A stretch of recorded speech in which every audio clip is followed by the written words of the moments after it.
demand anytime on the iHeartRadio app. The woman next to me was probably in her 70s, sitting there all prim and proper, quietly talking to her husband, doing lots of exploring, and all of a sudden, Chris comes on the stage. Chris is 24, and she said, "Pop comes on, she's throwing her clothes on the stage," and I'm like, "Who are you?" It's very cool to see people claim their use at a show. Live 9 to 1 p.m. on KFI, and on demand anytime on the iHeartRadio app. KFI, AM 640. KFI, AM 640. KFI, AM 640. More stimulating talk. KFI live everywhere on the iHeartRadio app. If you're new, then the same thing for better or worse, regardless of what's happening. You're going to hear it. It's what we do. Los Angeles, Orange County, live everywhere on the iHeartRadio app. One death, 3 injured at Northbridge and Mark Bonner from the KFI 24-hour newsroom. 4 people have been shot in a drive-by shooting in Northbridge. This happened yesterday around 12:30 p.m. outside an ice cream shop at Van Alden and Parthenia. One of those shots has died. Police say the man who died was hired to paint over graffiti on the side of a business when the shooting happened. 2 people have been shot and killed at a park in Louisville, Kentucky. Tourism Mayor Craig Greenberg says the shooting happened around 9 p.m. last night at Chickasaw Park in West Louisville. We have doctors and nurses at the University of Louisville Hospital right now, again, that are working to save the lives of gun violence victims. This is enough. 4 other people were hurt and taken to the hospital. Louisville police say hundreds of people might have been at the park at the time of the shooting. The shooter got away. Long Beach is looking to turn a thrift store into a homeless shelter. City officials are trying to add the additional homeless housing as other seasonal shelters begin to close. The Long Beach Rescue Mission's Jeff Levine says he's hopeful the city will approve plans to convert the store for people in need. It's important that we have available for events to those who are able to come off the street and begin that process in recovery. With over 3,200 homeless people in Long Beach, Levine says the city's actively working on getting the project started, but until it does, there won't be a projected opening date. Chris Adler, KFI News. South Carolina Republican Senator Lindsey Graham is criticizing fellow Republicans for praising a 21-year-old international guardsman who was arrested for allegedly leaking classified Pentagon documents. Now, 21-year-old airman at the Massachusetts Air National Guard should have access to all this information. Why did he do it? And what is the damage assessment? I've been to Saudi Arabia. I'm in Israel. I can promise you it's been very damaging. And it says people on the right can sugarcoat or justify leaks that could jeopardize America's ability to defend itself. And the last performance of the longest-running show in Broadway history, The Phantom of the Opera, happens tonight in New York. Andrew Lloyd Webber's mega-hit musical closed after more than 35 years. Southline weather from KFI. Clouds and fog tonight with lows in the 50s, 40s in the Inland Empire and Antelope Valley. Still some fog in the morning, then sun with highs in the upper 60s and some breeze. Low 70s in the valleys, IE and AZ, and mid-80s by Friday. Right now it's 53 in Irvine, 53 in Brea, 55 in Burbank, 56 in Palmdale. We lead local from the KFI 24-hour newsroom. I'm Mark Ron. Low 5 east and Long Beach Boulevard have been scratched against the creek lightly. In Owendale, 65 north to Peak Canada, 65 north Camp 60 west to Don't Beat Portland and Lightly. In Downey on the 5 south before Paramount Boulevard have been scratched blocking the left lane. We're traffic back in the hurry for Washington Boulevard.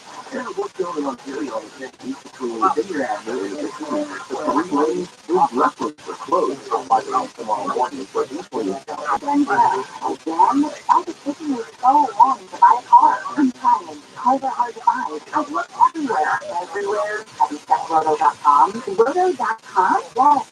Roto has exactly what you want. Available cars. And at great prices. Okay, I'll check. And oh my, Roto, that's a lot of cars. The wait is over. Find new and pre-owned cars available right now by downloading the Roto app or check out Roto.com. Could you make monthly payments to help me pay for these? Or putting food on the table, paying the rent, or buying new shoes for growing future? Find out about supplemental security income. You may qualify if your income and financial resources are low and you're 65 or older, or an adult or child with a disability or who's blind. Call 1-800-772-1213 or go to f4k.gov/SSI. Any special security with U.S. taxpayers tax.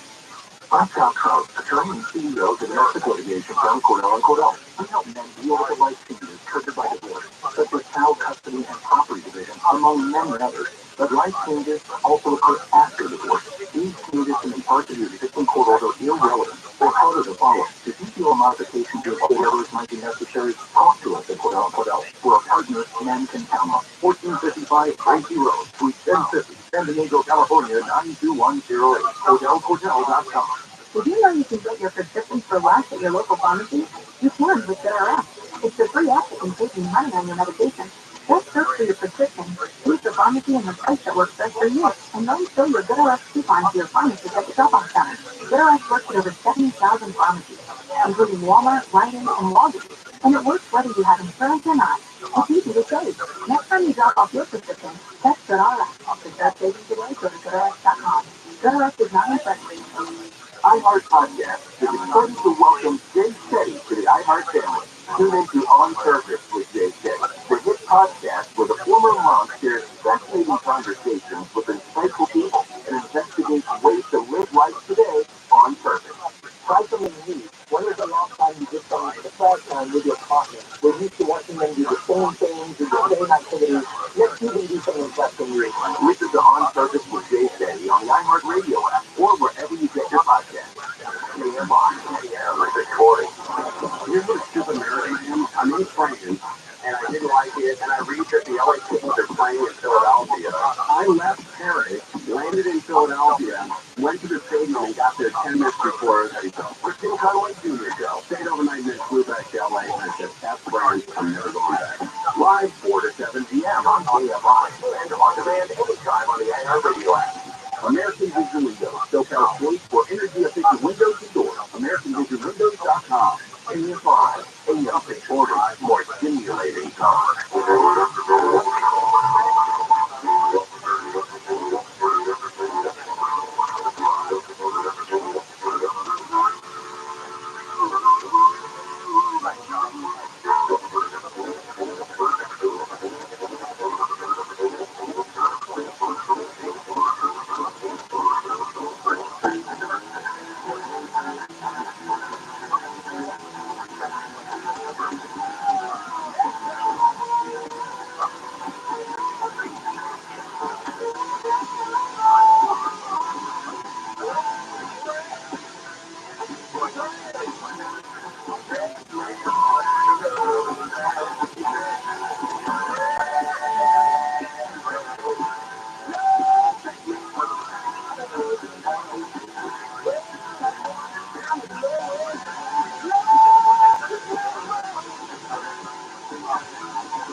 Talking about the ranch with some other material still to cover after hearing from Travis about the experiments that they've been doing over the past 4 years. It comes to mind that maybe private citizens, private companies, private groups can investigate USC industry without government involvement, without Pentagon's involvement. But there are some things that those government agencies have access to that not even Brandon Google can afford. So the question is whether what's going on with government investigations, the aftermath of the U.S. task force that Travis worked on. We're going to get into that in this hour and then save some time with your questions for my guests as well. We'll be right back.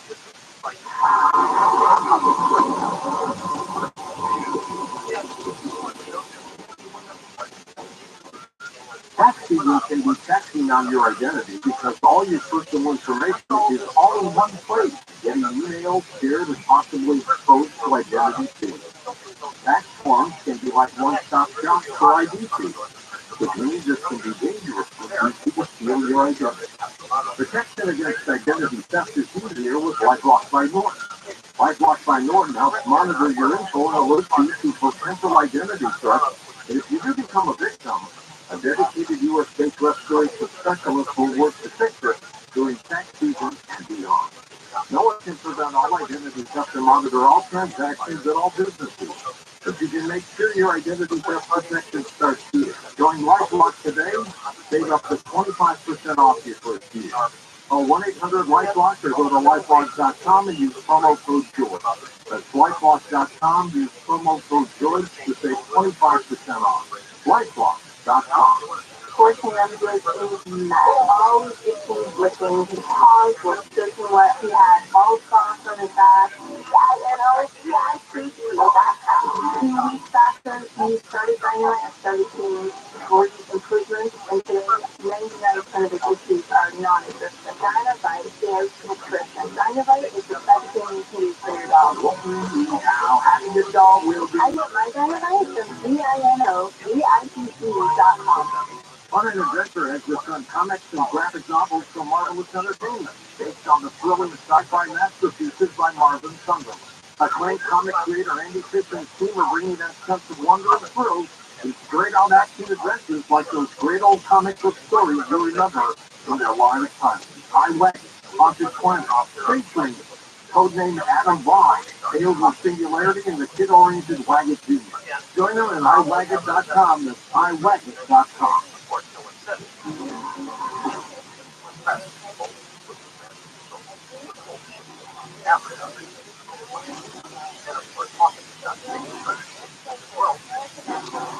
Dr. Travis Taylor, we'll come back to get what the ranch, but I want to ask some questions about you. I remember knowing in general that you had started at a young age working for the U.S. government in various capacities. I had no idea how many degrees you had, how many books you had written, or how many of these programs you had started working at a young age. Could you give us a little bit of bio info when you started? Yeah, so when I was a senior in high school in 1985-86, I won the Alabama State Science Paper Competition. I built a radio telescope in our backyard that picked up radio waves from black holes and other things like that.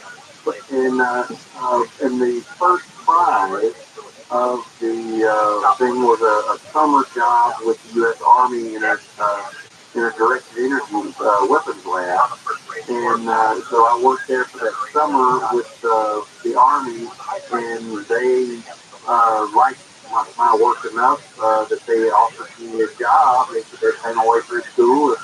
I was worked a quarter and the school a quarter, which is called the Cooperative Education Program back then, and they paid my way through school, paid all my books and all that stuff, and I worked for them ever since. I worked the first round up until I got my first master's and my first PhD, and got a job opportunity outside of the government at that point to go and do some other space and intelligence community work. And so I went outside the government for 8 years. And then in 2007, I got an offer from the government to come back that I couldn't refuse, and the thing that I did, because I went back to work there was again with the U.S. Army Space and Missile Defense Command, and through that interaction I met the director of the AC Task Force, and got chosen to work on that work. So it all kind of led to one thing led to another. All high school kids, I guess, get to work on the, direct energy weapons labs, but that's, pretty fancy course, right? So you did work on classified programs, so sensitive stuff along the way. Yeah, since I was a teenager, really, I've done that, and so I guess I've got about 35 years of experience, and had a security clearance about longer in my life than I did have. Wow. I don't know how you have time to get all these degrees. Are you getting more, or are you done? No, I'm actually working on a third PhD right now in sort of I'm working on a sort of a new idea program with the local university, the University of Alabama, Huntsville, in the physics department. That while it's going to come right out and say it's the things you need to understand UAP physics, it's especially a physics area of concentration that would be the things you would need to understand UAP physics. I was absolutely astonished when the radio technology put out a release about hiring you. That they're based in your hometown. They're a major defense contractor with offices in 17 states. They do really great work, a highly regarded company both by the employees and by the government. And they have hired, and they don't shy away from mentioning your business in UFOs and skinwalker ranch, and they did the same thing for the guy named Jake Stratton, who was the head of the UAP task force, worked on other programs UAP related, and then you guys work together there frequently. What are you up to? Well, I mean, we're working for a company, a high technology company that our job is to find great work to do that will make the company money. And of course, our expertise has been in government research, intelligence community research, that sort of thing, and that's what we're applying it to. And of course, it is a company that's made a big business out of reverse engineering or foreign material exploitation, FME as it's called, foreign materials assessment, FMA, and that means, if we had a rush to issue our county to issue some other foreign equipment, we reverse engineer how it works and try to understand it and see if the knowledge can help us, in future situations. So if there were other technologies to reverse engineer, I think would be the perfect place to do that. Yeah, something really foreign. So I jokingly asked your company president, I met him last June, and that's funny, you and I talked from the other hospital. I asked him, well, you guys taking apart the UFOs, and would you go after a contract like that? He didn't wait. He said, oh yeah. Anyway. Yeah, well, I mean, again, if we had a customer that wanted us to help them with something like that, that's, be absolutely right up our alley. I mean, we understand how to reverse engineer at least technology that we can find here on Earth in various situations. So, if we want to find something, I think it would be, it's certainly a workful endeavor, and it would be an exciting research project, that's for sure. Tell me about the ask to work on UAP task force by Dave Scott. He created it in essence, he put it all together. Was it in part because of the work you're doing, the investigation of skinwalkers, as it became his attention, or did you know about the other one? Well, apparently he knew about me, but I didn't know about him. The first year I was out at Skinwalker Ranch, the first few weeks, I detected some signals that made me nervous that it was potentially some bad guys doing some bad things. So I was reported it to security and kept going up the chain, and then I got a call from folks that, hey, we need to go brief this office at the Pentagon. And so I went and briefed the office at the Pentagon. There was a guy there that came in, and after we were done, he asked everybody else to leave, and he had a copy of my book that I wrote, Alien Invasion, which was a serious study on what we would do from a military and intelligence community standpoint, and even a civil standpoint, if we were invaded by aliens. And that's pretty bleak, but and what we could be doing to prepare. But anyway, he said, hey, I'm Jay Stratton, I'm the director of the USC Task Force, and here's what we're doing, and we appreciate the brief, and would you like to come help us solve the problem, work on this problem? I'm like, yeah, absolutely. I've been wanting to do that, my whole life, because dreams come true. The report that came out of the UAP Task Force was mandated by Congress towards the end of the year, and then, right at the time when the really hardcore work on that report gets underway, Dave Stratton, the editor of the Task Force, just yanked out of it for whatever reason. You guys put together a report. I thought it was terrific. I mean, it's broad strokes and a lot of numbers in there, not specific about the cases, but you can read between the lines, and I think Congress did, and the public did to a large degree. The UAP public, that's another matter altogether. Can you talk in general, without violating any kind of laws, confidentiality statutes, about what you saw while working there? What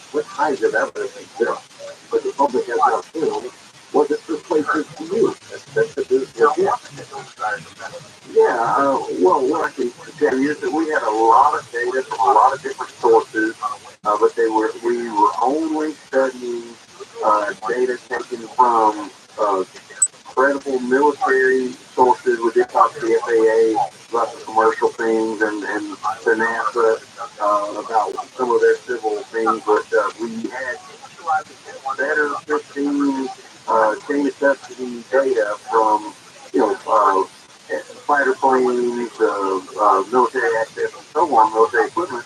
And so we stuck mostly to that because we knew where the data came from and we could track it and we could then investigate what it meant. And with many, we talked about 144 cases specifically in the report, and only one of them turned out that we could prove trying to be a balloon. The rest of them, there was not enough data to say that it was this thing or that thing. And there was a lot of data that suggested it was much more than some things that people want to, debunk or throw away. But we can't talk about some of the data because it was taken classified instruments, of course. And so that's why a lot of people can go after and say, well, what do? They did it all the time, and they the best they could do with this 9-page report or whatever it was. Well, the report has there was a lot more to it than that, but that's not what got released public, and for good reason. I mean, think about it. The F-35 is got some of the Indians and all it. Everything on F-35, even the color of the paint is classified. So, I mean, you can see it became a difficult thing having every piece of data was at a different kind of classification. We're going to stick all the data together and do like the data trend analysis of across data sets. It was a difficult task to do in 1 year. The UFO public will never be happy with whatever comes out. They're always going to be griping about something. They don't like the images that have been released. It's all great. There's got to be something better. Obviously there are no IMAX movie cameras or F-18s. They do have thermal imaging systems. That's some of the images that the public is now seeing. So it's pretty famous cases. Can you say anything about other imagery that you may have had access to without giving away the store? Is there better stuff that you haven't seen that maybe Congress or somebody else has seen? Well, I can't really say specifics, but what I can say is we had 144 cases we studied that were taken from military systems, and I think 3 have been released from 3 videos or so have been released from the public. So if you can infer from that whatever you want to infer, there's more data than our version. You've seen the work of the debunkers, the East Coast incidents have been described as people balloons and drones. The West Coast warships, the 10 warships that were closed, 500 objects July 2019. You've seen these debunking attempts there. You would consider both of those places, the cases that came out of those, as still genuine unknowns? Yeah, absolutely. They were certainly genuine unknowns. And then, I've just decided that I'm not even going to listen to the debunkers or even talk about them because they don't have all the data. They didn't get to see all the data. And it wouldn't matter, like you said, the UFO could land on their doorstep. And they would be talking away as swamp gas reflecting light from Venus. It doesn't really matter. My dad always tells me that's the Benjamin Franklin statement of a man convinced against his will. Is that another opinion still?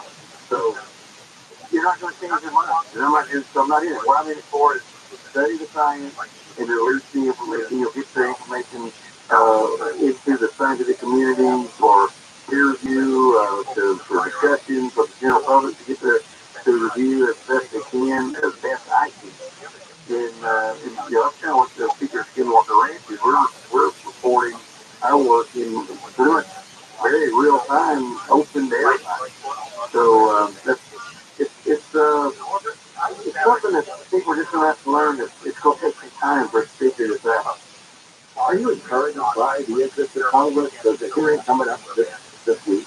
Dr. Tony Fitzpatrick, the word down there in Huntsville for at least a while. I don't know if you know or not, but are you encouraged, and do you think that that's congressional interest will actually go somewhere? Well, I certainly hope it will, and I hope it has enough pull and push both, that it forces that the money gets appropriated, the funds get expended to inappropriate places, and not just in places so that everything kind of goes away quietly, nobody ever discovers anything, and it just dies a quiet death and they forget about it. I think the general public is done with, the many hundreds of programs that there's all of it trying to say, all this stuff to see here, there's stuff to see here, when we know you can't hide it from the general public anymore because anybody can buy scientific equipment at such a low cost and measure things for themselves. So I'm encouraged, yes. Senator Gillibrand, who's heading this committee that's having a hearing, he seemed pretty ticked off that the Pentagon has found a way to not fully fund terror, that they've been sort of dragging their feet on the Air Force and been sort of reluctant to come to the table. And so, I think we're all hopeful that they're called on the carpet and maybe can get it funded, fully funded, and they can get on with it. But as you bring up an interesting point, private citizens, private groups, can do a heck of a lot of this work on their own private companies, like radio, for example. So, sure, the work at Skinwalker Ranch is all privately funded. So, and I'd say we've got as much public data as anybody collected with real hard scientific evidence. And I'm not saying other people haven't, and it's doable. Now, it can get expensive, but there are a lot of people out there with deep pockets. If they really want to know the answer to this, somebody's going to have to step up and just do it. Because I'm not so sure that the government infrastructure is actually is designed in a way that they can tell everything that they discover just from national security reasons. And people are just going to have to accept that, and then we're going to have to figure out how, as a culture and society, to get to the answer ourselves without expecting the government to take care of everything for us to say, here it is, we're going to soon feed you the answer. I think we're going to have to do the hard work ourselves. You would say that the public is ready for whatever it is. I guess, it's a tough question to answer because we don't know what the answer is. We don't know what it is. Yeah, I would say that, the public is at least capable of handling it. There are all the reports and studies that suggest, the stock exchange will go crazy, people freak out, won't go to work. I kind of have a different view on that. I think certainly even if it turned out to be, and I'm being, facetious on this a little bit, but if it turned out to be there's going to be a war between angels and demons, I want to know about it so I can at least be prepared somewhat. If there's something I can do to be prepared, I don't know. It will depend. If a tornado's coming, I want to know that it's coming. I will go get in a storm shelter. If you know there's going to be a tornado season, you can find a safe place to leave your tornado shelter when it does arrive. If we wait till it happens, it might be too late. So I think the public has some right to know at least if something could be a possibility. Now, I certainly wouldn't want to release information that could give away the advantage if there were a conflict to come. Well, I think when the Independence Day scenario unfolds, I might have to come to your house because you sound like the guy who can make a direct energy weapon and put one of them for a while in your backyard. I want to ask you too about the episode,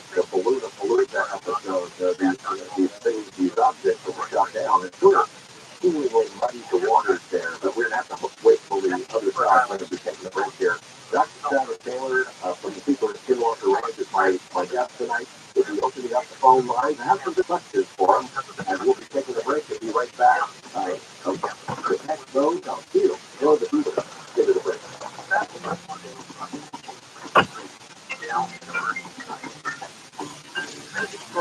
Thank you, Rabbi. How are you?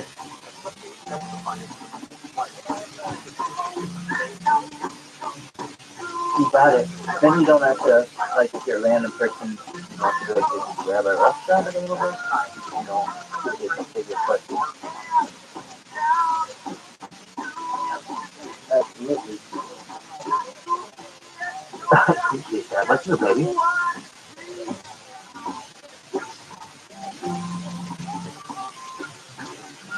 No apologies needed. No, I understand. That's how people are. Don't worry about it. Don't worry about it.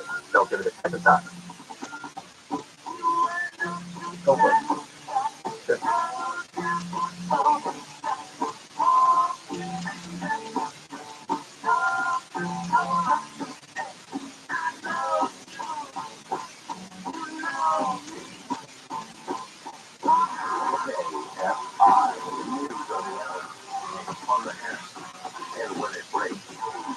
I'm Mark Bronner in the KFI 24-hour newsroom. Hundreds of protesters in Los Angeles have shown their support for abortion rights. Vice President Kamala Harris and Mayor Karen Bass were among those who attended yesterday's March for Reproductive Rights in L.A. The event was organized by the Women's March Foundation in response to a ruling by a federal judge in Texas that would overturn the FDA's approval of the abortion drug mifepristone. 7 people have been killed at a resort in Mexico. Oh, absolutely. The killing happened in a region of central Mexico where drug cartel violence is becoming more and more common. The video shows shots of both and kids walking past dead bodies piled up near a swimming pool. The attack happened in Cortázar, a city about 185 miles northwest of Mexico City.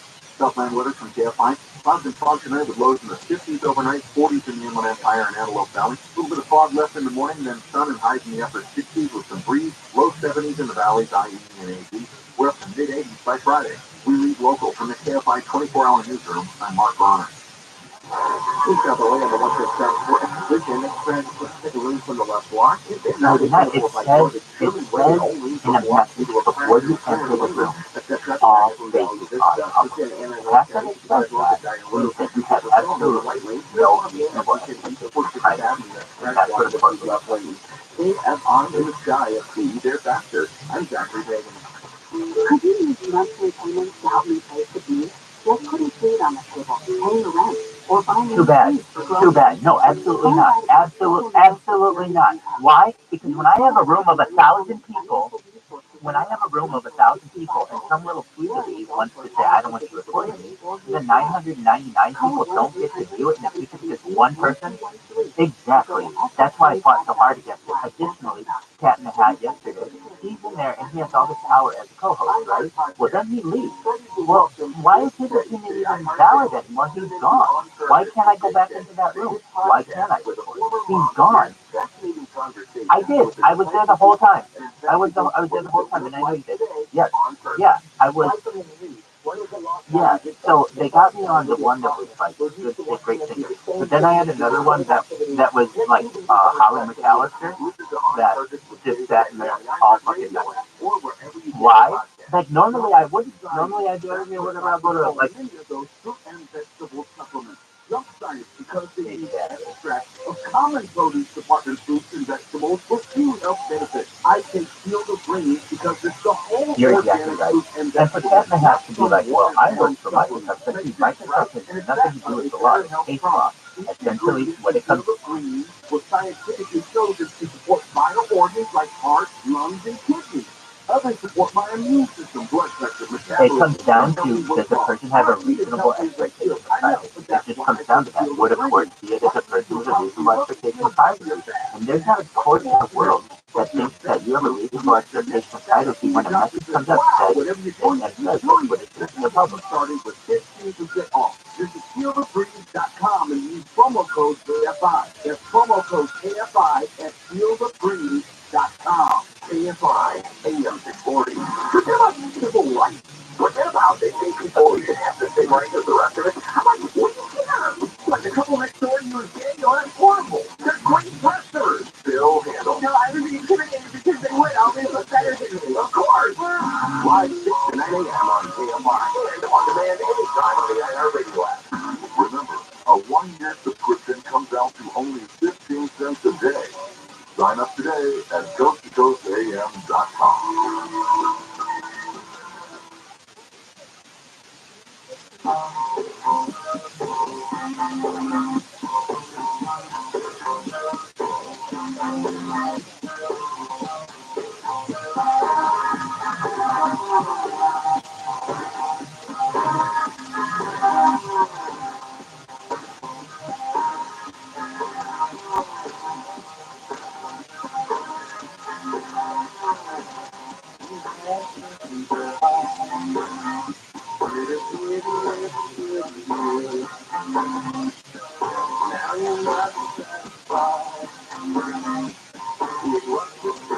Right, phenomenal. No,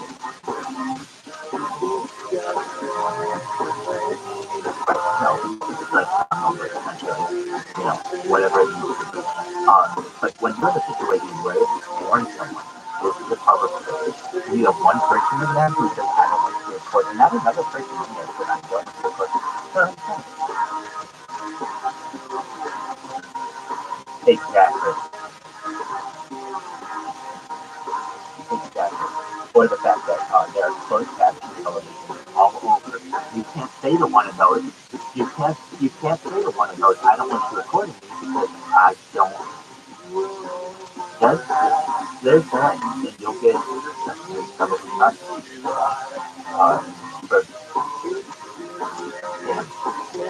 exactly. Perhaps, but in this case, it's the same thing as if you are in a public area and someone's recording and you say, I don't want you to record. We're in a public area. I can record all I want.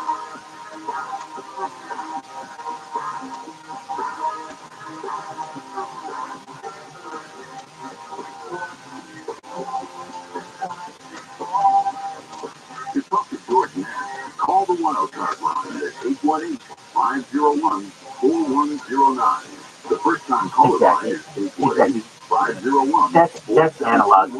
You and I both know that's basically an analog world where you're doing something like that. In today's digital world where everyone has a cell phone in their pocket and they're able to record whatever they want, you can't say to someone, I don't want you recording it and feel that has any justification because it's a public place. Now, if you're in someone's house or in someone's business, it's different. But you're out in the open. The owner of Skinwalker Ranch, he's part of the team on the feature of Skinwalker Ranch, season 4 debuts on April 16th, and I've had a chance to witness the interaction of the team members off camera, away from the ranch. That camaraderie, the friendship, are real. No, there's nothing like that because it says for this station, the public, it literally says those guys really do get along. It's not something that's made up for TV. Right, they don't tell you all that inside stuff, but and that's another. The fact that they can be recorded is another advantage. Put on your thinking cap, folks. That's some good stuff coming up in our final segment with my guest, Dr. Travis Taylor.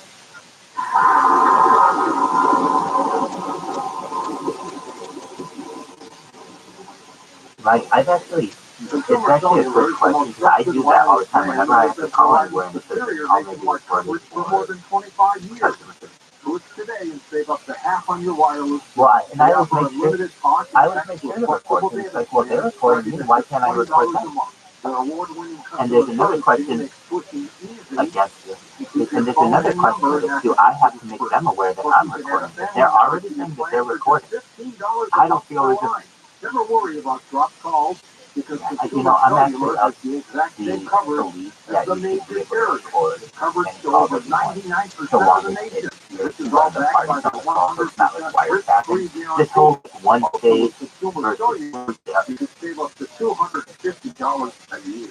Go to consumercellular.com/Lori for a limited time. Get 25 off your wireless bill when you use promo code DORA. That's consumercellular.com/Lori. But the questions that arise are when you have like the NFL that says that you cannot use this, any whatever they're looking for, basically you can't use this without express written consent from the NFL. I feel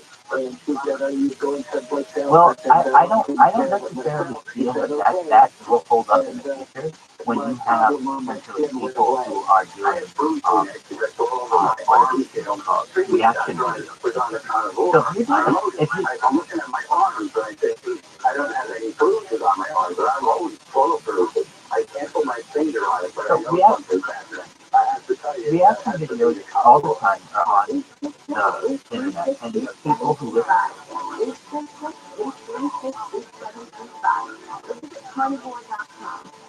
Yeah, exactly. And so the argument is that whatever your media is, NFL or NBA, is no longer the draw. The draw is the person's reaction. There's another question that arises too. And I mean, I'm a futurist, but I'm smart. And I'm telling you, the way that media works is that, like, for instance, my camera right now is recording, like this news right now. Okay, that's fine. However, you'll be able to enhance sound that you'll be able to hear eventually in the future. Everything that is going on in my house, it even in the future, it even does. Why? Because technology will be such that it will be able to overcome all of them.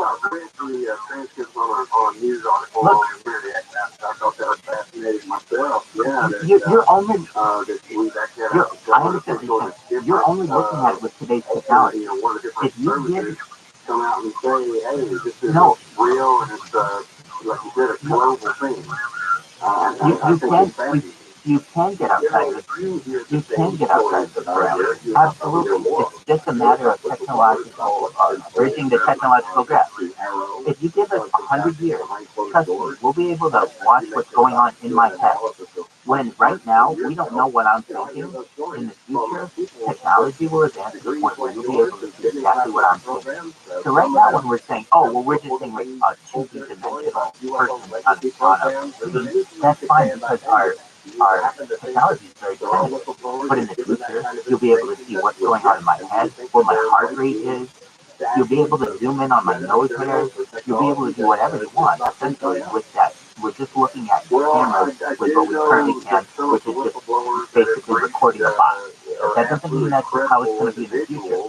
I mean, take for instance, like some popular sounds that have been enhanced. So, for instance, the Kennedy assassination had one of the police motorcycle officers had their microphones on. Well, back in 1963, November 22nd, 1963, no one knew the kind of audio advancements that we have in 2023 when we can hear distinct multiple gunshots. Back then, it just seemed kind of all scrambled, and that's what I'm saying right now, is that we just kind of see this as all scrambled. In the future, and the only way that can be is if people are just not answering to anyone in Congress or just keeping it totally in the private sector. So I really don't know how to respond to that. I mean, I kind of leaning on the side that I think it is true. Some of these guys are saying they're going to go public. you're exactly right. And then in the future as well, you'll have more opportunities with what is known as spatial audio. You can actually tell, and like put something into a software, put that right, it's three-dimensional, when for where the sound is coming. And that's just what I can think of, and we're still primitive in the technology. Give it 100 years, it's going to do that.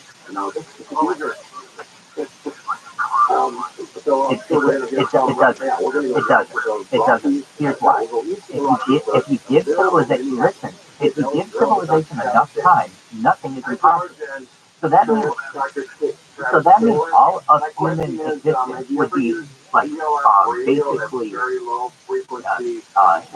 on the fact that it can't get past the enhancement of a microphone. Someone will come up with some kind of strategy, or AI will come up with some kind of strategy that allows you to hear more of what's going on. I'm thinking like what we had the discussion the other day.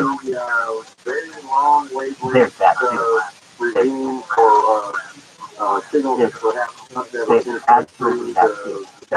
So you gave an very good example, basically, the butterflies that should be able to hear something on the other side of the world with enough enhanced sound. And I'm saying that's actually a thing that you will be able to, so basically any amount of, if you have evidence of anything, any kind of media, you'll be able to enhance it enough. So that means every conversation on Earth will basically be somehow, it has enough totality, hearable, or civilization will stop. Meaning civilization will end, or it will keep advancing to the point where technology is such that you'll be able to get that kind of information. Whether it's the general public who can get it, or like some kind of super clandestine organization in the future, one of the other cars, somebody's going to be able to do it. So for us, you can't have a closed mind with technology. It'll always find a way, essentially, if given enough time. So at will and make it be above ground, below ground, somewhere completely different, even in a different space. And it seems to only happen within the boundaries of the fence of the property, which that makes no sense. We're going west of the Rockies. Alan in Oregon. Hi, Alan. You're on with Dr. Travis Day. Hi there, Travis. Hi there, George.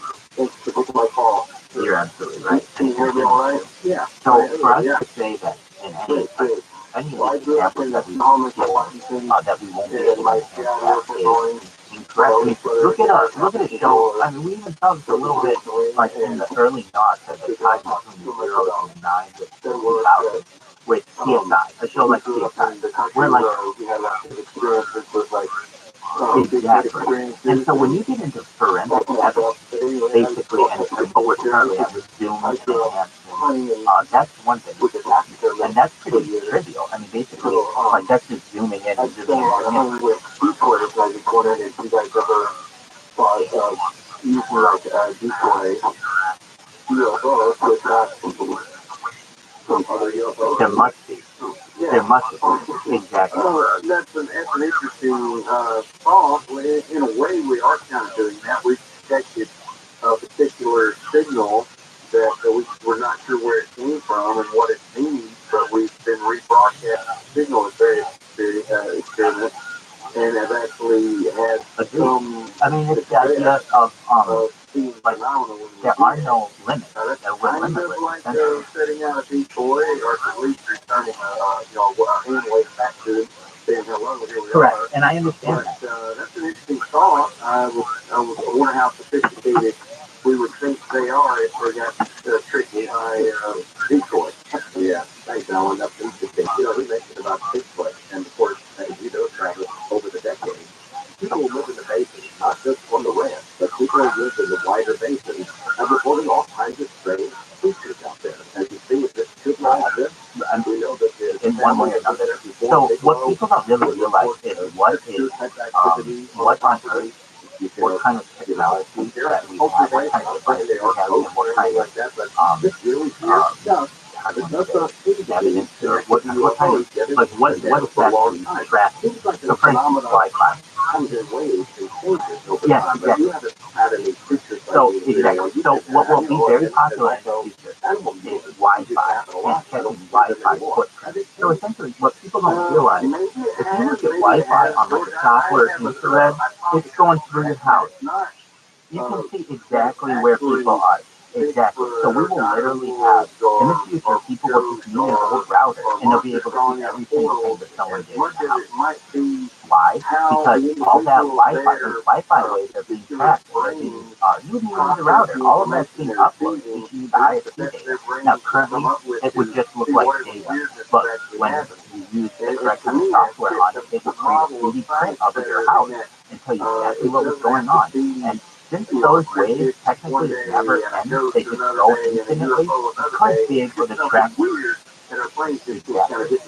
exactly. There's that aspect. So for people to be like, I don't want to be on camera, they're just seeing it as a camera. They don't realize all the other ways that they're being recorded.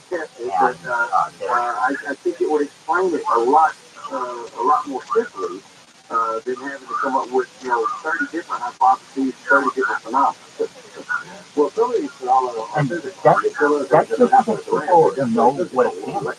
If you were to say to someone, hey, your Wi-Fi is recorded, they'll be like, well, that's pirate life. No, I agree with that. There is a real aspect to it, don't get me wrong. Yes. No, that's absolutely true. That's absolutely true. So let's talk about that. The Aboriginals basically under their religion, so it's to do so. That's how our family will be in the future. That's how you'll be. That's how Hinduism will be. There will be something. I believe it's Getty images will be like basically for the top families of the world. They'll only allow their people to take like Getty images. Why? Getty images will put some kind of filter on it, but the general public can't see what famous people are thinking. There's another thing that people don't realize. That is the power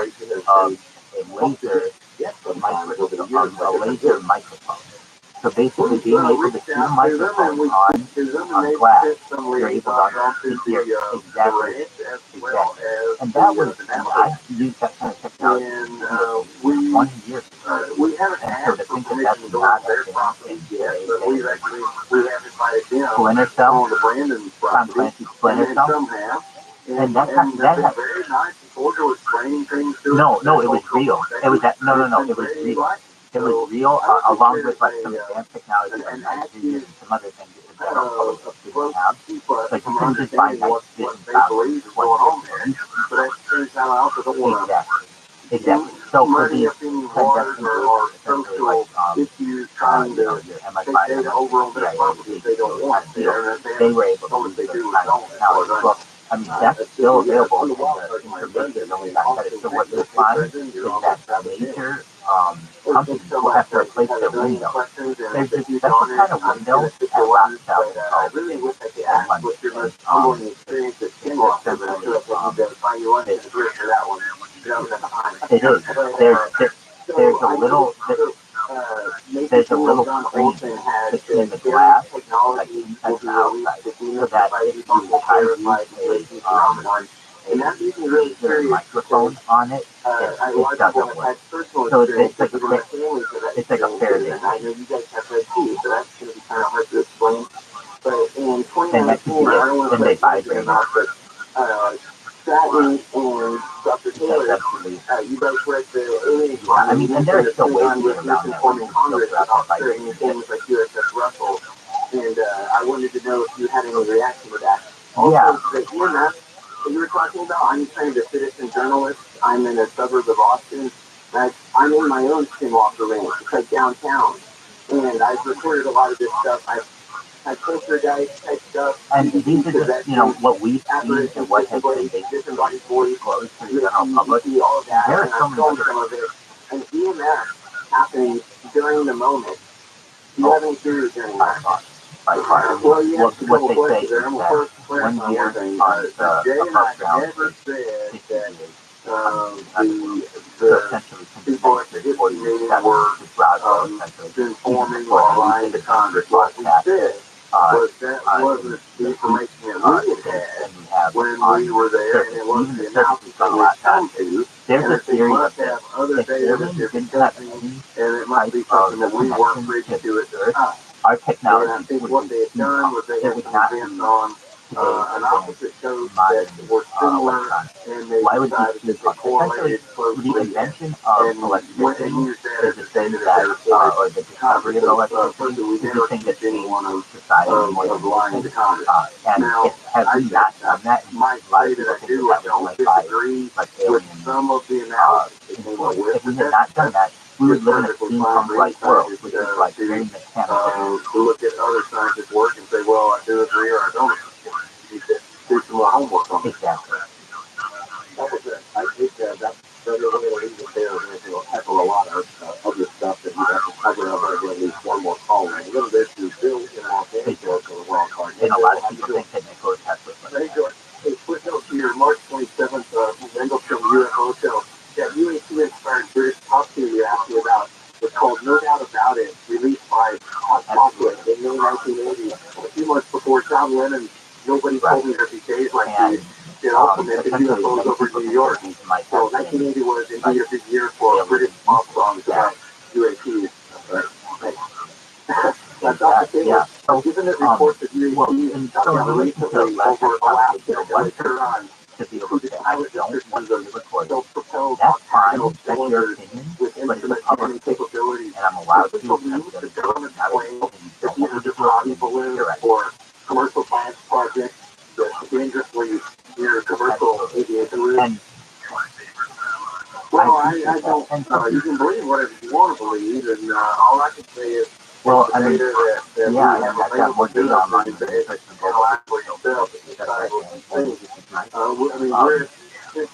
we don't have government data to what will analyze this situation. I think it's like learn about how we're going to get important. I think that is where we like to have about privacy, the question is let's say you keep the government honest, I'm not saying they're being good, but I'm just saying, that's how this public can run for themselves. You don't have that, it's just like edited people. Like, edited people don't scratch their butt or blow their nose or cough, do anything that normal people do. But the fact that there's this complete archive of someone online what you can watch them whenever you want to. behind what's going on at Skinner. Yeah, George, that's a really good question. That's a great question. That's really great question. I would say I can almost name how it hits my behavior. Well, number one, I get very frustrated with my internet. So it makes me a little bit more frustrated, I think, because I'm always having to restart streams and do all those kinds of things. enables us to interpret what's going on and make contact. You look at the big picture. You've been shooting rockets and doing experiments, poking and prodding to get a reaction from kids. Kids sort of doing the same thing. Exactly. So there's that. There's the crash of Chrome browser crash because it has too much memory sometimes. So there's that aspect, which isn't even internet related. That's just exactly. So there are those technical aspects. So you would definitely get frustrated with that. Additionally, like normally I would be more lucid probably in my own room, like when I was chained and things like that. But because I'm on, yeah, I gotta do it under the covers. Also masturbation. And until we can accept that, then I think we'll never be able to find the answer. I just do it under the covers. Same with masturbating. I used to masturbate live, allegedly live on camera, and I did until my account got taken down on YouTube. But it's still up on Instagram on some of my accounts. Why? Because like that's what I would do in normal life. I mean, I was human, so it's something that humans do. It's a taboo subject. So that's something. Absolutely. And we'll be watching the Skinwalker Ranch when season 4 starts. Thanks again. Be fruitful and multiply. So, from those perspectives, it's definitely frustrating. But aside from that, I mean, when I'm on my phone, I'm like talking right now, it's not any different. So when I'm like, in the group, when everything's working, all of that, it's pretty normal. I would say.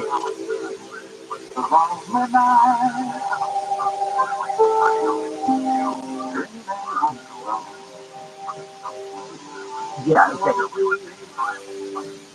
Yeah, I mean,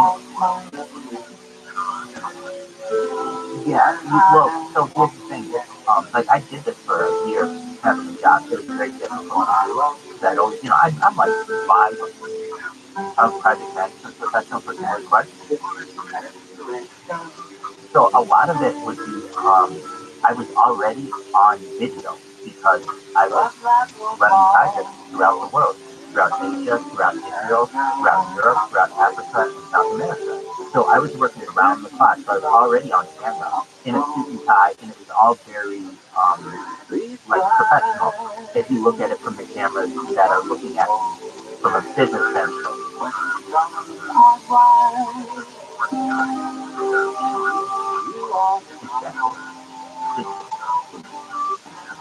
What you think that you think of exclusive deals have in common? Against the Rock Country's biggest superstars. Just as much Bell Pack blue underwear for your kids on a trip to the Islands. You're exactly right. So I was very much like that. And at least in my thinking, it was not. You can win $100 The only thing that made it difficult was my upload. And I wasn't as privy as to how it all worked. And basically, I started realizing that I was getting throttled and it was more difficult to do that job. And so, I mean, but nobody there ever knew that I was live streaming them. And is it against the policy? There's no company policy on that. You know what I mean? It was so new.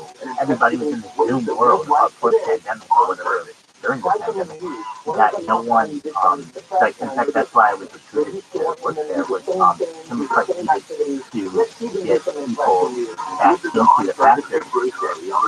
Yeah. Some request yep, exactly. Clean air, so all that kind of stuff. But they needed people to work in their paper mill, and they couldn't get inside without proper COVID processes. So, exactly. So we developed a system like an app. They would go in and they check themselves in the morning, and they'd be able to go into work and type in. Exactly. Like a QR code. Exactly.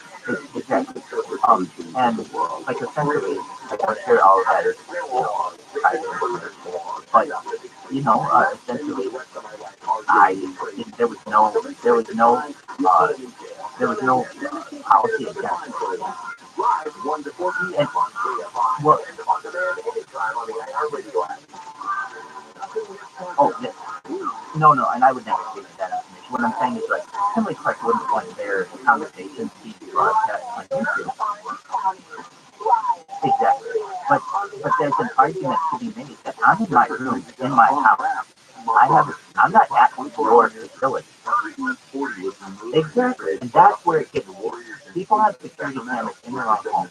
So that means that everything that they're doing is recorded one way or another. It may not be broadcast to the world, but it's being recorded in one way or another. A black man or a white woman immediately assumed he was at fault. Came to investigate the incident. 2 people have been killed and 4 others injured in a shooting at a park in Louisville, Kentucky. The shooting happened around 9 last night at the park in West Louisville. When it comes to cloud storage, it's very smart to do that. But here's the thing, that at least I feel it is limited.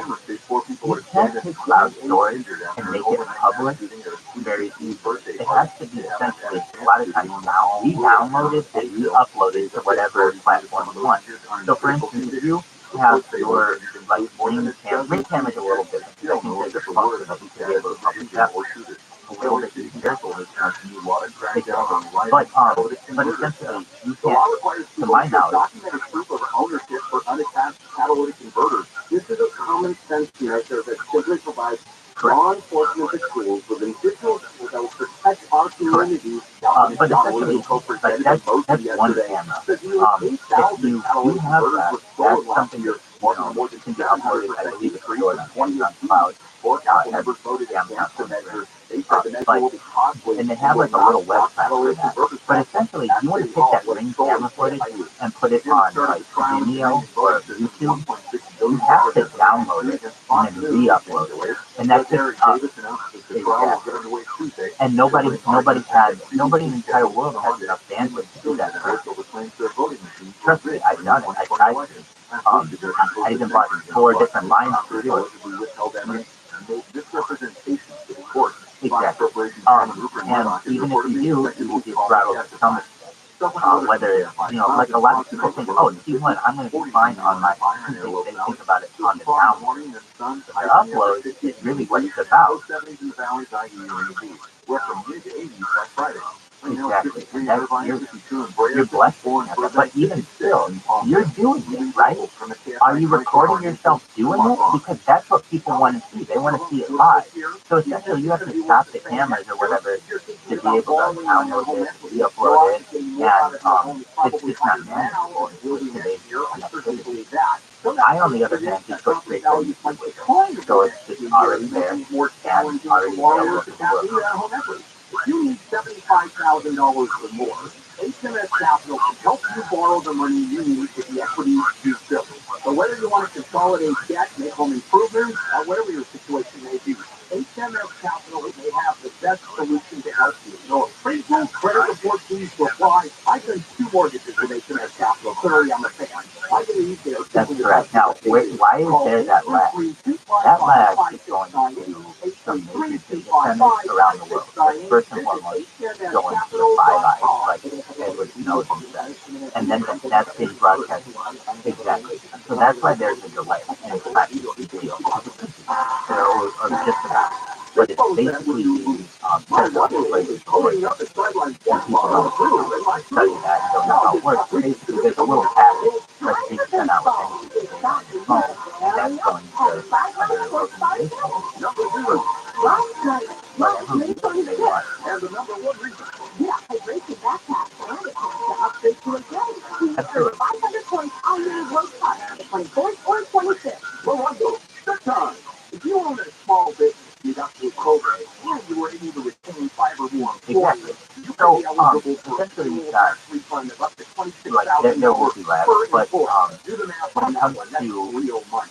the amount of data that we have here is by far unprecedented. Now, is it all the best quality? No, but again, when computers and bandwidth catch up with it, so it'll be very easy to replace pixels. And the fact that I have it on 6 extremes, you can easily get or more than that. I don't even count Instagram, I don't count Discord, I don't count Kick, and I don't count Twitter. but those are all ways that it's being recorded as well. So let's say the sound went down on one of the, like we only look at the YouTube streams, and I know sometimes it's hard to hear what I'm saying on some YouTube streams during some aspects of the stream, but that doesn't mean that you can't just take the sound from, Twitter or from Instagram and put it alongside that video. It's very easy to do. And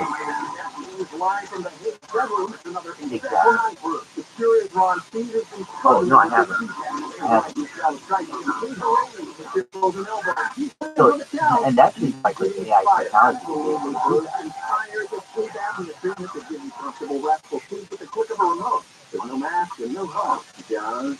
Learn more at Inspire is not for everyone. Talking about Primitive. I understand. Okay. I understand. American, I'm in France, and I didn't like it, and I read that the LA Kings are playing in Essentially, Philadelphia. what we have is Landed in Philadelphia, went to the not something in amount of a data. So for someone to come over and one person to be able to say, I don't want to, is Live 4 to 7 p.m. on KFI and on demand anytime on the what do I? iHeartRadio app. Yeah, People crazy who committed the crime. And that's all that matters. They're telling it's a their good question. they committed the crime. I can tell you approximately, last I checked, I mean, like I can know this because I did a VPN recently. Yeah, it's about 100 gigabytes per device per hour or so. And so the fact that I've got like at least 10 different, yeah, it's because that's how big video is. So it's basically what you're asking is how much is an hour long video, and that's pretty accurate. That it can be that.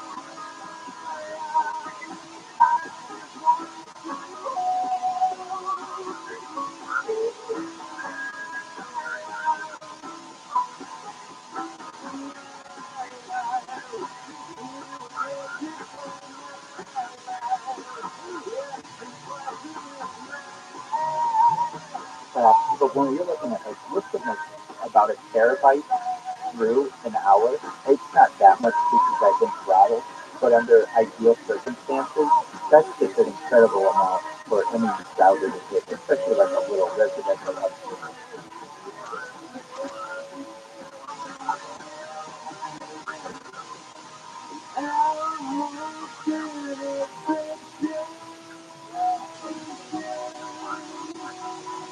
That's true. And like we're at a very interesting time where I mean, and I use him as an example, but basically the first person to really make podcasting mainstream is Joe Rogan. And then he has video aspects of his podcast, which he absolutely, but they're limited. They're like at most 4 hours. Now, it does take a lot of time, and they're edited. So, that, By the way, is starlight by the band News, which is cool hints about where we're headed in the second half of tonight's show.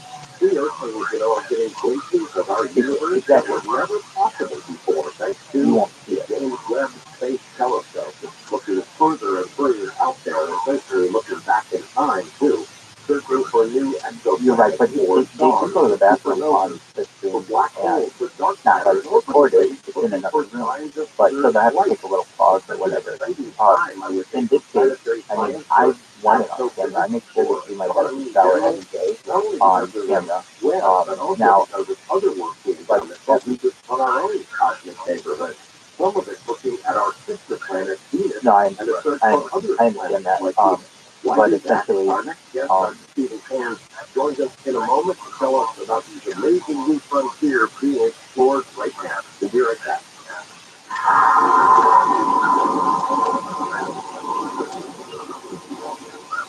right. fail, when bonds are devalued and the stock market is in turmoil, you'll be glad you own gold, something you can hold physically in your safe at your house, but now you can also hold it in a retirement account. In fact, if you have an old IRA or 401k that's tied to a risky stock market, you can roll that over without spending an additional penny. So a physical IRA in precious metals. Convert gold can help you own physical gold in a tax-sheltered account. I've known Birch Gold for a long time. They've been on the show several times. Just text the word POST to 989898 and get a free info kit on gold. There's no obligation to educate yourself on how to diversify in this highly volatile market. With an A+ rating with a Better Business Bureau, thousands of happy customers are recording it, it's even more. A lot of people don't realize you honest advice in protecting your savings with gold. Text POST to 989898 and find peace of mind in gold. Tax season can be taxing on your identity because all your personal information is all in one place. Getting emails, shared, and possibly there are aspects of it too, like the tax forms can be like one-stop shop. I mean, I can hear it in people's voices when they realize that, holy shit, somebody has broken almost like the sound barrier, but like the high-speed barrier, where they have their whole life online. I mean, and Big Brother, in the book 1984, they put cameras during tax season and beyond. and people don't can prevent all identity theft and monitor all transactions at all businesses. You can make sure your and identity essentially, protection starts here. that scares them. Now, in the future, companies will want that kind of access. So We're paying you for this. or go to LifeLock.com and use promo code George. That's LifeLock.com. Use promo code George to save 25% off. LifeLock.com. Exactly. I want to make sure that you're in the chair with them.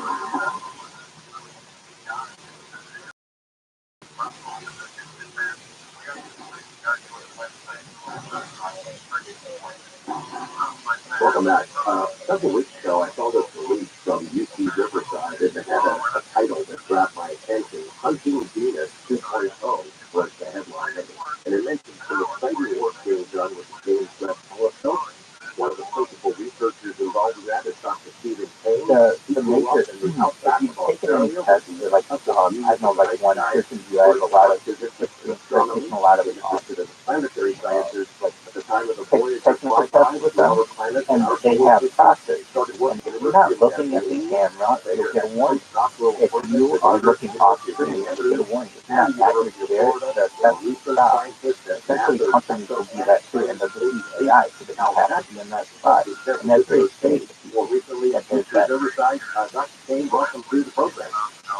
Thank you very much, George. It's a real pleasure to be speaking with you. And just a couple of things. One, I really appreciate you leading into this segment with Starlight on You, is one of my favorite songs, and as you said, it's very apropos. And I also appreciated your introduction just now, which makes me sound like somewhat of a nomad. But I am enjoying my time at UC Riverside, so I don't intend on moving anytime soon.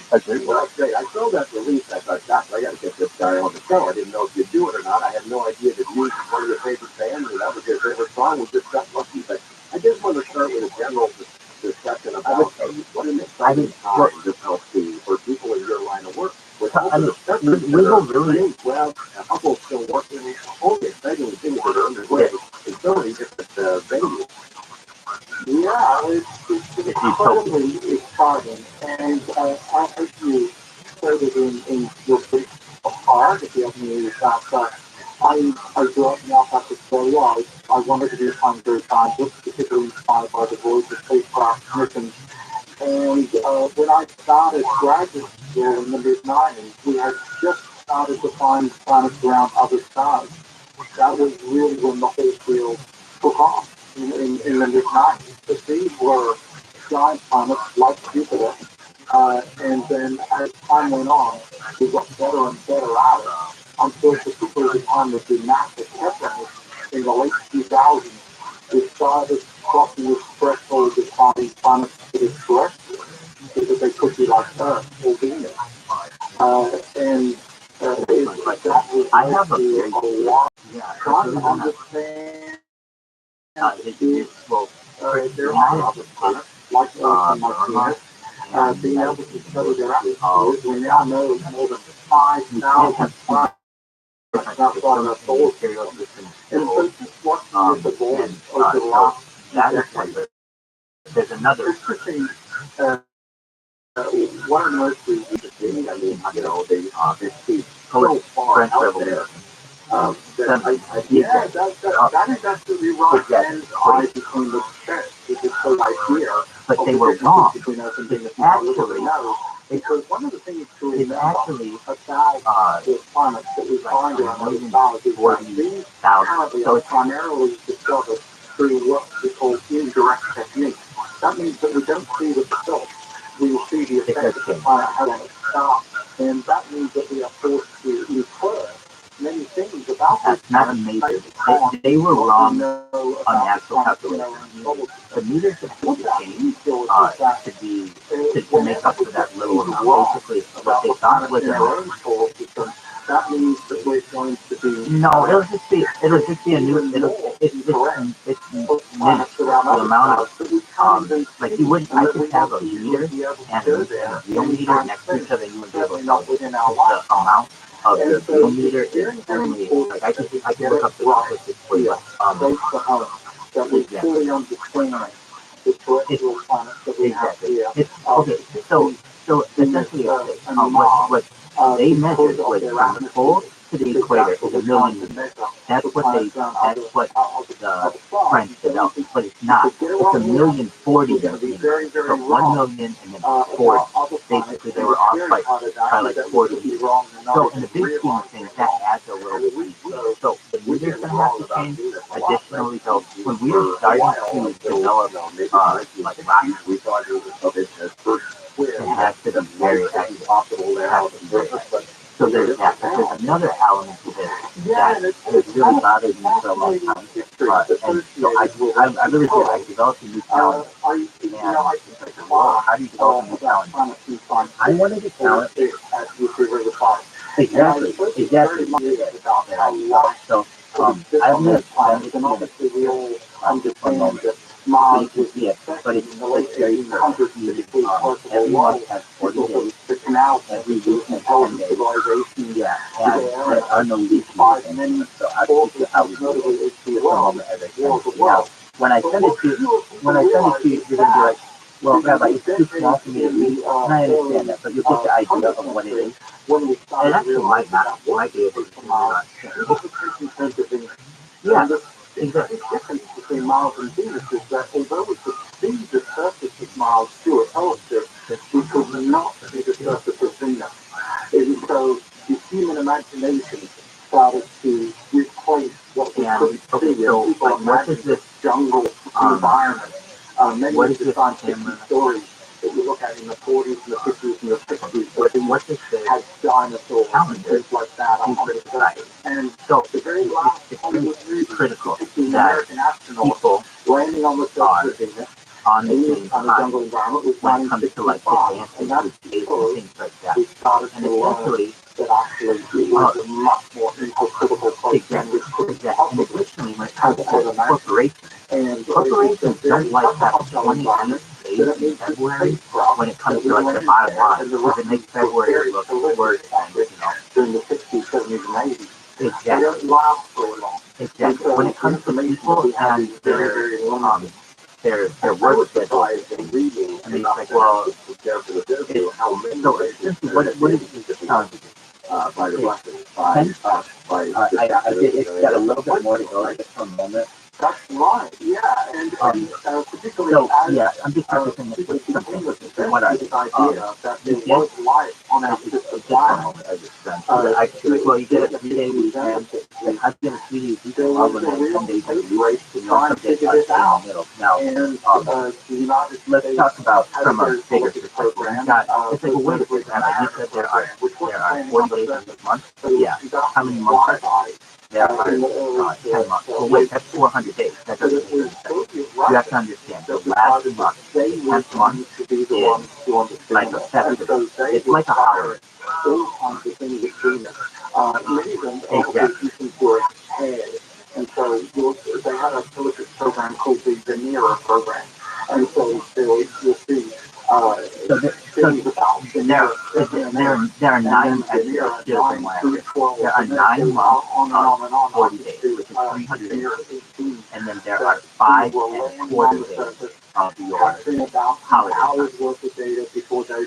So, you know, there are 365 days. And that's changing, you know, because we move further from the sun, it moves closer with blowing guys. It's not perfect, but essentially, you know how the current leap year system works? It's not every 4 years is a leap year. It's every 4 years is a leap year, except every 100 years, every second 100 years, it's a fucked up thing. So it's not even accurate that. So essentially, with this new system, since we have actually gone back to the surface. And so that means that there's still many, many things that we don't understand about the atmosphere and the surface and the geology and the interior. Exactly. It's very confusing. I did send it to you. Can you take a look at it? Because somehow I missed it. During the glory days of NASA and the space program in the 60s, there was a mission plan. NASA was going to send 3 astronauts fly around Venus and then whip them back to Earth. But that never happened. But it was well down the road. That would have been amazing. It was. That is that is a nice piece of research. I talk about this to my class. It was the Apollo Venus program.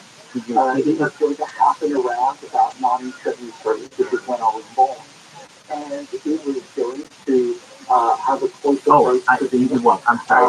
It is not. Come back to hold on 1 second. That will. So you know how iPhones take a different kind of picture? Like here's a good example. We're talking about this kind of a segue. Like normally you would take a picture, it's just like one picture. But iPhone came out like a few years ago, like 10 years ago now, where it takes like a little bit before the picture. You know what I mean? You're right.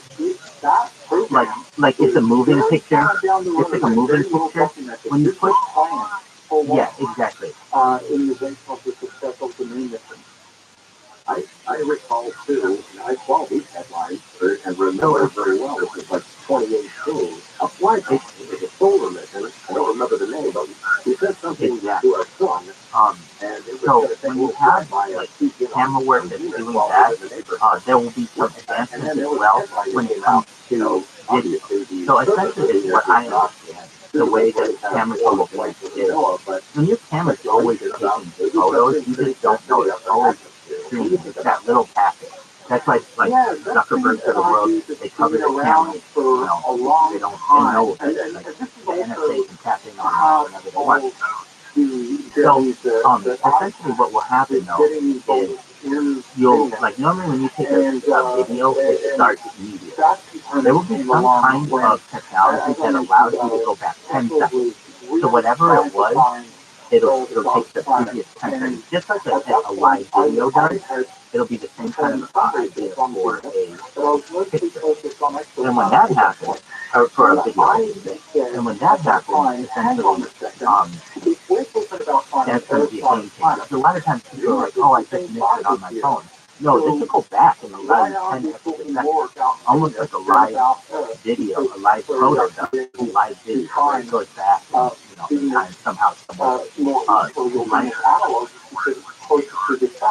And so at that point, I started just embodying myself to reading and just showing up and giving talks about exercise. And what I found was, this was about 10 years ago, or about 12 years ago, when I started doing it. And what I found was that the Venus community were trying to make a connection to life in the cloud. And the reason was my fault, because I sent it as a live video, and I should have just, you know, I taken a picture, regular picture of it. So just one moment, I'm going to do that again. And you'll see, I mean, now this is a game changer. If anything, from a religious standpoint, you'll always know when you're religious, whatever religion you are, when your date is that you have to meet, it'll be very clear. And I'm excited about it. I'm going to give you finding Venus by planets on other stars, and we cannot model their atmosphere without understanding Venus. It just doesn't really have anything to do with life. However, as we said,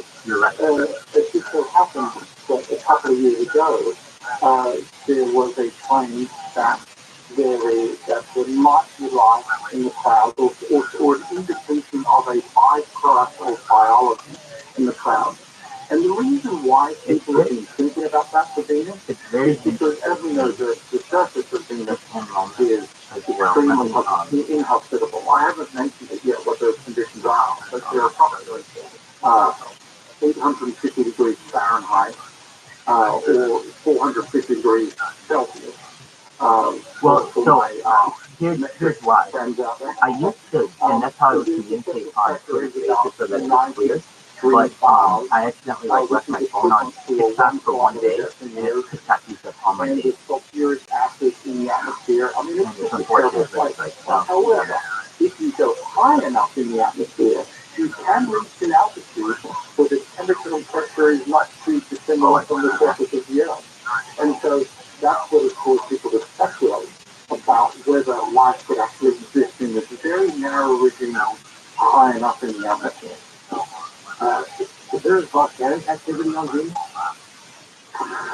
Well, that has been another exciting development. And this is one of the outstanding questions about that, because I don't know if this is true. Since Venus is the same size as the Earth, there's a lot of speculation about what the interior of the planet must be like, whether it's cooling at the same rate that the Earth is cooling, and whether there is hotspots that can puncture their way up through the crust.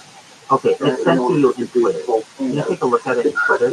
I think the issue is that I'm on the phone with you at the same time because but we never had any. But I'm not sure. We never had any direct evidence of it.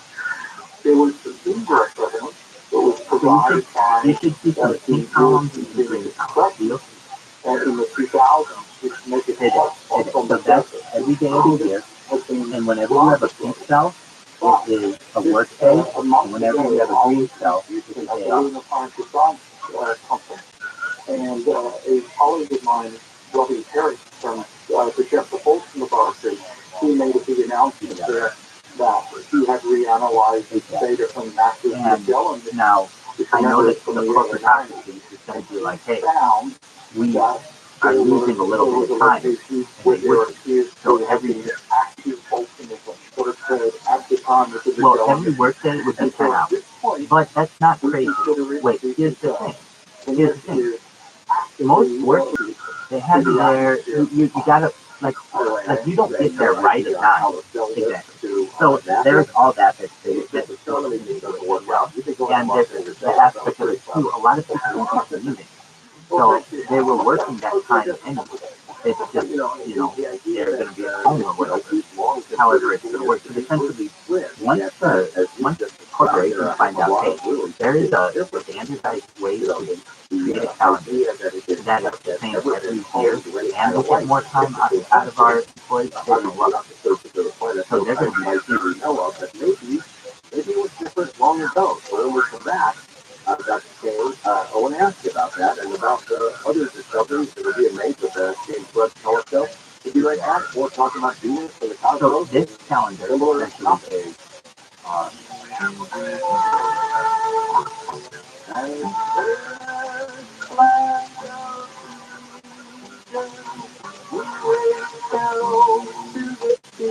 Two 12/22.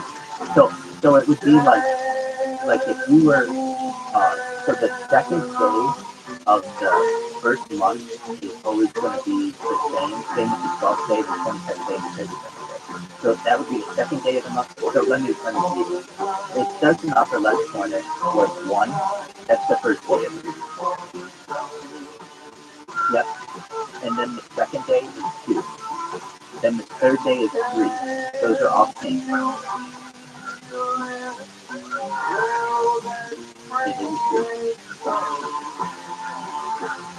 No, maybe it's just blurry here, but it goes day 1, then day 2, day 3. Those are all pink.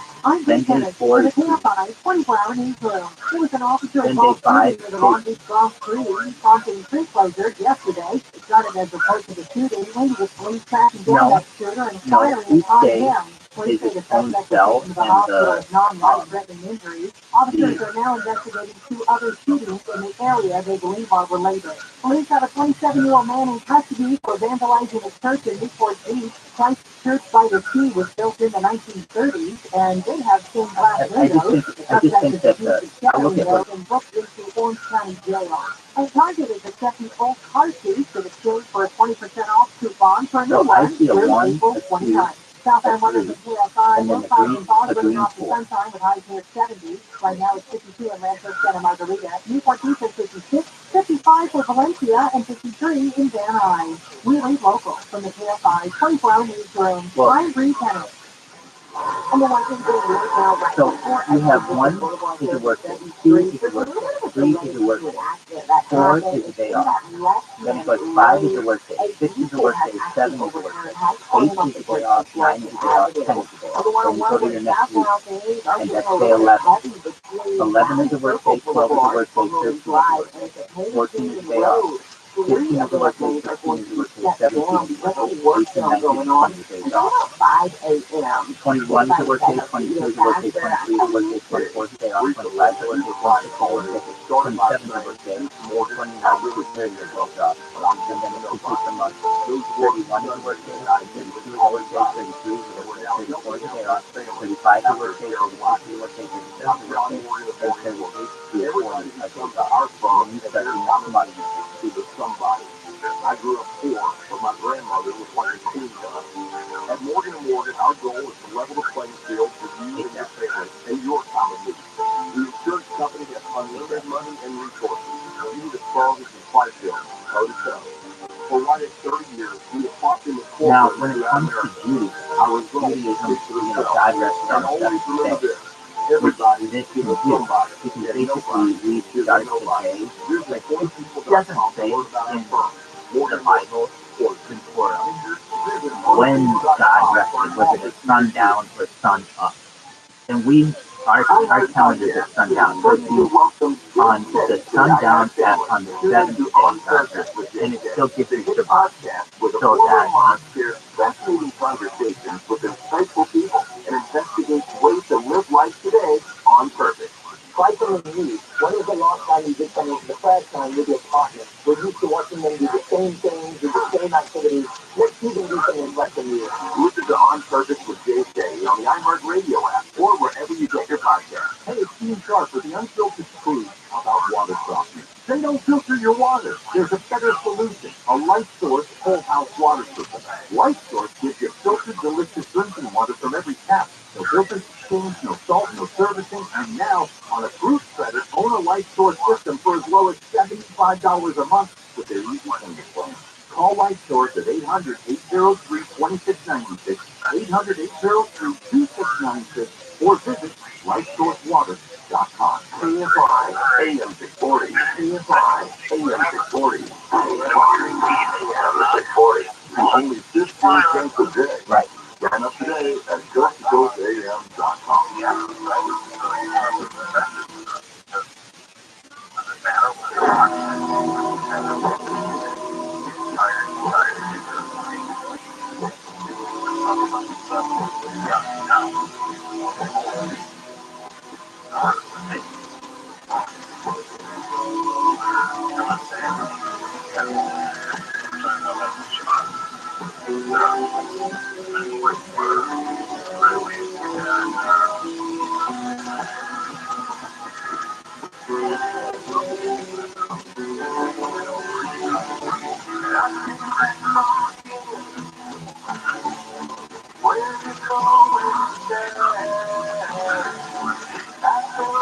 Here's what we write.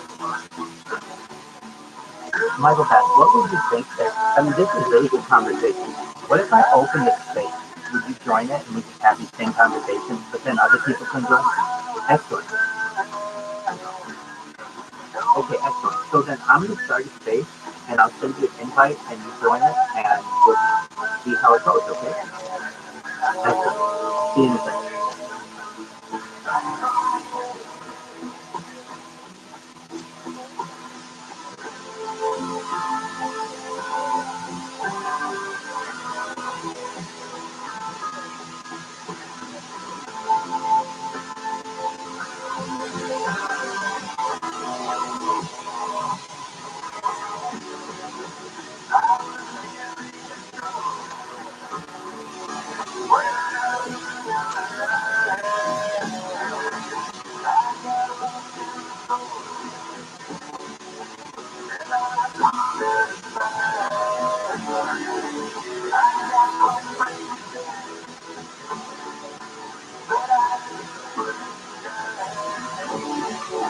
From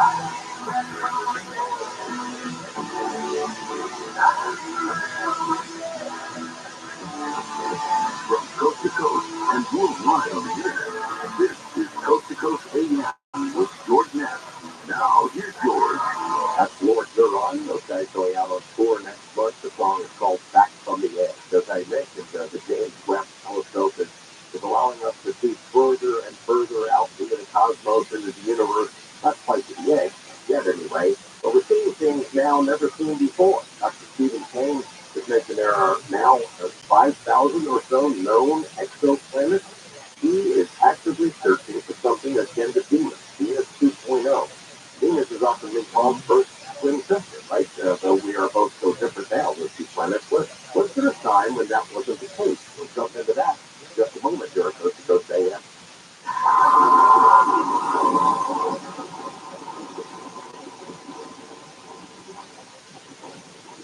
Consumer Cellular is the most trusted wireless brand, and they've been providing superior nationwide coverage for more than 25 years.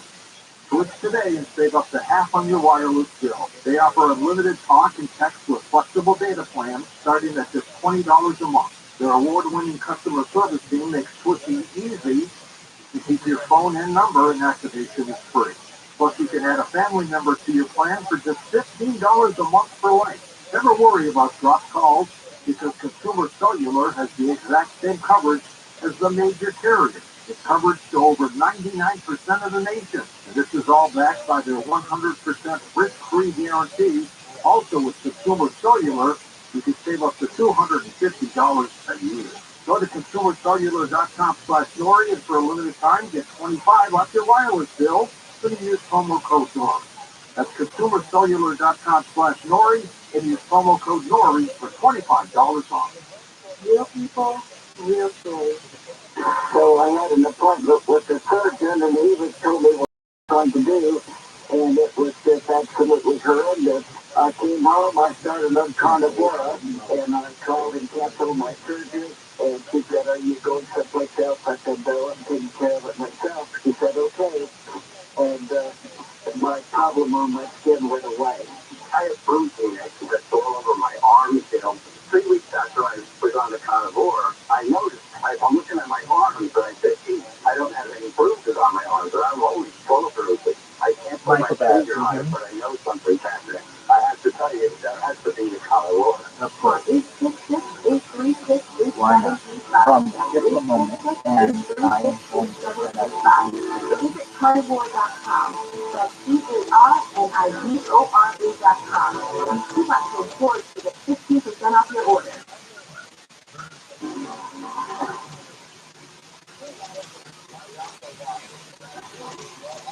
Do you ever get added to groups and you don't know who added you? Or not who added you, or you don't know what I know, I recall from reading my UFO history that back in the 50s, that these writers who told the public that they met people from Venus. They I had it. I have no idea what it's about. The news And then they would say would have I'll to get it so I'll read it, and then people get mad. They're like, I invited you to that chat. I don't know what this fucking. Yes, it is out of the mercury. It seems extraordinary. What do you think of the title? I can put whatever you want. Of course, it's all to do with whatever people want, but Venus has an extraordinary atmosphere. It's extraordinarily complicated, and that is a big part of the puzzle about understanding that. So let's understand that we can understand planets on other stars. But understand what this could mean for Earth, for example, about the future of Earth. So as you indicated earlier, it's possible that Venus was not always like it currently is.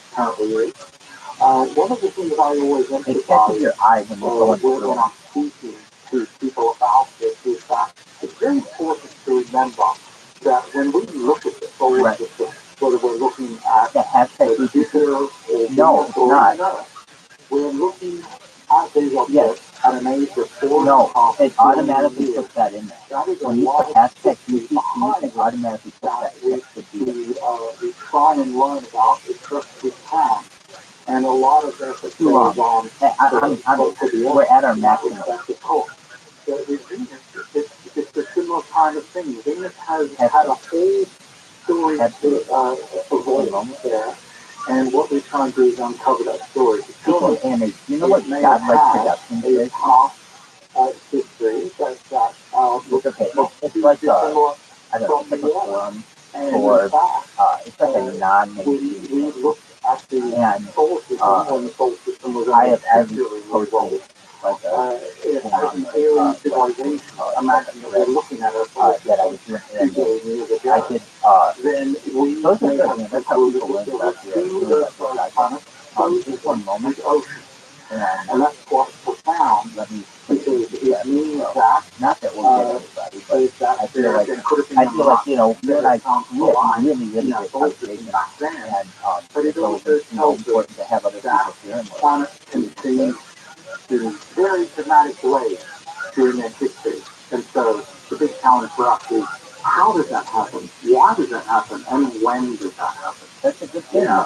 So was Venus long ago more like Earth today, or was Earth now or long ago more like Venus today, or has both of them changed? I guess it's probably more like the answer. Well, I guess this goes back to the nomenclature that you mentioned, that we often refer to Venus as being a twin.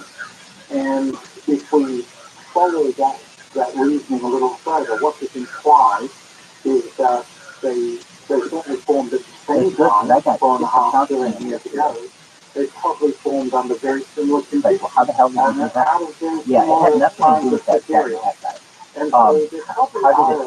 So I developed this auto clicker, or I could use an auto clicker on another computer that I have that would take a bunch of people of candles and attach them to that top thing sheet that I have, and just, you know, to make them aware of it. And Twitter has gotten much stricter when it comes to spam. And they can't. So I'm not worried about it. The question is what happened then. And no, they were aged. They absolutely were. Everything about it was legitimate. It's just like you get a couple. Was the fact that Venus is closer to the sun. So Venus you're right. is about 30% closer to the sun than the Earth is. Exactly. What this results in is that Venus receives twice the amount of energy from the sun that the Earth does. And the assumption was that was the answer. That simply, if you increase the amount of sunlight that you receive by that amount, then it pushes the planet down a different pathway into what we refer to as a runaway greenhouse. However, there are many other differences between Venus and Earth and just the amount of energy that is received from the sun. Because we also know that Venus has relatively little magnetic field. Earth has a very, very strong magnetic field, and in fact, here's what I don't understand. they don't go into a period of solar activity which produces fantastic auroras. Particularly if you're at northern or southern latitude. And they don't tell you what you do to get there. So it's like that. Why? They don't tell you. You have no idea. What did I do wrong? A lot of times. It rotates slightly backwards because it takes 225 days to go around the sun, but it takes 242 days to rotate. So it takes longer to rotate than it does to go around the sun. It's days longer than it and when you don't know, and who don't really understand why that is, or what effect that could have had on the climate. Also, Venus doesn't have a substantial moon. Earth has a substantial moon which has had a very large effect on the Earth's evolutionary history because of the tidal effect it has on the Earth. Venus doesn't have that. There are all these differences between Venus and Earth, and we're not sure exactly which of those is the primary cause, or more likely a combination of these things, in causing Venus to not have habitable conditions. So Venus may have had surface water ocean. Yeah. Well, okay, so let's talk about with the topic, at least what we're on, because I think it has a lot of opportunities, and that would be the challenging. Exactly. very nice surface. So, in fact, many like oh, no, we don't. Would you keep, they say to me, you know, no, just leave it for now. amazing things about But the what I'm saying is that when it comes to what we're discussing is the fact that, months aren't the same, and that causes all kinds of confusion. At least when it comes from a religious standpoint, oh my God, it's so confusing. What day is it? When does it start? And all that other bullshit. That is a very difficult thing because everything is changing all the time. And so how does the Earth do this? Well, one of the ways that the Earth does this is it's able to remove carbon dioxide from its atmosphere, and it dissolves into the ocean, and it's removed by weathering on continents when it rains, and that carbon is stored away in the Earth's interior. Exactly. It's not a perfect science. People one time, and it's not going to, if they can't do that, the best way to do is create some type of calendaring system where everything is as standardized as possible. Now, I've heard of other guys who have tried to standardize a calendar, and their calendars suck. Their calendars suck. Well, there's a Mayan calendar. That's it. But the idea of like calendars that people have, I think that's what would they be? Welcome. How are you? You got any new friends? Absolutely. Because the same kind of questions have been asked about Mars. Mars used to have an atmosphere, and there would help. How are you doing, Stevie? How you doing? Sure, you'll follow. Hope you're doing well. We're talking about calendars and the fact that the current calendar is not standardized. So essentially, you've got 365 days and a quarter, and that quarter is basically celebrated once every 4 years or whatever you want to call it. But I've developed a calendar. I'll put it in the chat, a picture of it, of a model of a calendar that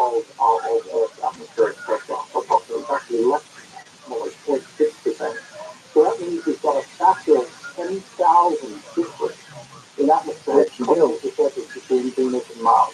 And so Mars is also taken a very, very different I just use Hebrew letters just because, like, it didn't really matter. You could call it whatever you want. You could call one of them Sheriff, you could call another one Sonny, you could call another one Tommy, you could call another one Timmy, whatever you want to appreciate is that Mars is significantly smaller than the Earth. Exactly. I say that because I have spoken to many people in the public kind of forum, and just asked how big do you think Mars is relative to the Earth? And many people assume that they know it's smaller, but they don't know it's that much smaller. It's half the size. Just for a moment, I actually raised it's only about 10% of Earth's mass. 10% of Earth's mass means that its Earth's gravity is only about 38%. And I did this about a year ago, so I mean, this isn't to say that it's fresh on my mind, but it's important from a calendaring perspective. Like, okay, here's why. When you're measuring things in light years, it's like, you have to be really accurate with what your year is. And if you're like, on Mars. So the same kind of effect that I mentioned earlier about strong period of solar activity that are going through at the moment that produces beautiful auroras. So, at the same time as affecting so the Hebrew word for day is tov.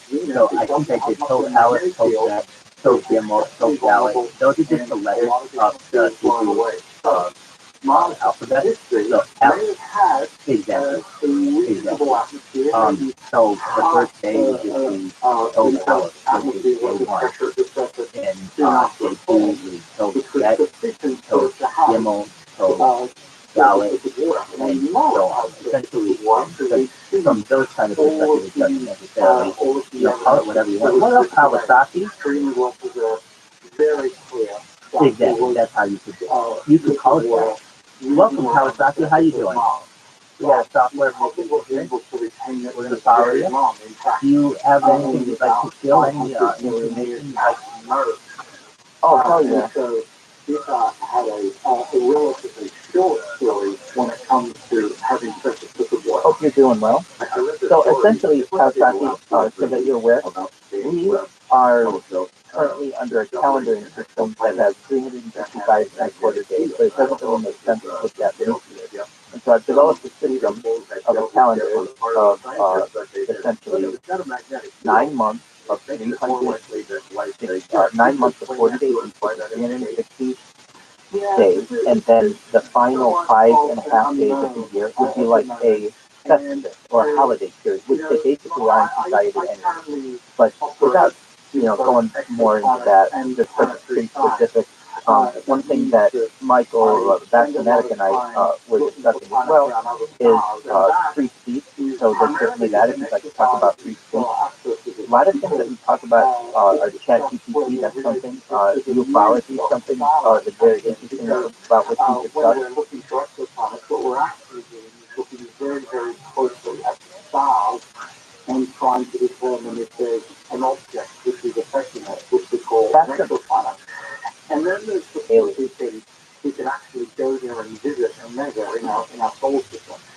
And the reason I mention that is because there's an enormous information gap between those two fields. And so when it comes to the magnetic field, it's something which is still highly unknown as to the real effect of having a magnetic field on a planet having long-term habitability.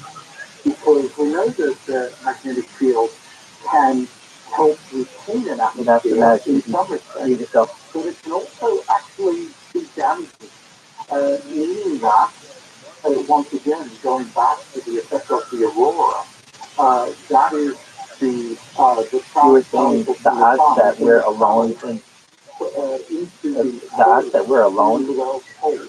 And that can actually increase the amount of atmospheric erosion that's occurring in the polar region. And so the jury is still out, actually, as to whether having a strong magnetic field is a good thing or a bad thing, depending on all the other circumstances surrounding the planet. Now, I will say that when we're talking about exoplanets, trying to determine if the planet has a magnetic field is extremely difficult. It's not something that we can easily measure from very large distances.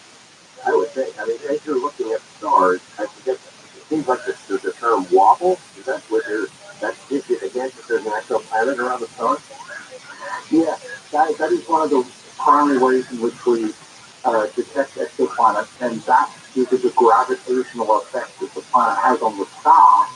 So it essentially makes the star wobble. And so since that's the gravitational effect, what we measure out of that is the mass of the planet. And does the web allow us to actually see those exoplanets, or we're still... Or is there projects that estimated? Well, it's actually a combination of those two, because you have, as I mentioned earlier, most of the planets that have been found have been discovered using what are referred to as indirect techniques. So the real dream is to directly detect them. That means take the picture and see the light from the planet itself. That is still extremely hard to do. And the info space that is not typically optimized towards that kind of work, so it has done it already. There have been several announcements from Gensler where people have been able to observe a known exoplanet and directly capture the light from the planet. Yeah, well, definitely. And even before that, so for those of you who don't know much about aliens, or maybe you're somewhat of a doubter,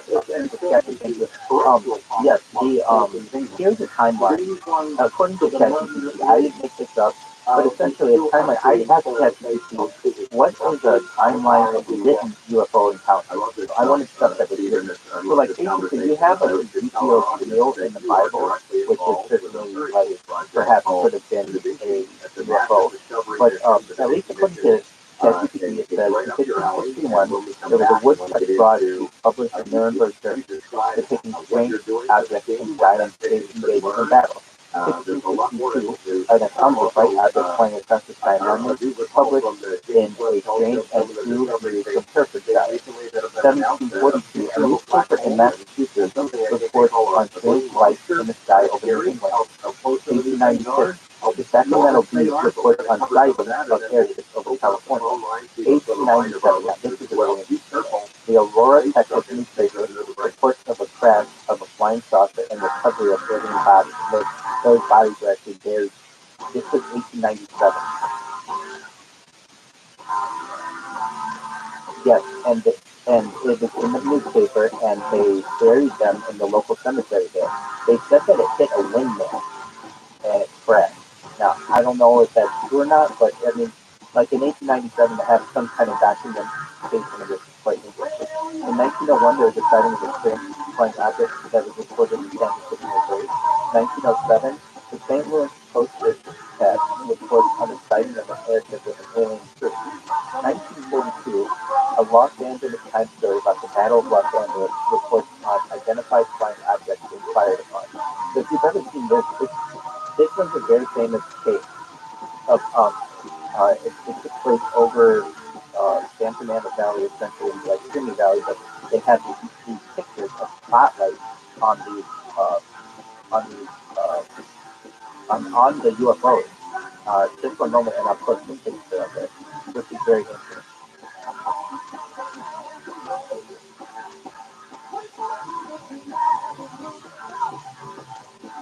So it's also known as the Great Los Angeles Air Raid. Just for a moment, I'll put the Wikipedia. It's the same picture. Yeah, it's an amazing picture.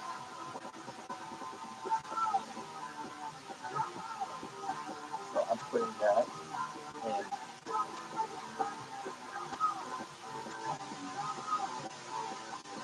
Eli is here for the hard work, for the ones rolling up their sleeves, working around the clock, and getting the job done. You're dedicated to doing what it takes to keep a business growing. Eli is dedicated to helping you make that happen. Working 7 days a week, staying fully stocked, being ready to ship any of our 41,000 items the same day. Eli, you're shipping and industrial supply specialist. Right. So that was in 1942. In 1946, and that doesn't even include all the food fighters, because those weren't necessarily written. Those were just like identified during World War II. So 1946, a sighting of 9 objects flying in formation over Mount Rainier, Washington, is reported to the press. Just a moment, we got a request here.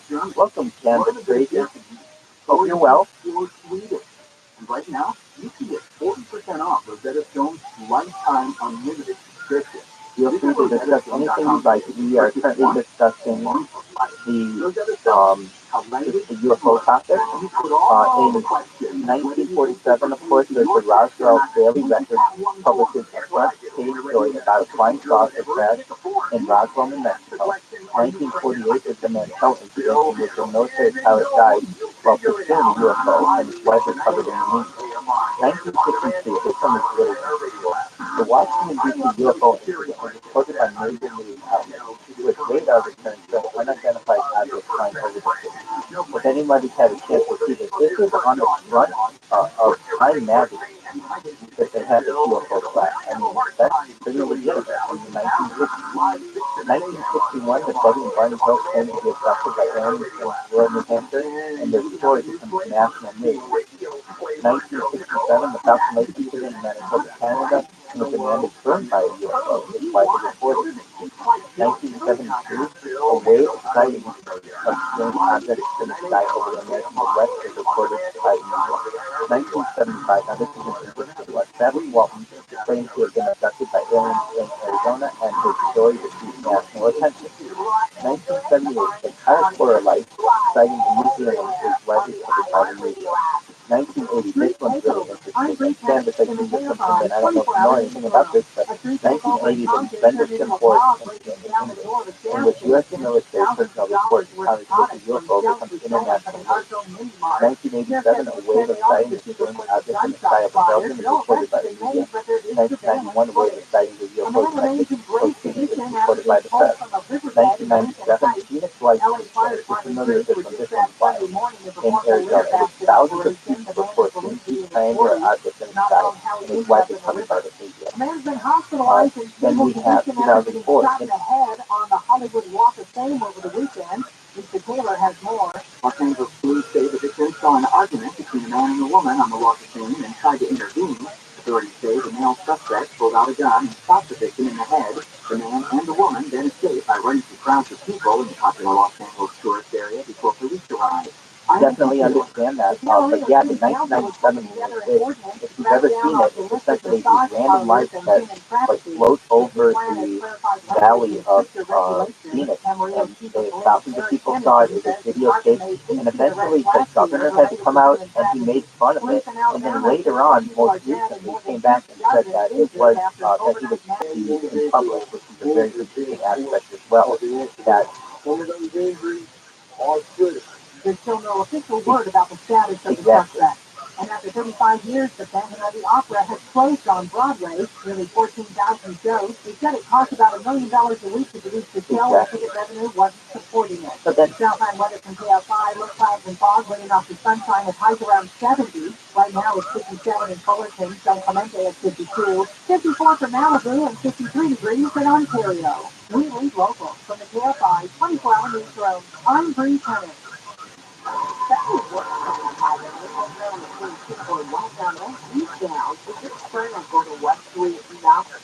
All the way to the Valley East Street. The cross will remain the forces shut down in both directions that work aren't happening. And then on the Pittsburgh westbound at Central Avenue, the office is going to be closed due to them working on the paving operations until about 5 a.m. KFI and San keep their faster. I'm Ellie Andrews. This is Michael Akiva, the managing partner of Jacoby & Myers, and the official welcome to LA Dodgers. With decades of experience and a track record of success, Jacoby & Myers will protect your rights and make sure you get the compensation you deserve. Trust Jacoby & Myers to go to bat for you. We offer free consultations to help you understand your case and the options available to you. Don't strike out with the insurance companies. Call Jacoby & Myers today. Jacoby & Myers, justice for you since 1972. iHeart Podcast is excited to welcome Jay Shetty to the iHeart family. Tune into On Surface with Jay Shetty, the hit podcast where the former mom shares fascinating conversations with insightful people and investigates ways to live life today on Surface. Cycling and Lee, when was the last time you just got into the trash can with your partner? We're used to watching them do the same things, do the same activities. Let's see them do some refreshing news. Listen to On Surface with Jay Shetty on the iHeart Radio app or wherever you get your podcasts. Your traditional investments aren't so great right now. So how about investing in assets that not only hold their value, but are just outright fun to own? Have you ever wanted a Rolex and never thought you could afford one? Well, let me suggest Bob's watches. Rolex, Omega, Cartier, Tudor, and a whole lot more. They have them all. Buy, sell, or trade. They have a huge inventory of luxury watches, free overnight shipping on all orders, and a great selection of vintage Rolex watches too. Bob's Watches is a trusted online store to buy or sell modern and vintage luxury pre-owned watches, and all watches are 100% authentic and independently certified. And now you get $200 off. Google Bob's Watches and my name, Bill Handel. Click the link at the top to get your discount automatically applied to your order.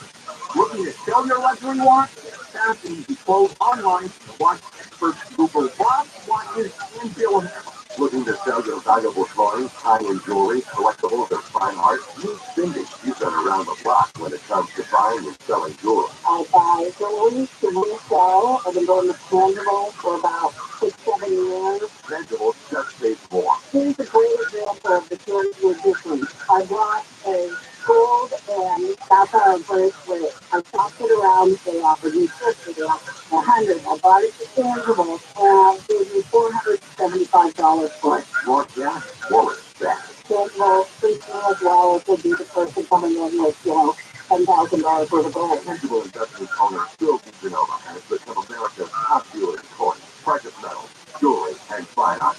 Still guaranteed you'll get more. Everything I've heard about them on the radio is true. Call now for a no obligation free professional appraisal. 800-711-2800. 800-711-2800. 800-711-2800. KFI AM 640. More stimulating talk.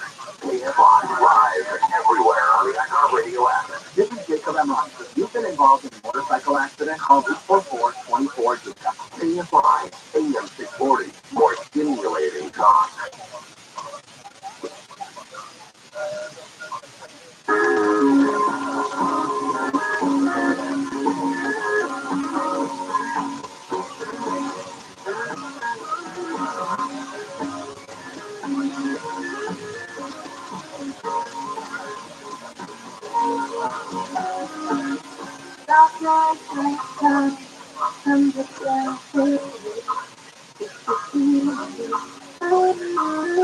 Stand up in my bed, whispering what they see. I wonder, that's no way.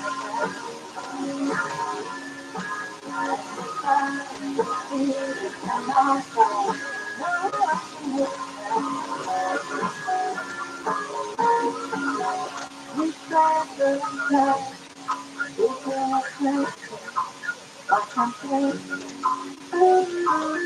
reach into my head, of my soul.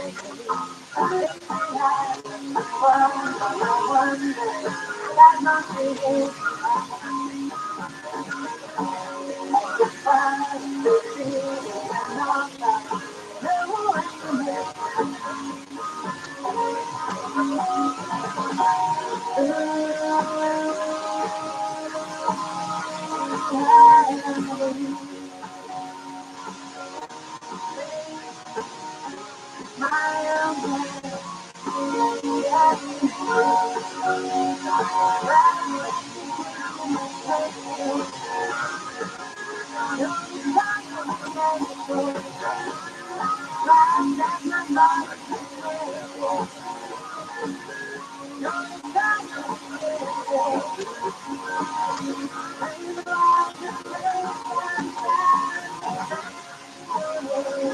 Okay, I'm sorry. Could you please see on I was sending a tweet in the chat. 501-4109. The first time caller line is 818-501-4721. To talk toll free from east of the Rockies, call 800-825-5033. From west of the Rockies, toll free, call 800-618-8255. This is Coast to Coast AM with George Knapp. That's Natalie Merchant. The song is Wonder. And wonder is what we do at night, right? We look at the sky, at the stars out there twinkling, and wonder what else is out there. Who else might be out there? Big questions, of course. My guest tonight, Dr. Stephen Kane, is up on the trail of exo-Venuses, Venus analogs, Venus 2.0, if you want to call it that, planets that are similar to our Venus, that are orbiting other stars. He's part of the science team for a NASA mission to Venus. It's dubbed the Vinci. Very exciting stuff. What is that mission? When does it happen? What's the role with it? We're going to get into that next. And then we'll be opening up the phone line, so hook you up with good questions for Dr. Kane. We'll be right back.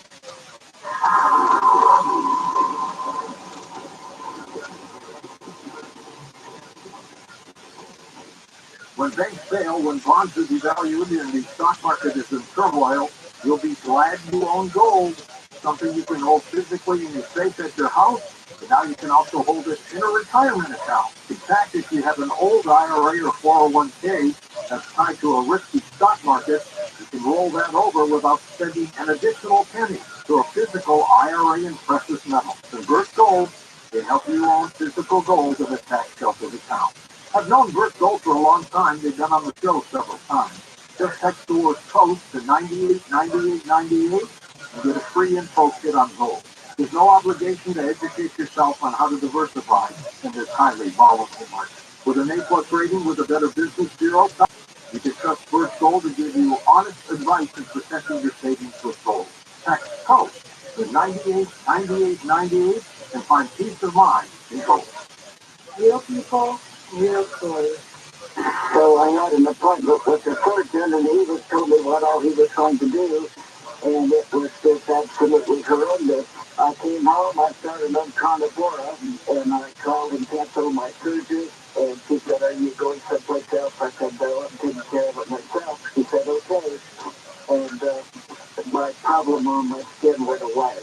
I have bruising that's all over my arms, 3 weeks after I was on the carnivora, I noticed, I'm looking at my arms, and I said, I don't have any bruises on my arms, but I'm always full of bruises. I can't put my finger on it. I think Kansas is trying to speak, but he may be running with interesting.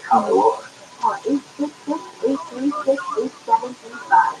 866-836-8735. Or visit carnivore.com. That's CARNIV. Just one moment, Pastor Ned. Canvas is up. Just one moment. 15% off your order.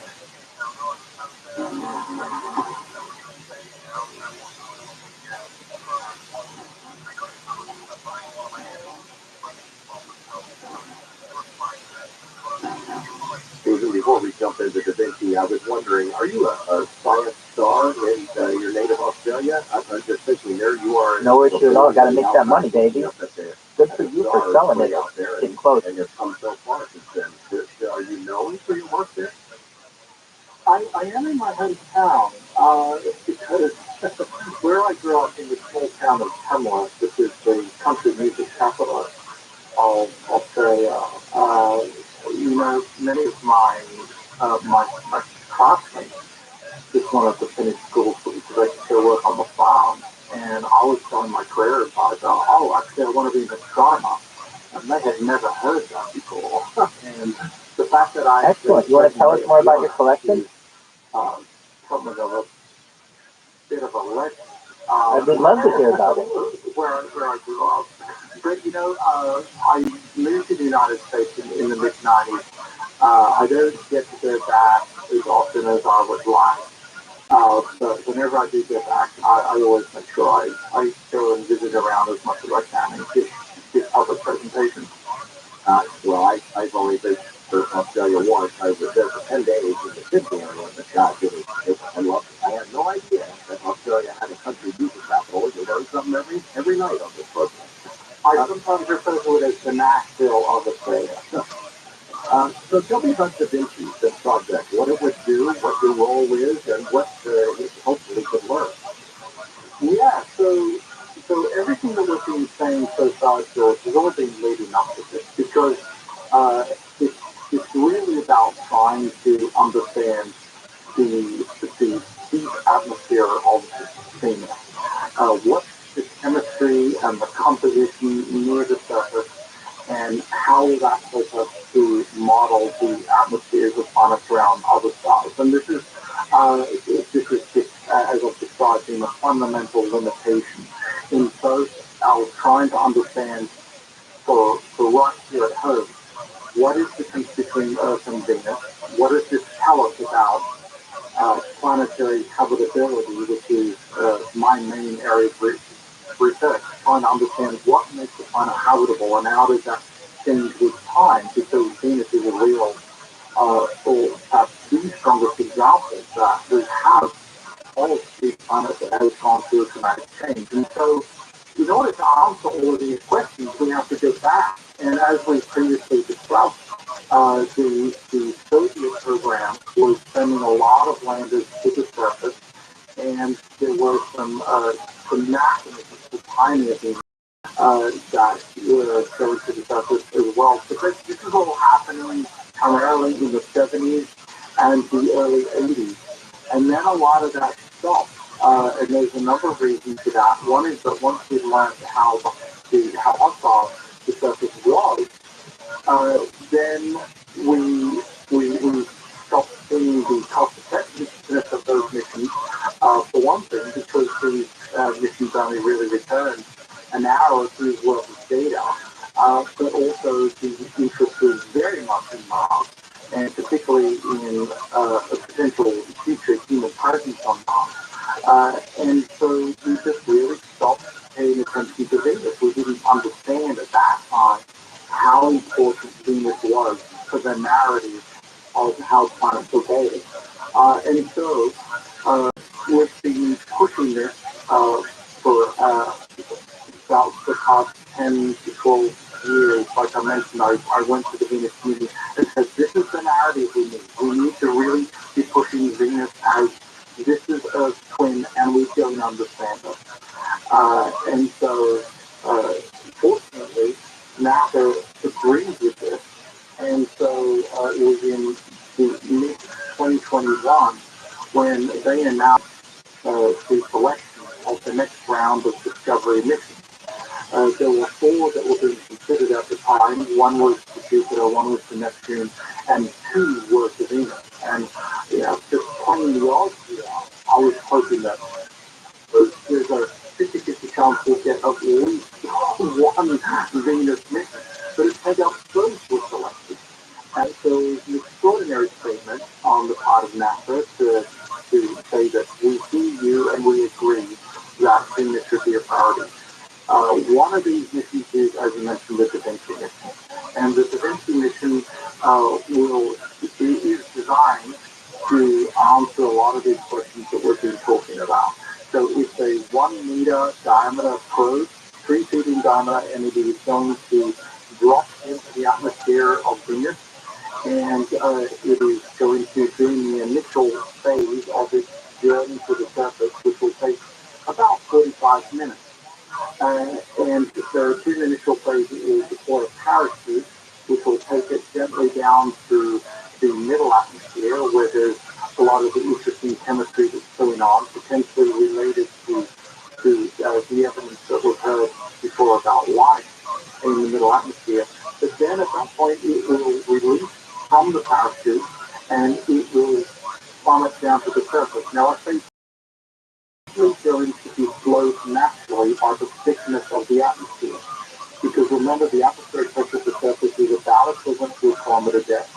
And so you can imagine if you drop something like this in the Earth ocean, there's a natural drag effect that will actually slow it down towards the surface. And it is designed for a soft landing. And so it is designed to make it all the way to the surface. And so it will measure the temperature, the pressure, the composition, and the chemistry of the atmosphere better than we've ever done before, all the way from the top of the atmosphere down to the surface. That's exciting. So could it survive? You know, it's large rovers. I mean, the one that's got a helicopter on it that's flown 50 missions. Astonishing. Some of these rovers are still going after years, and will this thing survive? And can you get data back? I mean, through that technology? Yeah, so this is one of the most extraordinary parts that I found since I rejoined in this community, because I think when a lot of people, when they think about going to the surface of Venus, a lot of people still remember the Soviet Venera program.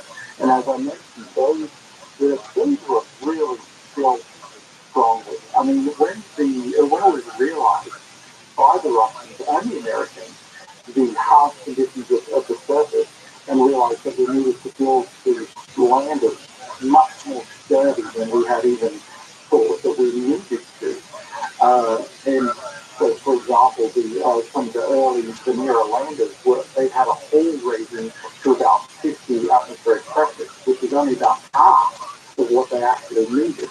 And so when you look at the later Veneras, they look like they have a very Russian design. That's like they're almost built like a Russian tank. You know, they really designed just to survive. Even so, they only lasted about 2 hours. And so the question is why? And the answer is that one of the first things to go was the electronics. The electronics back in the 70s and 80s were very vulnerable to the harsh conditions on Venus. And then if you lose the electronics, you can no longer transmit. So you're no longer transmitting data. Now, one of the major changes that occurred in the decade since is that the heat and pressure tolerance of electronics is vastly superior to what it was previously. And so when people think about going to the surface of Venus, they think, well, why would we go there? We can only last a few hours. Well, the designs that I've seen for various landers can now survive weeks and even months at the surface of Venus, which is extraordinary. Now, in terms of how long Da Vinci will last, it's actually uncertain how long Da Vinci will last at the surface. But the ability of it to transmit data is not so much limited by the lander itself, but just being able to engage in telemetry with the spacecraft which is deploying the probe. Because the way this is going to work is that it's actually going to be a series of flybys of Venus. It's not going to be an orbiter, unfortunately, that is going to just be continuously receiving data from the surface and transmitting it back to Earth. The flyby is going to go past Venus, it's going to deploy the probe, and whenever the probe has a line of sight to the flyby spacecraft, then it will be able to transmit data. And we estimate that to be between 15 to 20 minutes, which isn't as long as I would like. So my hope is that we can rectify that and that there are various other missions which are also planned. I mentioned there were two NASA missions which were selected. The other one is Veritas, which is going to be in orbit. But it's uncertain yet if that is going to be in place in orbit around Venus at the time when the Da Vinci Code is released to the surface. But if it is, then I would love to be able to use Veritas as a relay station to transmit more data from the surface. Yeah, just going back to what you said about Mars, yes, those spacecraft and the rovers, it's just extraordinary how long that they can survive. And one of the counterintuitive issues with surviving on the surface of Venus, as well as the harsh conditions, is just power. Because those rovers, they have solar panels. And you think, well, we should have solar panels on the surface of Venus, because after all, Venus receives twice the amount of energy from the sun than the Earth. However, the trouble is that the Venus atmosphere is so thick, only about 3% of the light at the top of the atmosphere reaches the surface. So it means that you need another solution, possibly a nuclear powered rover or something like that, because there are plans, believe it or not, for a rover on the surface of Venus. That's exciting. I remember that 2018 mission that flyby. They were able to peer down through what they thought was going to be this gigantic impenetrable cloud cover, but they were able to look down pretty far, wasn't it? Yeah, there's been a couple of opportunities for us to actually see down through the Venetian atmosphere. And that's because although when we look at Venus, and looking at Venus from Earth is always difficult. I always tell, particularly my students who don't necessarily think a lot about what's up in the night sky, but I always tell them, whether you know it or not, you have seen Venus. It is the third brightest object in the sky, only after the sun and the moon. But one of the ways in which you know it's Venus is because it's near the horizon all the time. And that's because Venus is closer to the sun than the Earth. You can only see it closer to the horizon. The problem there is, it means that if we want to observe Venus from the surface of the Earth, we have to look through a lot of the Earth's atmosphere.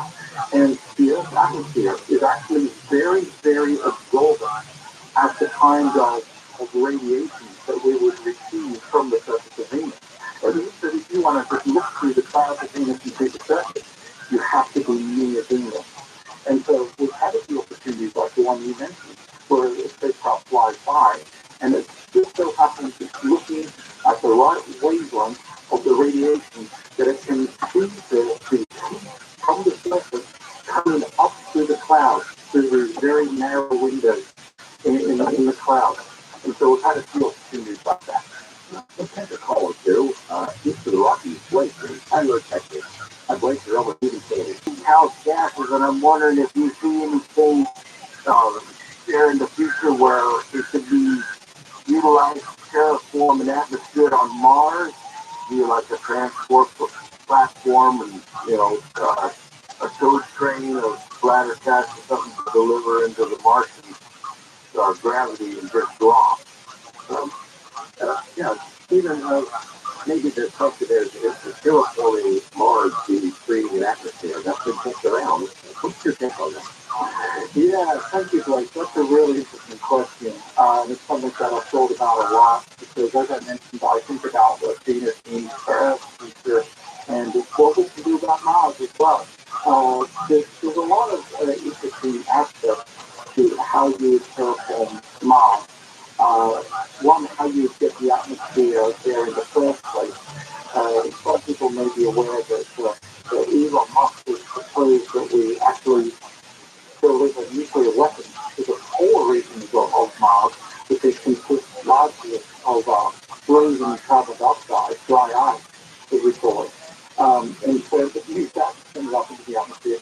Or if we could somehow, as Blake suggested, capture the carbon dioxide from Venus and we somehow transport that to Mars, which is going to be a very, very difficult process because ideally what you want to do is in order to make that carbon dioxide transportable, you really need to freeze it.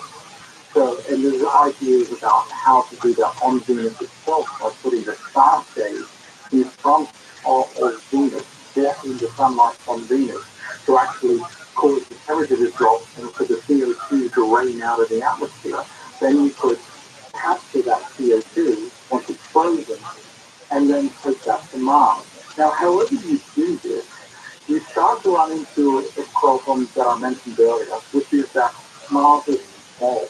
And so even if you have, or you're able to build a substantial atmosphere on Mars, and as I mentioned, carbon dioxide is a great greenhouse gas, and so it might help to warm the surface. But you have to be able to maintain the atmosphere.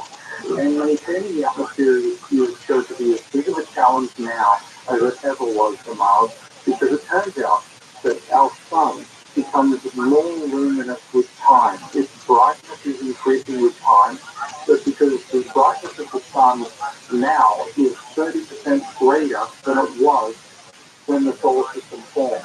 And so this is the sustainability issue, where having an atmosphere for Mars, you're going to have to continually replenish it. And so I think that's one of the major challenges for those things. Thanks for that call. We've got a lot of interesting callers on the line. We're going to have to take a break here. I know that looking at the resume, you teach, as you said, that planetary habitability. And that seems to be, you might get perilously close to forbidden territory in talking about changes to our planet and what might be causing it. Some people here don't want to hear it. Changes that happen to other planets, obviously, without people being there. But you tell us, it would seem like you're involved in those kind of discussions about what's happening on our planet and what might be the cause. Planets have changed a lot through time. There are natural processes at work there. There's also biological processes, particularly in the case of the Earth, where biological evolution has had a profound effect on the Earth's atmosphere. But there are also industrial processes which can contribute to this. And so, depending on which planet you're talking about, which stage of its history, you can start to see which is the dominant effect. We're talking with Dr. Peter King. We'll take some calls when we come back. Van Morris and Moon Dance takes us into the break. All the leaves on the falling to the sound of the beat. I'm blind to see to the call of your heartstrings to push your soul. Get all the night, my soul, into wherever I hate. Get all the stars, moonlight, seems to shine. Your grace, I want to dance with you. My love.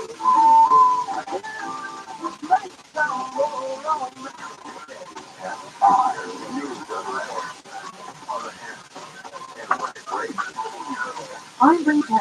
In a terrified 24-hour newsroom, police have abandoned custody in connection to a bar shooting in Orange County. 22-year-old woman is being held on attempted murder charges in the shooting that left the woman hospitalized. She's in stable condition with a gunshot wound to the upper torso. Officers say Armando Alvarez of Santa Ana has been taken into custody with a firearm. No motive has been established. Congress is pushing the IRS to streamline tax day and a push for free e-filing for all. The IRS is now looking into a government-operated e-filing system. Next month, they will release their plan.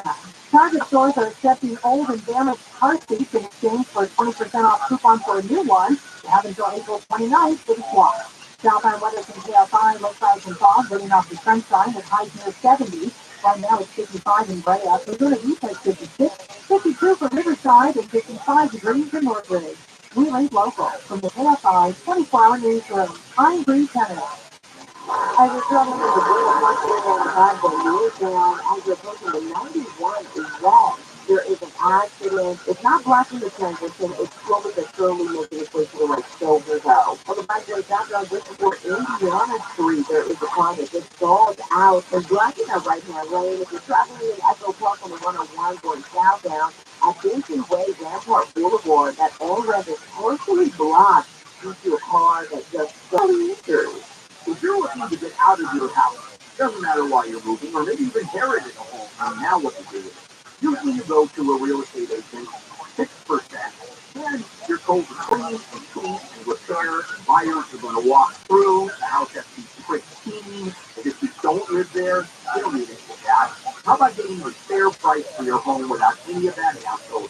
DirectBuyers.com will do exactly that. DirectBuyers.com, a local family-owned business, Ken and Matt, brother and sister. I love the way they do business. Now, there are a lot of schmucks out there in this business.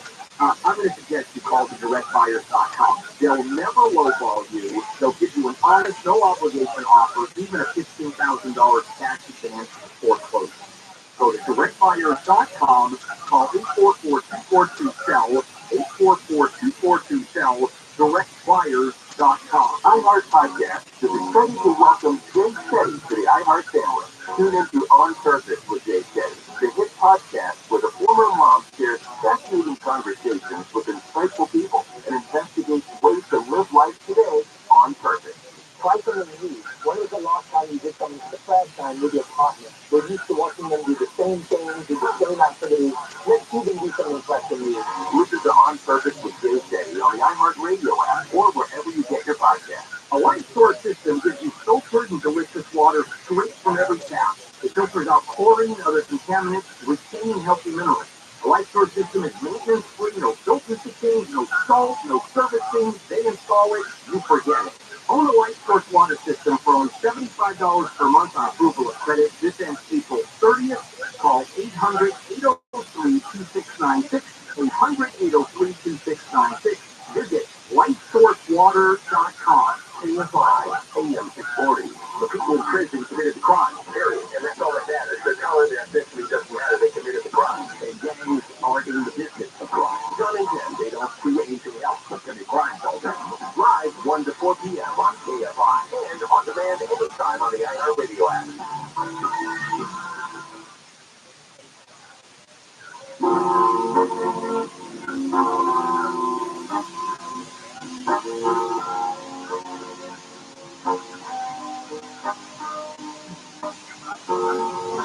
Holding back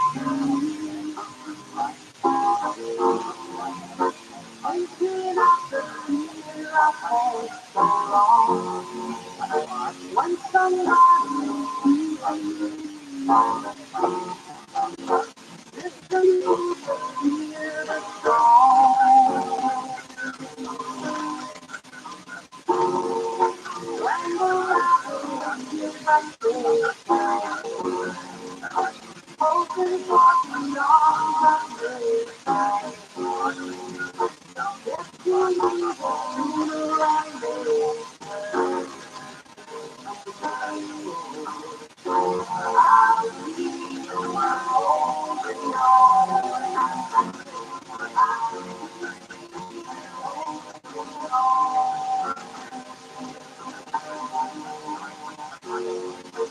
holding back to you. That's the way the faith will fall on.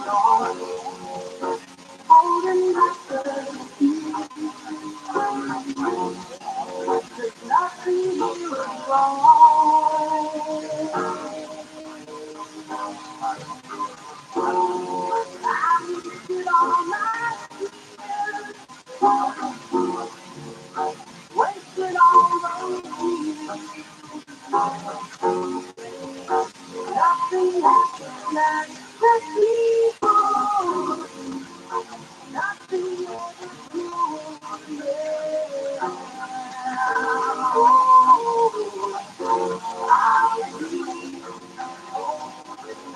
To talk to Jordan, call the wildcard line at 818-501-4109. The first-time caller line is 818-501-4721.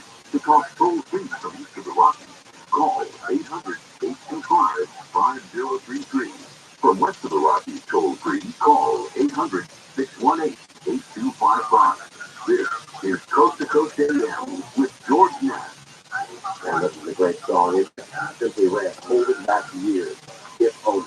Yeah, one segment remaining with my guest, Dr. Stephen Payne, as many of you out there listening tonight know, we kind of whipsaw on the question of life and our goals.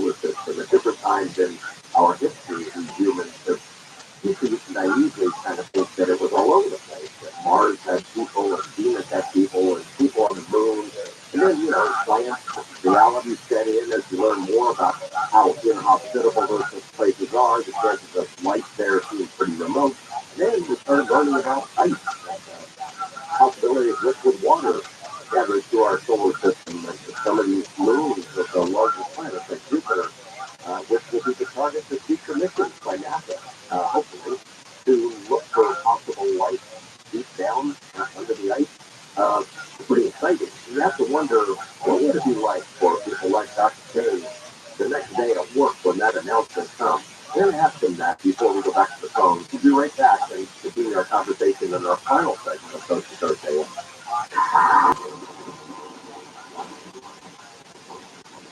Tax-seeking can be taxing on your identity because all your personal information is all in one place, getting emailed, shared, and possibly exposed to identity thieves. Tax forms can be like one-stop shops for ID thieves, which means it can be dangerous and easy to steal your identity. Protection against identity theft is easier with LifeLock by Norton. LifeLock by Norton helps monitor your info and alert you to potential identity threats. And if you do become a victim, a dedicated U.S.-based restoration specialist will work to fix it during tax season and beyond. No one can prevent all identity theft and monitor all transactions at all businesses. But you can make sure your identity theft protection starts here. Join LifeLock today. Save up to 25% off your first year. Call 1-800-LifeLock or go to LifeLock.com and use promo code George. That's LifeLock.com. Use promo code George to save 25% off. LifeLock.com. What if you could build a six-figure retirement income with almost half the money saved? You heard that right. Get a discount on your retirement, creating a six-figure income with 40% less than traditional 401ks and mutual funds. Hi, I'm Brett, the best-selling author and star in the new Hollywood documentary called The Baby Boomer Dilemma. In this film, economists and Nobel Prize-winning PhDs from Wharton, MIT, and Stanford share a strange concept I call the retirement discount. It gives you more retirement income with the same dollars saved, and your money is never at risk if the market crashes. That's right. If the market crashes 30%, you lose nothing. Even people who are off track have shifted money to this new strategy because it increases their retirement income or can allow them to stop working years sooner. So if you're over 50 and want a bigger, better retirement with less money, call to get a free copy of this brand new movie, Baby Boomer Dilemma, at 1-800-506-2020. This is a $30 value, but if you call today, you'll get it completely free, plus 2 hours of bonus behind the scenes footage. All you can cover shipping and handling, no credit card required. But don't delay, call right now, 1-800-506-2020. That's 1-800-506-2020, 1-800-506-2020.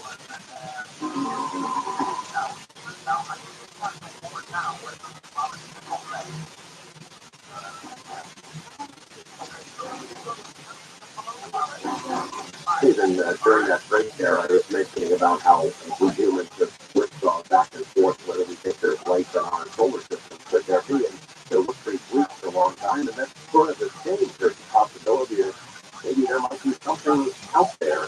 How big of a deal would it be for someone in your field an announcement that life has been discovered? Does or did exist in our solar system, maybe somewhere else, but let's say it's Mars, it's fossils, it's tiny microscopic life forms that existed a million years ago. What's that day in the office going to be like the morning after that big thing? Well, that's very difficult to describe how extraordinary that would be. That would be an absolutely amazing announcement. And as you may recall, it was back in the late 90s that such an announcement was indeed made. Yeah. That announcement was regarding a meteorite that got huge from Mars. You're absolutely fine. That's why we're here. I want you to be able to talk freely about your project, and if you can get perhaps a new potential onboard someone potentially, I'm more than happy to do it. And I'll say that one of the big questions is for if we do find life in our solar system, are there evidence of past life or present life? You mentioned the moons of Jupiter, the Galilean moon, particularly Europa, is thought to have a subsurface ocean. There's a small moon of Saturn called Enceladus, which also is thought to have a subsurface ocean. Whenever people think about oceans of liquid water, they tend to associate life with it. And it's not clear yet how the conditions are needed for life, whether if you could have the right ingredients, then you would spontaneously form life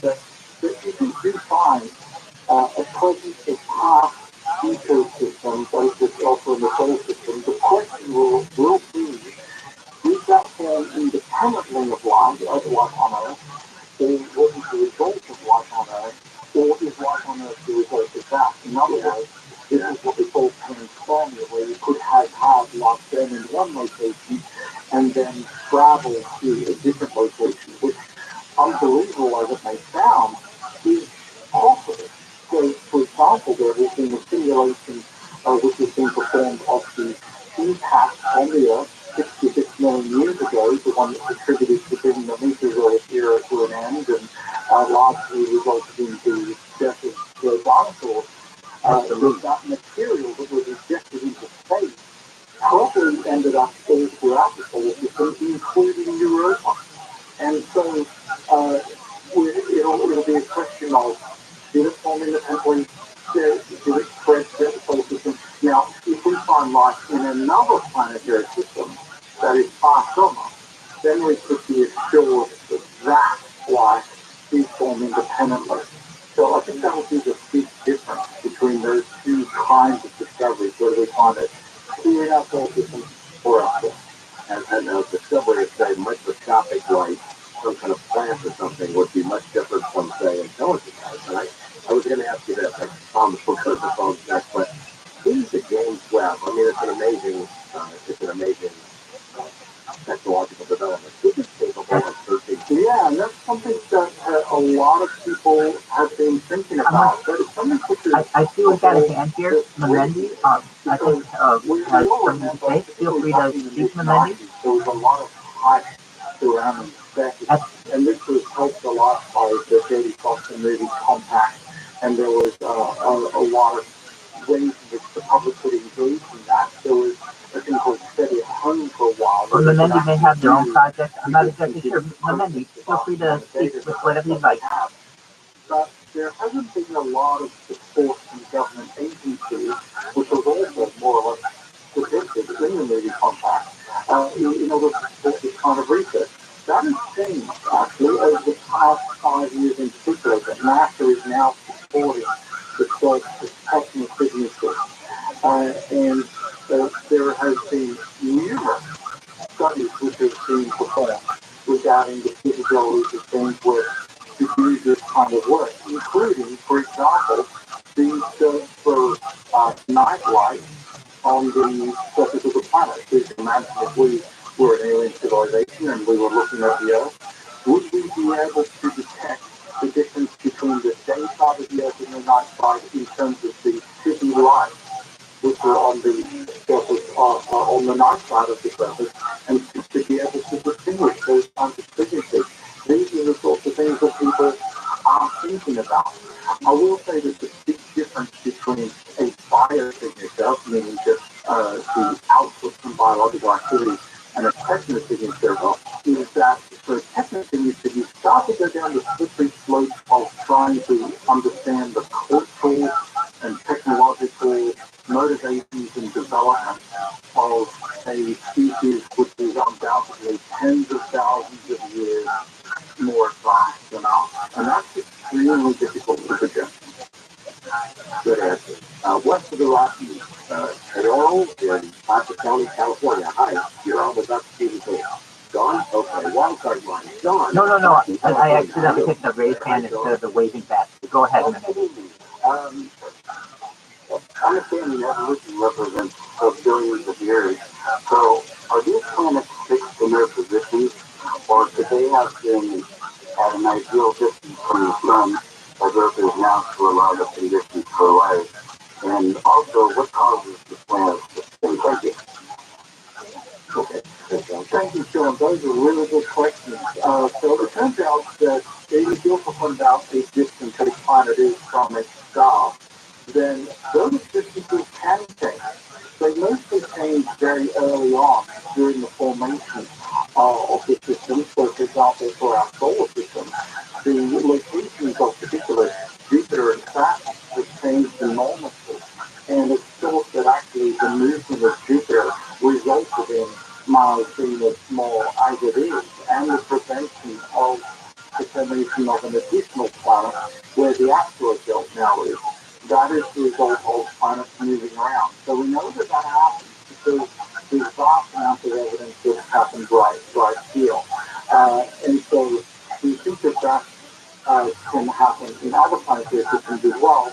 But, as I said, usually that happens during the formation process. And so by the time that life is forming on the surface, the planets have mostly settled down into their present location. In terms of the spin of planets, that's a really important topic when I think about planetary habitability, because I mentioned earlier that a big difference between Venus and Earth is that Venus barely spins at all, whereas Earth actually spins extremely rapidly. I don't think we appreciate how rapid Earth's rotation rate is. It's very, very fast. And so what effect does that have on the development of life and climate? And that's actually a big part of why we think that Venus could have had surface liquid water oceans in the past. I didn't get to that point earlier, but actually, if you could imagine that instead of the Earth spinning very rapidly, that you have it be a slow rotator or just has one side permanently facing the sun, then what happens if you have surface liquid water oceans? You form a lot of clouds on the day side of the planet because of the evaporation, which cools the planet down. And that's exactly what Venus would have needed in order to remain habitable for a long period of time. That's one of the mechanisms to which it could work. Why do these planets have enormously different rotation rates? We're not really sure. But we think that in the case of the Earth, it could have been because of the impact which resulted in the formation of the moon. That was a very, very important moment in Earth's history and could have had a profound effect on the way in which the Earth changed. Yeah, no moon, no Earth, no life on Earth, right? Or something close to that. Well, so that's an interesting point about when we start to get entropic about the Earth, and we look at all the features of the Earth, such as its rotation rate, such as its distance from the sun, its size, and the fact that we have a substantial moon. We look at each of these features, and we think, are we here because of that feature? Now, when it comes to the moon, the thing is that the moon has played a role in the development of life on Earth because, for example, the tide from the moon produce tidal pools where you can get concentrations of organic chemistry, which will accelerate the development of life on Earth. So that means that without the moon, you may still have formed life on the Earth, it just may have taken longer. All right, you're supposed to Vic from Salem, Oregon. Hey, Vic, you're on with Dr. Stephen King. Hey, great show, George again, and Dr. King, I love your topic. I was wondering, are you listening? Yeah, I can hear you. Oh, anyway, I was wondering, how come the Webb telescope hasn't looked at our nearest sun star system next to our own, which is Alpha Centauri? Within 100 light years of our own sun, there are probably 60 or 70 stars that are very similar to our own sun.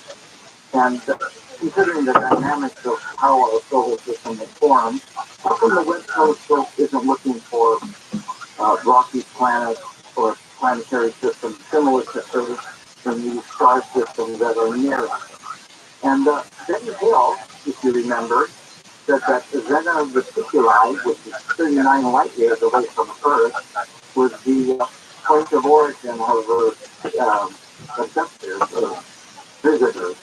So why haven't we trained with the Webb telescope on Zeta Reticuli? I know these are a lot of questions, but I was just hoping maybe we can have some answers as to why we aren't using the Webb telescope in our nearby locality. Yeah, thank you, Dick. Great question, because you would think that we'd look at the closest stars first, wouldn't you? There's a thing to remember about the James Webb Space Telescope is that it is a general purpose instrument, meaning that it doesn't just look at planets.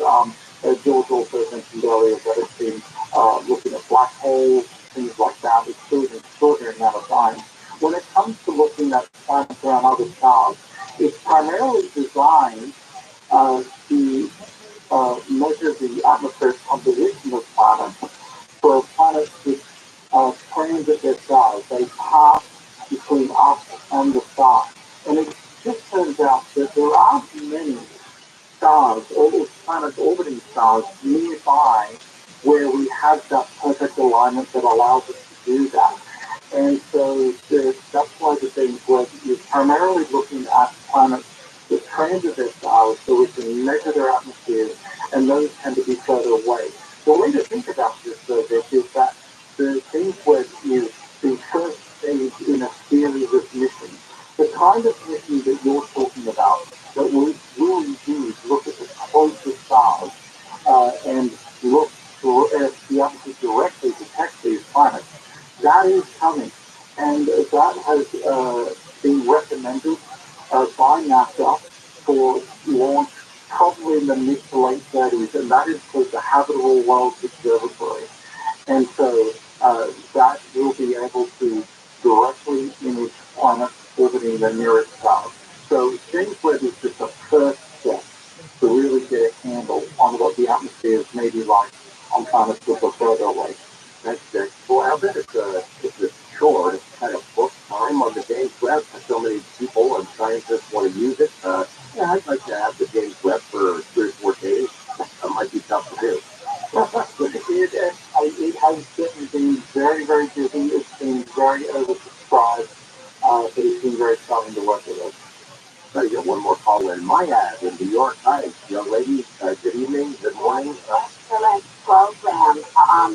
I'm reading about the hydrothermal vents from an essay, The Moonlit Path, Reflections on the Dark Feminine, as a paradox in that is similar to what you described, mid-ocean, the continental plate, 800 and some degrees Fahrenheit, 8,600, and possibly interplanetary comets and meteors bringing on the prolific flora and fauna. So I'd like your thoughts about those thermal hydro jets down at the bottom of the ocean, and might there be some parallel to the conditions you described? Thanks for that call. Yeah. Thanks for the call. We got about a minute left, Stephen. I guess the point being that life in some form exists in pretty extremely hostile environments, doesn't it? Yeah. This is something that we think about a lot, and I will say that I mentioned that we tend to be anthropic when we think about life. We can't help it a lot of the time, but we can't box ourselves in. We have to think of the alternatives for life. And one of these is, as I mentioned, the hydrothermal vents, the sea-rich oceans. These are what we call extremophiles, the organisms that enjoy these kinds of environments. We think about these not so much in the context of Venus, but certainly in the context of Europa or Enceladus, these icy moons that may have subsurface oceans, because that is a great source of energy, which is why life likes the hydrothermal vents. Because if they're not getting it from the sun, then they need to get it from somewhere, and hydrothermal vents are a great source for that. Dr. Steve King, boy, I would imagine it's a lot of fun to take your classes, one of your classes. You're welcome here anytime. Hope you'll keep us in the loop. If you got some cool stuff you want to tell the world about, you're welcome here. Thank you, George. Happy to talk anytime. All right. Thanks again. And thanks to my earlier guest, Dr. Travis Taylor, and to my colleagues there at Premier and Coast to Coast, Donna Walker and Michael Cosio, Lex Lowenwood, Dan Galani, Chris Forrest, Lisa Lyon, Tom Dan Iser, and of course, George Dory. I'm George Jack. I'll be back next Sunday night. Good night, everyone.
lock your pet up the tree? Yeah, he's way up there. He's scared to come down. Hang on, I'll get him for you. Be careful, mister. Thanks, kid. Here you go. Where did he come from? And where is he now? In case. What? Oh, no, your mom and dad called us to clean out your shower bin. What? They were up a tree too. Really? Your drain was really clogged, backing up, and we have to stop that nasty stuff from invading your bathroom. So you're a hero? Try to be every day. We're rooter heroes. Wow. We make sure you live in a safe, clean house. Go on. Thanks for rescuing George. It's what a hero does. If you know how to plug in, call Zero Hero coming in here. Go online at ROTHSCHILD.com.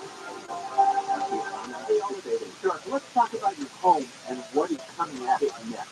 Every home in America, including yours, is going full electric faster than any of us ever imagined. That means your home needs to be ready for increased electrical demands at a time when the grid is already strained, energy costs are going up, and rolling outages is more common than ever. So where do you start? You start by going solar with a complete solar solution. That means electric vehicle ready, panels to cancel out your power bill, and a Tesla Powerwall backup battery system. And who do you call? The only company that I have trusted for solar on my own home. Sunrise. With Sunrise, it's simple. It's always the best design, the best equipment, world-class installation, and all of it covered with the best warranty and customer service in the industry. So get in front of what's coming with a complete EV-ready panel and Powerwall system from Sunrise. Start today at sunrise.com. Sunrise.com. CSLB means you're really easy. Life moves pretty fast. You don't let them hide. Don't learn it all a while. You can miss it. Recording. Los Angeles, Orange County. Live everywhere on the iHeartRadio app. Hepatitis A from strawberries. I'm Tennis in the KFI 24-hour newsroom. Frozen strawberries sold at Costco, Trader Joe's, and other stores are being recalled due to a link to a hepatitis A outbreak. The LA County Department of Public Health says the berries were grown in Mexico but processed in San Diego. Several brands were covered in the recall. If you have them, throw them out. A street takeover in Compton turned into a mob breaking down the door of a gas station. Thousands of dollars worth of products on shelves were stolen from the Arco Mini Mart. Sheriff deputies also said they received reports of gunshots. No arrests have been made, but they say there is surveillance footage. A man remains in grave condition after being pulled from a riverbed in Lincoln Heights. The LA Fire Department news was dispatched Sunday morning. It's a proper litter basket operation. The man is believed to be in his 40s. It's not known how he ended up in the river. SpaceX is looking to test launch its giant Starship rocket this morning. That uncrewed launch of the world's biggest rocket will be the first flight test of what SpaceX calls a fully integrated Starship spacecraft and the so-called Super Heavy rocket. The 2.5-hour test window will open at 7 a.m. Central Time. That's 5 a.m. for us. The launch is set for South Texas. A live broadcast of the test launch will be on SpaceX.com/launches. Police in Alabama say 4 people are dead and more than 2 dozen people injured after an overnight mass shooting at a Sweet 16 party. 21 individuals injured during the course of the incident. Some of those injuries are serious.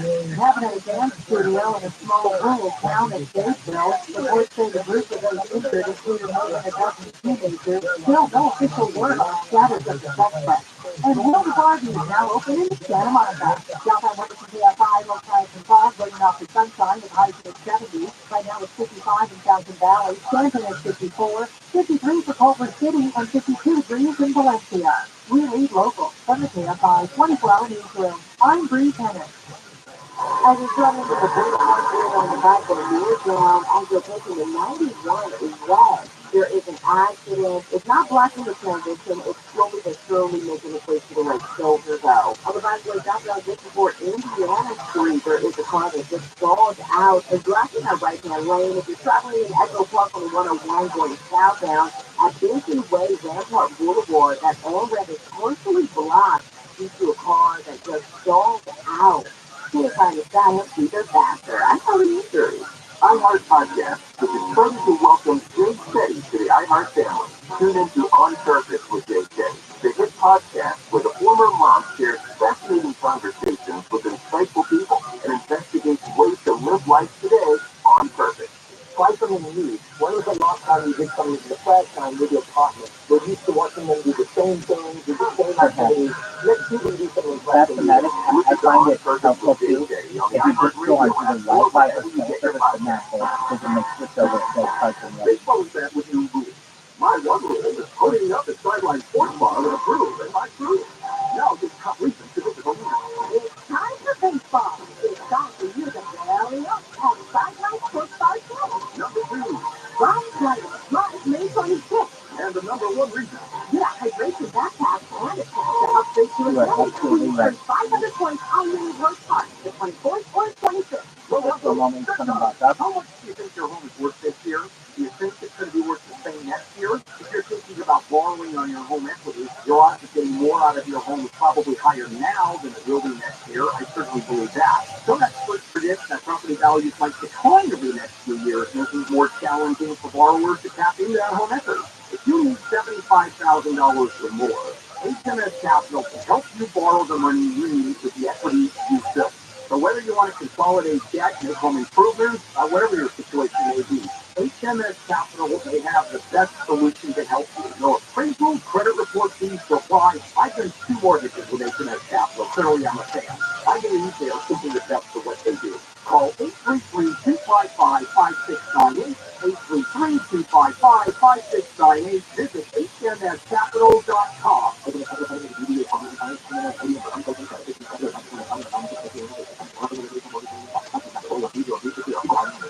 Modern window and door dealers make it easy to provide quality windows and doors that fit your project. Continually serving the trade professional community, we are your trusted partner from the beginning to the end of every project. You pay close attention to every detail of your client's home, and everyone you partner with should as well. Modern windows and doors are handcrafted and perfected, bringing a quality and sophistication to every stage. The attention to detail on everything they do means your attention to detail can be applied elsewhere, making space for everything that matters most to your client. Modern dealers are here to help with your modern window and door project. They make it easy to find the best solution with modern windows and doors to meet every need. Visit replacementmadeeasy.com today to find your trusted Marvin dealer. That's replacementmadeeasy.com. This is Jacob Amani. If you've been in an accident, call 844-24-JACOB. KFI, AM 640, more stimulating talk.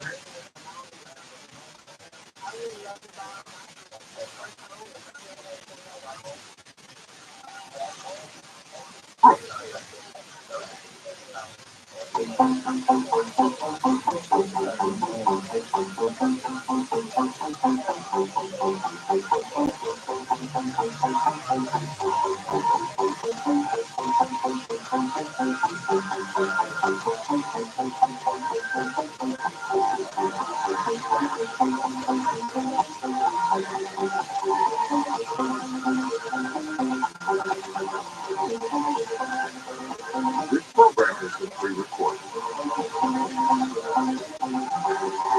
Good evening, everyone.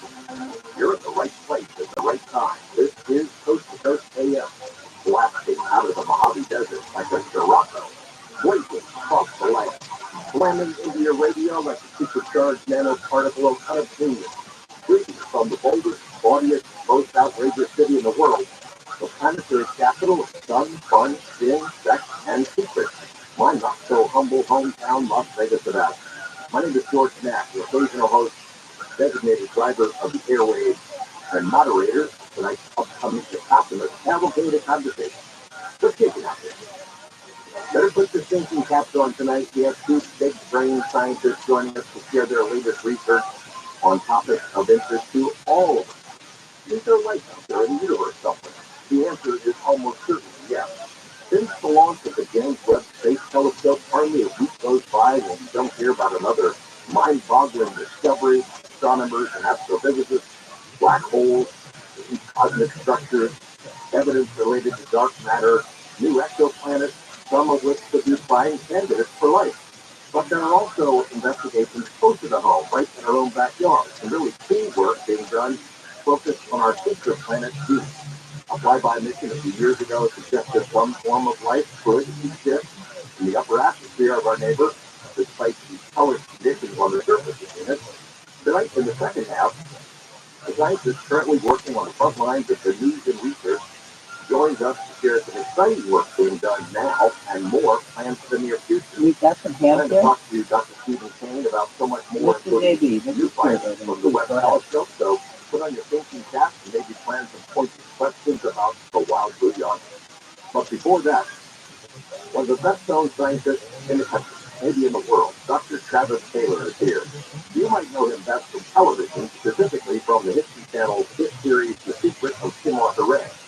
Over the past 4 years, Travis has been a principal investigator of that strange piece of property in northeastern Utah. Season 4 of the series kicks off 2 nights from now on April 18th, and I've already heard of bits and pieces of the stuff that's coming.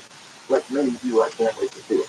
It's a great question. So please don't feel very ignorant. It's a question that we all have when we join this space. What is this all about?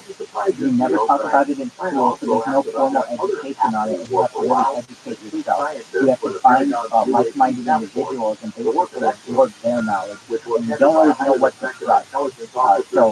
JB, if you're alone in this, nope, we were all in the same boat, and I can tell you this, I started in Twitter Spaces really in 2023, and here I am hosting NFT Twitter Spaces, so the learning curve isn't too great, but we all at the beginning, no one knows what's going on, and I'll let other people chime in. I am really looking forward to this. The timing is pretty good too, given all the cooking percolating on the UFO show. At least a few things have been moved, I think, to the front burner. On Wednesday, a U.S. Senate committee will hold a formal hearing, part of it in public, part of it behind closed doors, to talk about UAP matters with Dr. Sean Kirkpatrick, the head of ARROW, the current government entity assigned to investigate UFO UAP matters. I know the committee chairperson, Senator Kirsten Gillibrand, is kind of kicked off as planning on his dragged his feet for 2 years and somehow finagled a way to avoid implementing the budget that the Senate has set aside for their efforts. It's as if, maybe I'm wrong here, it's as if they really don't want to get to the bottom of this stuff. But members of Congress have been hearing for themselves for months and months now direct testimony from what we call whistleblowers, people who work on the inside, telling them about the legacy UFO program, about alleged storage and testing and analysis of technology that we are told is from somewhere else. So they've been getting an earful, and while it's unlikely any of that's going to come up at this week's hearing, it's going to come spilling out at some point. Pretty exciting stuff. This past week, we heard from my longtime friend and colleague, Dr. Colin Kelleher, when asked if there's unknown technology stashed away somewhere, perhaps in the hangars of some big aerospace companies. He carefully answered that A, you can't talk about it, but B, the answer is yes. Colin was the program manager for OFF, the largest UFO investigation ever funded by the U.S. government, that we know of, that is. And also this week, the head of the U.S. Space Force made some startling statements about UAP, admitting this is an international issue, it's global in scope, along with some other choice words that really got the public's attention. So what's unfolding behind the scenes? Feels like quite a bit. Webmaster Lex Lowe and I pulled together our usual assortment of items and oddities. We call it NAS News. You can find it on the Coast to Coast AM website. We have a pair of space-related news features, one about how NASA used the Webb telescope to find a supernova deep out in space with a scale we've never seen before. Another story about a massive new map of the universe, what it tells us about dark matter. Some of that sails right over my funky little head, but I know just enough to realize those are major discoveries. We have a follow-up story to that big scandal from this past week about the young man who spilled all sorts of, allegedly spilled all sorts of secret documents to his pals online, allegedly to impress them. The argument could be made that way too much stuff is classified in the first place, things that the public has a right to know. That's the premise of the story that we posted there. Check it out. From folks who know how to use AI tech gave it a fun assignment of trying to figure out what our ET neighbors might look like. A fun story. And a glimmer of hope for troubled monarch butterflies, too. Those stories and a few more in NAS News. While you're on the website, check out how to become a Coast Insider. The cost is about 15 cents a day if you subscribe for a year. archive of programs and interviews, including the Art Bell Vault. Listen anytime you want, as often as you want. It's a great deal. So too is a subscription to Beyond Belief, it's George Norrie's television program where he interviews fascinating guests, similar to what George does here on the radio, Texas TV. With that, let's assume the position. Bring in the dog and the cat and the neighborhood roadrunner, put on upon a Joe, slide your bod into those silky jammies and your toes of your best bunny slippers, pop yourself down in a comfy spot and turn down the lights and turn up the radio. In a moment, we take you to perhaps the spookiest place on earth, Give Off the Ranch, with Dr. Sabbath Taylor. I'm George Mack, and this is Coast to Coast AM.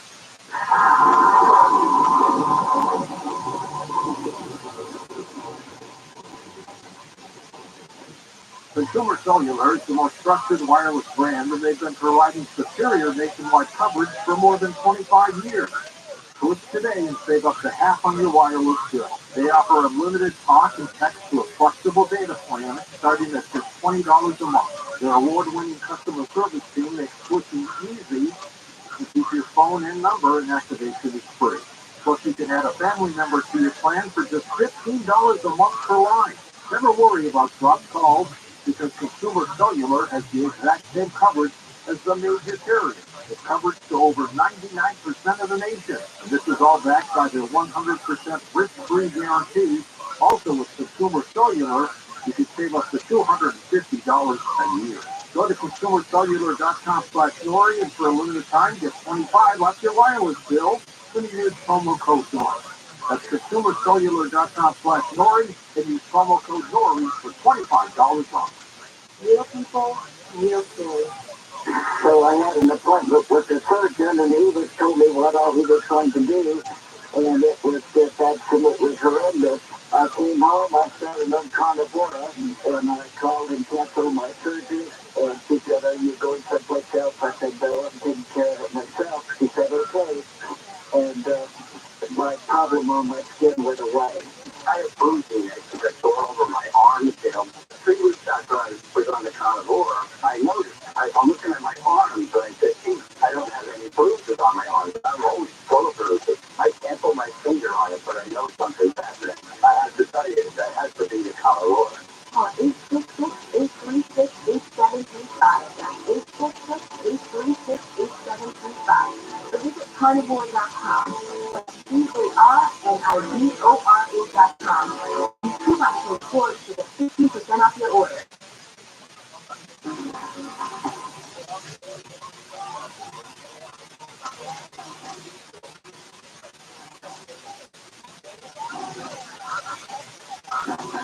One year ago this coming week, a pretty surprising news release was sent out from a company and defense contractor called Radiant Technology that has offices in 17 states, most of them attached to Air Force bases.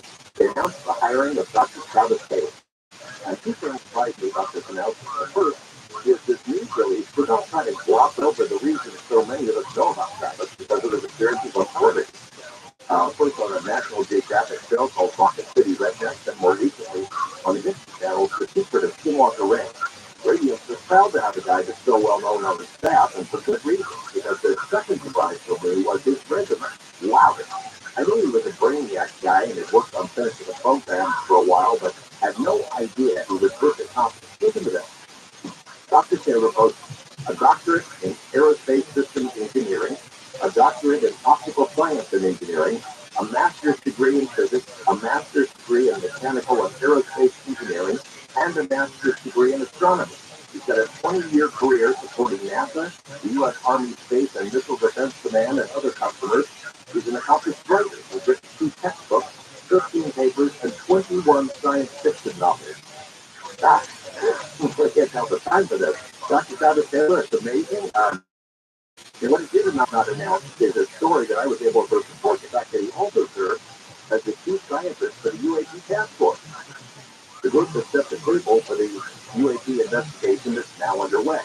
You know him best for his work as the intrepid scientist on the Secret of Skinwalker Ranch, which kicks off season 4, 2 days from now, April 18th. Dr. Travis Taylor, welcome for the first time to Coast AM. Oh, thank you very much, George. I'm happy to be here. You just got back from the ranch, right? I mean, I really appreciate you staying up late. I know you've been on the road, so you're fresh back from Utah.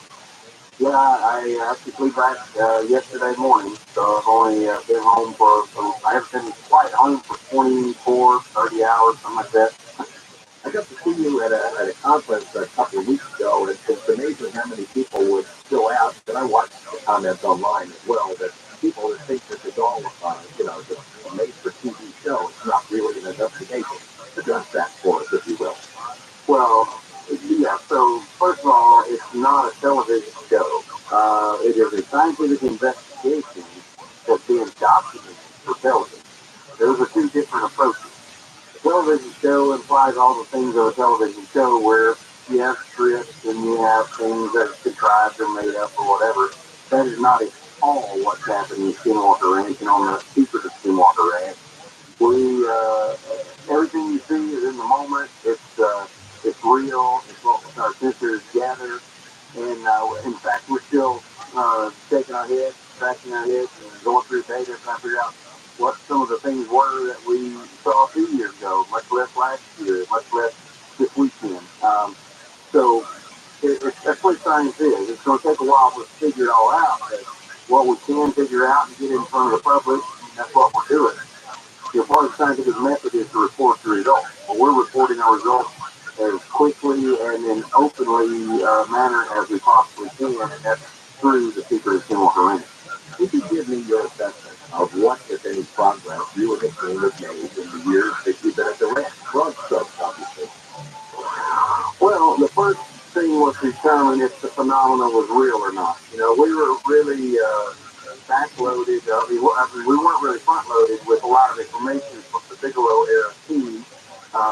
They still hold a lot of that close to their vest, other than the public things like the books and so on. But and we've spoken to them. But we had to decide for ourselves if we thought the phenomenon was real. Well, I would say 100% now. 4 years of research has shown us we absolutely know the phenomenon is real. Might even be multiple phenomena, but we can't determine that yet. And then the next step will be to determine what the phenomena is. And that's, it's really difficult because from yourself being exposed to the research from the past that it doesn't just show up every day on Tuesday at 9 a.m. So we can go set up everything and be ready for it. It happens when it happens. You know that the challenge too is it's not replicatable. I mean, a lot of the stuff that happens, it happens once and it doesn't happen again, which is a major challenge for science, right? Yeah. It's a completely different type of research. You have to realize that any chance you get to collect data, you have to collect the data then. It doesn't matter what time of day, what type of circumstance, because you don't know when it's going to happen again, or even if it's going to happen again. And most of the time, it doesn't happen again in the same way. It's kind of like there's an insane asylum there that's choosing all the things to do every day. And it's why people have a hard time understanding why we already have the answer. We've been there all the time. Why is that telling us this? We're telling you everything to pretty much tell you, and we can figure out. And anything else that we would, say would probably just, guesses and speculation. Are you the guy who designed the test and experiments? Am I correct in saying that you are, in essence, hoping and trying largely because you want to generate a response from whatever it is and see what happens? Yeah, so Eric Bard is the full-time there, 24 hours a day, 7 days a week, 365 days a year. I think he has to go home on Christmas.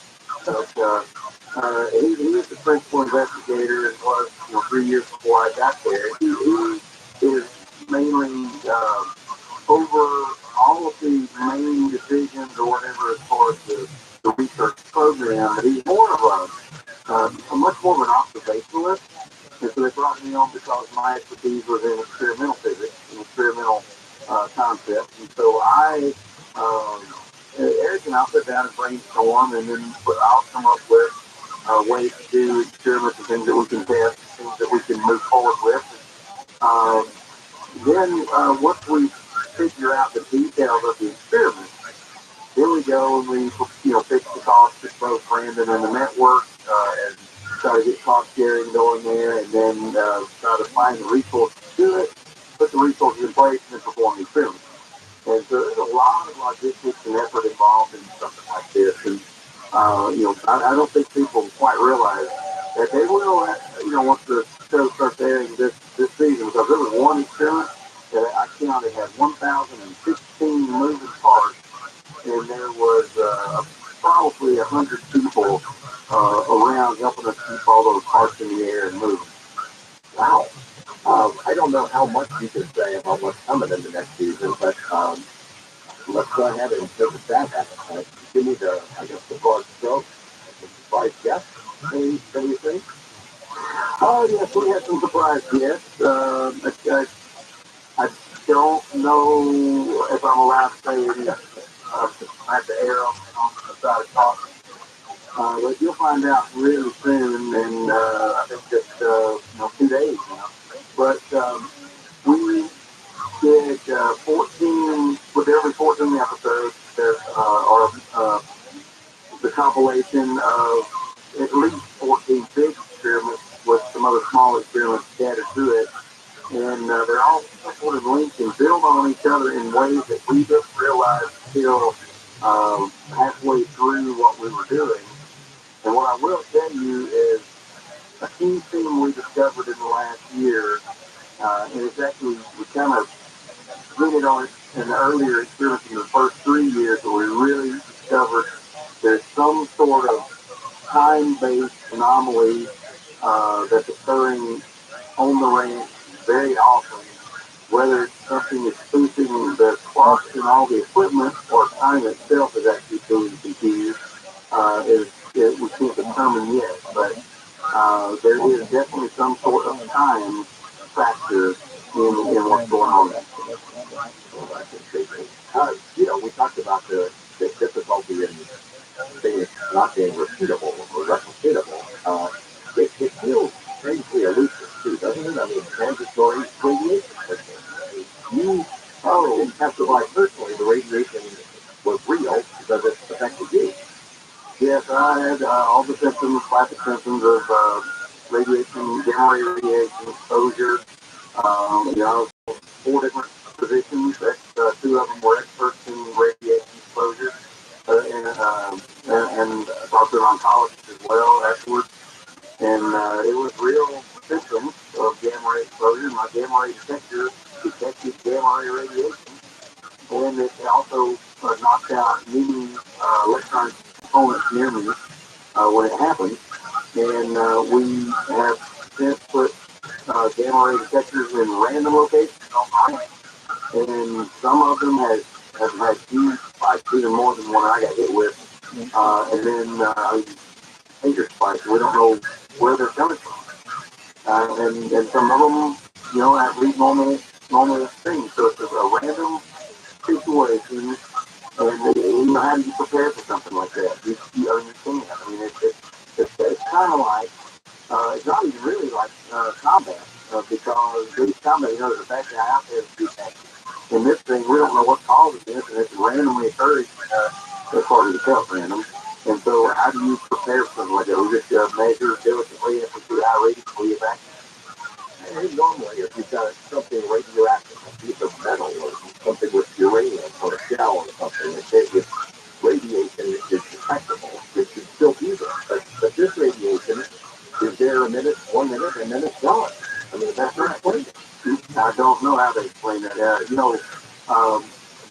We've had various speculations that if there's something, Jack Sarfati, I don't know if your listeners know much about him, but he's a fairly well-known theorist physicist, and he has a theory that he has told me, believes that it was a UFO, like a stick pack or some sort of warp drive concept, and that as it's moving in one direction, it accelerates the light that passes by it in the other direction to up towards the gamma rays.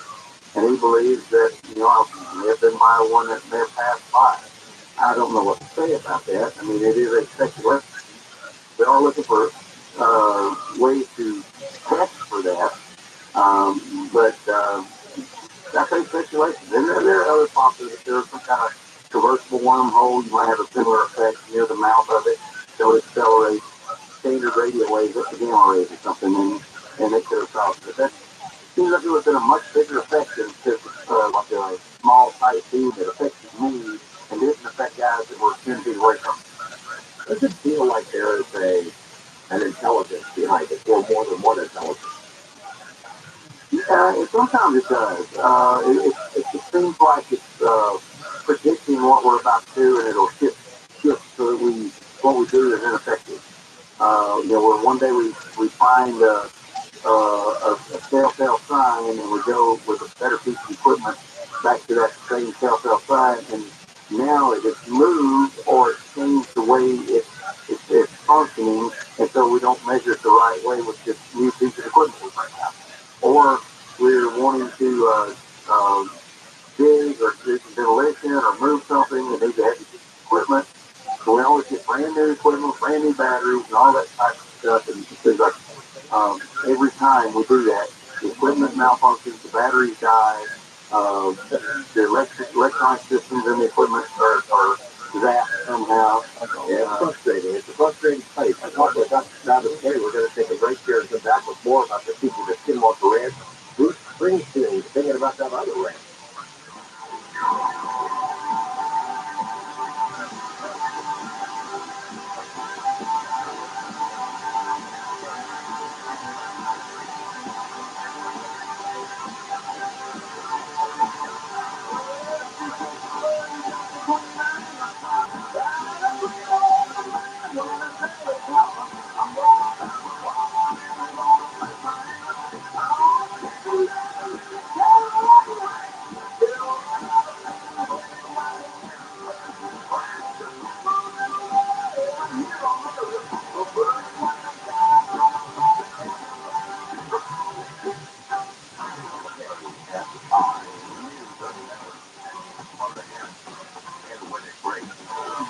I'm Bree Kenneth in the KFI 24-hour newsroom. There was an officer-involved shooting in the Long Beach Bronx 3, prompting street closures yesterday, and what police are calling a stampede inside the event. It started as reports of the shooting. It ended with police tracking down the shooter and firing at him. Police say the suspect was taken to the hospital with non-life-threatening injuries. They're investigating 2 other shootings in the area. LA County public health officials have linked a multi-state hepatitis A outbreak to a San Diego manufacturing company. Frozen strawberries sold at Trader Joe's, Costco, and other stores have been recalled. Any consumer who purchased the affected strawberries should throw them out.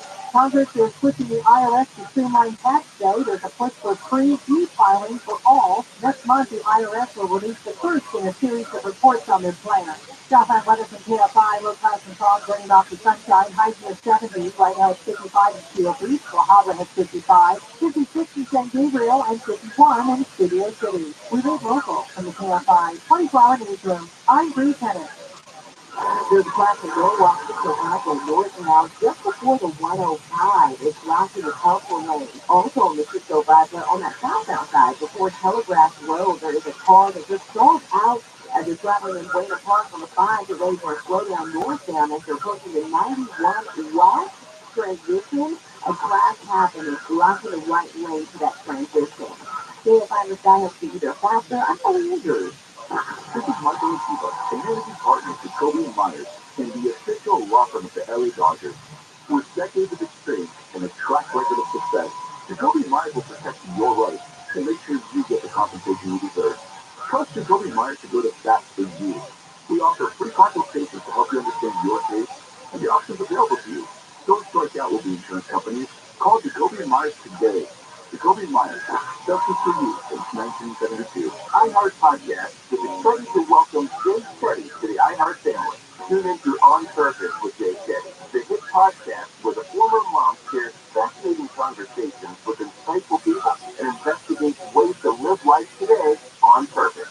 Try something new. When was the last time you did something for the first time with your partner? We're used to watching them do the same things, do the same activities. Let's see them do something fresh and new. Listen to On Purpose with Jay Shetty on the iHeart Radio app or wherever you get your podcasts. If you own a small business and you got through COVID and you were able to retain 5 or more employees, you could be eligible for a payroll tax refund of up to $26,000 per employee. Do the math on that one. That's real money. So let me suggest getrefunds.com. You answer a few questions, takes under 10 minutes, and you'll see if your business qualifies for this tax refund. There's no charge up front. They don't get paid until your business gets paid. And businesses of all types can qualify, including those at the CPT and nonprofits, even if you had increases in sales during COVID. They are experts in the federal loan payroll tax refund program, and they've already returned over $3 billion to businesses. In my business, a six-figure refund. So to find out if your business qualifies, go to getrefunds.com, click on the Qualify Me button. It only takes a few minutes. Go to getrefunds.com, getrefunds.com. CFI, AM 640. It's the one animal that is most like us, and we keep them in a cage all day and all night at a zoo. I wonder why the zookeepers have not reprimanded the monkeys for the age for them. Throwing their feces at you, and everyone seems to just laugh it off. The King Conway Jr. show, and if I went to Gelson's and did that, they'd kick me out forever. Live 4 to 7 p.m. on KFI, and on demand anytime on the iHeartRadio app.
If you don't mind, I'm going to jump in here. We got a hand up. Tita, welcome, my man.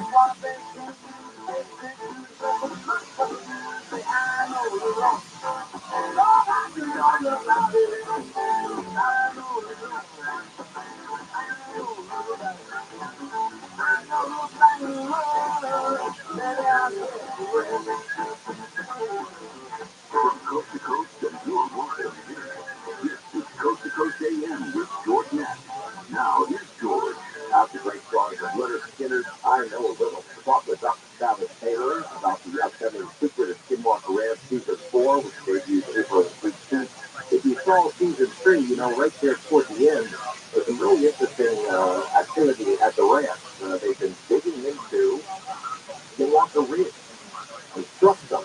And the drill bit came out with some really interesting material that suggests there might be some kind of a manufactured artificial object inside that ridge. I don't know if we can get Travis to stick any secrets our way about how that mystery, that part of the story, suggests this coming season, but we'll give it a try here in the next segment. Stick around.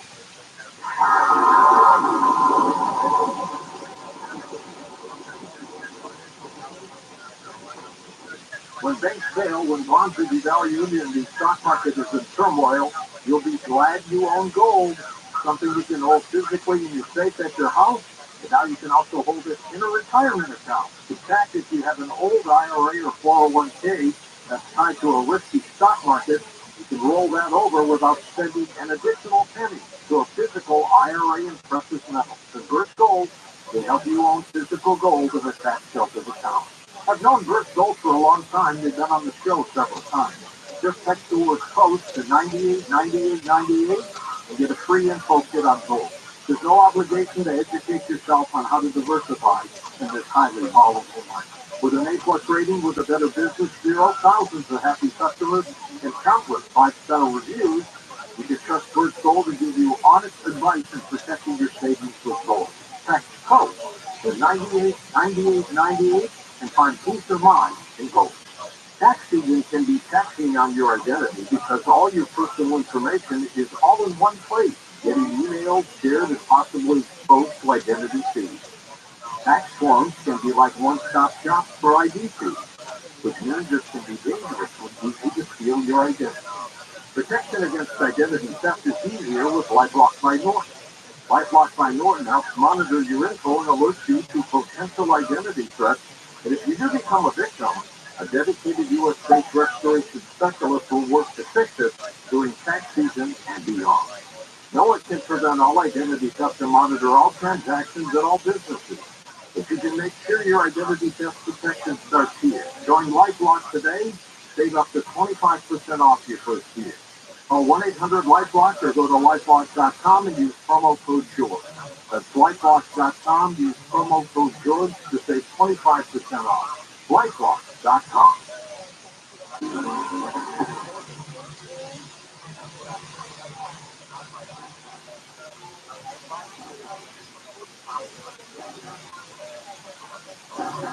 As you know, Travis, when you tell people about equipment failures, batteries dying, those who are skeptical and don't want to believe anything is real there would say, aha, that's very convenient. I just remember back during years, during the Bigelow era, and then during BAP, they put these cameras up on telephone poles with a wide view of the ranch, and it seemed like no matter where they aimed them, the principal events would happen just outside a camera range.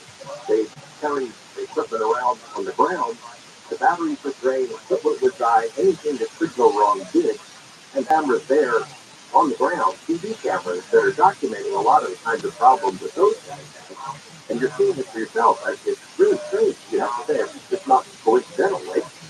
No, it's absolutely not coincidental. It happens so many times. It's beyond statistical variation. I mean,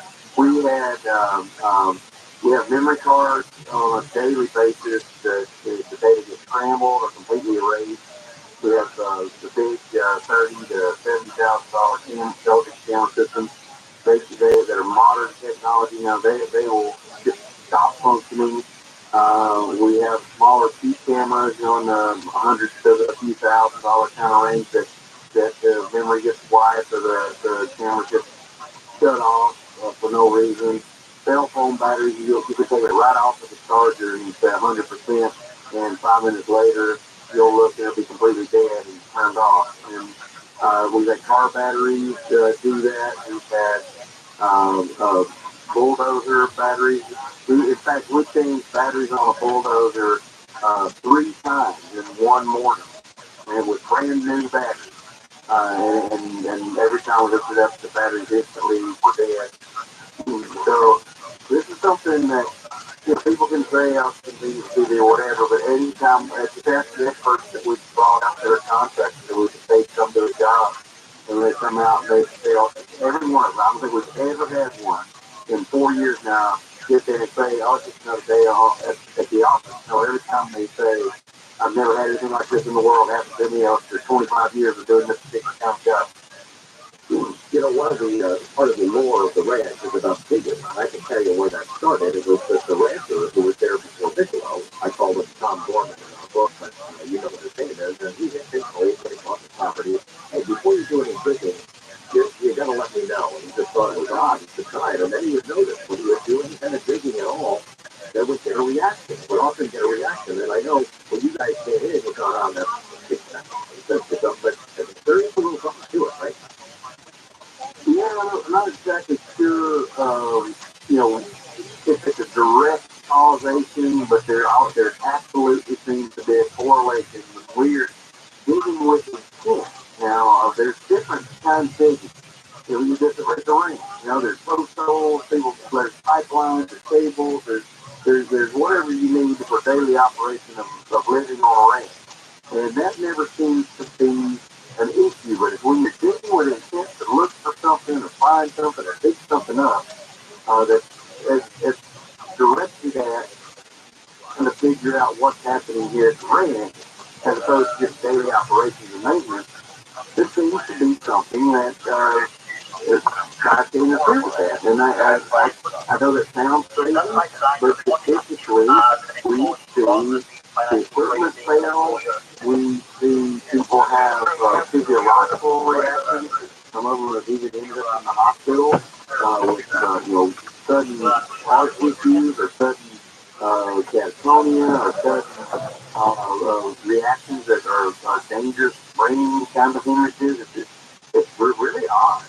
And we can't, I mean, we can't say that this causes that, but they sure do correlate with each other an awful lot beyond just being a statistical oddity.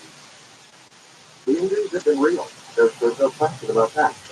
Yours was, and others has as well. Yeah. Yeah, absolutely. And that's the most shocking and bizarre thing is for what purpose is that? You know, what is it that if there really is some sort of intelligence that doesn't want us to dig there, why? What is what's buried there that they don't want us to find? Toward the end of last season, you guys have been drilling into the rig, and you hit something. And I recall at a public event some weeks ago, you were openly discussing some of the results. Can you share some of that with us now? Yeah, sure. I mean, we were drilling into the mesa where we had some data suggest and some stories suggest this might be a point of interest. And we did a horizontal drill rig. It's got a carbide diamond tip bit. It's hard, and it's just produced a guy that goes through granite. They drill through steel reinforced concrete. So it gets to a point where it won't drill through anything at about 100 feet inside the mesa, and it keeps bouncing off of it and shattering against something extremely hard. You see, they were felt anything like it, and the track that it takes sort of a semicircle underneath it, like it's we kind of described it when we looked at it at the bottom edge of a plate turned up sideways. You take a damn plate turned up sideways, the drill bit tracks out of that, kind of like the body was hitting the bottom of that, and then pushed around it. And these pieces of metal came out, lots of it. I mean, we had many gallon Ziploc bags filled with this stuff, and we took it to the University of Utah to have them do mass spectrometry, X-ray, elemental analysis, and electron microscopy, all these different things we could test these. And the materials came back. They were not anything natural. The scientists there at University of Utah said that it was absolutely a manufactured material. And the odd thing is that it was some weird elements. On one side, it was almost pure tellurium.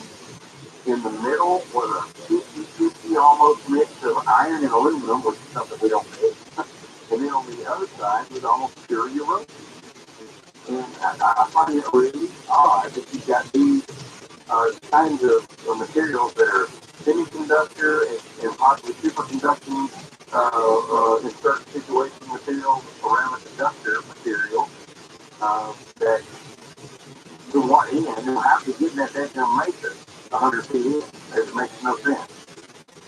Is europium something that's found in the europium and tellurium both are they're abundant in asteroids, and we mine them because we use them the tellurium we use in solar cells and other microelectronics, and europium, it has certain properties that we use in certain types of microelectronics, and they're not rare, but they're not everywhere either, and there's not, to my knowledge, there aren't any big tellurium or europium mines in Utah.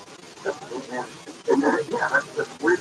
But why it's manufactured though? It's a thin layer coated on one side of this metal substrate, a thin layer on the other side.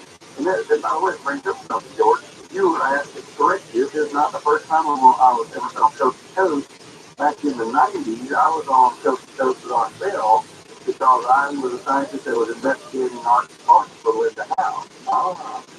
And one of the first scientists to study the layered material on that. And what's really interesting is these materials, while they're different elements that was pulled out of the nickel and they look very similar. It just go layering. Yes, in terms of layering, like parts. Yeah. Is it, where the solution is suggestion that there's some kind of a manufactured object, maybe an advanced object that's stuck in that matrix? Yeah, that's where, what the current limited evidence we have would suggest, and I'll tell you, we got a lot more evidence last summer, and we get this do some more drilling, but other than that, I can't perform for you. But I will tell you what we find is very exciting. Last week, as I recall, you come up with a pretty interesting theory about maybe there's a connection to asteroid or meteor impact that maybe that could explain the distribution of some of these materials. Excellent. Hey, I see that we've got Menendi. Menendi, never handed. Go ahead. Where there's been additional reports of strange activity that were in fact asteroid or meteor impact. Can you explain that a little bit? Yeah, I did a study on meteorite, asteroid or comet impact, whatever impact sites around the globe over the last 100 million years, something like that. And really interesting is there are a lot of sites where there were religious stories took place there, or there were other sites where there were UFO sightings often. There were strange things that had happened there. And it looks like the UN Basin was created by, well, there was an impact there from like 50 million years ago or something. But the question is that just correlation? Is it just, coincidence? I'm not real big fan of coincidences. But what is the crash there? Maybe it was something that crashed there, and there was a visitor.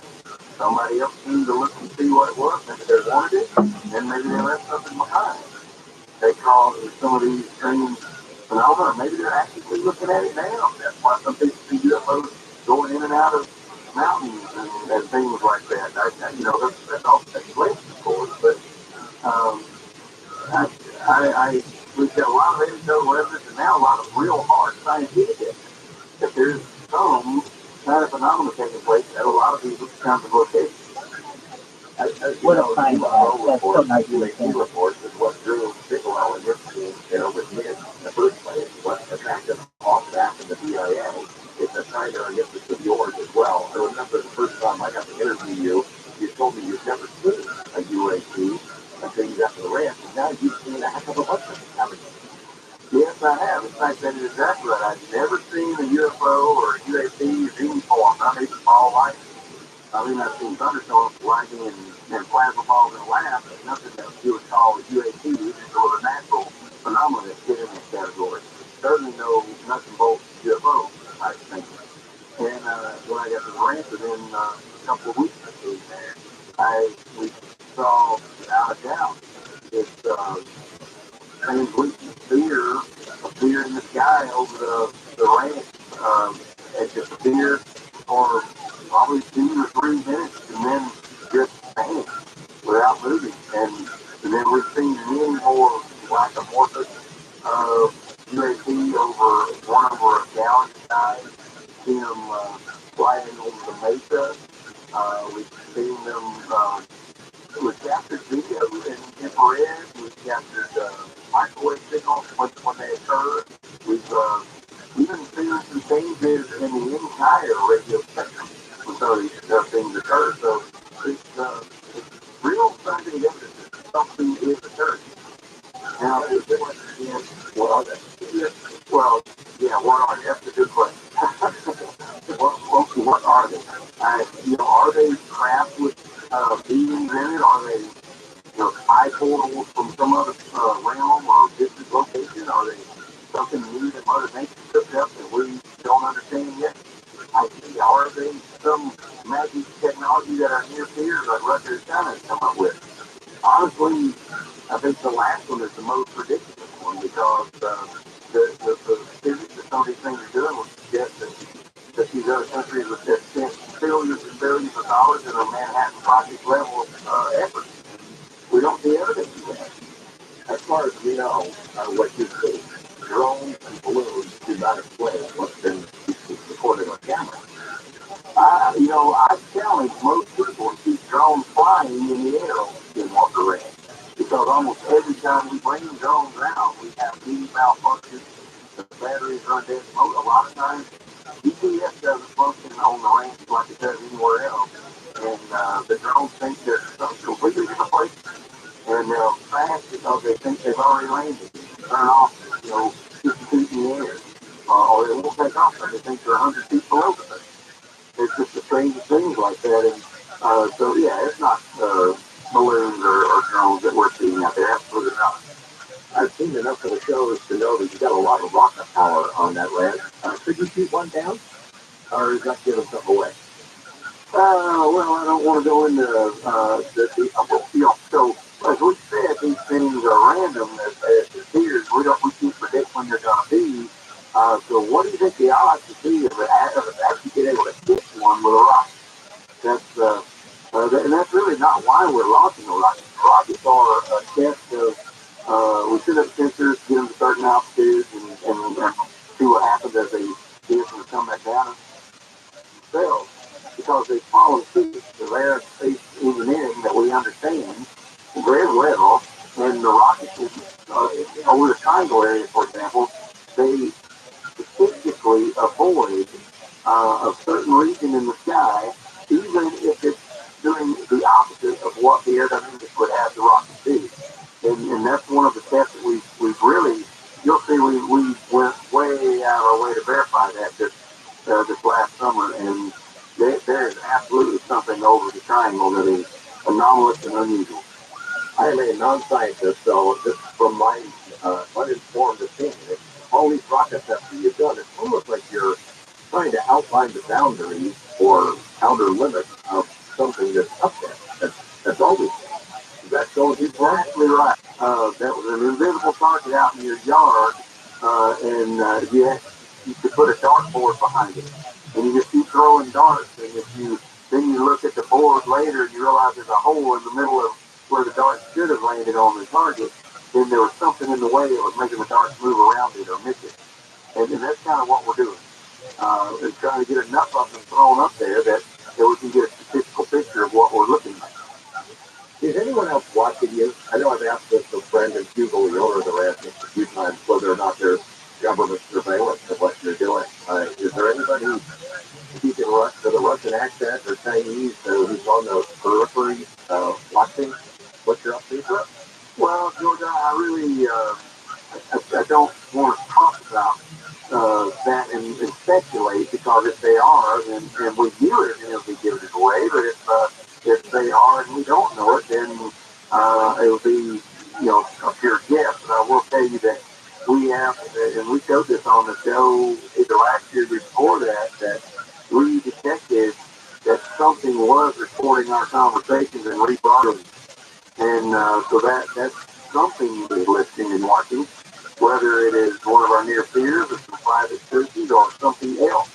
But the technology that was detected didn't appear to be any technology that we understood. It looked like just a standard, listening device, a buzz or something, retransmitting. It was something completely different. And that was really odd. And it's happened more than once. To talk with Dr. Travis Taylor about the people that did walk the ranch still to come. Let us delve into his work with the UAP Task Force and maybe get his opinion on some current events. We'll be right back with more Real Estate.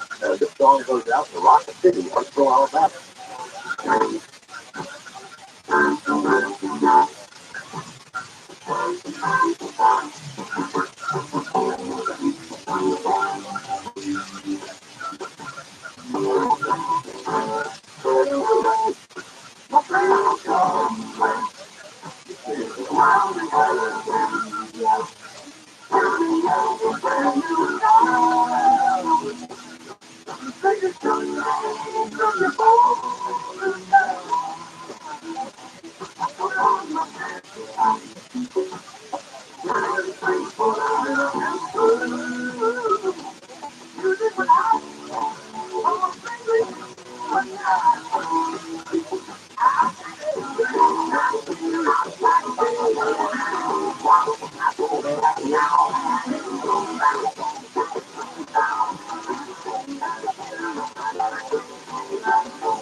You locked your cat up the tree? Yeah, he's way up there. I'm scared to come down. Hang on, I'll get him for you. Be careful, mister. Thanks, dude. Here you go. Where did you come from? And where is your mask and coat? What? Oh, no, your mom and dad called us to clean out your shower thing. What? They were up a tree too.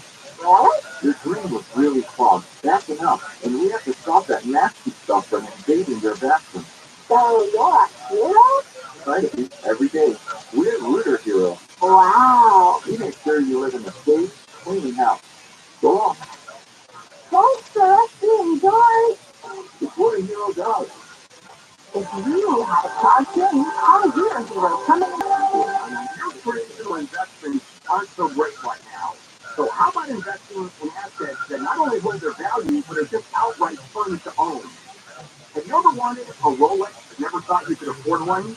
Well, let me suggest Bob watches. Rolex, Omega, Cartier, Tudor, and a whole lot more. They have them all. Buy, sell, or trade. They have a huge inventory of luxury watches, free overnight shipping on all orders, and a great selection of vintage Rolex watches too. Bob's Watches, the trusted online store to buy or sell modern and vintage No, you're good, Daniel. You are such a sweetheart.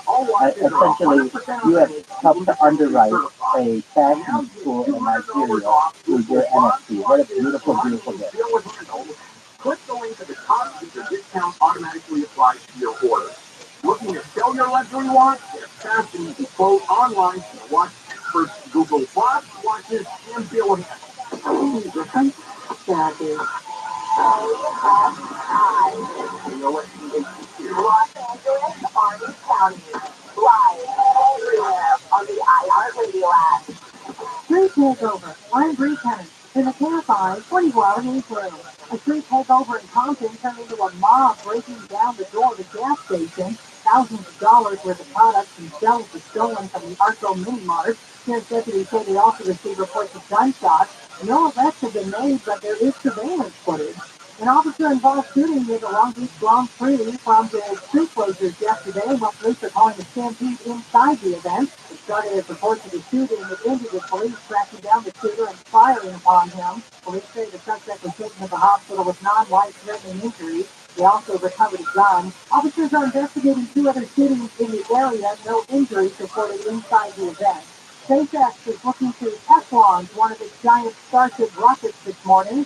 The uncrewed launch of the world's biggest rocket would be the first flight test of what SpaceX calls its fully integrated Starship spacecraft. The 2.5-hour test window will open at 7 a.m. Central Time. That's 5 for us. The launch is set for Texas. A live webcast of the test launch will be available on SpaceX.com/launches. Police in Alabama say 4 people are dead and more than 8,000 injured after an overnight mass shooting that He is a wide receiver for the Arizona Cardinals. He's involved in the candidacy project. It happened at a dance studio in the small rural town of Gateville. Reports say that group of those injured includes more than a dozen teenagers. There's still no official word about the status of the suspect. And World of Barbie is now open in Santa Monica. They say they're open every day except Monday, or today. You need tickets, get them at their website. Southbound weather from KFI, low clouds and fog burning off. The sunshine later today with highs right around 70. Right now it's 53 degrees for Good and Miguel, 54 in Brea. It's 54 in Redondo Beach and 53 in North Ridge. We read local from the KFI 24-hour newsroom. I'm Bree Kennedy. Only the show will have a Tuesday look north and south. On the north-south side, it starts at Mount Wilson Red Box Road. It goes all the way through Big Pine Highway. And on the south-south side, it starts at Big Pine Highway, goes all the way through Mount Wilson Red Box Road. You see some emergency road repair that they had to do. It's going to be shut down until further notice. So if I'm a shy, I'll see you faster. I'm Alexander. From 1909 to 1979, statewide hospitals in California performed thousands of sterilization procedures. That's part of the Phoenix law. By 1979, this practice continued in some states. If you were left unable to have biological children after surgery while living in a state-run facility or while in custody of a California prison, you may be entitled to compensation. For a confidential application, call 1-800-777-9229. Deadline to apply is December 31st, tried out a lot of language learning apps lately, and Rosetta Stone is hands down my favorite. I love that it teaches you phrases you can use in real-life conversations, and they have the best speech recognition tools. It tells you how accurate your pronunciation is, so you can really nail your accent in almost any language you want, like Spanish, Italian, Chinese, and Korean, or get access to all limited subscriptions. Check it out at rosettastone.com. iHeart Podcast is excited to welcome Jay Shetty to the iHeart family. Tune into On Purpose with Jay Shetty, the hit podcast where the former mom shares fascinating conversations with insightful people and investigates ways to live life today on purpose. Try something new. When was the last time you did something for the first time with your partner? You're used to watching them do the same things, do the same activities. Let's see them do something fresh and new. Listen to On Purpose with Jay Shetty on the iHeart Radio app or wherever you get your podcast. How much do you think your home is worth this year? Do you think it's going to be worth the same next year? If you're thinking about borrowing on your home equity, your odds of getting more out of your home is probably higher now than it will be next year. I certainly believe that. Some experts predict that property values might decline over the next few years, making it more challenging for borrowers to tap into home equity. If you need $75,000 or more, HMS Capital can help you borrow the money you need with the equity you've built. So whether you want to consolidate debt, make home improvements, or whatever your situation may be, HMS Capital will have the best solution to help you. No appraisal, credit report fees to apply. I've done 2 mortgages with HMS Capital. Clearly, I'm a fan. I believe they are simply the best at what they do. Call 833-255-5698, 833-255-5698. Visit hmscapital.com.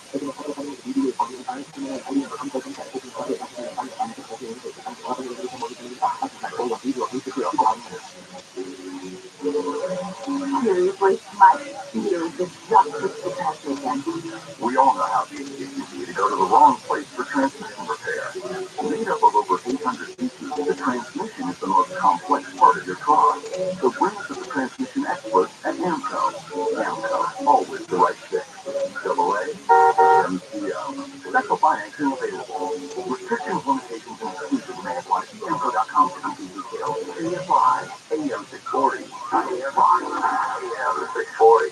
This is Jacob Emma. If you've been in a truck accident, call 844-24 Jacob. AFI, AM640, more stimulating talk.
Just like the first hour with Dr. Travis Taylor up at 5 South, talking about the secret of Skinwalker Ranch.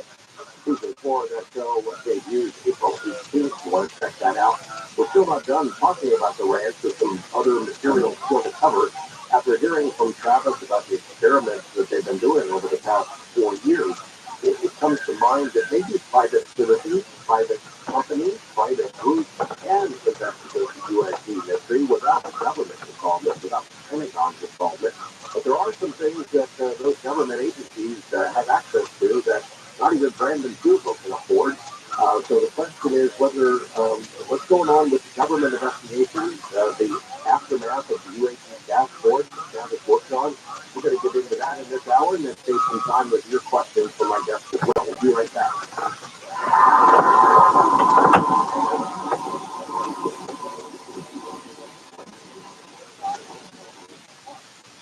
Tax season can be taxing on your identity because all your personal information is all in one place, getting emailed, shared, and possibly exposed to identity thieves. Tax forms can be like one-stop shop for ID thieves, which means it can be dangerous and easy to steal your identity. Protection against identity theft is easier with LifeLock by Norton. LifeLock by Norton helps monitor your info and alert you to potential identity threats. And if you do become a victim, a dedicated U.S.-based restoration specialist will work to fix it during tax season and beyond. No one can prevent all identity theft and monitor all transactions at all businesses. But you can make sure your identity theft protection starts here. Join LifeLock today. Save up to 25% off your first year. Call 1-800-LifeLock or go to LifeLock.com and use promo code George. That's LifeLock.com. Use promo code George to save 25% off. LifeLock.com. 14 numbers is not always itching, licking. His paws were searching what he had. Bald spots on his back. creepy. Like that. 2 weeks after he started Dynamite, I started seeing 40 improvements, and today 99% of his issues are non-existent. Dynamite is nutrition. Dynamite is the best thing you can use for your dog. How the dog will be. I get my Dynamite from DINOVITE.com. On an adventure as with some comics and graphic novels from Marvelous Entertainment, based on the thrilling sci-fi masterpieces by Marvin Sundrum. Acclaimed comic creator Andy Pitts and his team are bringing that sense of wonder and thrill in straight-out action adventures like those great old comic book stories you remember in their line of silence. I Wagon, Haunted Planet, Space Rangers, codename Adam Bomb, Tales of Singularity, and the kid-oriented Wagon Genius. Join them at iWaggit.com. That's iWaggit.com.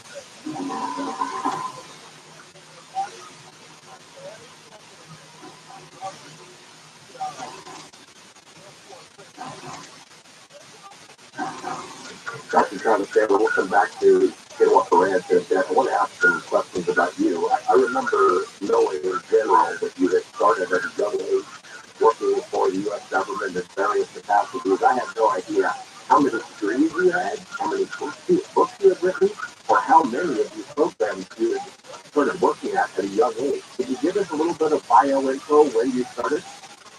Yeah, so when I was senior in high school in 1985-86, I won the Alabama State Science Paper competition. I built a radio telescope in our backyard to pick up radio waves from black holes and things like that. And the first prize of the thing was a summer job with the U.S. Army in a direct energy weapons lab.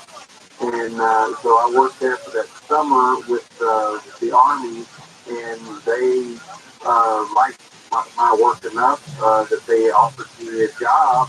They sent my way through school. And, I worked a quarter and go through a quarter, which is called the Cooperative Education Program back then. And they paid my way through school, paid all my books and all that stuff. And I worked for them ever since. I worked the first round up until I got my first master's and my first PhD, and got a job opportunity outside of the government at that point to go and do some other space and intelligence community work. And so I went outside the government for 8 years. And then in 2007, I got an offer from the government to come back that I couldn't refuse. And the things that if I did, because I went back to work there with the U.S. Army Space and Missile Defense Command, and through that interaction, I met through that interaction and with the Skinwalker Ranch interactions, I met the director of the USC Task Force, so I think I chosen to work on that work. So it all kind of led to one thing led to another. All high school kids, I guess, get to work on the, direct energy weapons labs, but that's, pretty standard, of course, right? So you did work on classified programs, so sensitive stuff on the way. Oh, yeah, since I was a teenager, really, I've done that, I guess I've got about 35 years of experience, and I had a security clearance about longer in my life than I did have. Wow, geez. I don't know how you had time to get all these degrees. Are you getting more, or are you done?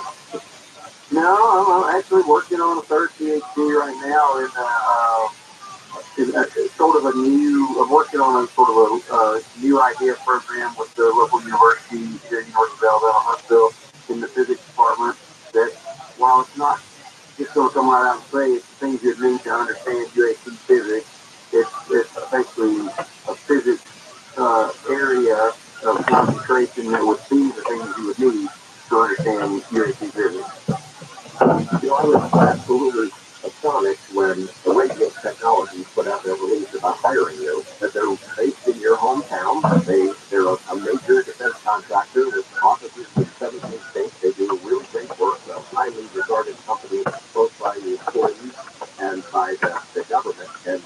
And they had hired, and they don't shy away from mentioning your interest in UFOs and Skinwalker Range, and they did the same thing with a guy named Jake Travis, who was the head of the UAC task force, worked on other programs UAC related, and then you guys worked together there at radio. What are you up to? Well, I mean, we're working for a company, a high technology company that our job is to find great work to do that will make the company money. And of course, our expertise has been in government research, intelligence community research, that sort of thing.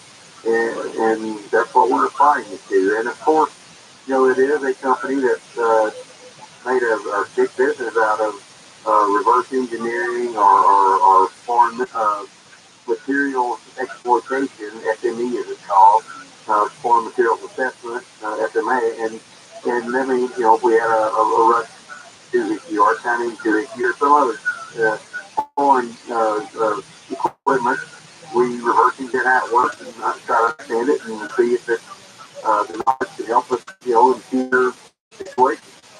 So if there were other technologies for reverse engineering, I think would be the perfect place to do that. Yeah, it's really fun. So I jokingly asked the company president, I met him last June, and that's when you and I talked about it down in Huntsville, and I asked him, well, you guys taking apart the UFOs, or would you go after a contract like that? He didn't wait. He said, oh yeah, sure. Anyway. Yeah, well, I mean, again, if we had a customer that wanted us to help them with something like that, that's, it's absolutely right up our alley. And we understand how to reverse engineer at least technology that we can find here on Earth in various situations. So if we want to find something, I think it would be a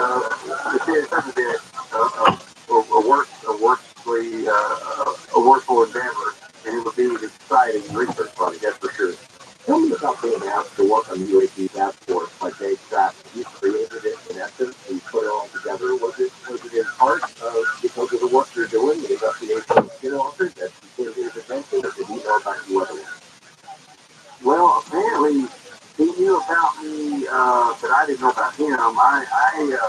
The first year I was out at Skinwalker Ranch, the first few weeks, I detected some signals that made me nervous that it was potentially some bad guys doing some bad things.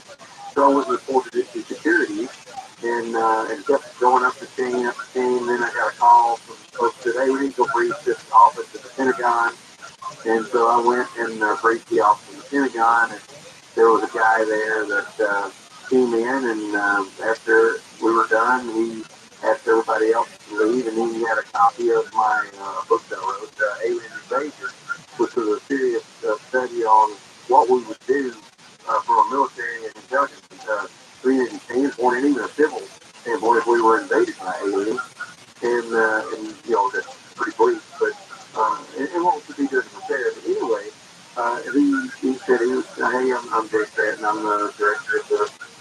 asked for it, and here's what we're doing, and we appreciate the brief, and would you like to come help us solve the problem? Work on this problem? Like, yeah, absolutely. I've been wanting to do that, my whole life. This is a dream come true. The report that came out of the UAP task force is mandated by Congress towards the end of the year, and then, right at the time when the really hardcore work on that report gets underway, it's that new editing task force gets yanked out of it for whatever reason. You guys put together a report. I thought it was terrific. I mean, there's broad strokes and a lot of numbers in there, not specifics about the cases. I see we have some new people who are joining us at this time. Welcome. You're more than welcome to tell us about your project or anything else about it. Also, we have King Emrach. King Emrach, you're more than welcome. Violating any kind of laws or confidentiality statutes about what you saw while working there. What kinds of evidence exists that the public has not seen? Was it persuasive to you that this is legit? Yeah, well, what I can tell you is that we had a lot of data from a lot of different sources. Absolutely. If you're not aware, I stream my life 24 hours a day, 7 days a week, 365 days a year. I have more content online than any person in global history. Currently, everyone is live on YouTube. So, really, one of a kind, revolutionary thing. Started with Sweden as an NFT artist, and actually posting the space in about 7 hours or so. He has kind of a name that is the best in the biz. If you know anything about music, so please join his space. It's really great. When it comes to YouTube, it's kind of one of those things where I get throttled by my ISP every once in a while, so it's difficult for me to get viewership. But I just have like 80 people yesterday, which is, definitely an improvement than normal. So that's going really well. I'm just getting out the word that I have more content online than any person in global history. That's definitely something. How are things going for you, Sean? How's Sweden? There was not enough data to say that it was this thing or that thing. And there was a lot of data that suggested it was much more than some things that excellent to hear. So if you're not aware, Sean is an artist. He's very talented pianist and some other things. He plays a lot of different instruments. But essentially his NFT, what makes it really interesting, it's called MIDI Punk, MIDIPUNK. Essentially he uses a piano as his medium in order to create the NFT. So essentially he's using the piano to create art. And it's really, really interesting. He's got some extra additional features that were just released because of Aftermatic and his generosity and joining the project and such. So you can customize it, basically make it any color you want. You can create different background colors. But really what I think is really interesting about it is the fact that it is created or painted with the piano. I think that is really unique. Also, Congregation has some connections with some people who have, I believe, Prism, essentially connected to being able to do your NFT if it's music on Alexa. So right now, which is a really, really excellent, really interesting and excellent opportunity. Basically, you'll be able to say, hey Alexa, play whatever NFT, and it'll be able to play it for you. Is this correct? Do I understand this correct? And you just, that's true. And I think, Sean, even though you're there, you might have just found, you might be right back. But yeah, there's a lot going on with the MIDI Punk as well. That's really interesting. I can't really say specifics, but what I can say is we had 144 cases we studied.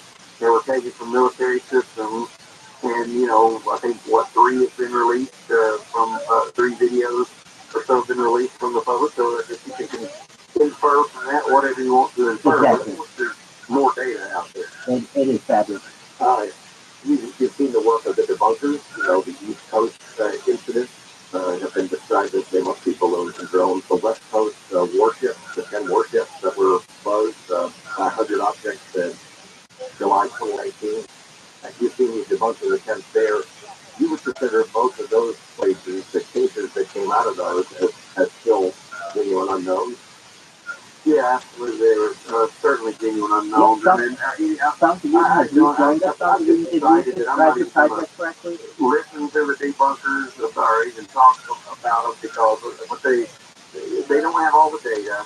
They didn't get to see all the data, and it wouldn't matter, like you said, the UFO could land in their on their doorstep, and they would be bumped away as swamp gas, reflecting light from Venus. You know, I mean, it doesn't really matter. My dad always tells me the Benjamin Franklin statement of a man convinced against his will without another opinion still. So you're not going to change your mind. And I'm not in it. What I'm in it for is study the science and release the information, get the information into the scientific community for peer review, for discussion, for the general public to get to review as best they can, as best I can. And that's kind of what the secret of Skinwalker Ranch is. We're reporting our work. Do I understand it correctly? I mean, I've heard a lot of people sell their projects, tell me about their projects. Yours is the first to market that essentially is connected to an electric type device that will play eventually, like, and we're talking in the next month or two, that it will be able to play some type of song that's an NFC, correct? I don't know if you know it or not, but are you encouraged? Do you think that that's congressional interest will actually go somewhere? Well, I certainly hope it will, and I hope it has enough pull and push in both directions. That it forces that the money gets appropriated, the funds get expended to inappropriate places, and not just in places so that everything kind of goes away quietly, nobody ever discovers anything, and it just dies a quiet death and people forget about it. I think the general public is done with, the many hundreds of programs that there's all of it come out and say, oh, there's nothing to see here, there's nothing to see here, when we know you can't hide it from general public anymore because anybody can buy scientific equipment at such a low cost and measure things for themselves. So I'm encouraged, yes. Senator Gillibrand, who's heading this committee that's having a hearing, he's feeling pretty ticked off that Pentagon has found a way to not fully fund terrorists, that they've been sort of dragging their feet. The Air Force has been sort of reluctant to come to the table. So, I think we're all hopeful that they're called on the carpet and maybe can get it funded, fully funded, and they can get on with it. But as you bring up an interesting point, private citizens, private groups can do a heck of a lot of this work on their own, private companies, like radio, for example. Right? Sure.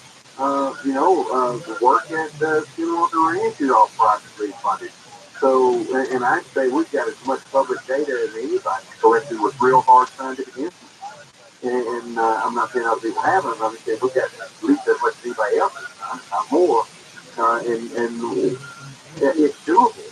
Now, it can get expensive, but there are a lot of people out there with deep pockets. If they really want to know the answer to this, somebody's going to have to step up and just do it. Because I'm not so sure that the government infrastructure is actually is designed in a way that they can tell everything that they discover just from national security reasons. And people are just going to have to accept that. And then we're going to have to figure out how, as a culture and society, to get to the answer ourselves without expecting the government to take care of everything for us and say, here it is, we're going to soon feed you the answer. I think we're going to have to do the hard work ourselves. You would say that the public is ready for whatever it is. I guess, it's not a tough question to answer because we don't know what the answer is. We don't know what it is. Yeah, I would say that, the public is at least capable of handling it. There are all the reports and studies that suggest, the stock exchange will go crazy. People freak out, won't go to work. I kind of have a different view on that. I think certainly even if it turned out to be, and I'm being, facetious on this a little bit, but if it turned out to be there's going to be a war between angels and demons, I want to know about it so I can at least be prepared somewhat. But, is there something I can do to be prepared? I don't know. It will depend. If a tornado's coming, I want to know that's coming. I will go get in a storm shelter. And if you know there's going to be a tornado season, you can find a safe place to your tornado shelter when it does arrive. And if we wait till it happens, it might be too late. So I think the public has some right to know at least if something could be a possibility. Now, I certainly wouldn't want to release information that could give away an advantage if there were conflicts to come.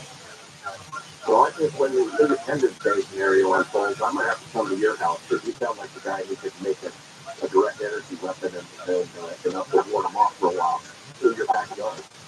You know, I want to ask you too about the Palooza episode, these things, these objects that were shot down. It's sort of seemingly muddied the waters there, but we're going to have to wait till the other side. We're going to be taking a break here. Dr. Travis Taylor, You got it. from Super on the Ranch is my guest tonight. We'll be opening up the phone line. Is it in MIDI form or like an MP3 work or what?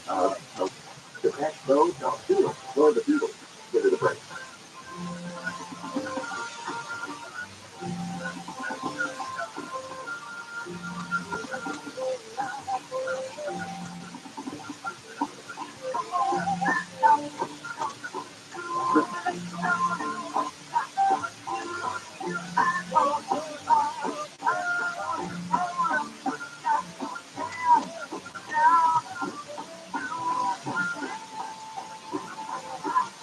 It definitely does. I love it. If you haven't seen Songs of Eden's YouTube channel, it's Songs of Eden Music on YouTube. He just surpassed 25 million views. It's a huge deal. Take a look at it. He's got some of the most beautiful content I've seen, both audio and visually. It's really, really some great stuff. So make sure you take a look at it. Subscribe to his channel if you have the opportunity.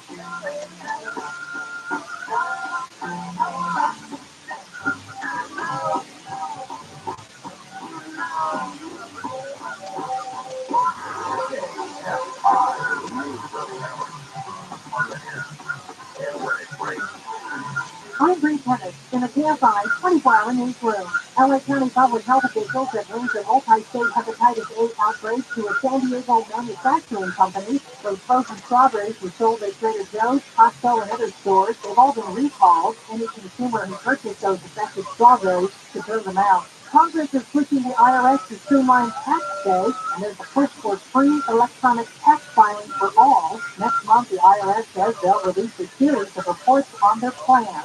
Police have a 27-year-old man in custody for vandalizing a church in Newport Beach.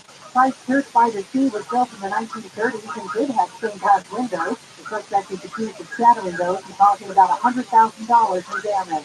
Southland weather from KFI, low clouds and fog burning off the sunshine. We'll see highs around 70. Right now it's 55 in Seal Beach, Cypress at 53, 51 in Ventura, and it's 50 degrees in Redlands. Even local. I wish I knew. I was thinking Daft Punk myself. Things are clearing up in Howard Harbor. Residents of Newtown is replacing Adam 43. There was an accident on the 17th floor Newtown just before Atlantic Boulevard. There is a crash that is taking a pushing right in the shoulder. And then on the 10th floor eastbound, as you're approaching the 7th, there is a crash that is in the right hand shoulder. Not only slowing you too much down. To me, it's very like 80s synthwave. If you're familiar with that kind of music style. People do like to believe in hard work, and they live it by doing their 24/7 connect-year call, having 41,000 items in stock, and offering same-day shipping from 12 locations across North America. Business owners, sellers, buyers, shippers, and packers believe it. Uline is the hard-working, dependable source for your shipping and industrial supplies. Visit uline.com. iHeart Podcast is excited to welcome Jay K to the iHeart family. Tune into On Purpose with Jay K, the hit podcast where the former mom shares fascinating conversations with insightful people and investigates ways to live life today on purpose. Try something new. When is the last time you did something for the first time with your partner? We're used to watching them do the same thing, do the same activities. Let's see them do something fresh and new. Listen to On Purpose with Jay K on the iHeart Radio app or wherever you get your podcast. If you're looking to get out of your house, doesn't matter why you're moving, or maybe you've inherited a home and now what do you do?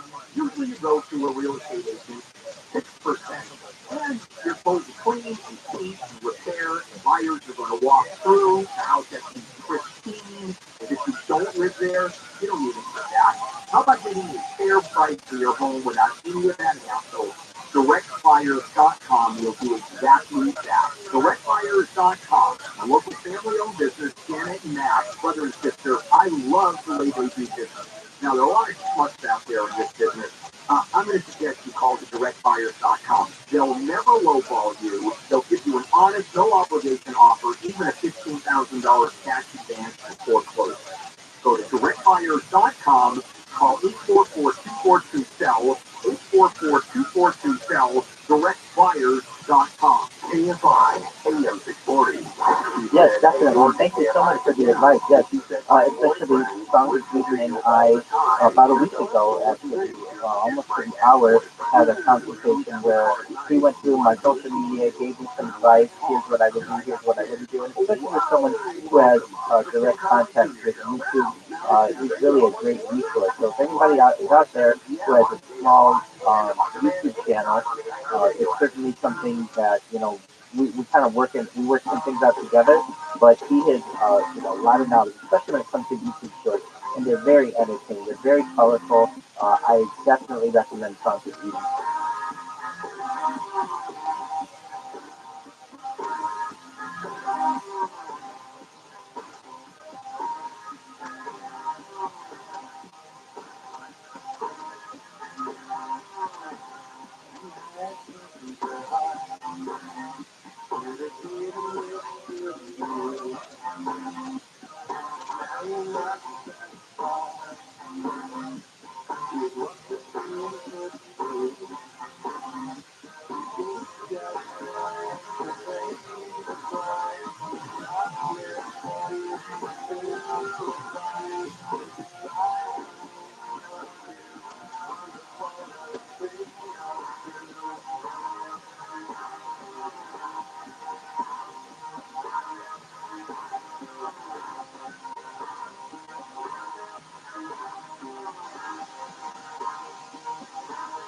What are your thoughts on TikTok? It sounds like you've had a lot of success on it.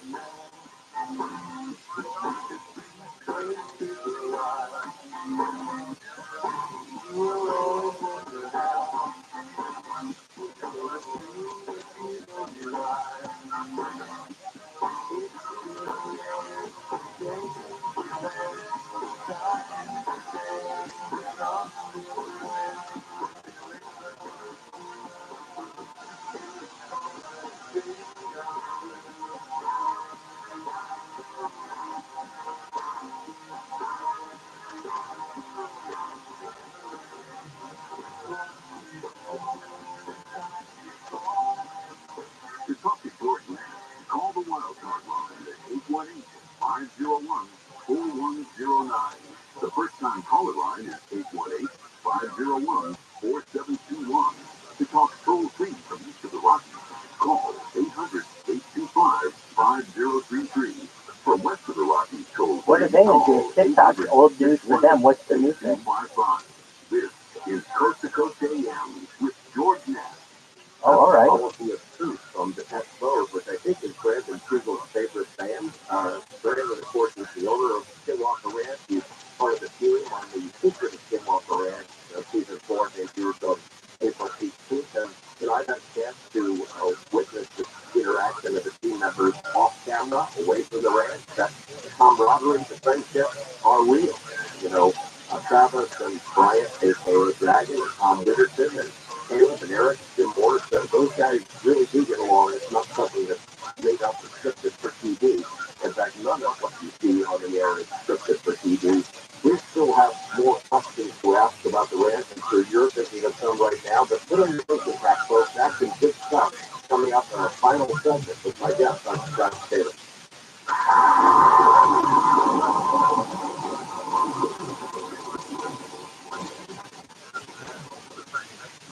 Consumer Cellular is the most trusted wireless brand, and they've been providing superior nationwide coverage for more than 25 years.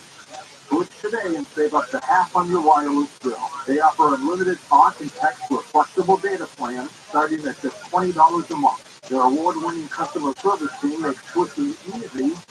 You keep your phone and number, and activation is free. Plus, you can add a family member to your plan for just $15 a month per line.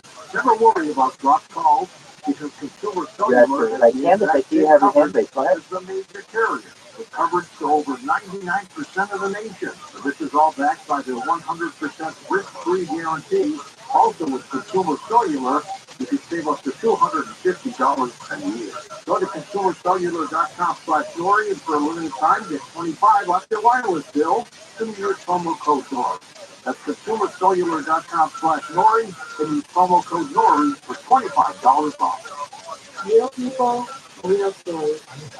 So I had an appointment with the surgeon, and he just told me what all he was trying to do, and it was just absolutely horrendous. I came home, I started on carnivora, and I called and canceled my surgery, and she said, "Are you going someplace else?" I said, "No, I'm taking care of it myself." She said, "Okay," and my problem on my skin went away. I had bruising that go over my arms, 3 weeks after I was on the carnivora, I noticed, I'm looking at my arms, and I said, "Hey, I don't have any bruises on my arms, but I'm always full of bruises. I can't put my finger on it, but I know something's happening." I have to tell you that has to be the carnivora. 866-836-8735. That's 866-836-8735. Or visit carnivore.com. That's CARNIVORE.com. And coupon code forward to get 15% off your order.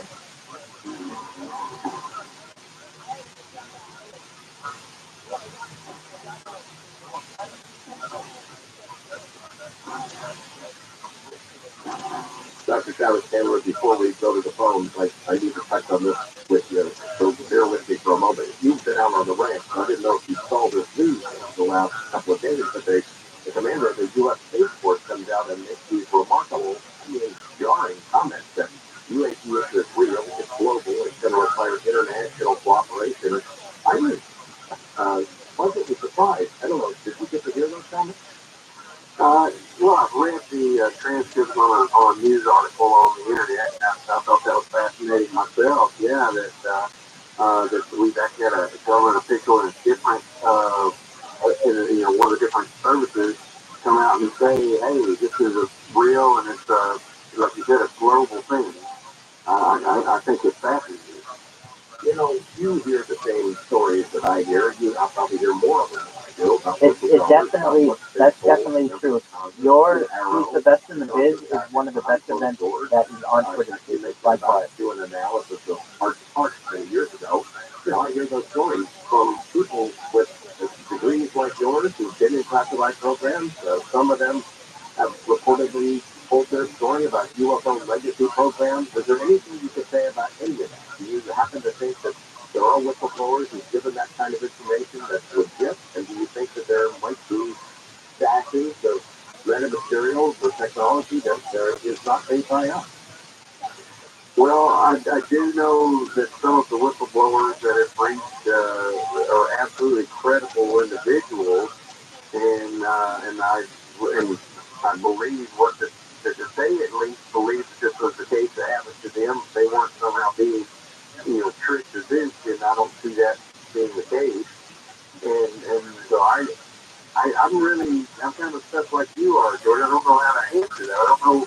Well, because if some of what these whistleblowers are saying is true, then there's been stuff going on all along, and somebody has been living outside of any kind of oversight, working on these things, and the only way that could be is if people are just not answering to anyone in Congress, or they're keeping it totally in the private sector.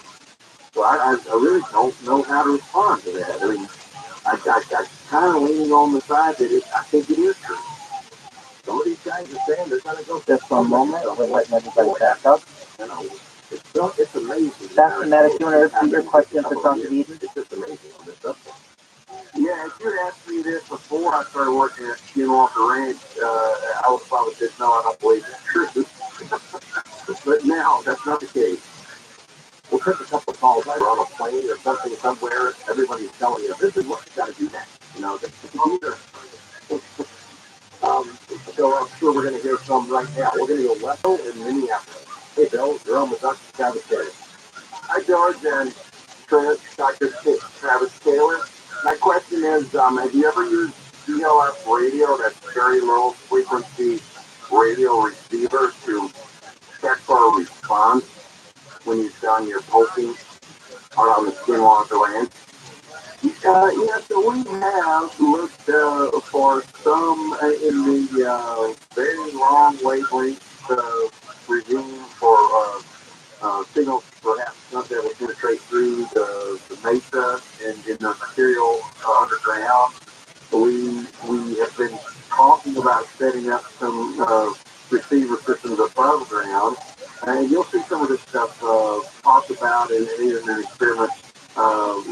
This summer, this season, as starting Tuesday on the show. And other than that, I don't really, I can't really talk about the results. Thanks, Phil. One of the weirdest, strangest, unsettling parts that we discovered last year was the GPS monitors that was used. That was, I still don't understand what was going on with that, but something was definitely interfering with it. No, absolutely. Somehow or other, there's a phenomenon or technology being deployed on the ranch that can change GPS at will and make it be above ground, below ground, somewhere completely different, even in a different state. And it seems to only happen within the boundaries of the fence of the property, which that makes no sense. We're going west to the Rockies. Alan in Oregon. Hi, Alan. You're on with Dr. Travis Taylor. Hi there, Travis. Later, George. Thanks for taking my call. Sure. Can you hear me all right? Yeah. Yeah. Great. So I grew up in Snohomish, Washington, and my dad worked with Boeing. My oldest brother is the air traffic controller. So just recently, and didn't want to talk so much about their work, but we grew up in the country where we had lots of experiences with like Bigfoot experiences and all kind of stuff. But anyway, all types of kids here. I grew up hunting and with the tactical for years. So I've done a lot of hunting with decoys, and I just wondered if you guys ever thought of using like a decoy UFO to attract some other UFO. Yeah. That's an interesting thought. In a way, we are kind of doing that. We've detected a particular signal that we're not sure where it came from and what it means, but we've been rebroadcasting the signal in various experiments and have actually had some success of seeing phenomena when we did. That's kind of like setting out a decoy, or at least returning a hand wave back to them, saying hello, here we are. But that's an interesting thought. I wonder how sophisticated we would think they are if they got my decoy. Yeah, thanks, Alan. That's interesting. He mentioned about Bigfoot, and of course, as you know, Travis, over the decades, people who live in the basin, not just on the ranch, but people who live in the wider basin, have reported all kinds of strange creatures out there. As you see, this could not exist. We know that the family that lived there before Bigelow would report trickster type activity on the property. You can, compare poltergeists. Not saying they are ghosts or anything like that, but just really weird stuff that does not seem to be connected to UFOs, yet it's been there for a long time. Seems like a phenomena comes in waves and changes over time, but you haven't had any creature sightings there while you've been there, have you? And also animal mutilations. You used to happen a lot. I don't see them anymore. Have they changed? Maybe it has. George, I have a hypothesis on that, and that it's not that it's actually Bigfoot or dire or ghost or monster crawling out of portals, as much as it might be how the individuals there particular brains process the information they're receiving, and that's the best their brains could come up with. Absolutely. Can go ahead and sugar daddy. And to me, that fits the model of science better in that it doesn't have to be, a cryptid one day, a ghost another day, and a UFO another day. It's just something weird that our brains just can't kind of get to the bottom of. So it's an effect from being exposed to some kind of energy or technology as opposed to the actual thing. That's a hypothesis. I'm still working on how to test it, but I think it would explain it a lot more simply than having to come up with 30 different hypotheses, 30 different phenomena. Well, some of these phenomena are physical. Some of the things that are happening at the ranch are definitely physical. What's carving up those cows that happens under the German, Gorman, that was real. Yeah, no, I agree with that. There is a real aspect to it. Don't get me wrong. In fact, we've had 2 cows die and of unknown causes, and this baffled the veterinarians and the veterinary scientists that came out and looked at them. And one of them, after it died, no predators or scavengers or even insects touched it. And it's been there for 3 years. And it's just kind of looks like it gets mummified because none of the predators touch it. So it's weird. I don't know what to say about it. Are you able to interact with the Ute tribe? I mean, the tribal land surrounds the whole place of the ranch. Their cooperation has been tough to get sometimes over the years by different groups. We've reached out to them and we speak to them, and they've sent some liaisons onto the ranch as well as the Navajo. And we haven't asked for permission to go on their property yet, but we have invited them on the Brandon's property, and then some have, and they've been very nice and cordial, explaining things to us from their cultural perspective, and it's been very enlightening. So I don't think there's an active approach to keep us from understanding what they believe is going on there, but at the same time, I also don't want to muddy up any waters or social issues trying to take data over on their property if they don't want it. If they haven't told us they do or don't, as far as I know. All right, that's good to hear. On the wild card line, Brendan in Austin, Texas. Hey, Brendan, you're on with Travis Taylor. Hey, thanks so much. I just have a million questions, and it's a huge honor. I'm just going to stick to one, but I really wish I could ask what's your most humbling experience as Skinwalker, but I feel like I need to buy you lunch and a beer for that one. You don't have time. But, so I noticed that Major General John Olson had that various technologies will be released to demystify, debunk, and clarify the UAP phenomenon. And that made me really curious because a lot of people have had personal experiences, even their families have had experiences, and I know you guys have that too, so that's going to be kind of hard to explain. But in 2019, I don't want to put words in their mouth, but Stratton and excellent. Sugar Daddy. You guys were at the con, and you mentioned that John was misinforming Congress about certain things like USS Russell, and I wanted to know if you had any. We're kicking ass and taking names. How you doing, Sugar Daddy? You were talking about, I'm kind of a citizen journalist. I'm in a suburb of Austin. And I'm in my own Skinwalker, like downtown, and I've recorded a lot of this stuff. I've had poster guys type stuff, CDP possessions, apparitions, disembodied voice, UAP, all of that, and I filmed some of it. And EMF happens during the moment. Do you have any theories during that? Well, you asked a couple of questions there. I'm going to first clarify one thing. Jay and I never said that the people at the history meeting were informing or lying to Congress. What we said was that wasn't the information that we had when we were there, and it wasn't the analysis that we had come to, and that they must have other data that they're discussing, and it must be something that we weren't privy to at the time. And I think what they had done was they had some events on an opposite coast that were similar, and they decided that they correlated closely and used that as the data that they reported to Congress. So firstly, we never accused anyone of lying to Congress. Now, I might say that I do or don't disagree with some of the analysis they came up with, but that's just perfectly fine for any scientist to look at other scientists' work and say, well, I do agree or I don't agree. You could do some more homework on it. That was it. I think we're going to leave it there. There's a heck of a lot of other stuff that we have to cover. I want to get at least one more call in. We're going to go through Bill in Los Angeles for the wild card. Hey, Bill, how you doing? Hey, George. Hey, quick note here. March 27th, Rendlesham UFO show. That UAP-inspired British pop team you're asking about is called No Doubt About It, released by Hot Chocolate in May 1980. A few months before John Lennon, Nobody Told Me That the Days Like These, it also mentioned UFOs over New York.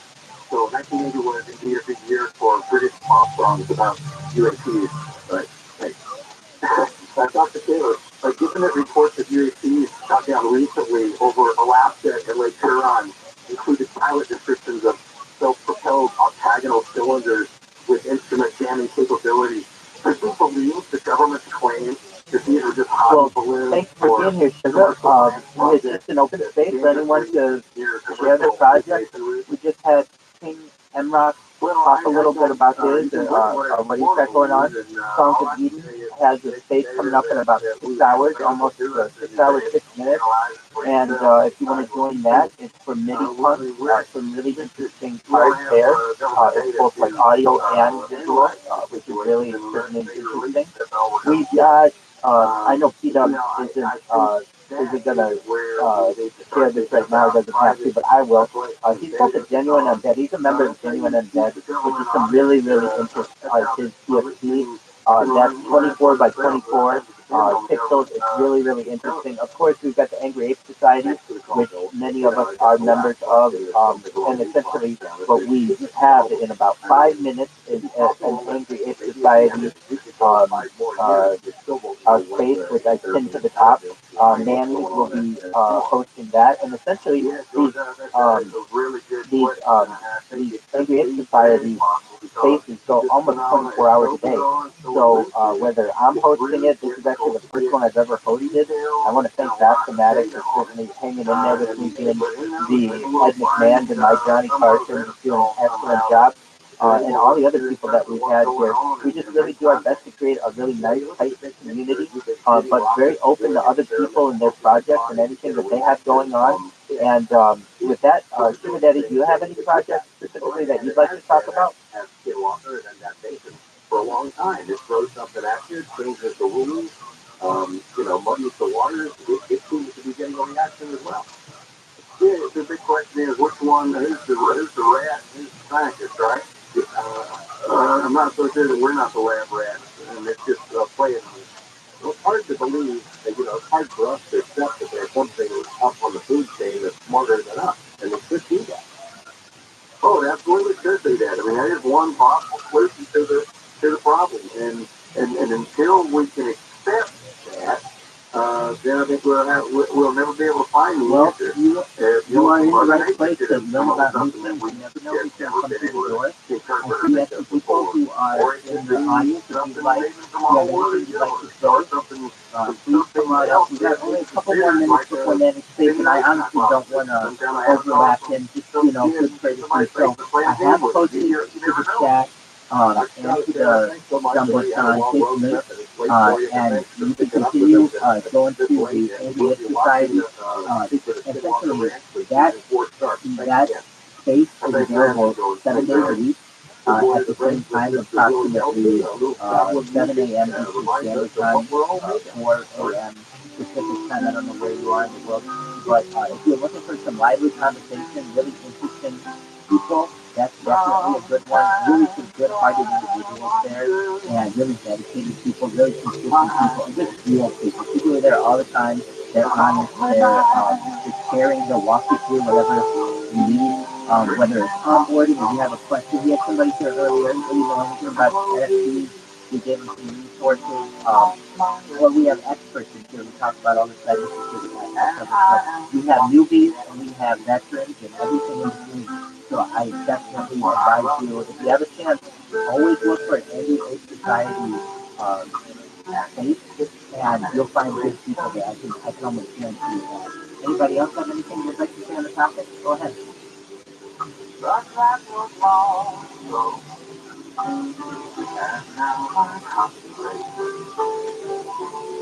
Great question, and I'll send you a direct link. Usually, someone named Manny has a morning show, and then we have someone who named Notes Human Service. He's kind of one of the leaders of the project and has many different rooms depending on where you are in the world and many time zones. We have Queen, who normally hosts an overnight show. She just sold her house and is in the process of moving, or else decided to go. Like she would be the one hosting this right now.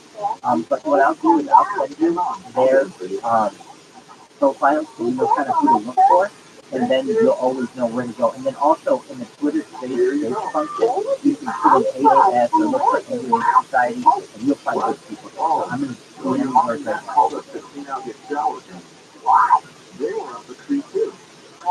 Your green was really clogged, backing up, and we have to stop that nasty stuff from invading your bathroom. So what? You know? Try to eat every day. We're Rooter Heroes. Wow. We make sure you live in a safe, clean house. Go on. Thanks for us being doors. It's what a hero does. If you know how to charge things, all year for coming to the That's store. absolutely correct. Is anybody anything that makes you say before we have to get ready to close? The managing partner of Kobe Myers is the official welcome to LA Dodgers. With decades of experience and a track record of success, Jacoby Myers will protect your rights and make sure you get the compensation you deserve. Trust Jacoby Myers to go to bat for you. We offer free consultations to help you understand your case and the options available to you. Don't strike out with the insurance companies. Call Jacoby Myers today. Jacoby Myers, justice for you since 1972. Hey, it's me. Here's what you've always wanted from your home. Safe and delicious drinking water from every tap. A life source whole house water system removes 99% of chlorine and other contaminants for delicious water and softer clean air. No maintenance, no salt. And now on a food credit, own a life source system for as low as $75 a month. Call Life Source today at 800-803-2696, 800-803-2696, or visit lifesourcewater.com. We're watching everything, so you can watch your sanity. You know what? Los Angeles, Orange County, live everywhere on the iHeartRadio app. More to say shooting. I'm Bree Bennett in the KFI 24-hour news service. A man's been hospitalized in stable condition after he was shot in the head on the Hollywood Walk of Fame over the weekend. Mr. Taylor has more. Los Angeles police say the victim saw an argument between a man and a woman on the Walk of Fame and tried to intervene. Authorities say the male suspect pulled out a gun and shot the victim in the head. The man and the woman then escaped by running through crowds of people in the popular Los Angeles tourist area before police arrived. Two teens have been arrested in connection with a deadly stabbing aboard a Metro Blue Line train in Long Beach. The 18 and 19-year-old men were arrested on Friday, 2 days after the attack that left the 25-year-old man dead. The Long Beach Police Department has to determine the motive, but detectives believe the attack stemmed from an argument that started on the train. One suspect is facing a murder charge, the other accessory after the fact. Frozen strawberries sold at Costco, Trader Joe's, and other stores are being recalled due to a link to a hepatitis A outbreak. The LA County Department of Public Health says the berries were grown in Mexico but processed at a plant in San Diego. Several brands are covered in the recall. If you have any of them, throw them out. And SpaceX is looking to test launch one of its giant Starship rockets this morning. An uncrewed launch of the world's biggest rocket. It'll be the first flight of what SpaceX is calling a fully integrated Starship spacecraft. The 2.5-hour test window will open at 7 a.m. Central Time. That's 5 a.m. for us. A live webcast of the test launch will be available at SpaceX.com/launches. World of RV is now open in Santa Monica. They're open every day except Monday. You do need tickets. Get them at their website. And the Super Mario Brothers movie ruled the box office over the weekend, earning $87 million. Stop my weather from KFI. Low clouds and fog now. Sunshine by afternoon. Highs right around 70. Well, that is fantastic. I want to thank everybody for being here. Pastor Maddox, thank you so much for co-hosting King, Multi, Sugar Daddy, the Great Cacao, Peter Lord, Sister Rabbi, Kawasaki, thank you for being here all night. Epic, all the friends that we have here, Chris, El Sol, Easy Daddy, thank you so much. We're going to get rolling out now. I put the link in the chat. We'll see you all again. Roll out. Thank you, everyone. You guys were fabulous. Westbound at Central Avenue, the office is going to be closed due to them working on the paving operations and outside of KFI Rosado. If they're back there, I know it is. You probably already know that Rosetta Stone is one of the best ways to learn a If language. you have the opportunity, feel free to do that. And many of us are in Nanny Space. I'll see you over there. There's an endless space now. Thank you so much for everyone for joining, and look forward to catching you tonight. Take care. You can get 40% off Rosetta Stone's lifetime unlimited subscription. Visit RosettaStone.com to purchase one and learn for life. Rosetta Stone. Language is learned. iHeart Podcast is excited to welcome Jay Shetty to the iHeart family. Tune into On Surface with Jay Shetty, the hit podcast where the former mom shares fascinating conversations with insightful people and investigates ways to live life today on purpose. Try something new. When was the last time you did something for the first time with your partner? We're used to watching them do the same thing, do the same activities. Let's see them do something fresh and new. Listen to On Purpose with Jay Shetty on the iHeart Radio app or wherever you get your podcast. Your traditional investments aren't so great right now. So how about investing in assets that not only hold their value, but are just outright fun to own? If you ever wanted a Rolex but never thought you could afford one, let me suggest Bob Watson. Rolex, Omega, Cartier, Tudor, and a whole lot more. They have them all. Buy, sell, or trade. They have a huge inventory of luxury watches, free overnight shipping on all orders, and a great collection of vintage Rolex watches too. Bob's Watches is a trusted online store to buy or sell modern, vintage, luxury pre-owned watches, and all watches are 100% authentic and independently certified. And now you get $200 off Google Bob's Watches and my name, Bill Handle. Click the link at the top for your discount automatically applied to your order. Looking to sell your luxury watch? Ask them to quote online to watch experts Google Bob's Watches and Bill Handle. Marvin Window and Door Dealers make it easy to provide quality windows and doors that fit your project. Continually serving the trade professional community, we are your trusted partner from the beginning to the end in every project. You pay close attention to every Marvin Window and Door Dealers make it easy to provide quality windows and doors that fit your project. Continually serving the trade professional community, we are your trusted partner from the beginning to the end in every project. You pay close attention to every detail of your client's home, and everyone you partner with should as well. Marvin Windows and Doors are handcrafted and perfected, bringing a quality and sophistication to every space. The attention to detail on everything they do means your attention to detail can be applied elsewhere, making space for everything that matters most to your clients. Marvin dealers are here to help with your Marvin Window and Door project. They make it easy to find the best solution with Marvin Windows and Doors to meet every need. Visit replacementmadeeasy.com today to find your trusted Marvin dealer. That's replacementmadeeasy.com. The people in prison committed the crime, period. And that's all that matters. Their color, their ethnicity doesn't matter. They committed the crime. And gangs are in the business of crime. Gun and gun, they don't do anything else but commit crimes all day. Live 1 to 4 p.m. on KFI. And on demand anytime on the iHeartRadio app. Call it up, KFI, AM 640, more stimulating talk.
You're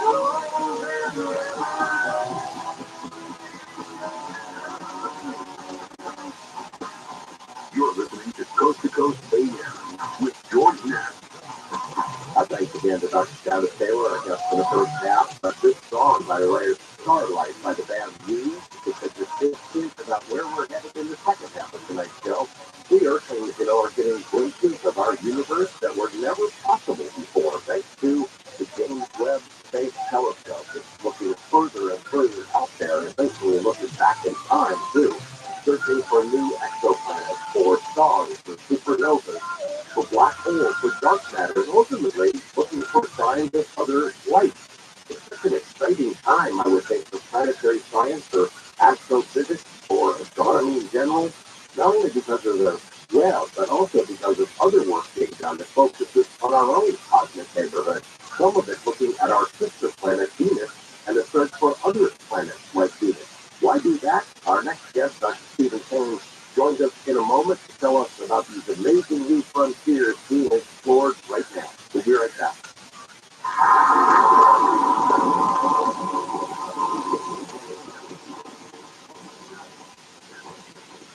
When banks fail, when bonds are devalued and the stock market is in turmoil, you'll be glad you own gold, something you can hold physically in your safe at your house, and now you can also hold it in a retirement account. In fact, if you have an old IRA or 401k that's tied to a risky stock market, you can roll that over without spending an additional penny to a physical IRA in precious metals. Convert Gold can help you own physical gold in a tax-sheltered account.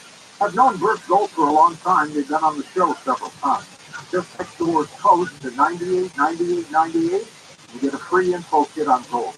There's no obligation to educate yourself on how to diversify in this highly volatile market. With an A+ rating with a Better Business Bureau, thousands of happy customers, and countless 5-star reviews, you can trust Birch Gold to give you honest advice in protecting your savings with gold. Text COAST to 989898 and find peace of mind in gold. Tax season can be taxing on your identity because all your personal information is all in one place, getting emailed, shared, and possibly exposed to identity thieves. Tax forms can be like one-stop shops for ID thieves, which means it can be dangerous and easy to steal your identity. Protection against identity theft is easier with LifeLock by Norton. LifeLock by Norton helps monitor your info and alert you to potential identity threats. And if you do become a victim, a dedicated U.S.-based restoration specialist will work to fix it during tax season and beyond. No one can prevent all identity theft and monitor all transactions at all businesses. But you can make sure your identity theft protection starts here. Join LifeLock today. Save up to 25% off your first year. Call 1-800-LifeLock or go to LifeLock.com and use promo code George. That's LifeLock.com. Use promo code George to save 25% off. LifeLock.com.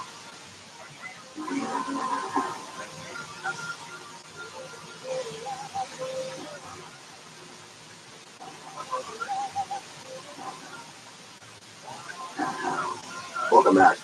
Several weeks ago, I saw this release from UC Riverside, and it had a title that grabbed my attention. Hunting Venus 2.0 was the headline, and it mentioned some exciting work being done with the James Webb Telescope. One of the principal researchers involved in that is Dr. Stephen King. He grew up in the outback of Australia, where the impressive views of the night sky first sparked his interest in astronomy. He became interested in the planetary sciences at the time of the Voyager flybys, the outer planets in our solar system. Started working on exoplanets in 1995. Got his PhD at the University of Tasmania.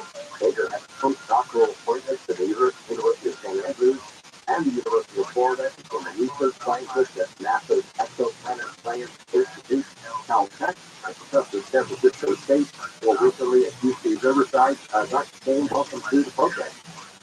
Thank you very much, George. It's a real pleasure to be speaking with you. And a couple things. One, I really appreciate you leading into this segment with Starlight on You, one of my favorite songs. And as you say, it's very apropos.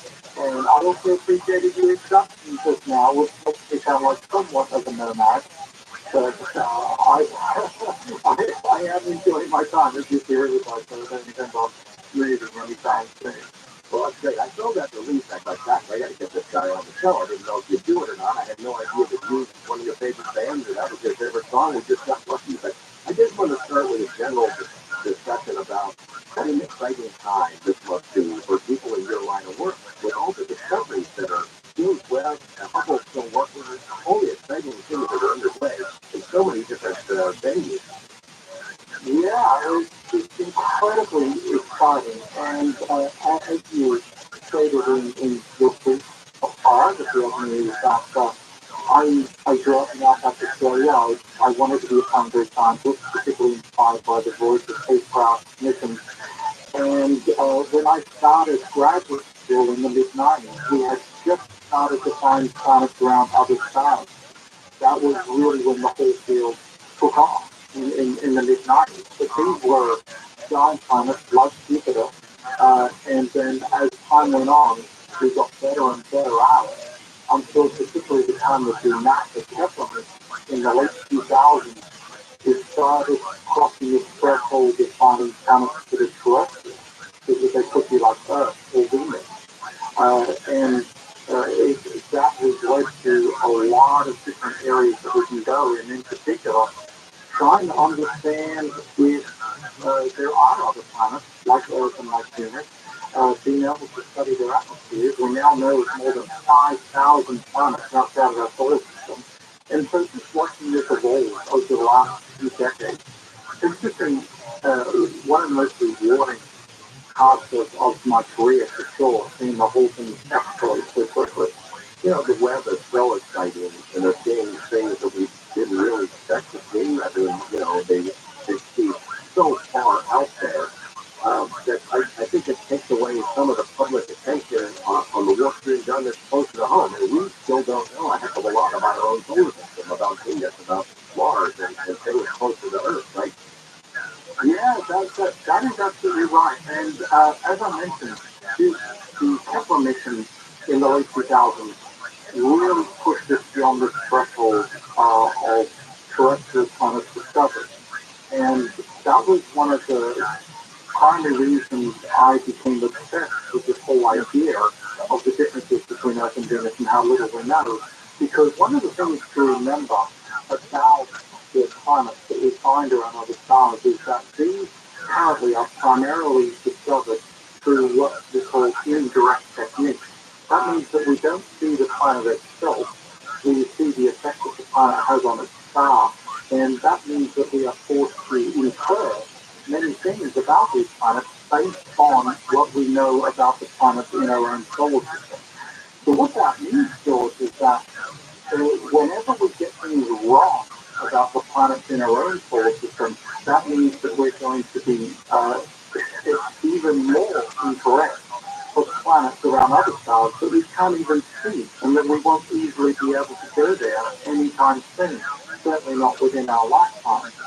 And so it's very, very important that we get it right here, close to home, that we fully understand the terrestrial planets that we have here, particularly Venus, Earth, and Mars, because of their atmospheres, because that's what we're trying to measure for planets around other stars. And so if we get it wrong here, we're going to be very, very wrong about other planets. And the scary part of that is that we could be wrong and not even realize they're wrong.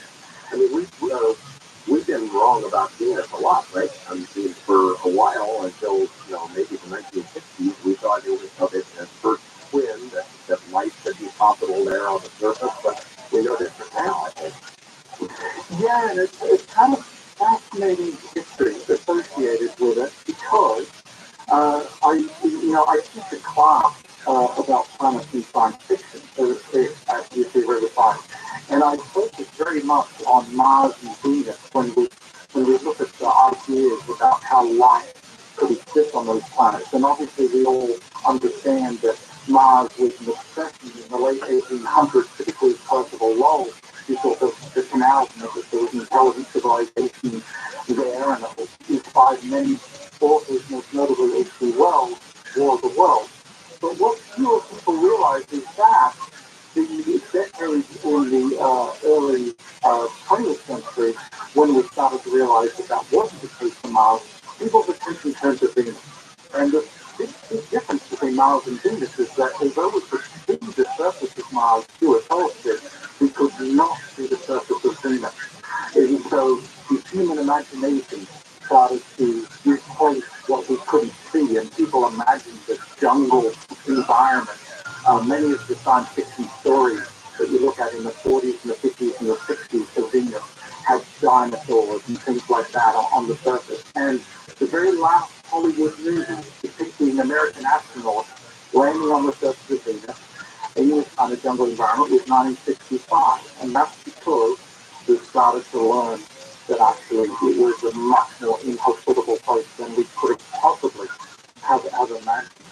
And it's a very such a hostile environment that it means the spacecraft that we landed there, and the Russians were very prolific about this during the 60s, 70s, and 80s. They don't last very long. And so the information that we have is very, very limited. I was surprised in reading enough to have to prepare for this interview how many missions there have been to Venus by the Russians, by us, by the Japanese. I mean, there's a bunch of them, right? And people became obsessed with this idea that there was life on our sister planet. During the 50s and the 60s, there was a real space race to try and figure this out. And the United States had a very prolific program, most notably the Mariner program, which wasn't landing on the surface, but it was conducting flybys in the early late 60s. But it was Soviet Russia that decided that they were going to be the ones to understand this. And so they were firing all kinds of things at Venus. Many of them, of these missions were in pairs. And so they had a prolific program called the Venera program. And so you'll see things about Venera 7 and 8, and then Venera 9 through 12, and then it goes on and on and on up into Venera 18, that these were landing on the surface, capturing about an hour's worth of data before they were destroyed. But the very last time that the United States went to Venus was the Magellan mission, which was the early 90s. There have been missions since then, because you mentioned Japan. The Akatsuki spacecraft is currently orbiting Venus, and it's been orbiting Venus since 2010. And there was a European mission called Venus Express in the early 2000s. But it's been a very, very long time since we have actually gone back to the surface. And so that means that there's still many, many things that we don't understand about the atmosphere and the surface and the geology and the interior. The many questions that we have about them. One of the biggest surprises is the mission. Somehow I missed this. During the glory days of NASA and manned space program in the 60s, there was a mission plan. NASA was going to send 3 astronauts to fly around Venus and whip them back to Earth. But to send people and just take a look out the window, I guess, and that never happened. But it was well down the road. That would have been amazing. It was. That is a large piece of research. I talk about this to my class. It was the Apollo Venus program. It was going to happen around about 1973, which is when I was born. And it was going to have a close approach to Venus and come back to Earth. That would have been an extraordinary trip for the astronauts involved. It would require, of course, a very long time. I don't recall the total amount of time, probably of the order of 18 months, that would be required for the astronauts to be in a very small contained space. But you're right, that program was very far down the road and very well documented. This was planned for long in the wake of the success of the moon mission. I recall too, I saw these headlines and remember very well. It was like 2018, a flyby. It was a solar mission. I don't remember the name of it. We sent something to our sun, and it was going to take a little flyby and peek in on Venus while it was in the neighborhood. And then there was a headline that came out, obviously the surface of Venus is not suitable for any kind of form of life that we know of, but speculation about maybe something that exists in the upper atmosphere. What do you think about that? Yeah, that's been an idea that's been around for a long time. And this is also part of the journey that I had with getting involved in Venus. And that component came along when, as I mentioned, Tesla was really trying to find Earth-sized planets. And at that point, I had performed some research on Venus, but I was mostly focused on exoplanets at that point. And I said at that time, hang on a second, if we're talking about finding Earth-sized planets, Venus is the same size as here. So why aren't we talking more about Venus than about Earth? Because Kepler is actually able to find Venus more easily, or Venus analogs, because it's closer to the sun. And so at that point, I started just inviting myself to the Venus meeting and just showing up and giving talks about exoplanets. And what I found was that this was about 10 years ago, or about 12 years ago, when I started doing this. And what I found was that the Venus community were trying to make a connection for life in the cloud. And the reason was because NASA wasn't approving any missions to Venus. And so the Venus community were looking with great envy out to their Martian colleagues who just didn't get their missions thrown at them. And so they thought if they could make a connection for life in the cloud, then that would be their ticket to getting the Venus mission approved. And I said, hang on a second. I don't think that's the connection you need. I think the connection you need is that they're finding Venus-sized planets around other stars, and we cannot model their atmospheres without understanding Venus. It doesn't really have anything to do with life. However, as you said, it just so happened that a couple of years ago, there was a claim that there might be life in the clouds, or an indication of a byproduct of biology in the clouds.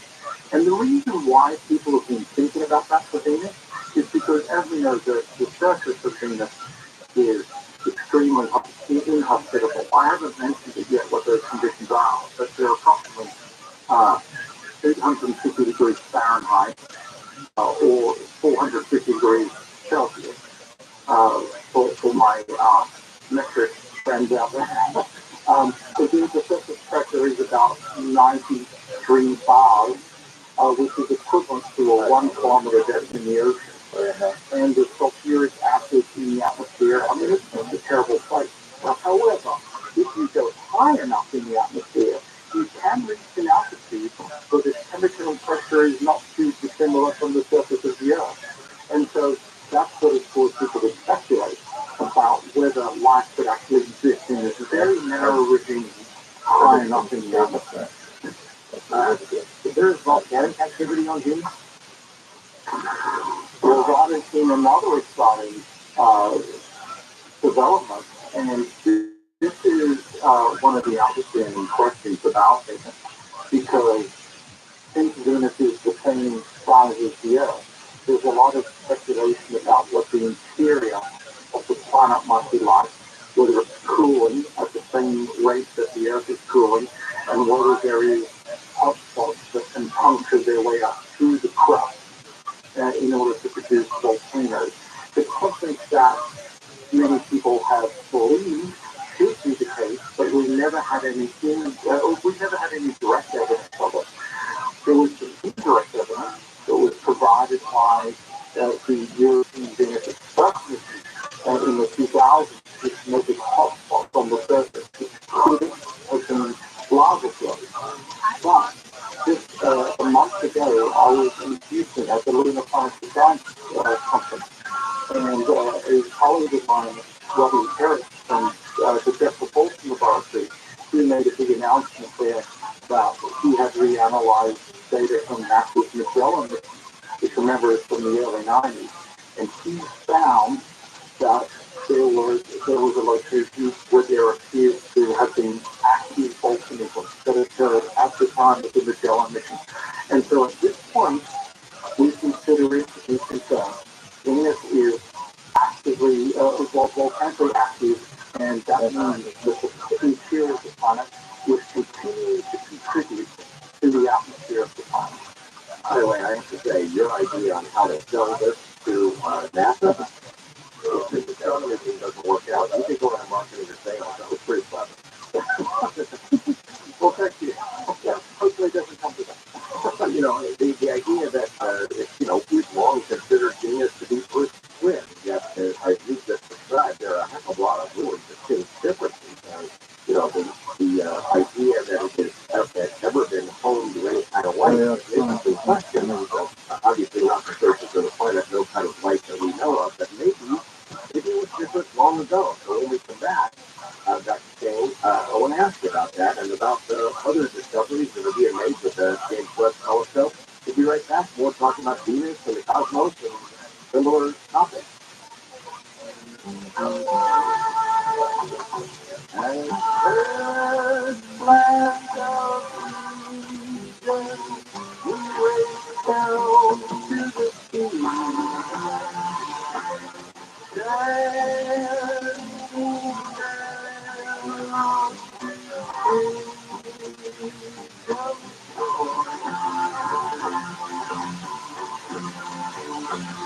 Waiting for the sun, waiting for the sun, waiting for the sun.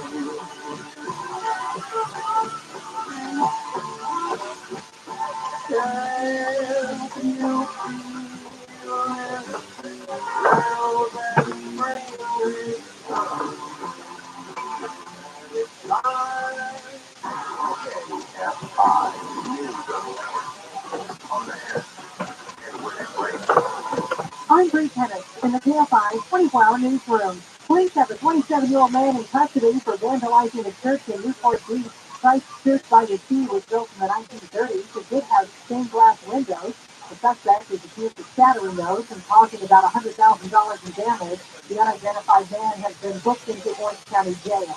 Congress is pushing the IRS to streamline tax day, and there's a push for free electronic filing for all. Next month, the IRS says they'll release the first in a series of reports on their new plan. Target stores are accepting old and damaged car seats in exchange for a 20% off coupon for a new one. That until April 29th for the swap. And the Super Mario Brothers movie earned another $87 million at the box office.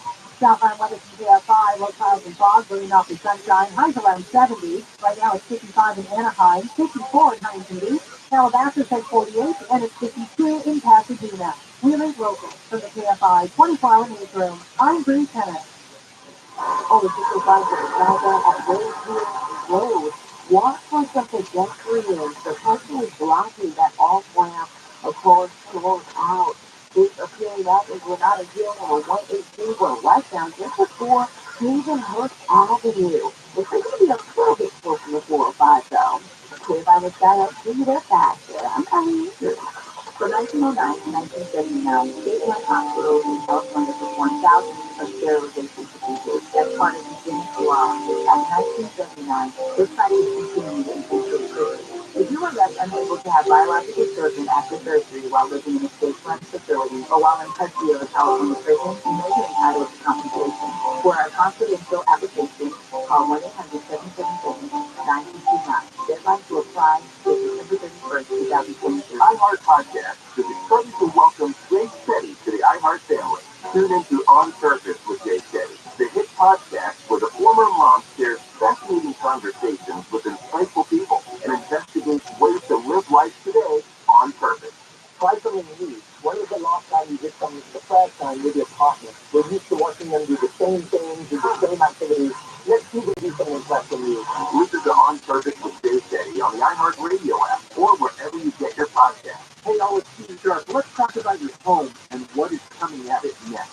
Every home in America, including yours, is going full electric faster than any of us ever imagined. That means your home needs to be ready to increase electrical demand at a time when the grid is already strained, energy costs are going up, and rolling outages are more common than ever. So where do you start? You start by going solar with a complete solar solution. That means electric vehicle ready, panels to cancel out your power bill, and a Tesla Powerwall backup battery system. Who do you call? The only company that I have trusted to put solar on my own home. Sunlight. With Sunlight, it's always the best design, the best equipment, world-class installation, and all of it covered with the best warranty and customer service in the industry. So get in front of what's coming with a complete easy start today at sunlux.com. Sunlux.com. CFLB ones are very easy. KFI AM 640. KFI AM 640. More stimulating talk. KFI AM 640. KFI live everywhere on the iHeartRadio app for topics ever again. Remember, a one-year subscription comes out to only 15 cents a day. Sign up today at coasttocoastam.com.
From coast to coast and worldwide on the internet, this is Coast to Coast AM with George Knapp.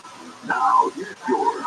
That's Lord Zerron. Okay, so we're out on tour next month. The song is called Back from the Edge. As I mentioned, the James Webb telescope is allowing us to see further and further out into the cosmos, into the universe. Not quite to the edge yet, anyway. But we're seeing things now never seen before. Dr. Stephen Kane just mentioned there are now 5,000 or so known exoplanets. He is actively searching for something akin to Venus. Venus 2.0. Venus is often called Earth's twin sister, right? Though we are both so different now, these two planets. Was there a time when that wasn't the case? We'll jump into that just a moment here at Coast to Coast AM.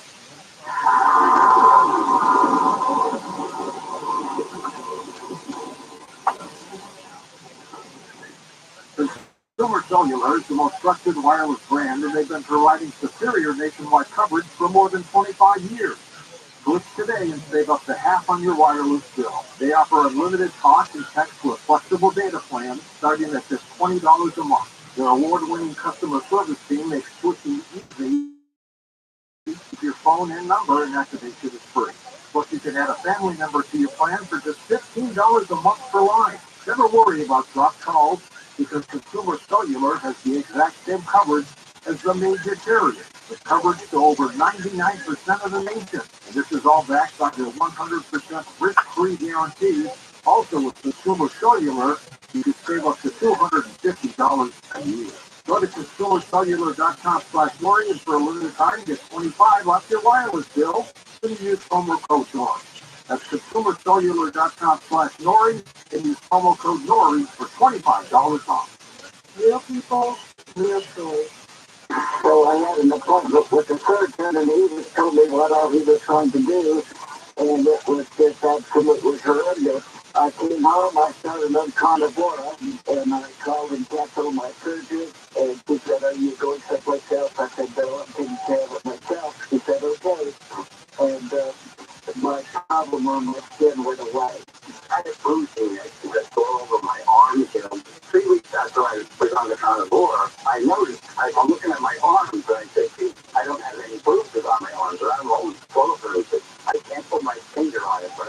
St. Patrick's. I have to tell you, that has to be the Colorado. 866-836-8735. 866-836-8735. Or visit carnivore.com. That's CARNIVORA.com. And you are supporting 15% off your order. Two glasses of water and more approximately. Many times when you are into 100 grams. Stephen, I know I recall from reading my UFO history that back in the 50s, that these writers who told the public that they'd met people from Venus, that they even took trips to Venus aboard spaceships, and those delusions, I would think, would have to have pretty thick skin to survive the conditions there. I mean, is it the hottest planet, as I've seen it described, hotter than Mercury, which, as far as I know, is much closer to the sun? Yes, indeed it is hotter than Mercury, which seems extraordinary, given, as you said, that Mercury is closer to the sun, but of course it's all to do with its atmosphere. Venus has an extraordinary atmosphere. It's extraordinarily complicated, and that is a big part of the puzzle about understanding that. So let's make sure that we can understand planets there on other sides. So to understand what this could mean for Earth, for example, about the future of Earth. So as you indicated earlier, it's possible that Venus was not always like it currently is. One of the things I always emphasize when I'm speaking to people about this is that it's very important to remember that when we look at the solar system, whether we're looking at Jupiter or Venus or even Earth, we're looking at these objects at an age of 4.5 billion years. That is a lot of history behind them that we try and learn about as best we can. And a lot of effort goes on to the Earth in that respect, of course.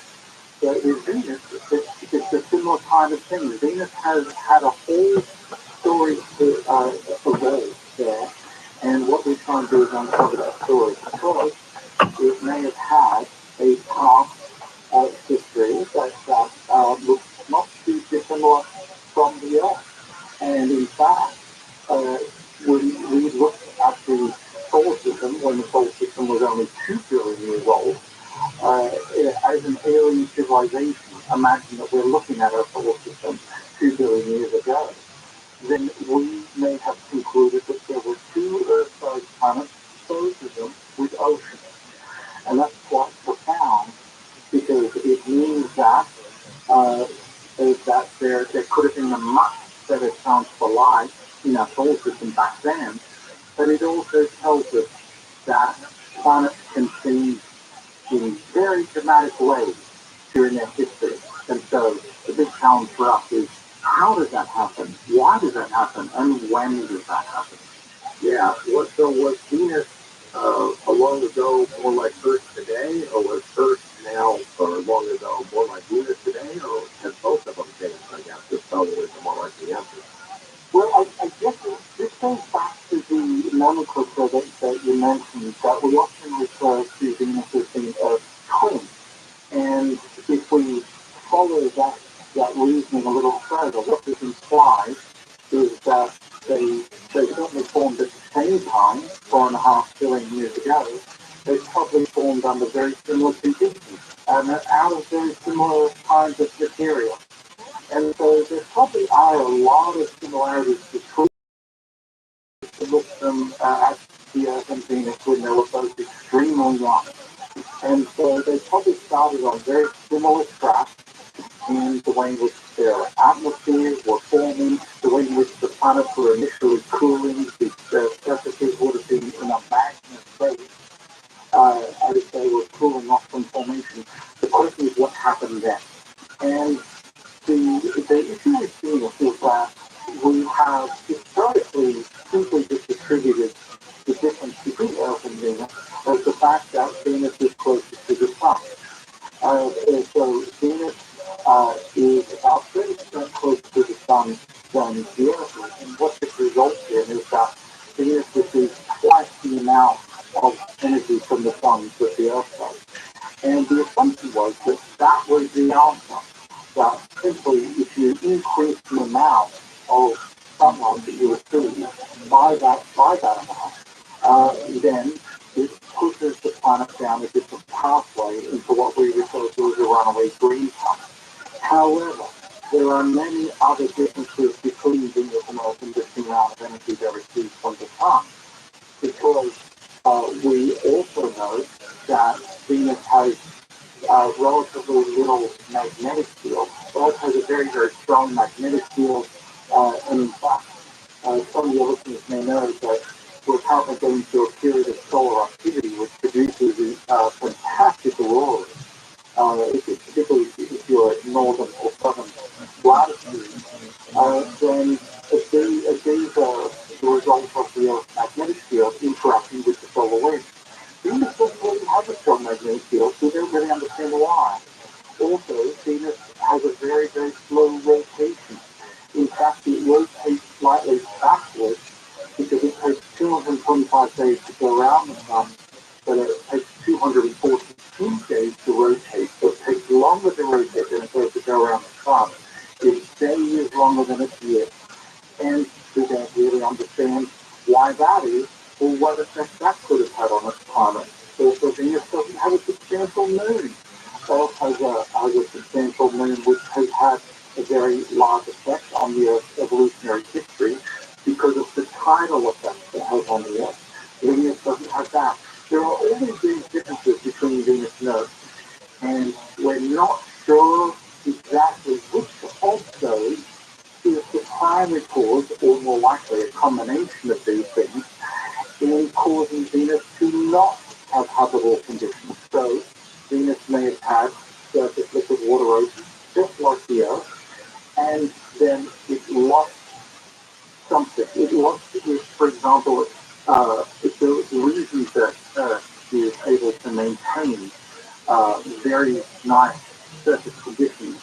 In fact, many of my Earth science colleagues, they say to me, you know, Stephen, one of the most amazing things about the Earth is that it has had surface liquid water for almost all of its history.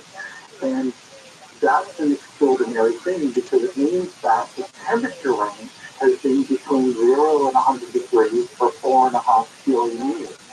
That is a very difficult thing because everything is changing all the time. And so how does the Earth do this? Well, one of the ways that the Earth does this is it's able to remove carbon dioxide from its atmosphere, and it dissolves into the ocean, and it's removed by weathering on continents when it rains, and that carbon is stored away in the Earth's interior. Maybe Venus lost its ability to do that, and so it puts the carbon the only place it could, which is into its atmosphere, because its atmosphere is about 96% carbon dioxide. And so all of its carbon dioxide has gone to its atmosphere. As I said, we're not really quite sure why that happened, how that happened, or when that happened. But it could have been as recently as 1 billion years ago. It could have been 1 billion years ago. It has oceans, just like the Earth. I know Venus is the apple of your eye, but let's shift to Mars for just a second, because the same kind of questions have been asked about Mars. Mars used to have an atmosphere, right? And we're now pretty sure that there's ice on Mars, but conditions for life could have been much different on Mars a long time ago, correct? That's right, and it's actually quite the contrast when you look at Venus and you look at Earth and you look at Mars, because as I mentioned earlier, Venus's atmosphere is about 100 times the atmospheric pressure of Earth. Mars, on the other hand, is about 1% of Earth's atmospheric pressure. Approximately, it's actually less, more like 0.6%. So that means you've got a factor of 10,000 difference in atmospheric pressure difference between Venus and Mars. And so Mars has taken a very, very different pathway. And for Mars, we tend to attribute it that not necessarily related to the distance from the sun, but due to its size. Because one of the things that many people don't fully appreciate is that Mars is significantly smaller than the Earth. I say that because I have spoken to many people in a public kind of forum and just ask them how big do you think Mars is relative to the Earth? And many people assume that they know it's smaller, but they don't know it's that much smaller. It's half the size, but perhaps more importantly, it's only about 10% of Earth's mass. 10% of Earth's mass means that its surface gravity is only about 38% of Earth's surface gravity. That means that Mars has a lot of trouble holding onto its atmosphere. And we know this from observations that were made of Mars. There's a NASA spacecraft called NAVA, which has been orbiting Mars for some time and has been measuring the effect of the solar wind on Mars. So the same kind of effect that I mentioned earlier about strong period of solar activity we're going through at the moment that produces beautiful auroras. That same kind of effect is devastating for the Martian atmosphere because, like Venus, it doesn't have much of a magnetic field, so it's exceptionally vulnerable and a lot of the atmosphere is blown away. So Mars' history may have had a reasonable atmosphere, maybe half an Earth's atmosphere worth of pressure at the surface soon after it formed, which was sufficient for it to have surface liquid water. And we know it has surface liquid water because we've seen all of the evidence that still exists today. Extreme work is very clear that there was liquid water moving around the surface of Mars. But he probably wasn't able to retain it for very long. In fact, only about 500 million years at most. And so it had a relatively short story when it comes to having surface liquid water. I read this story, it must be in the last 2 or 3 weeks, about the James Webb telescope discovering an exoplanet that had a magnetic field. And I don't know if this is some salesmanship, some Stephen King type salesmanship on the part of those scientists, but they said, look, if it's got a magnetic field, it makes it more likely that life exists. Could you explain that to us, why that is the case? Yeah, it's somewhat of an unknown at the moment. And, I currently operate in both exoplanets and planetary science.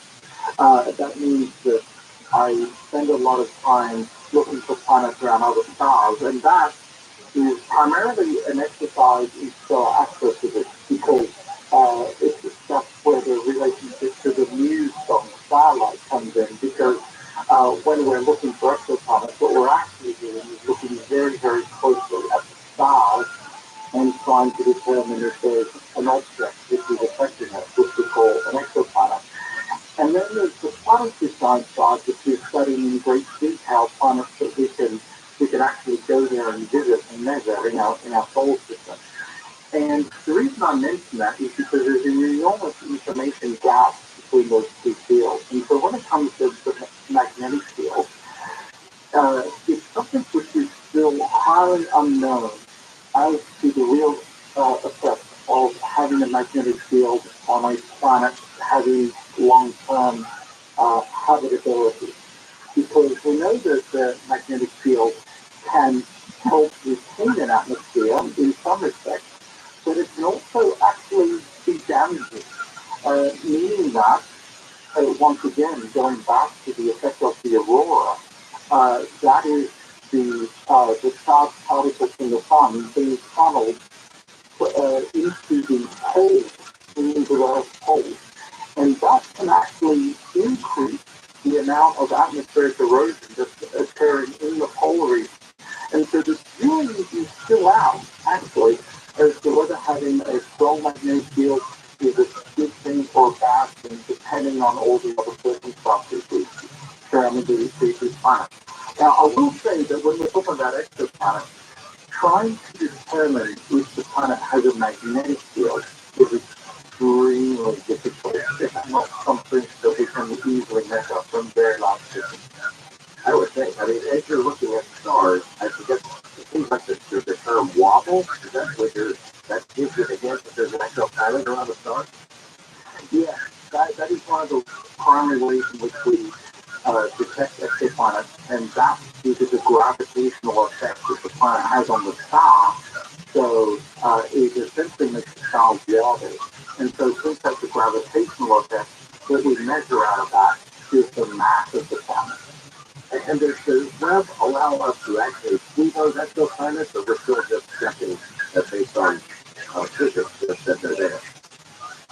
Well, it's actually a combination of those two, because as I mentioned earlier, most of the planets that have been found have been discovered using what I refer to as indirect techniques. So the real dream is to directly detect it. I mean, we can pick up and see the light on the planet itself. That is still extremely hard to do. And there's info space that is not typically optimized for that kind of work, although it has done it already. There have been several announcements from Gateway where people have been able to observe a known exoplanet and directly capture the light from the planet. But that is being able to do can only happen for relatively small subsets of the stars. The stars have to be very close to us. Most of the planets that we're talking about, and certainly the terrestrial planets like Earth and Venus, these ones, for the moment at least, we still have to infer based on physics that those planets are indeed there. I love this stuff, Stephen. I love this conversation. I should tell our audience that you are directly involved with a very big project called the Da Vinci. That's a NASA Discovery mission. The Da Vinci mission is right up your alley. And when we come back, I want to get into you describe what you're doing for the team, what that mission could learn. There's a lot more to come. Also, I do recall from the James Webb Telescope some of the discoveries they've recently that have been announced. A picture of a black hole and something I think they call a green monster. Kind of scary how close some of these things are, how large they are. But we're going to cover some of that, and then we'll open up the phone line, see what's on the mind of our listeners as well. Be careful. Space stuff and take us another break.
We own the body. You go to the wrong place for car repair.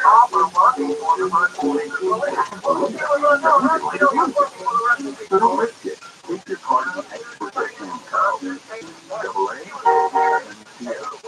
engine light on? We'll check it for free. Consistent repainting and tweaking may want to keep things without any details. If you missed it, look out on the floor.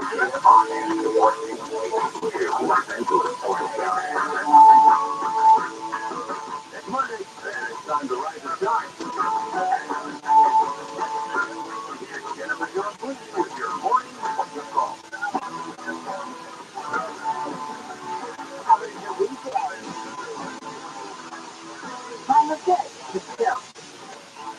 Got a lot more done in the backyard. I bought a submersible pump.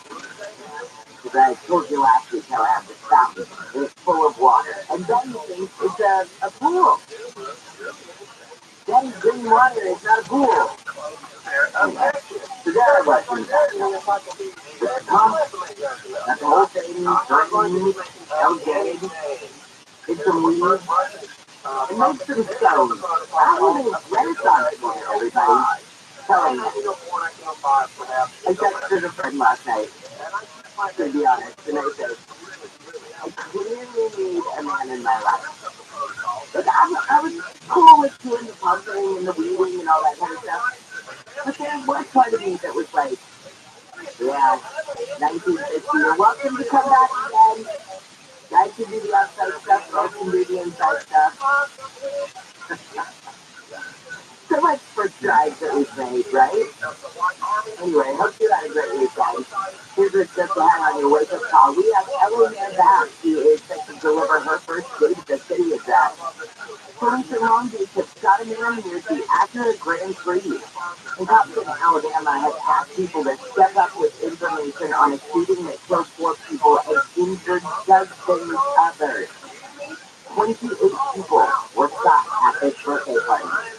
Coming up at 5:05, we're going to talk with ABC's Aaron Kukursky. So that voting machine company's $1.6 billion defamation lawsuit against Fox News has been delayed for a day. We'll find out why when we talk with Aaron in just a couple of minutes. We'll start with some of these stories coming out of the KFI 24-hour newsroom. Police in Long Beach have shot a man near the Acura Grand Prix. One of the gates to the race was closed yesterday for the investigation. This man lives in the area, tells KCLA he heard the commotion. My God, these people run for 16 cops in the street, also going to get them vehicles to move. That is it. Police have been called out about reports of gunshots near 3rd Street and Elm Avenue.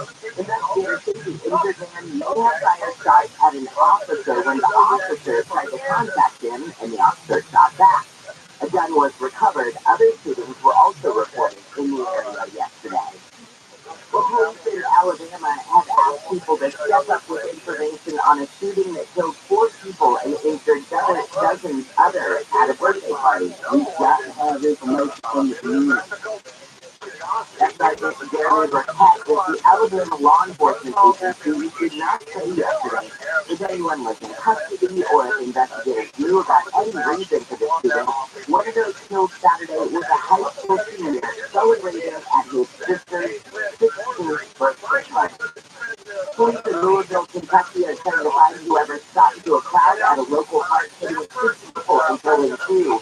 Louisville Mayor Ted Greenberg says the state needs to act to reduce gun violence. He's going to jump in a 5-partisan basis about what he can do for Louisville and our entire state to make it real, man. I couldn't believe that when I saw that headline pop up on my phone. I said, you gotta be kidding me. More in Louisville? Maybe not This is Saturday happened less than a week after those 5 people were fatally shot at a bank in Louisville.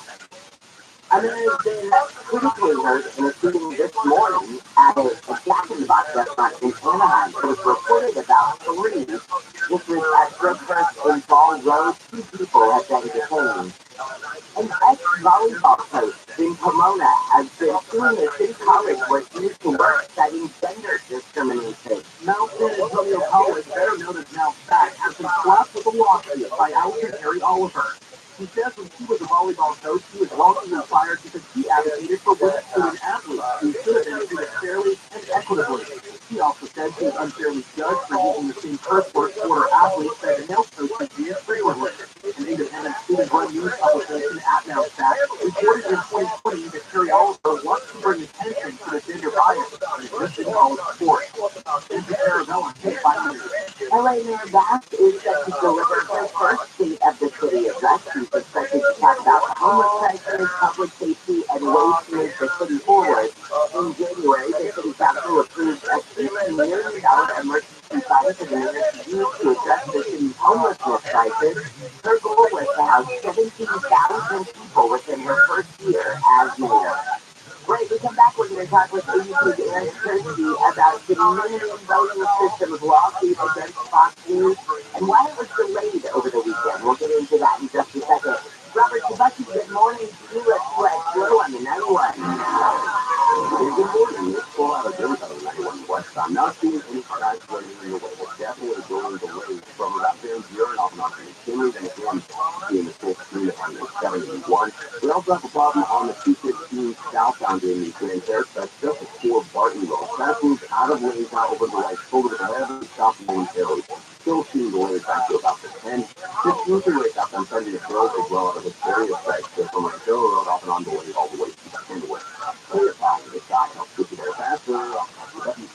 506 on your wake-up call. We'll talk with ABC's Aaron Kirsty in just a second about Dominion voting and the delay now in the case against Fox News.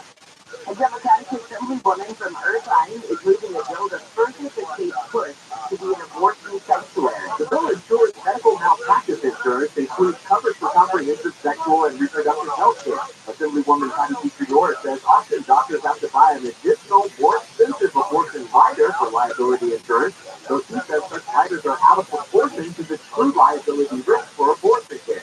The bill prohibits insurers from refusing to issue professional liability insurance or add additional fees if the doctor is offering abortion, contraception, or gender-affirming services. The bill is working its way through committee. Corbin Carson, KFI News. Well, the House Judiciary Committee is holding a field hearing in New York near the offices of Manhattan DA Alvin Bragg after the indictment of former President Trump. House Republicans accused Manhattan District Attorney Alvin Bragg of interfering with the 2024 election by indicting former President and current candidate Donald Trump. Bragg accuses House Republicans of interfering with his duty to prosecute crime. ABC's Mark Remillard says the Judiciary Committee's Republican majority has called today's hearing an examination of Bragg's pro-crime anti-victim policies. Democrats say the hearing is a bipartisan stunt aimed at amplifying conservative anger at Bragg. So why was there a delay in the case of Dominion Voting Machine Company's $1.6 million defamation lawsuit against Fox News? We find out now from ABC's Aaron Kirsty. Aaron, good morning. Well, good morning, Sam. We don't know officially because it's not just for a basic but there's words that perhaps the two sides are trying to figure out a settlement. The Wall Street Journal, which is owned by Fox News Murdoch, said that Fox News has made a link push to try to settle the case, the defamation lawsuit. The meeting's been seeking $1.6 billion for the specific settlement. Two questions that are, how much is Fox News going to be on the hook for? Yeah, I was kind of surprised when I saw this over the weekend because it seemed like Dominion was, going to be steadfast and push to take Fox News to court. But I guess if there's a settlement, you think you can get even a portion of what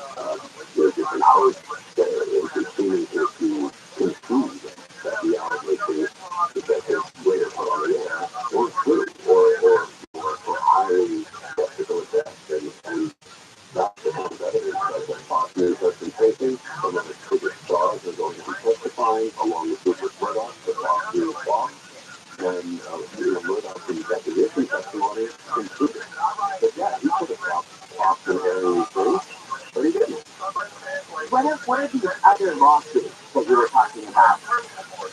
Another company is suing. There's individuals that are suing. Pretty Giuliani-based lawsuits, the Howard-based lawsuits. There's disclosure that was successful. Again, we don't know, but I think this is sort of the big prize. The lawsuit for 2 years in the making, and there's no question about what this means for Fox News and how it conducts its business. There's broader questions to the actual knowledge standard of the truth defamation and the reckless disregard that the division says Fox News operated under when it was making for airing claims about voter insurance. So there's all sorts of questions here, and when it goes through trial, there's some who say, like, let's have it all that. Behind us often the country, about alternative facts and that kind of thing. But may not get that far. Let's see. All right, let's see. Stay tuned. I appreciate it. Thank you. Yes, ABC Derek Turkey.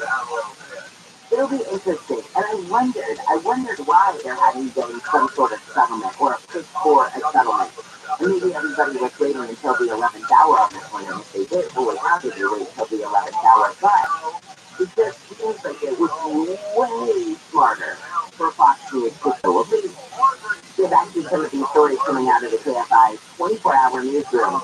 Officials in Riverside County say the man who killed a sheriff canine before he was fatally shot by deputies had 3 warrants out for his arrest. The guy was wanted for robbery, assault with intent to commit sexual assault, and for violating his post-police community supervision. The canine Rudy was helping deputies search for the man Friday when a property owner reported trespassers. The sheriff's department says Rudy recently finished first in the Hamburg protection category at the Las Vegas Metro Police Canine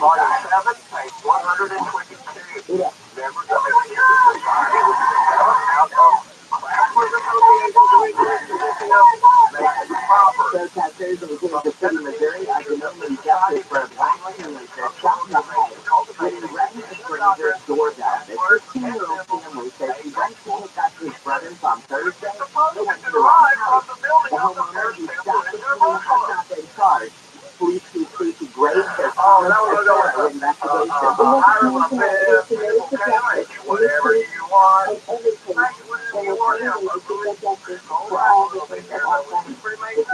In the hospital, his family says he is recovering. Armed men brought up a resort in central Mexico, killing 7 people in 15-year-olds. Officials in the state of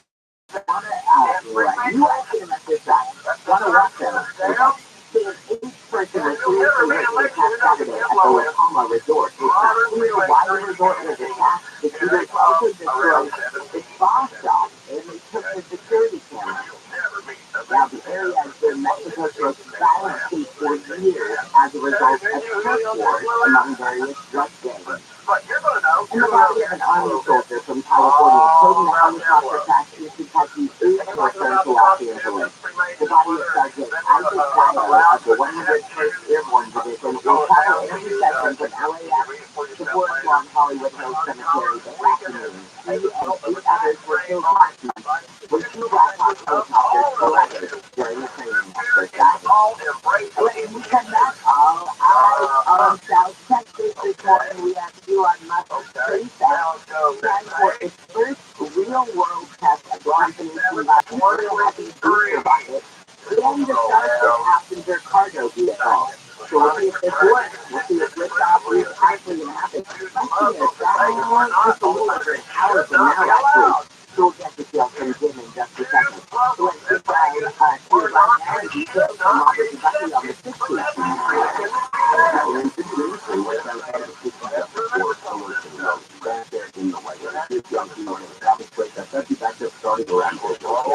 We also have a crash earlier in Derek on the top on some of the 215 sports all you went over the like 4 as well. They have a back all the way to the and what's done something that you want is still extra big we're deciding to get done off and onto the team that get on the 15 boy response all the way to 241. They're buying the time to get their answer on other stuff. Will and Kathleen, owners of American Vision Windows, do business now for over 23 years. From the home to the home an industry one customer at a time, changing the lives of our employees for the better. Happy employees mean happy customers. It isn't just a snappy slogan. We really, really value our employees. But deeply care for them. Those are the beautiful lives that are impacted with talking with connecting with their customers. We don't just make it a policy to provide white glove service. It happens organically. We never give an extra company tax to employees. I am once again now 22 years later very energized about what we sell. It's this burden of responsibility. Quite simply, we just want to help. We're only time American vision will pay the tax or be free for installation. Call 362-9908 or visit AmericanVisionWindows.com.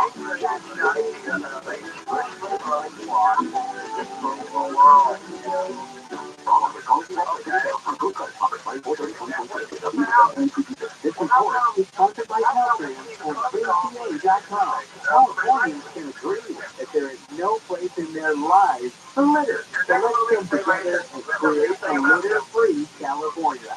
Join them at ViralRabbi.com. Let's do it together. Brought to you by Caltrans.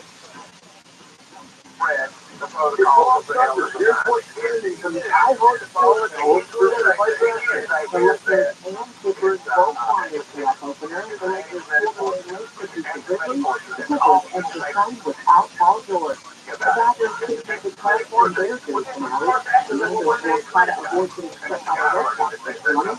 So Hannah will get the car on Boston's Marathon Monday. And the LA is going to hang on to beat the LA Galaxy. I'm a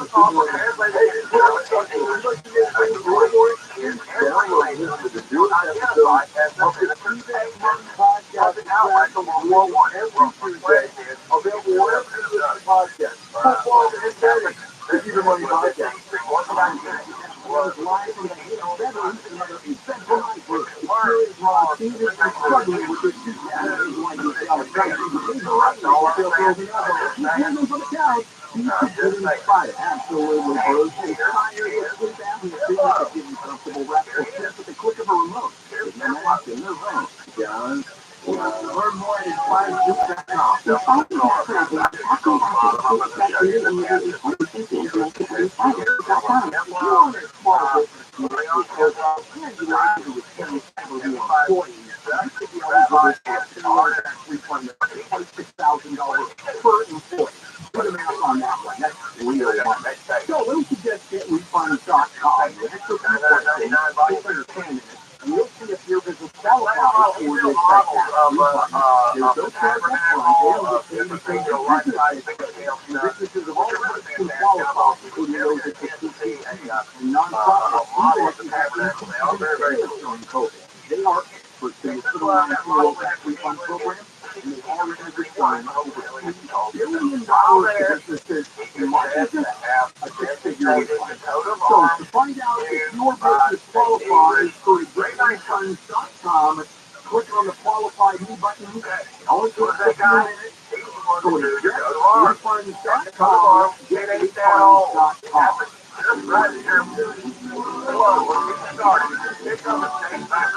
Lock your head up to sleep. Yeah, he's way up there. He's scared to come down. Hang on, I'll get him for you. Be careful, mister. There you go. Where did he come from? And where is he now? Okay. Oh, you're on your call to clean out your salad. Wow. They were up at 2 too. Yeah? With real cloth, backing up, and we have to stop that massive stuff from invading your bathroom. Oh, yeah. Really? I do every day. Really do it. Wow. I'm sure you live in a big clean house. Go on. Mister, you enjoy. Before you go down, If you like pasta, you are here. Coming into the ViralRabbi.com. AM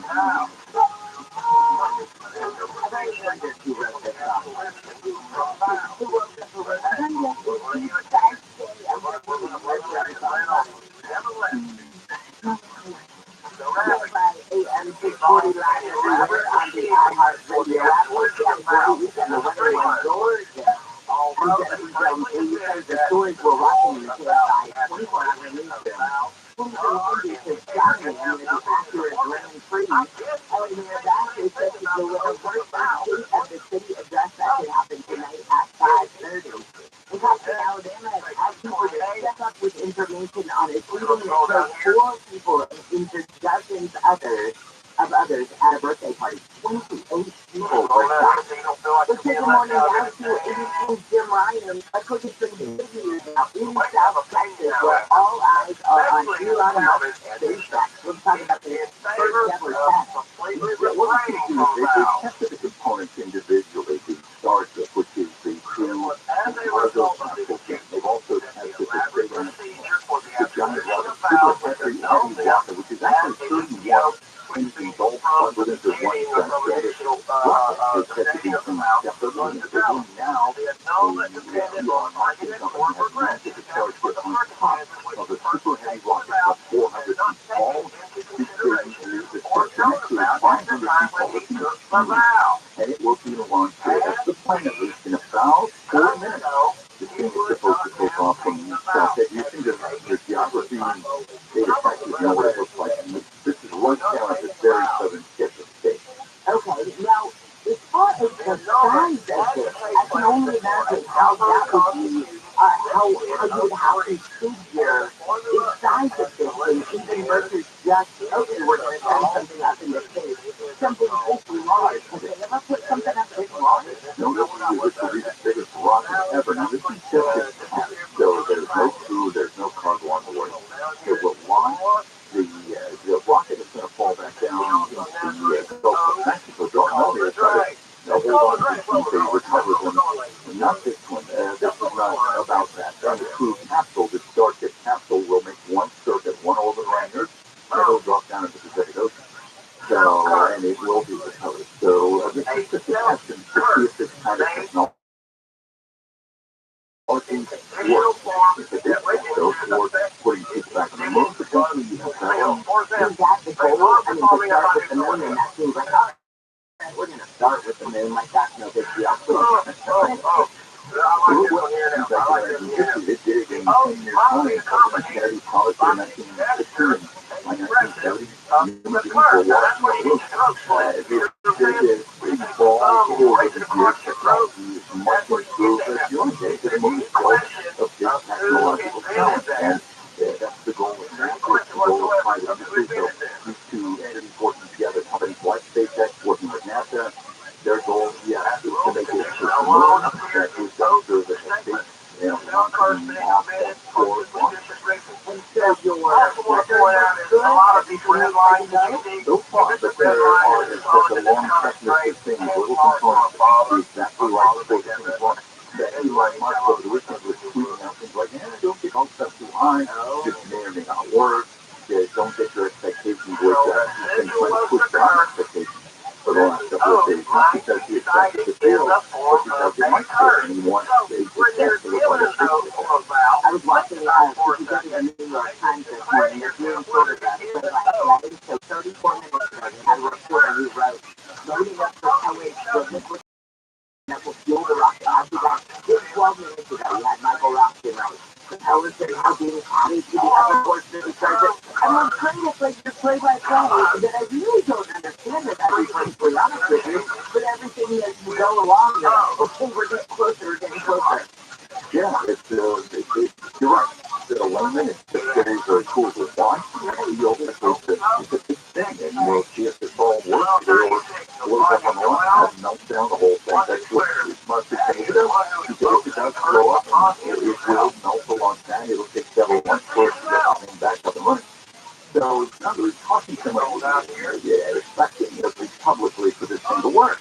You know, when I feel like that's the weirdest question. As a being that does not work, he's kind of almost touching on it not working. It's kind of weird. We're working. And so, if it all goes flawlessly, if it goes up, if the natural home flows and back in the Pacific, and then leaving it, right? But if it blows up or some horrible thing happens and it ends up failing, then they'll say, I told you so. That's it. I don't know if that just makes them even more of a genius or if it makes them a little bit. And I can't decide. It's blurring and learning. Yeah. Very much so. All right, Jim, thanks so much. I appreciate it. Yeah. I feel it. Thank you, Jim. I don't know. I guess I would understand that the world is struggling there to fight. You know, where you go, yeah, we're going to touch this thing. It's probably not going to work. But right now, if you test it right now, and wait till that money, if you're pretty sure it's not going to work, that means that there are portions of it that we think are not protected. So how about wait, perfect those parts, and then do it when you're more comfortable? I don't know. You know, I'm maybe because I'm not a big gamer, right? If we're going to Vegas or Reno or something, I literally take $100 with me. And okay, this is my $100 of family money. And when it's gone, it's gone. And I abide by that. So maybe that's it. If it, well, throwing that kind of money around like, well, if it works, wow, we didn't expect that to happen. Who the heck is that? I don't get it. Fighting in the North African country of Sudan has entered its third day. Sudan's army and rival paramilitary forces are fighting for control of the country. The World Health Organization says dozens of people have been killed and some hospitals are running out of critical supplies to treat the injured. U.S. Secretary of State Anthony Blinken has joined the call for an immediate ceasefire and a return to talks. Sudan wants military action. They want democracy. They want to deliver what goes. Sudan needs to return to that area. The commander of Sudan's armed forces and the head of the paramilitary group both have said that they would not negotiate a truce. They have instead engaged in verbal attacks and demanded each other's surrender. Opinions are mixed over a new interactive app that reportedly allows mourners to talk to the dead. One food, one place, all of your memories and events forever. Hereafter AI creates digital replicas of the voice and personality of the King plus one. One place where you can ask any question about the life of someone you love and always feel the voice. Orthodox Catholic philosopher Joe Blumenthal says having a way to keep people around that we want is well intentioned, but he also cautions people are more than just abstract intelligence. A video of a woman using a simulation of a deceased mother has gone viral with more than 30 million views on YouTube. Our phone is by number. All right. As far as breakfast goes, I am so in for this next thing. So there is Ocean H Bagel in New York City. And we are trying to please everybody who loves the cream cheese bagel. Right? Who doesn't love plain bagels with cream cheese on it, right? You know what? I want you to listen to this. What you don't have to find out who's bagel. What do you like? This is how it's coming here today to this trend. I love a plain bagel. What are the plain bagels? I love those flavors. Why? Why just short the bagel? All bagels are just so boring. They're so plain. Well, I think they're just so strong and Do you like the stuff that's like the little cheese inside the wrap? I don't like my cheese to be on top of my pizza. I don't like my cheese. Whoa! Yeah, I don't like the wild way you support your food with and not actually be able to appreciate it. It does not matter. It's in some sort of batter and it's fried. Alright, listen. H&H bagels, they usually cut in on bagels in New York City. Kind of have the whole stuffed crust idea, but they are partnering with Philadelphia cream cheese, and they are shooting cream cheese into the bagel. So now you have, now you have the cream cheese bagel. You know what I love about this is, if you didn't get in the car, have a bagel, and this is a not get it on anything. Remember mustaches? I don't know why this bugs me. I don't know what this is. But when you have cream cheese on your mustache, oh my god!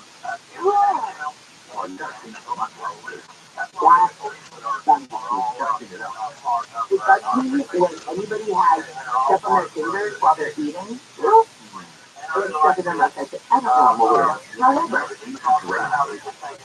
oh no, I have broken up with people who wear, because I noticed that there was one guy in particular that had this dressing on his finger, and it was there for like 5 minutes. I did not go out with him again. Anyway, back to the cream cheese bagel. So what they're going to do is just have little tiny holes in the bagel, and they're going to shoot the Philadelphia cream cheese in there. So they're longer. You have to sit there and cut the bagel, you spread the cream cheese on it. You just eat the bagel with the cream cheese in it. I know. Love the idea. Don't like I mean, they can do it with any bagel, right? Oh, that's one bagel. I probably am guessing they're going to start with a plain bagel, and then we'll go from there.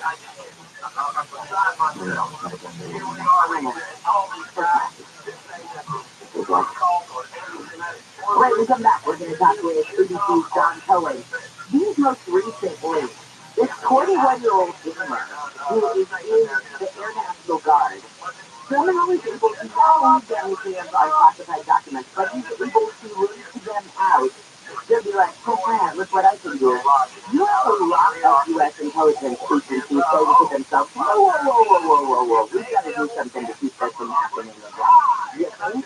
So we're getting to that with John in just a few minutes. Let's get back to your drive with Nick Kaliopini. That's ready for anyone. Well, let's take a day off Greenbelt from the third, but we are still looking at the track on the 91 of Freeway West side, heading to the Bell Tower, just before Bell Tower Boulevard. Along the right side of the freeway, there's CSU on through running a traffic break, and that's actually good on through our South Mountain. We're also at a track ongoing in the city industry, westbound side up to 60 freeway, junction 440 west, that's there in your right lane. Take you back to almost the 57. And Southbound still working on the 101 freeway, southbound Calabasas between Valley Circle and San Antonio Boulevard, the fuel right where it's stuck down into around the top of the hour still as you do that section. Stay at 5 on the back, I'll keep it faster. Your new Toyota Camry is here. Your new RAV4. Your new Tacoma. The Toyota you've been looking for is at your Toyota dealer now. Tacoma bold new explore the premium style. Or get out of the thing in a dynamic new RAV4. From that ethical driver, see what a tough new Tacoma can take you. For great deals on your new Toyota, see your dealer today or visit Toyota.com. We make it with you. Toyota.com is Toyota Central for plant-based Toyota. At Toyota.com, you can get the latest product information, compare models. You can search our inventory, find a dealer near you. You can even check out all the latest available offers. So they'll do a great deal on a stylish new Toyota car. That's what, compared to the SUV, that's the Toyota.com. Toyota, let's go for it. You want to sell your home, you have to know the market is stable. Drastic rise in interest rates. And that means it's important to take action now. Before you call an agent, call Seller's Advantage. Seller's Advantage is a great alternative to selling your home. No dealing with agents, commission, fee for repairs and waiting on the sell. They'll make you a competitive cash offer and close in days. No agents, no commissions. Seller's Advantage makes the selling process easy so sellers walk away happy. Yeah, see what the sellers have to say and check out their reviews. If you're ready to sell your home, call Seller's Advantage. And if you're offering $10,000 advance to help you with your expense, get all the way to offer at 888-321 address, 888-321 321 sellersadvantage.com.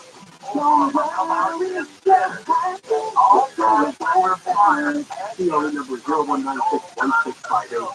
Pile at lobster.com. If you like news people, you can get custom lines for your job for expensive professionals. For a blind store, if you have a tape measure and a screwdriver, you can install a custom blinds and save big. Plus, use the OT outfit, lobster.com. And I'm celebrating ViralRabbi's legacy of blind service. They always keep coming around. And you want the first look at that for your attention. Just take on it. Go cheers and presented by Seller's.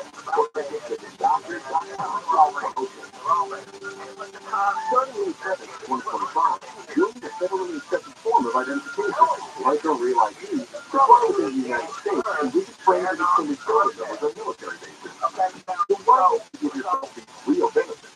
Get your real ID by starting the application online. Upload the correct documents and make your appointment at the DMV to finish the process.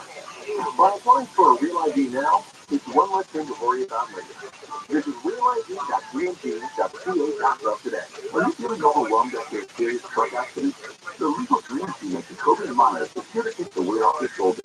We specialize in these complex cases, and we work tirelessly to get the compensation you deserve. Call us now and let us do the heavy lifting for you. Jacoby and Myers, justice for you since 1972. This is Jacob and Myers. If you've been involved in a motorcycle accident, call 844-24. Knee jerk legal opinions from America's foremost vehicle enthusiasts. Your day have a day. You'll handle Monday mornings at 8:30 on KMR.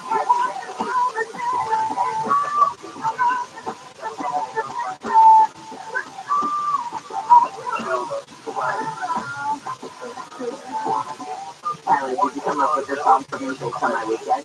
Yes. I was wondering if you joined your vehicle. I do too. And TRILLIONAIRE is coming up, of course. What are the little things about the DC stuff bagel?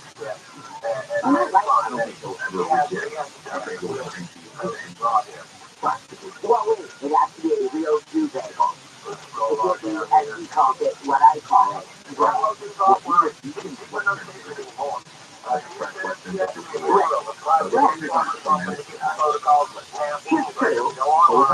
your bagel, definitely looking for bagels. I would say so too. Alright, well, the guy who loves the bagels is coming up at 6:05. It's handle on the news. Can't find AM 640 live everywhere on the iHeart Radio app. So here's your wake-up call. I'm Jennifer Jones Lee. What news in Long Beach? Actually, you have to they shot a guy near the after Grand Prix. One of the gates to the race was closed yesterday. A man who lives near KCLA went into motion. And I talked to my boss and these people are running for the free coffee. The 10 days at the movie. Police have been called out about reports of gunshots near 3rd and Elm. Investigators say the injured man may have fired shots at an officer. When officers tried to contact him, the officer then shot back. A gun was recovered. There were other shootings, though, that were reported in that area. Also, we're going to keep an eye on their back. We have the state of the city address that is tonight at 5:30. We're taking morning now to ABC's John Cohen. John, I can only imagine the scramble that is happening when it comes to all of these U.S. intelligence agencies after we have a 21-year-old gamer in the Air National Guard who gets his hands on, not only does he get his hands on his classified documents, but he ends up leaking them. And John, one of the reasons we most want to talk to you this morning, you're the former counterterrorism coordinator at DHS. Did you know how the scramble must be? Yeah, good morning. No, absolutely. I mean, the way has been watching these events unfold over the past week. There really three things that we've done this. One, I think these circumstances, as you suggested, clearly suggest that we need to take a very hard look about how we safeguard classified information. You know, I can give you the explanation of why this individual was able to access highly sensitive military and other intelligence information that is certainly illustrates vulnerabilities in the system that he was able to do so quickly online. I think it also raises questions of what we're doing to research on the those who are in the military and furthering important law government positions. There has to be some over the last several years about what we need to do to identify those who are really experienced or evidence behavior that would be harmful to integrity of the institution or inappropriate to someone in military position. But we really haven't made much progress in improving our ability to do that. And then finally, just really there's a glaring vulnerability in how we evaluate what's going on in the online space. And the fact that these classified documents are not only sitting in private discourses, but on social media forums that was totally accessible for weeks without being discovered by law enforcement or intelligence authorities.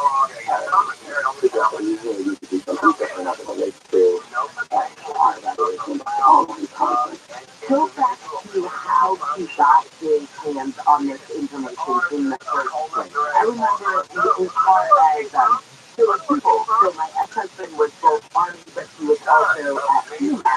When he got his top secret clearance at TRUMAN, there was an investigator that came to my house and checked it out twice because he had to re-up 5 years later. If the investigator comes to the house, it's a big deal. They're calling people, that he worked with, that I worked with, for God's sake, like everybody got called.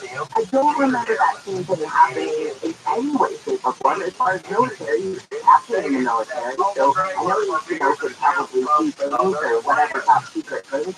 How did this guy, who was 21 years old in the International Guard, get this from stuff? Yeah, great question, and this will be one area where folks are taking a hard look. Most active duty personnel receive at a minimum secret level clearance. And to get a secret level clearance is behind investigation is not that expensive. But we already have tens of thousands, if not hundreds of thousands of people in the military who have that level clearance are able to access secret level systems and getting access to a broad range of information. This individual, like others, they would have known the top secret sensitive compartment of information science. So there's a much more rigorous, or there's supposed to be a much more rigorous background check. People are interviewed, they're looking through history, they go back to high school, or even before. And what we're already seeing just through interviews that are becoming public in the media is that this individual had a history, and there were people who were talking about his behavior should have raised all kinds of red flags. Unfortunately, somehow he was able to clear the background. He was granted that level clearance.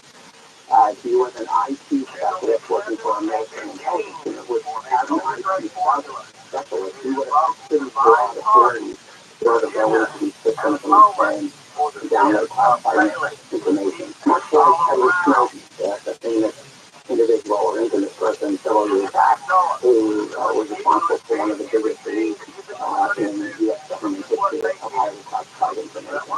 So this is another issue. It's one, we need to look at the background check process. Second, we need to look at why he wasn't vetted on a recurring basis.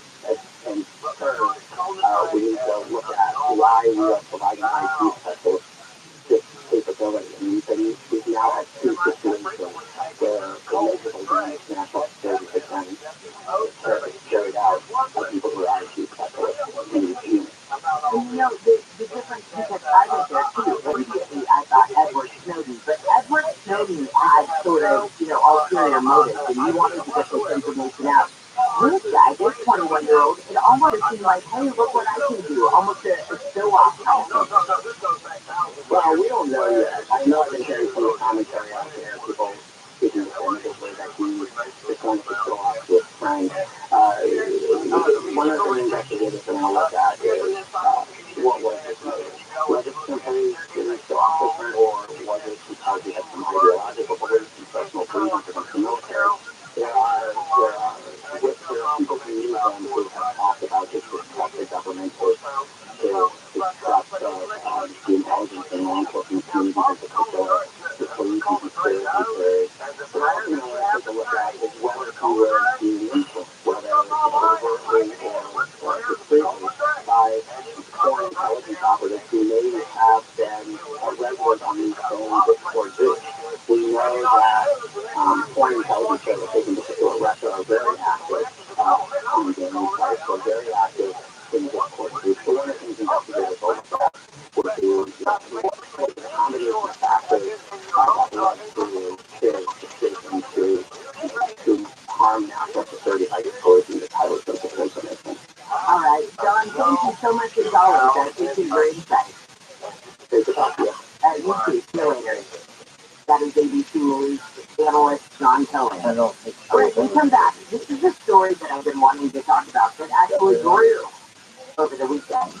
Not only are we going to talk about snakes, rattlesnakes specifically, but bears. So here's the deal. We're going to talk to the California Department of Fish and Wildlife, Tim Daly, because rattlesnakes are coming out in droves. And a lot of it has kind of the effect that we've had from the rain. But also, we've had a lot of recent bear sightings in Southern California. I mean, that's just not something that we talk about every day. Hey, you see that bear? Oh, yeah, I did. I was really sad. It's a little too common for me, let's be honest. We'll talk with him about that in just a second. Robert, this afternoon we're going to get back to your drive this morning. That crash is still causing problems on the 215. Repairs on the southbound side of the speed station to just 4 years. It over the line sold us a little while now, but still seeing real network all the way back to the Rosewood. Northbound side of the speed station starting to build as well as Moreno Valley, so that's just off and on to about University Avenue. And then westbound side of the 91 busy leaving the Riverside, starting around the Tyler Street, the Cedar Lake all the way to the Anaheim Hills stretch. We also had a crash in the Bellflower area, westbound 91, just past 605. Moved out of lanes over to the right. Go to the proper main, 12 through Carmenita. KFI East Side, I'll get to the disaster on another sudden. Here in Southern California, energy prices aren't just going through the roof, they are going through your window.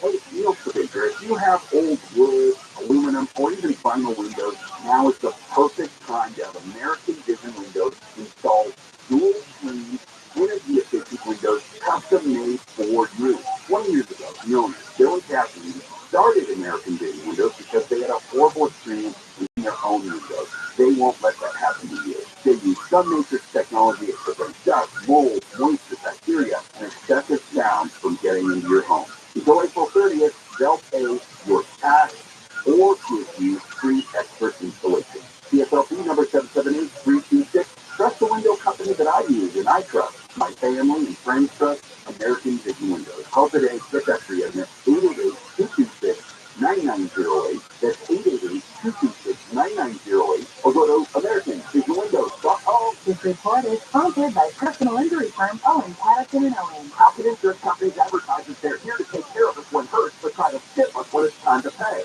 The insurance company's job is to keep those insurance premiums and pay out as little as possible. Thanks, OPO. Now we know. 888-OPO-WIN. OPOLaw.com.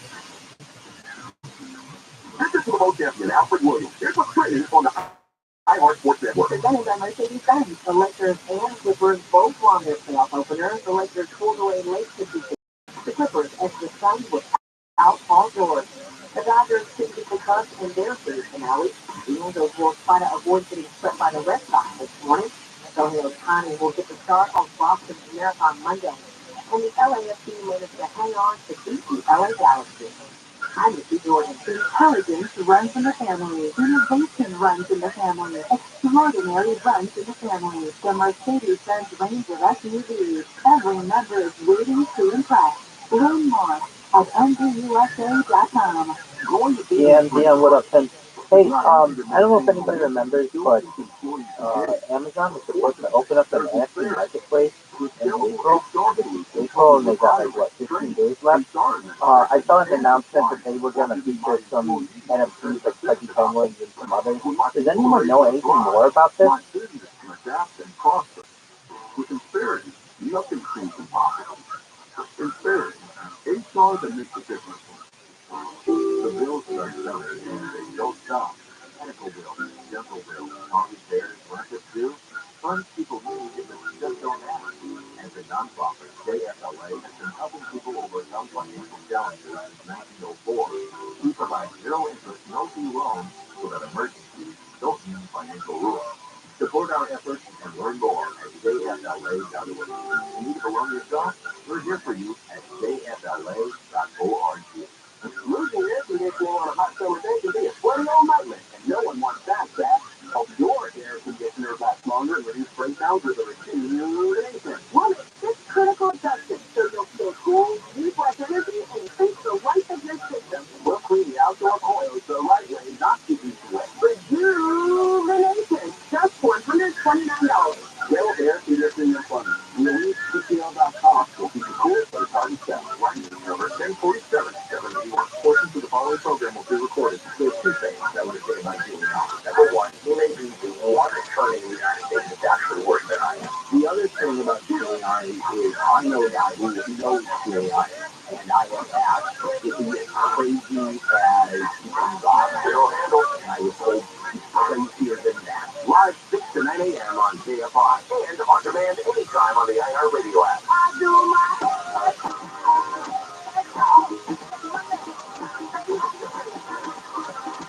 KFI AM 640 live everywhere on the iHeartRadio app. This is your wake-up call for a Monday of category weekend. I'm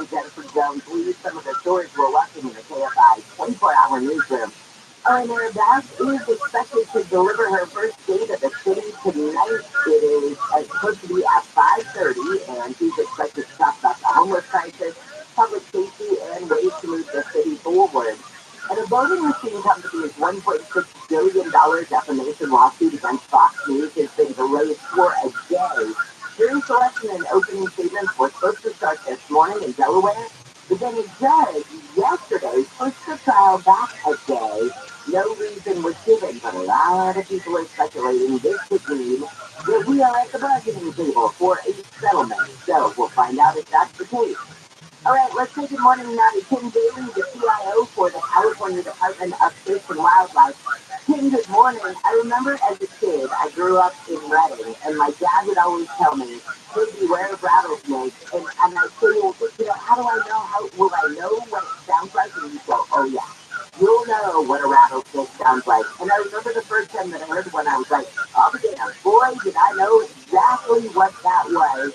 More and more rattlesnakes are being seen around Southern California, and it's just that time of year when everybody wants to get out. It's springtime, let's go hiking. Oh, but don't forget what also is underneath those rocks. Yes, Jennifer, good morning. Growing up at Redding, you certainly came from the part of the state where this activity was common, but you're right. A lot of folks are commenting now this time of year up and down the state about rattlesnake behavior. It's not an accident. April through October is what's roughly considered what we call rattlesnake season. And we might as well also call it people getting out of their houses and going hiking season as well, because the weather has turned gray up and down the state. I'm in Northern California. My wife and I can't wait every weekend to go find a new place to explore. And then that means on trails. And when you're out on trails, it's not just the sound of rattlesnakes. You have to keep your eyes open as well, because you may not always hear them, but you have to make sure that you're keeping your eye open right and left as you're walking on, hopefully on trails, nice wide trails, as opposed to wandering off into the brush or off trail. Just to stay as safe as you can. I know, and that's one of the things that I think a lot of people want to wander off the trail because, oh, they see a pretty flower that they want to take a picture of or something like that. But that's when once you get off those trails, I mean, not that that's not their territory, but really it is rattlesnake territory once you get off those big wide trails. Yeah, absolutely. You just have to be extra careful. Like I say, this is their time of season to really come back to life. Snakes lay low during colder and wintry months. But now they're enjoying the warmth like we are, and they're on, not only on trails, passing in front of us, maybe making noise, maybe obviously visible, but they can be off, of course, in hiding spots as well. So someone who is wandering around, and I get the appeal and the attraction. It's fun to get out and explore, but it is definitely riskier. So we ask people to do their best to stay on trail. Wear good boots. Don't obviously be wearing flip flops or sandals out if you're exposing yourself that way. That would not be a good idea.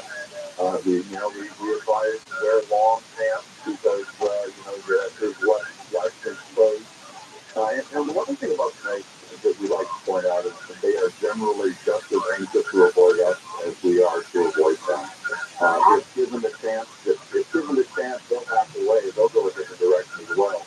They're not seeking us out that we're going past or sweating us. One thing too is I see all these super blooms happening, and I was thinking to myself, seriously, yes, of course everybody wants to go out and take pictures of the poppies and things like that. I get that. But also with all the rain that we've had this year, I bet that there's more fuel or more spaces for these, for the rattlesnakes to hide.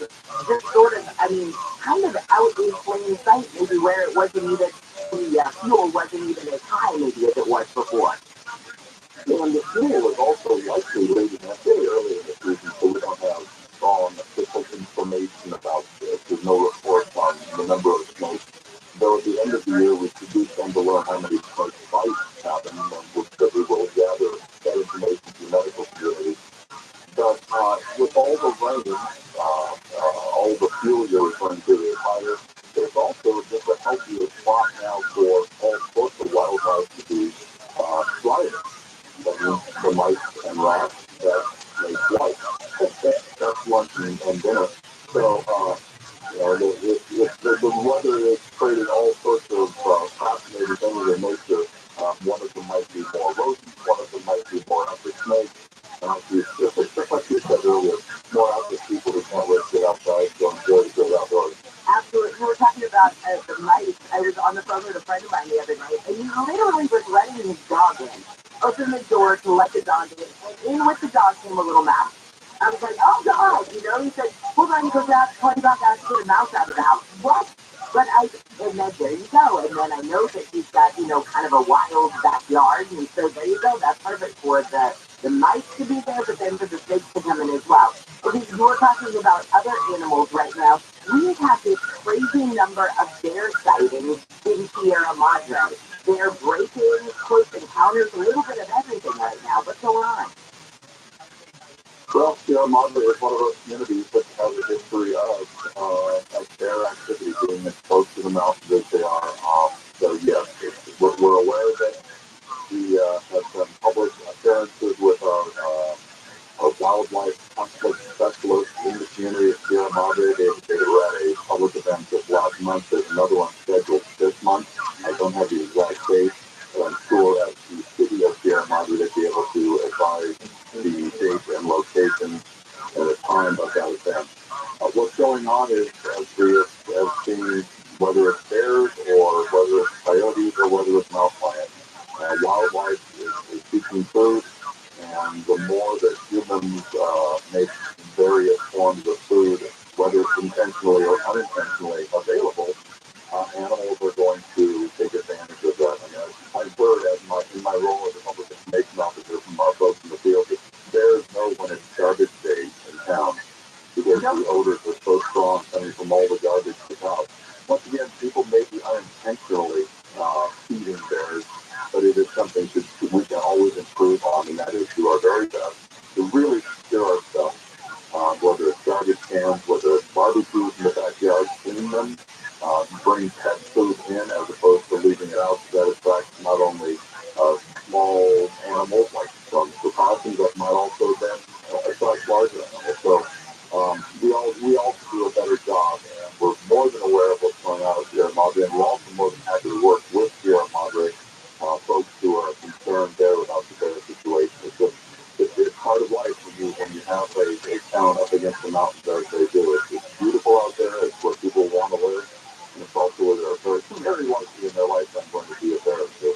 Oh my gosh, yes. And I know this reminds me of the people who live in Lake Tahoe. I mean, granted, though, that's kind of a daily occurrence in Lake Tahoe. But when it comes to some of these bears, I know there was a video where the bears were like trying to claw their way into this person's kitchen. And I started thinking about it, and I thought, what do you do if a bear wants to get into your kitchen? I mean, is it literally something like, I don't know, it just reminded me of a cartoon, like, don't leave a pie out on the counter because the bear might be able to smell it. Are they that in tune, or is it just that if they're going to get into your kitchen, they're going to get into your kitchen? We've seen video and pictures of bears, yes, in kitchens. I have a good friend who has a home up in the hills, Calaveras County, east of Sacramento, and they've had a bear in their house. Generally, bears don't go knocking down doors or crashing through windows. We find that in many cases, someone may have left the door of a window open, and that's very inviting to a bear. That's something that can happen. So, one thing to also keep in mind, as I said about rattlesnakes, they're not really in the business of threatening us or wanting that confrontation. It's the same thing with bears. In California, black bears are not typically aggressive towards humans. That doesn't mean you want to engage with one of them. I also saw a video last week of a woman who walked right up to a bear, and you couldn't believe that the bear didn't want to be friendly and all practically be petted. And she was surprised when the bear took a little nip at her foot. She got surprised and angry because the bear wasn't behaving the way she wanted it to. Stay clear, back up, be big, be noisy, do what you can to discourage that encounter, and certainly get away and let wildlife be wild. So kind of the same thing that if you encounter a mountain lion, be big, be loud, those sorts of things. Absolutely. Yeah. Okay. Yeah, and you don't want to, then will a mountain lion don't turn and run as testing as it might be? They might then take that behavior as something they so back up quickly but keep an eye on the mountain lion. Once again, be safe, just Okay, and when I saw a stat here that said Sierra Madre has had 4 attacks on humans since 2016, which just proves your point. If they don't want to hang out with you, you don't want to hang out with them. And for that lady who thought that he'd be frightened to, I don't know if he's frightened up there. Come on now, people, that is not a selfie you need to take. exactly. It is so tempting, of course, because there's a precedent. We want to be able to say to our friends later, I saw a bear, but you absolutely have to put your public safety, especially the public safety if you have children with you, put everything first when it comes to safety, get away and talk about it. Listen, I just think you don't be dumb. And you clearly are the public information officer, the spokesperson who is very correct and said, don't be adventurous. I love it. Tim, thank you so much for your time. It was great chatting with you this morning. Yeah, absolutely, no problem. All right, see you later. I'll see you again. That is Tim Haley, who's the public information officer for the California Department of Fish and Wildlife. And a much nicer man than I am. Don't be adventurous. Don't be an idiot. This is KFI and KOSC HDC, Los Angeles, Orange County. Let's get into your drive. This time, Robert Kubacki's going to the 110. South LA on the southbound side of the 110, just 4105. Fast here, taking away both expressways. They're diverting expressway traffic into the main line, so both sections now active all the way to Florence. Northbound side of the 110 starting to build as well. From Florence off and on all the way into downtown, happening at 10. And then in Boyle, back from the northbound side of the 5 before Grande Vista, stall cars just cleared out of the way, but definitely adding to your drive flow all the way back to 605. Southbound side of the 605 starting to build Washington Boulevard towards the 5. KFI in the sky helps get there faster. On the stuff. A light storage system gives you filtered and delicious water straight from every tap. It filters out chlorine and other contaminants, retaining healthy minerals. A light storage system is maintenance-free, no filters to change, no salt, no servicing. They install it, you forget it. Own a light storage water system for only $75 per month on approval of credit. This ends April 30th. Call 800-803-2696. 800-803-2696. Visit lightsourcewater.com. They're more identity threats than you realize. Even if you monitor your credit, only a little personal info needs to leak out, like your social security number or password, for you to become a victim. LifeLock alerts you to threats you could miss. If your identity is stolen, a dedicated U.S.-based restoration specialist will work to fix it. No one can prevent all identity theft or monitor all transactions, but everyone can save up to 25% off their first year with promo code NEWS. Go to LifeLock.com. Call Service Champions for an $88 per kitchen heater tune-up or visit ServiceChampions.com. Follow us now at KFI AM 640 on Instagram, Facebook, and Twitter.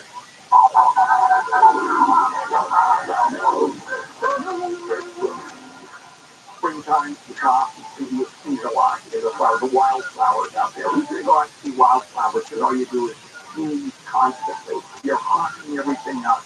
It is nuts. And now, Handle on the news. Ladies and gentlemen, here's Bill Handle.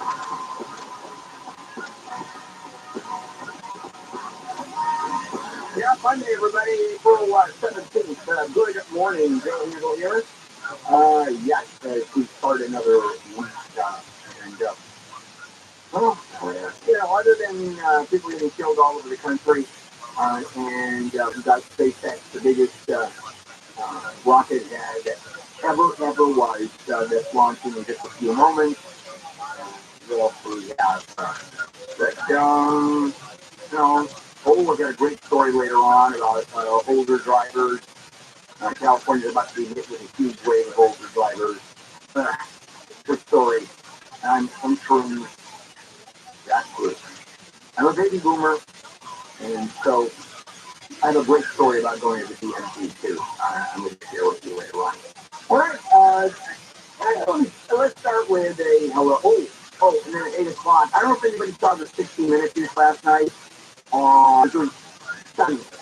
It was stunning, and so I'm going to do a story at 8 o'clock about ChatGPT, good, bad, and we answered a couple of questions.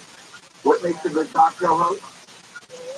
an essay about Ukraine during World War II, and just who's Bill Handel. That's it. Not just the list. But what artificial intelligence does is gives also opinion and a spin. And that's what, and it teaches itself. I'm going to tell you about that. I was very impressed with myself. Born in the wrong place, by the way. Went to the wrong school. But moving on, we got a lot to talk about. All right, good morning. There's Jennifer. Good morning, Jennifer. Good morning. And those you and Wayne look lovely this morning. We both have absolute matching. She's got a t-shirt, I have a shirt, but I mean exactly matching. Not just a little bit on, oh, I got a green sweater jacket on. No, I'm talking about right on. I feel left out. There's always a t-shirt on this morning. Boy, he's just finishing his music course because he's wearing his black on the morning of the weekend. Yep, that makes sense. All right, so Jennifer, good morning. Good morning. And Wayne, good morning. Bill, good morning. Good morning. Was that Ann? Hey, Ann. Hello, Bill. Hello, Michelle. You running around? I never know where Michelle is, but she's in the other room.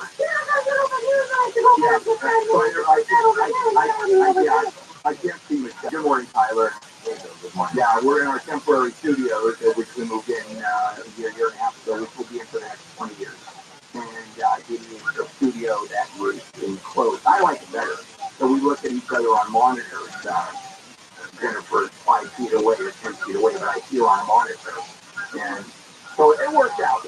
I like it. I like it because I don't have any windows. I have no other window behind me, but yeah, I look out over the building, courtyard here, but I keep it closed. There's no windows and padded walls. That's true. That's true. And Wayne is there in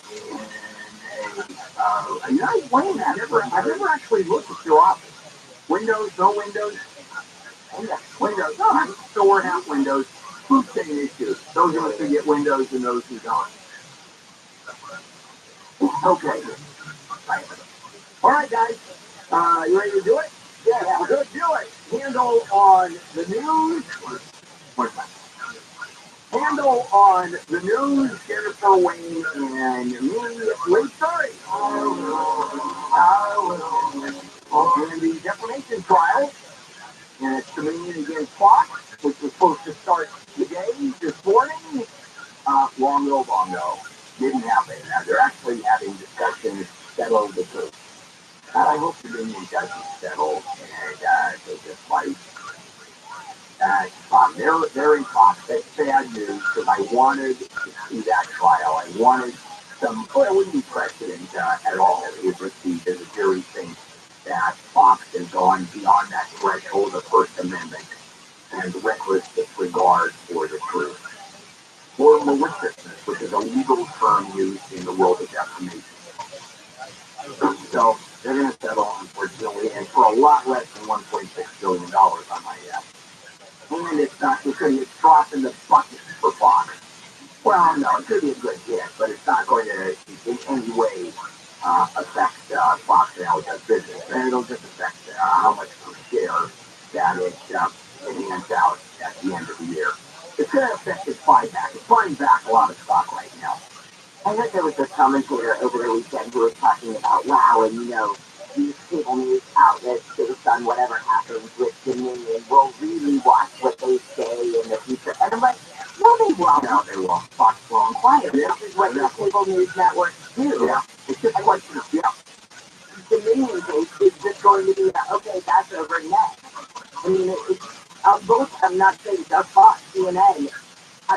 Let me stop some things as this person. I'll tell you the difference between CNN and Fox.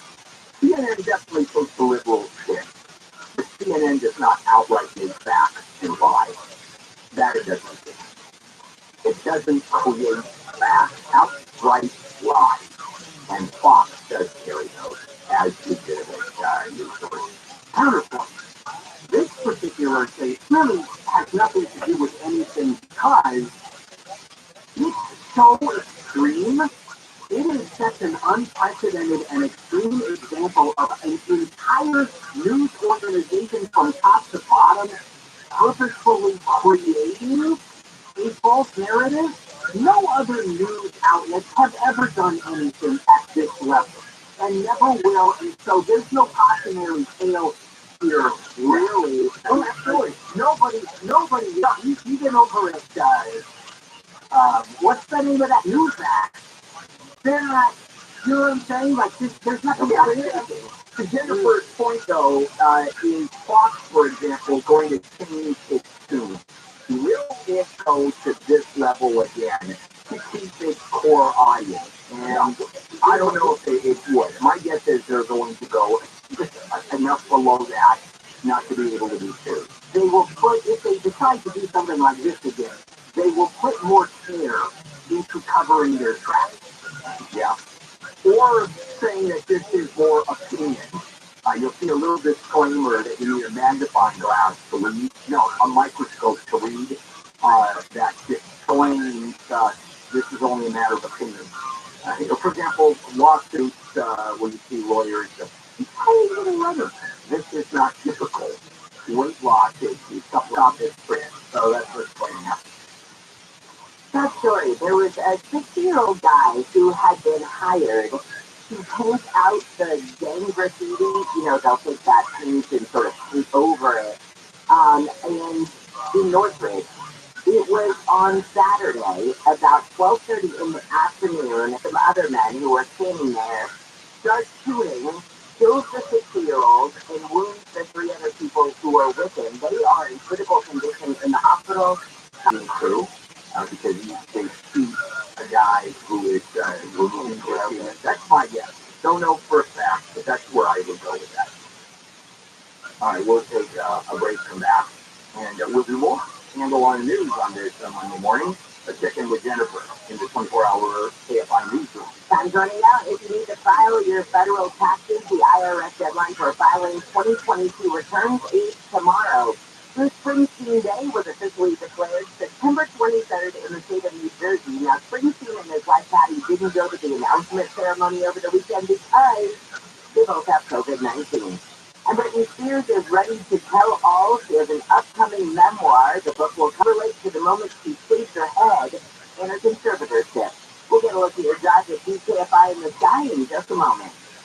If you are looking to pull $75,000 or more out of your home, that's probably a good time to do it. You've waited. Your value has gone up, so you build heavily, up. Well, that stopped. Interest rates are actually falling, mortgage interest rates. So, it's a good time to pull the trigger. HMS Capital can help you borrow the money that you need or want. The equity you build or you built, and it obviously doesn't matter what you need the money for. No appraisal or credit report to apply for.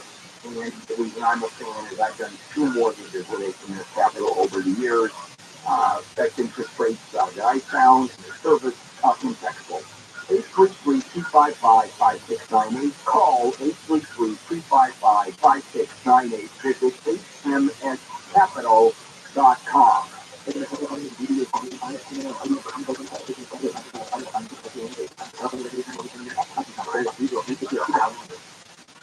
Weather from KFI today, another mostly sunny day ahead and still nice and warm. Highs today to be in the low 70s. This report brought to you by Waterboy Whole House Filtration System. From the Southern California Toyota dealers, traffic center, let's go places like the Tag. On the west side of the train, just before Fulls Avenue at the center, a couple of cars involved. 2 left lanes on blockage, going back to the 57 freeway. And the crash still working in South LA as well. Southbound down to 110 before the 105. The express lanes are shut down. Express lanes have to be converted onto the Bailey line. So affecting both sections all the way back to about 2. And the northbound down to 110, busy off and on from Florida all the way to downtown after the 110 freeway. KFI is guy helps get to there. Call 1-800-WATERBOY now. Clean water for drinking, showering, cooking, laundry, and more. Call 1-800-WATERBOY. That's 1-800-WATERBOY. This report is sponsored by Staples Stores. Staples has everything you need to travel, from passport photos to luggage. And now get 20% off your in-store purchase when you buy any travel service. Plus, travel size Purell hand sanitizer is just 49 cents. In-store only. Offer is 422. Exclusive supply. Get all set together at Staples. If your company needs to expand into efficient hiring, then check out Indeed. There's powerful hiring $75 for your first sponsored job. Send your job to the Bruce President, make each other better. They show us what's possible beyond us. It's who we are. We're committed to offering you the personalized healthcare you need.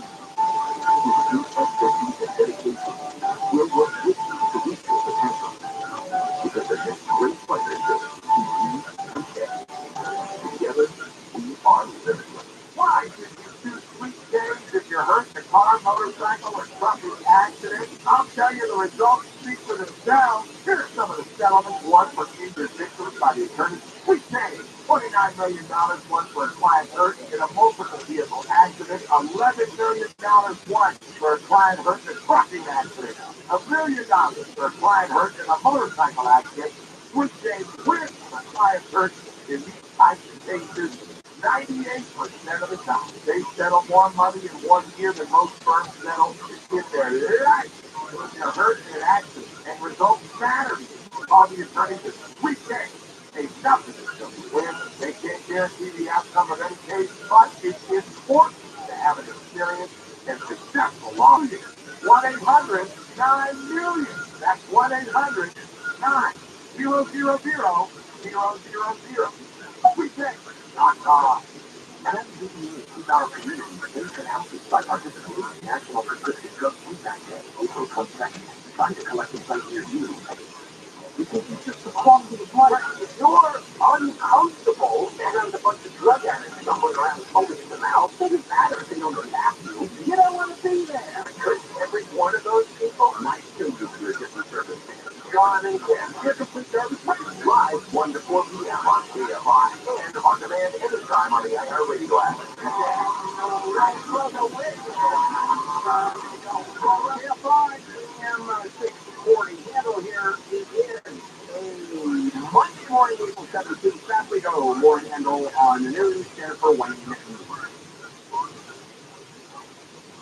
Okay, well, let's start with this bad news. There was a C-16 party in Mobile, Alabama that ended up with 4 people dead, 28 others injured after a shooting. There's not much known about who or why. What is known is one of the victims was a massive high school football star in that city. Like a huge celebrity football player. And the bride was seen any disturbances before the shooting started. And right now, nobody knows for sure what happened, except that there must have been a lot of shots fired. If you have 4 dead and 28 or more injured. Shootings yesterday were all over the country. We had a couple here in Southern California. There were, Kentucky had another one, if I'm not mistaken. So, yes, Tennessee had one, and those guys goes on and on and on. We're out of control. We're going to hear let's deal with the mentally ill. That one today too. And I don't know. Certainly, no one's going to take away my life. So, we haven't heard much thoughts and prayers. I think they're done with that. Thoughts and prayers because of the fear. I guess, how would I put it? The sheer volume for thoughts and prayers for everyone in these groups. People get tired of it. It's lost its meaning completely. It's a throwaway. Pretty depressing. The mayor in Louisville this morning was talking about how he wants to take the step and crack down on guns. How do you do that? Without control. 2 things really fast. Just that the SpaceX launch, if you were wondering, is from scrubbed today because of problems with the pressurization system in the booster. This is what I had heard. It says they continue the countdown as a wet dress rehearsal, they call it, which means you do everything except ignite the engine. Alright, so whole illegal street takeover earlier in the night on Saturday. Then there was this huge mob of looters in Compton. It was an Arto at Alonzo and Central. And so somebody breaks the glass door, all these looters go in behind this guy, and they grab everything from food to drinks to snacks. And I like that the story points out they even grab condoms. How dare they have, crossed the line. But anyway, it was all night long in Compton where crazy things were happening. Yeah, it's a couple of words about this. This is a lot of countries around the world, maybe to a lesser extent now, looters were shot. Shot. Who were looting, who were not police shooting or because once you have looting and loss, it's TRILLIONAIRE. You no longer have to fight. You're done. You have literally complete total. All rule of law collapses. And the police can't do a damn thing about it. When you have enough numbers, look what happened during the Whitey riot. Look what happened during the Watch riot, where you had thousands upon thousands of people in uprising. Police couldn't do a damn thing. The entire area of the city burned to the ground. And unfortunately, when people realize they can't do anything, we can do this with this student. Tell you, cops show up and start shooting people, which I'm not advocating. Well, because I don't want to live in a society where literally at any moment 500 people show up or 400 people show up. Especially, it becomes a flash mob, but instead of sitting out there dancing and stripping their clothes and looting people by 100, they're breaking in and looting and wiping out entire business. This is very scary stuff. It really is. So scary. I'm scared. I'm both scared and scary. Now, this is where we would have talked about the scheduled SpaceX launch of their Starship rocket, but we know that was flubbed. Do we still want to spend a minute on what's so notable about these rockets? Or do we want to move on? It's the tallest rocket ever built. It's taller than the Statue of Liberty, including the pedestal.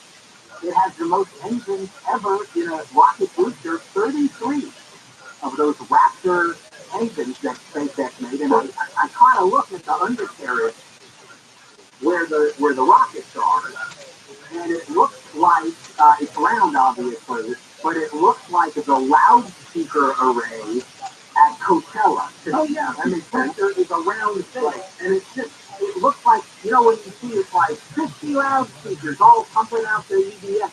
That's kind of what it looks like. And obviously, at some point, they're going to successfully launch it, and that this massive, unprecedented rocket and booster are both, they say, reusable. Again and again, they're going to go up, they're going to come down, both parts. Yeah, two things about Elon Musk. This is a genius, not so much Twitter, but this is a genius. There's two things he did reinventing space launches. It's one, reusable rocket, bringing the cost down, and two, it's one engine they have. That's it.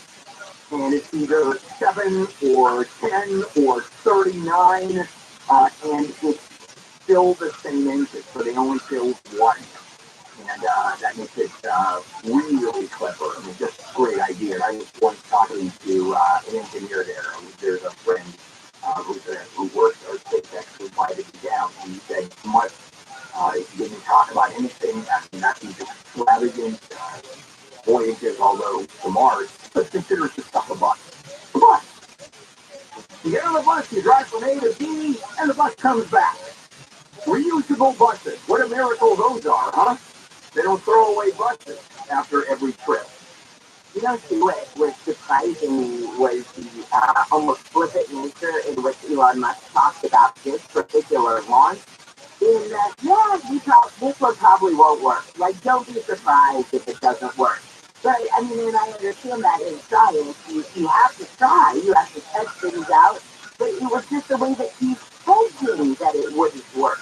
And talking about how it would melt the launch pad and things like that. Right, that's exactly his history. All others launching. Some were failures, and then they go on. Eleanor Kieran Dash will deliver her first State of the City address, which will be tonight at 5:30. So of course she's going to tout everything that she has so far done, but then she's also going to go over the homelessness crisis and other parts of the city, other things going on in the city. She's going to talk about her responses to on kind of expect for tonight. Yeah, what are the chances she never utters the word homeless as opposed to unhoused?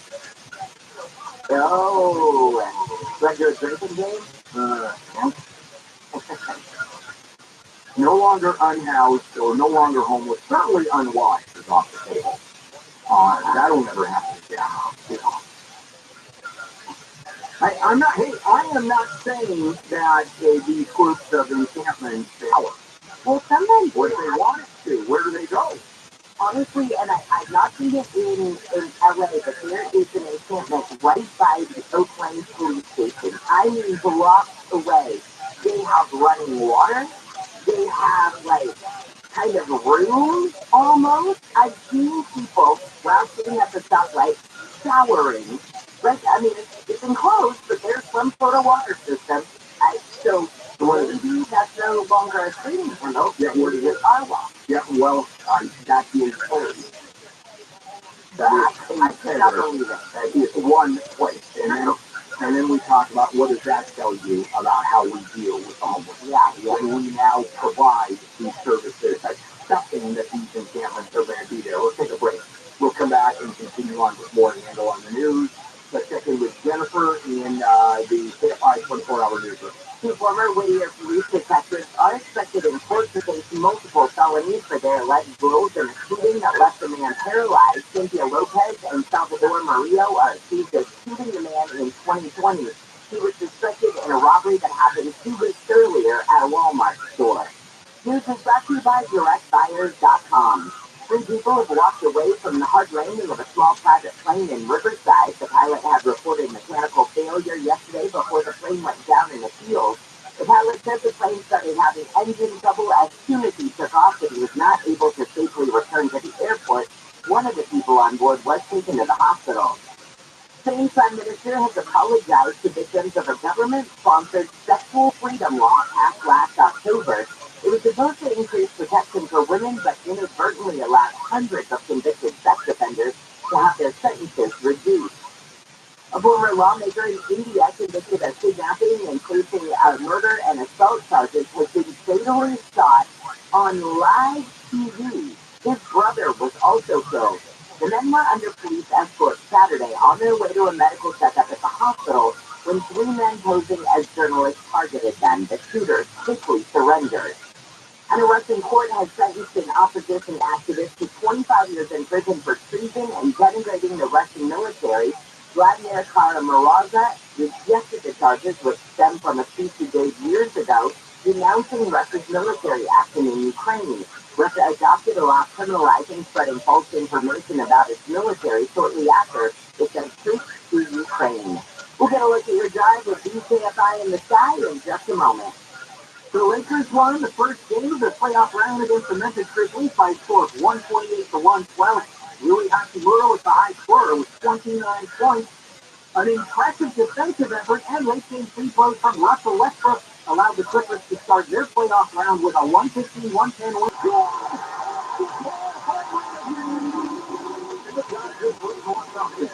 It wasn't enough though, and LA lost by a score of 3-2.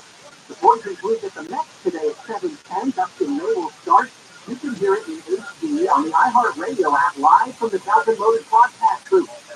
The Angels lost to the Red Sox 2-1. That series wraps up today. It'll be Shohei Ohtani on the mound for the Halos.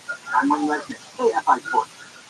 So whether you're just starting a watch collection or expanding it, check out Bob's Watches. And one of the largest and finest selection of modern and pre-owned vintage luxury watches, Rolex, Omega, Cartier, Tudor. They have Blue Timepiece Marketplace for men and women. And yes, I bought a Rolex from Bob. $200 off. Google Bob's Watches and my name, Bill Handel, and click the link at the top to get your discount. Bob's Watches and Bill Handel. SoCal weather from KFI. Mostly cloudy today with a chance of drizzle this morning. Highs will be in the low to mid-60s. Copy and paste that forecast for tomorrow. Then more sunshine is expected on Wednesday when highs will make it into the lower 70s. Right now it is 54 in Brea, 53 store for Linda.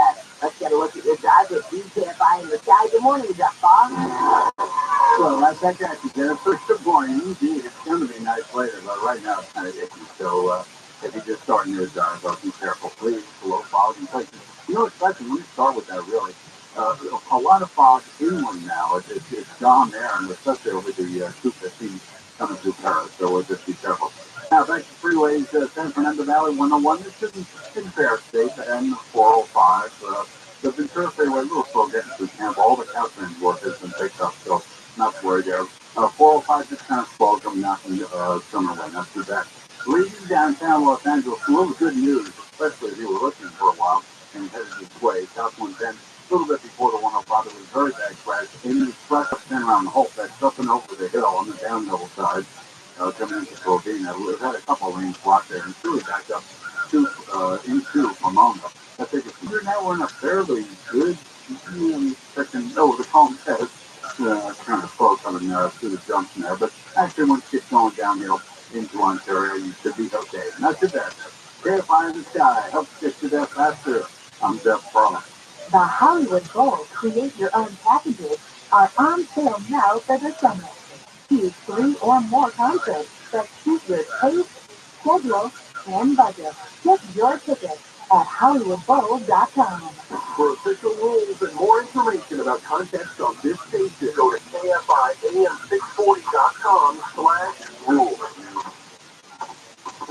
Expensive, overpriced, bad value. What are you doing? Waiting for car prices to drop. It ain't happening. It is at Roto.com. Roto.com. Yeah, at Roto, the wait is over, and there are tons of great. Oh, my Roto. That's a great price. Oh, yeah. Find a new or pre-owned car of your dreams at any time on any device in just a few clicks.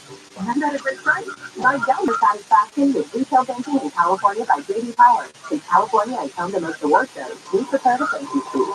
In California, everywhere we've been proud to help you plan, budget, and save smarter. Our goal tracking and budgeting tools would have no place to shine if it weren't for you, and we can't thank you enough for that. And thank you to our real-life humans who go above and beyond for our customers every day.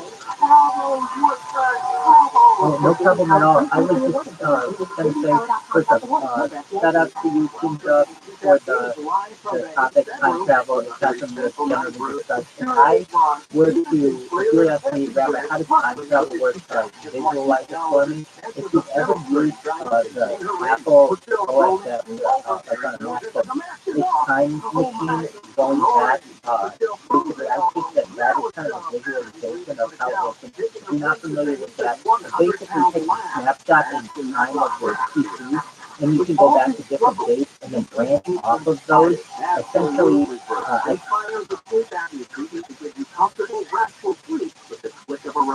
exactly. So, it basically, in my opinion, creates like multiple or essentially like a multiverse, different dimensions. Learn more. Exactly. And also something that I heard mentioned, and of course, like under normal theory, you can't travel faster than the speed of light, but I think that there are those potential options, at least according to ChatGPT. They gave me 100 different ways to do it, including wormhole, warp drive technology, tachyon particles, dark energy propulsion, singularity-powered travel, quantum entanglement, teleport for Rabbi. Two different fatal shootings by different LA County Sheriff's deputies. Same conclusion from LA County DA George Gascon, no charges. In either of those cases, the most high-profile one, the shooting of Andre Guardado, that was all over the news for a long time. He was standing outside, I think it was an auto shop or a body shop where he worked, and had a gun. And deputies saw him, chased him, got him. He got on the ground, but the gun was still close to him. Now, when it starts to confuse me is when we get into the paradox. The time traveler's paradox or the temporal paradox. Basically, I use that time machine to go back in time and kill my grandfather. What happened? Is that even a possibility? And I don't know if it is. Now, this is the gun and it clicked that Guardado reached for the other gun, causing David to immediately pull his gun back out, sitting on the ground, and then reaching for a weapon. That's where he would end up getting shot. Yeah, so, and look, it ain't that phone who I imagine criminality in this one or in the other shooting about which, honestly, less is known, except that it was a young man killed on Super Bowl Sunday. You think he's making strides, making movements towards being more conservative, being more pro-cop because of the election? Making moves toward being more just regular. Yeah, for him, yeah. He doesn't have enough gas in the car to drive all the way from where he was to conservative. Yeah, a little bit off. Yeah. Well, there was a surprise visit by Vice President Harris to Los Angeles over the weekend. She showed up in a crowd of people who were for LA reproductive rights rally. She says, when you attack the rights of women in America, you are attacking America. And a lot of people were very, very surprised by this. We didn't have any heads up that she was coming, but she was introduced by the mayor and talked about her recent trips overseas, and then talked about democracy being at stake in this critical moment in the U.S. history. Question. Yeah. You've got Donald Trump, who is being tried for, or at least will be indicted for incitement to riot. There's no question in my mind based on January 6th. At some point, their investors at that demonstration urged people in Los Angeles to quote, stand up and fight for their ideals. Well, first of all, I don't know if Trump will be indicted. I don't think he should be indicted. Not because I'm a fan of his or defending him, but because just looking at the law, right, yeah, what it would say, However, with Trump, there was more specificity. He said, right now, you go over there. And so we're at Kamala Harris is way too generic. I'm not even arguing that, because remember, he's in front of a jury. And you bet, and he just, if he is indicted. I tend to agree with you. It's too general. When you're talking about incitement to riot, it has to be fairly specific. It would have to be him saying, go over there now and run over the Capitol. He would literally have to say that. Attack the Capitol, and he did. Not even close. Well, close, but not enough. Okay, at least 4 school districts in Southern California, Carlsbad, Oceanside, National City, and Ramona, are suing all the major social media companies. Facebook, Instagram, TikTok, I like to say it that way. The platforms have caused a mental health crisis among youth. And they're talking about things like cyberbullying, but they're also talking about what up, Pat? like I want to know first and foremost, my whole life is recorded, so this is recorded, not just a few, my whole life. I live my life like a Truman Show. How you doing? Put on your tape hat.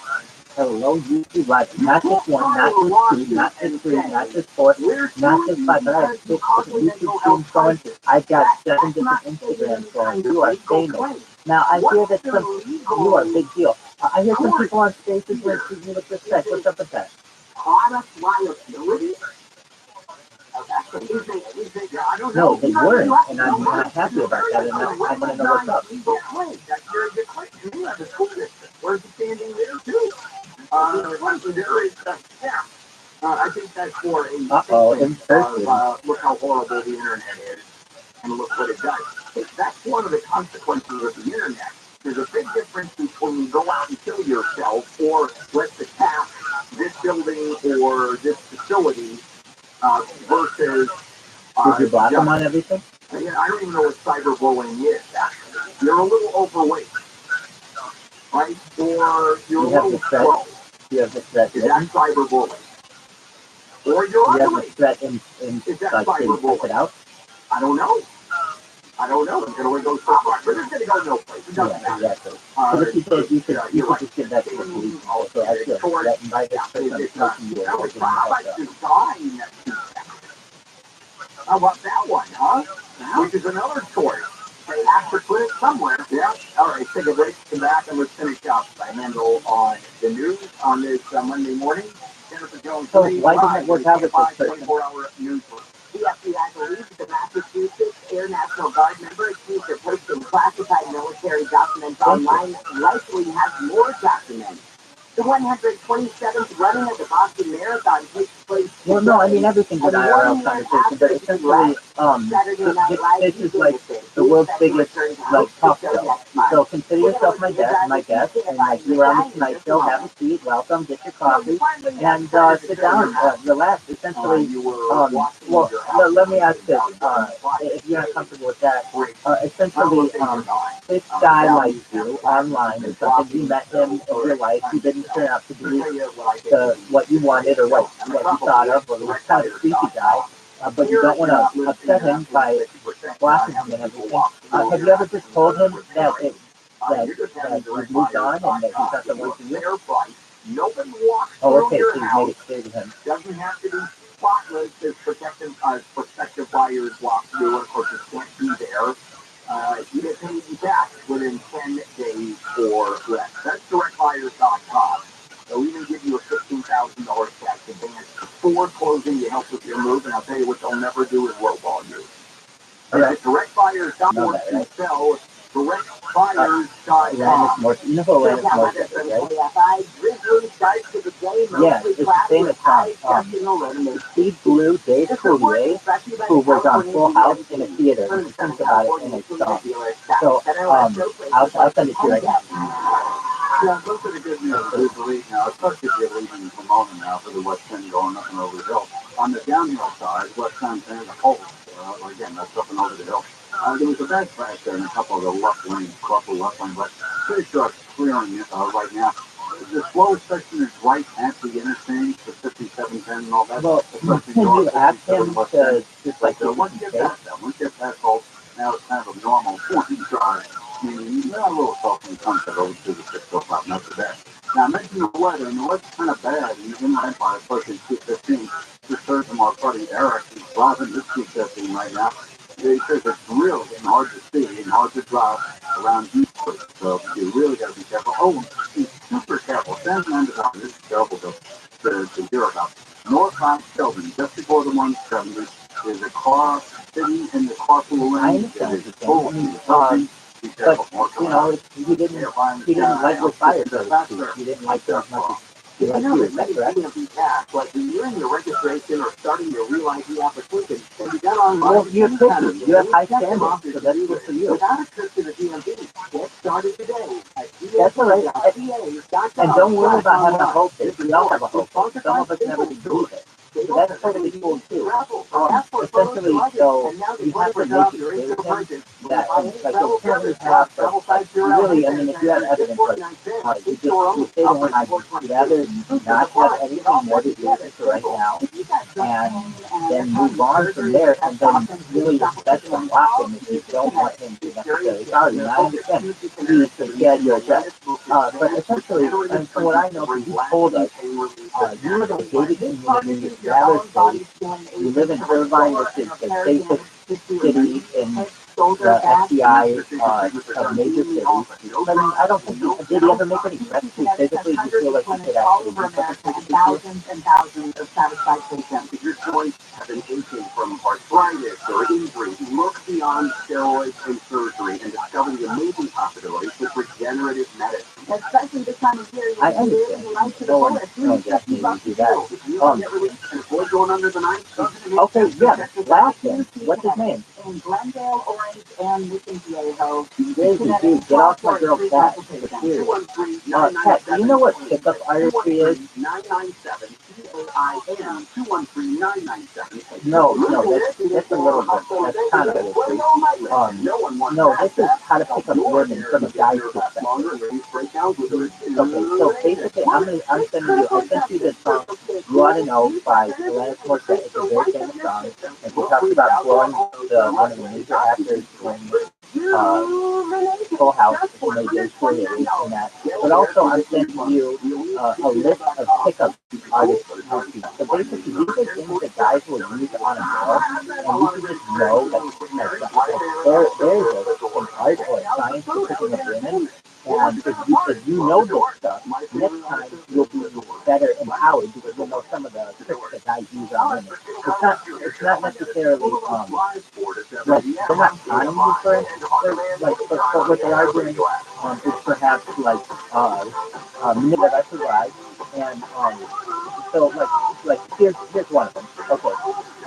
This is just for educational purposes, but like you won't even know that it's happening. Let's say we're in a bar and I come up to you and I say, hey, whatever you need. Okay, I want you to imagine a cube and your name is Christian. Imagine a cube.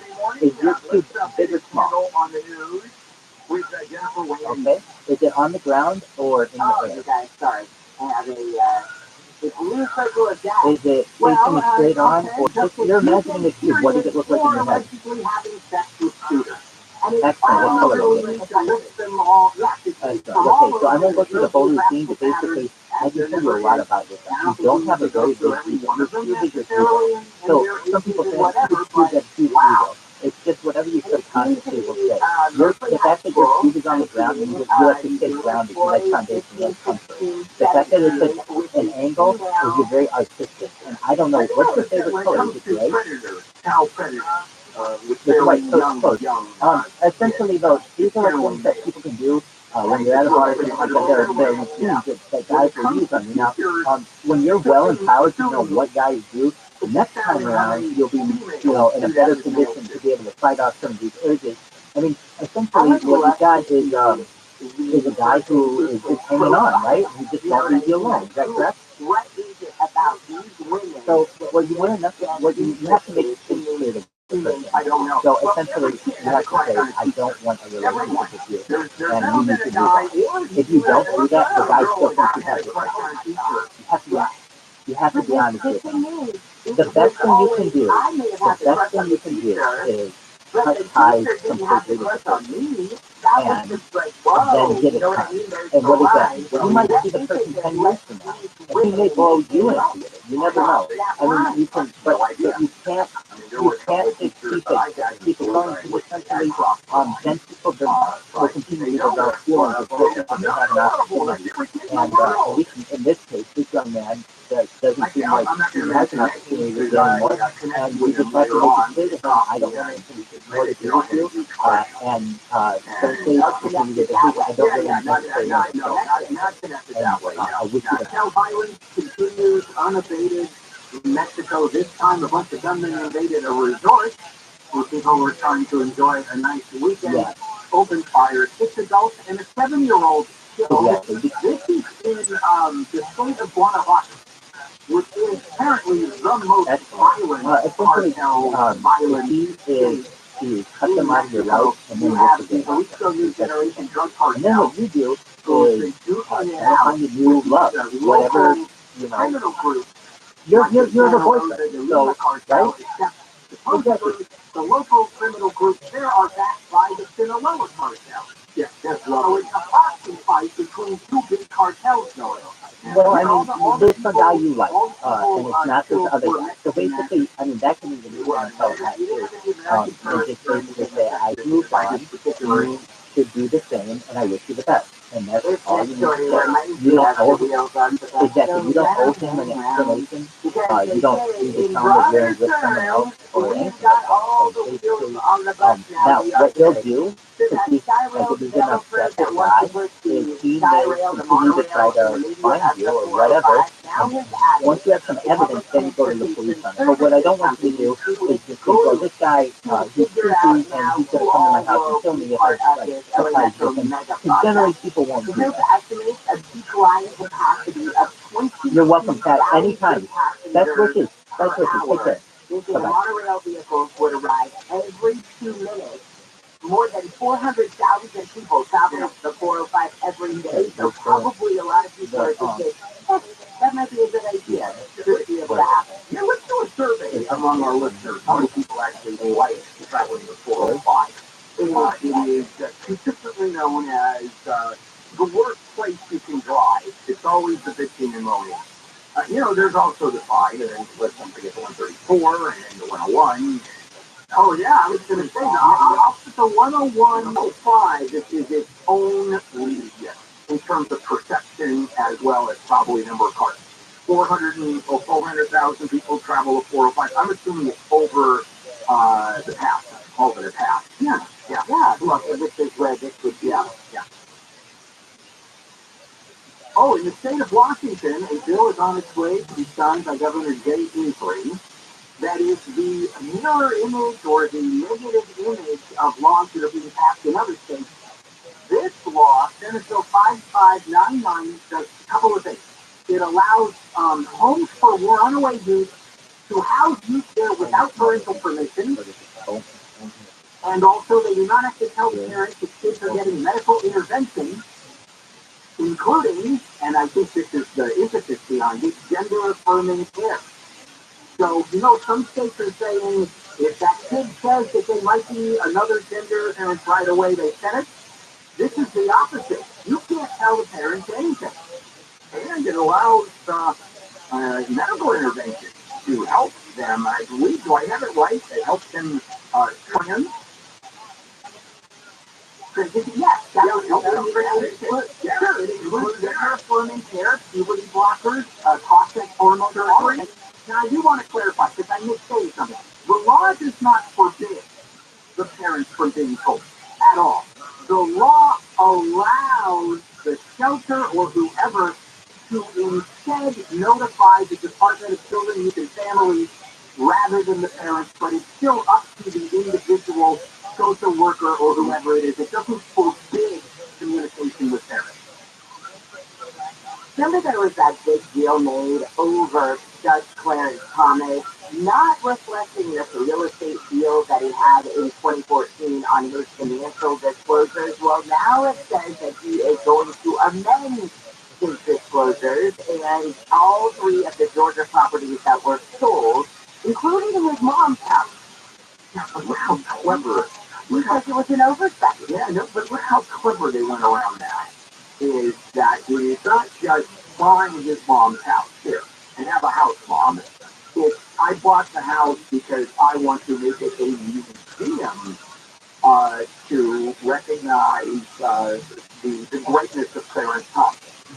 Right? Like you buy the house, the Luther Burbank's house around here in Burbank, I think is now a museum. You go to various places where the original house has been bought. That's clever. Not buying it for her. She just happens to live in it. And because I think Fox is living in it.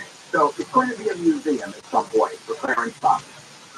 And so it's the part where, did we forget that? Yeah, no, oversight. You But got 3 homes. Yeah. And you didn't disclose it. yeah, but $133,000 for all three. You can't get a bathroom here in Southern California for $133,000. Not that it makes any difference, but just I'm pointing out the money here. Okay, speaking of, he was really thrilled to be a postal worker. And then, back in, I think it was 2013, the Postal Service struck a deal with Amazon to deliver Amazon, a devout person, and says, I cannot work on Sundays, that is my Sabbath. And apparently the Postal Service said, well, then you're in big trouble. We can't help you. So he's suing, saying, you need to accommodate the fact that I can't work on Sundays. He's going to get it, too. And that's the case. This Supreme Court will probably give it to him, but the thing to know quickly is it will permanently change the standard for what it takes for an employer to be able to say accommodating you is an undue burden. It used to be anything more than de minimis is too much. Now it's going to have to be a massive burden before the employer can say no. If they do what we think they're going to do with it. Coming up, supposed to start today. I'll tell you why. KFI AM 640 live everywhere on the iHeart Radio app. Nothing to really talk. More. Please pass the time. Los Angeles and China. Live everywhere on the iHeart Radio app. Jones Lee live from the KFI 24-hour newsroom. A restaurant owner in Beverly Grove has had a window broken near a large homeless camp. KFI's Blake Curley reports live from Beverly Grove. The homeless camp device has been a source of frustration for business owners. Business owners say people camping in the area have hurt their businesses. They report seeing naked people. Business owners say they will be in contact with Mayor Karen Bass until the problem is resolved. We'll be working this morning to reach city officials to see where response efforts are at on this camp. Officials said during the middle of last week they were working to manage the situation. This morning, the campsite remains with tents and trash lining the street. vandalism was in fact connected to these homeless camps. Reporting live in Beverly Grove, Blake Scully, KFI News. A former LA County Sheriff's deputy who fatally shot 18-year-old Andre Cordato near Gardena will not be charged. DA Gaston's office said Friday cited insufficient evidence in declining to charge Miguel Vega for the shooting in 2020. A memo says there were no witnesses to the shooting other than Vega, and no surveillance video captured the actions of Vega or Cordato. Jury selection is set to start in LA in the retrial of actor Jamie Masterson. He's charged with raping 3 women at his home in the Hollywood Hills between 2001 and 2003. Jury deadlocked in his first trial. A Democratic Assemblywoman from Irvine is moving a bill to further the state's push to be an abortion sanctuary. The bill ensures medical malpractice insurance includes coverage for comprehensive sexual and reproductive health care. Assemblywoman Connie Norris says often doctors have to buy an insurance. She says such riders are out of proportion to the true liability risk for abortion care. The bill prohibits insurers from refusing to issue professional liability insurance or add additional fees if the doctor is offering abortion, contraception, or gender-affirming services. The bill's working its way through committee. Corbin Carson, KFI News. Police in Riverside have arrested a guy they called a snake burglar. The man got the nickname because he would usually crawl on the floor when he broke into businesses to keep it from setting off alarm motion detectors. That crowding have allowed him to serve less than 10 days in jail. Police in Alabama have asked people to step up with information on a shooting that killed 4 people and injured dozens of others at custody, or if investigators had a reason for the shooting. One of those killed Saturday was a high school senior celebrating at his sister's 16th birthday party. The former operator of the 1-800-GET-SANE ad campaign is set to be sentenced for using made-up sleep studies to get insurance companies to pay out tens of millions of dollars for lap band surgery.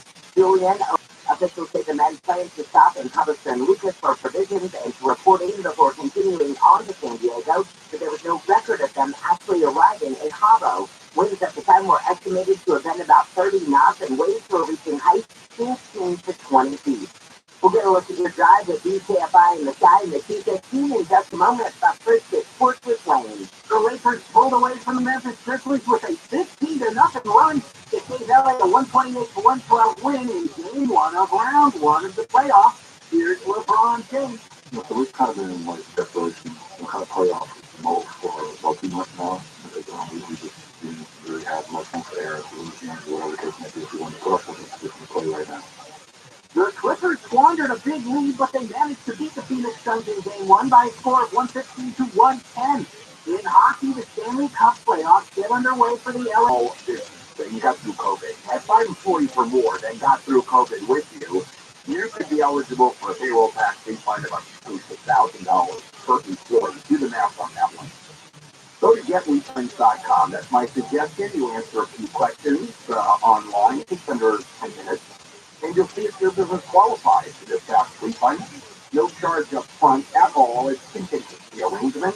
They don't get paid until your business gets paid, and businesses of all types are experts in this tax refund program, and it returned over $3 billion to businesses. For me, it returned a six-figure refund to me. Find out if your business qualifies. Go to getrefunds.com. Click on the Qualify Me button. Answer those questions. Getrefunds.com. Your KFI Financial Update is sponsored by Jacoby and Myers. Right now, the Dow is up 37, NASDAQ is up 1, S&P is also up 1, and the average price of your compensation after an accident. Call Jacoby and Myers now. This is for you since 1972. So now weather from KFI. We've got a drizzly start to the morning. Very gray for most of the day today. Highs are just going to be in the low to mid 60s. We'll stay that way for tomorrow. It looks like Wednesday. More sunshine is expected at least in the afternoon with highs in the low 70s. Right now it's 55 in Dana Point, 54 in Fullerton, 52 in Pasadena, and in Santa Monica. Let's check that foggy drive on the 215. Well, look, you guys not tell you, a friend of mine said, those marine layers back. I said, never left. My goodness. Paris Riverside run, he's really murky. They call it the call. But the fog is right now around, so you have to be real careful around the 215, 60 north. If you do that, you drive most of the time, or you get fog fixing it, so it's a tough one. 15 cones, kind of such same thing, 395 down, kind of on the slow side. Back to the Downtown Valley good news. Boy, he was looking at the sun around. North 5 at Sheldon just before the merger to one. So maybe Pomona, more good news. Problem on the downhill side, once you get through the Kellogg interchange there. But hold, that's over to the shoulder, all money's open there, volume going away. I heard you got questions about the credit 405. That's Denver in the Valley. Boy, this is one of your first morning drive from the 405. Believe it or not, it's normal. And that means Rockville Boulevard right now, up and over the hill. Through that mall, I'm just here. When you get it to the top of the hill, that's where downhill into West LA, things are a little bit better. Be careful, please. Stay up high in the sky. Help get you there faster. I'm Jeff Ball. This hour of the Bill Hamill Show brought to you by Jacoby and Myers. If you get hurt in an accident, choose the law firm with the experience to win. Choose Jacoby and Myers. Don't let by algorithms or the green screen or exclusive professional network stereotypes. Don't let anything keep you from discovering the half of the workforce you were taught. Work your skills for alternative routes rather than a bachelor's degree. It's time to tear the paper ceiling and see the stars beyond it. Find out how you can make stars part of your town strategy at tearthepaperceiling.org. Brought to you by Opportunity at Work in the Ad Council. Running out of hot water? Visit waterheatersonly.com. Service, friendly technicians, low prices. More stimulating talk. And I have a radio station. Bill Hamill. Because of these temporarily or yellow or orange, the most common side effects are dryness, redness, oiliness, and peeling treated skin. And now, here's Bill Hamill. KFI, AM 640, live everywhere on the iHeartRadio app. Bill Hamill here. It is the Monday morning, April 17th. As, well, just about to get for real spring, and then we're being told be prepared for a pretty good sized drought this summer. What a shocker that's going to be. And some of the big stories that were covered, shootings all over the country yesterday. I just don't even want to go through the list because it'll take us to the whole segment. And it's crazy. And SpaceX, the launch today was robbed. Now, I'll tell you what else was robbed is the trial of Dominion voting against Fox News. I brought Wayne in here because this is one of the big classics Do They Have a Case? This is the lawsuit that Dominion has filed against Fox because the argument is that Fox News just outright lied about Dominion voting the seat and said Dominion was, in fact, they did rig the vote. They to make sure that Joe Biden won. And it wasn't, it is being reported that Dominion has fixed the vote in terms of the way they could have reported. They're arguing that all we did is report on what was in the news.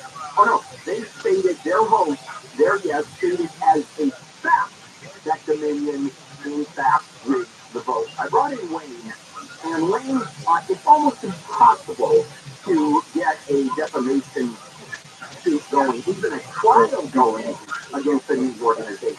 So this one, I thought, number one, it's going to trial, which it did, no question about it, because, yep, there's enough here. Number two, I thought the jury could absolutely go for the news.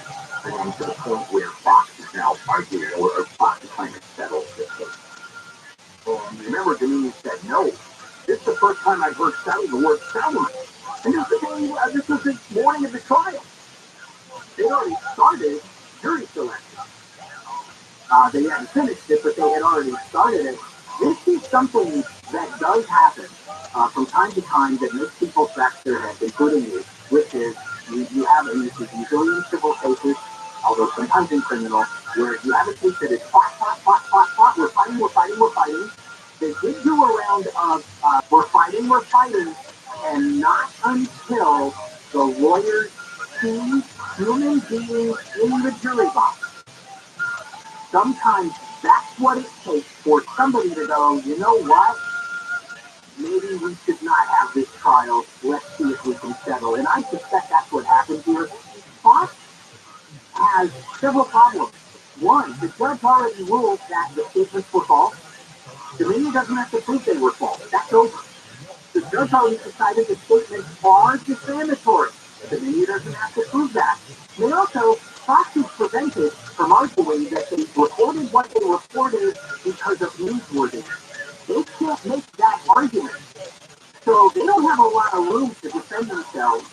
And when you know what came out of discovery, as we do with all the internal communications basically saying, you have to stop saying the election was fair because it's pissing off our viewers, right? It gives them nowhere to run dollars. I find surprising, I want your comments on this, is that Fox is still arguing First Amendment. And the point is that First Amendment is as powerful a law as exists, or as part of the Constitution as exists. First Amendment is the First Amendment. However, the judge already held this is defamation. That overrides the First Amendment. You can have a First Amendment right and still defame. You can't, for example, I have an absolute right to say anything I want. I can't yell fire in a crowded theater. They're trying to get at the missing piece of the puzzle that Dominion still has to prove, which is that when they reported false information, that's already been decided, that is defamatory, already been decided, that they did it with that actual malice standard, meaning they knew it was false, or they reported it with a linguistic regard for the fact that it was false. So I think that's where Fox is trying to say our First Amendment right to explore controversial news subjects shields us from you saying we knew it was false or we thought it might be false and didn't care. But your point is well taken. Those two things don't match up. If Fox were to prevail, then the whole concept of defamation against a news organization disappears. Effectively, a news organization can say anything it wants and we're done. Well, I don't think they're going to go so far. And the reason they're going to settle is because Fox is going to get nailed on this. I mean nailed. Well, the trial's in Delaware. Who's the most popular politician in Delaware? Yeah, his name's so obvious. A guy named Joe Biden. That's true. All right, we're done. Coming back, more kids than ever having trouble reading. Now, what's the problem? Maybe it's the way they're being taught. Who knows? This is KFI. Let's check in with Jennifer Jones-Lee live in the KFI 24-hour news. Technical problems preventing SpaceX from launching its new Starship rocket. In a tweet, Elon Musk said a pressure valve was frozen on the giant rocket this morning, causing a delay. The 13-year-old reportedly took about a dozen Benadryl pills. He was trying to experience hallucinations mentioned on the video app, but instead suffered a fatal overdose. And the curtain is closed on the longest-running Broadway show in history. Yesterday marked the final performance of The Phantom of the Opera. We're going to look at your job at TKFI in the sky in just a moment. If you listen to Handle on the Law every Saturday from 8 to 11 o'clock, you'll hear spots or your commercials for personal injury lawyers. I can hear them all day here on KFI and TV. And why? Well, because personal injury lawyers, this is how they know which attorney to go to. Well, let me suggest HandleOnTheLaw.com. I started HandleOnTheLaw.com years ago because I was asked over and over again, which lawyer do I go to? And I don't know that many lawyers out there. And so created HandleOnTheLaw.com, and here's the advantage. They're vetted lawyers. Let me tell you, if they do something wrong or you have an altercation with a lawyer, they get the phone call from me. So if you've been injured, are accident or slip and fall, contact HandleOnTheLaw.com. SoCal weather from KFI. A drizzly start to this Monday morning and gray all day. Highs today are just going to be in the low to mid 60s. This report is brought to you by the California DMV. From the Southern California Toyota dealers, shopping center, West Coast places like the 91. We got West 71 has the Riverside Anaheim run. It's got really slow, especially 1571. Has been a driver or two. Hopefully that's still sold by now, right around the 241. So just watch yourself. Going. So now back to West LA. I mean, out of that dread suburban fashion in the 405. On the downhill side, Santa Monica Boulevard, JC's getting ready to run the breaking. They've done it already. So just be careful coming downhill. This is going to tourist something, and then you'll be on your way. And now, Amber, quite a film I'm working on now. West Santa Atlantic has a little bit before 710, couple of spots, back up road news. That's significant. Valley Boulevard, right, it's just north of the 10 runs back. So that's all the way up to the 710. It'll help you out. Keep it moving. Hey, I'm the guy. Help get there faster. I'm Jeff Ball. Did you know that many DMV tasks, like renewing your registration or starting your Real ID application, can be done online any time of day? Check them off your to-do list without a trip to the DMV. Get started today at dmv.ca.gov/online. This report is sponsored by Staples Stores. Staples is celebrating Earth Day on April 23rd and 24th. Save 15% on your purchase of $30 when you recycle trash at Staples. Offer valid 4/22 and 4/24 only, but it only works from us. Exclusive apply. Visit Staples.com/recycling for details. Get the cord with your old trash and recycle it at Staples.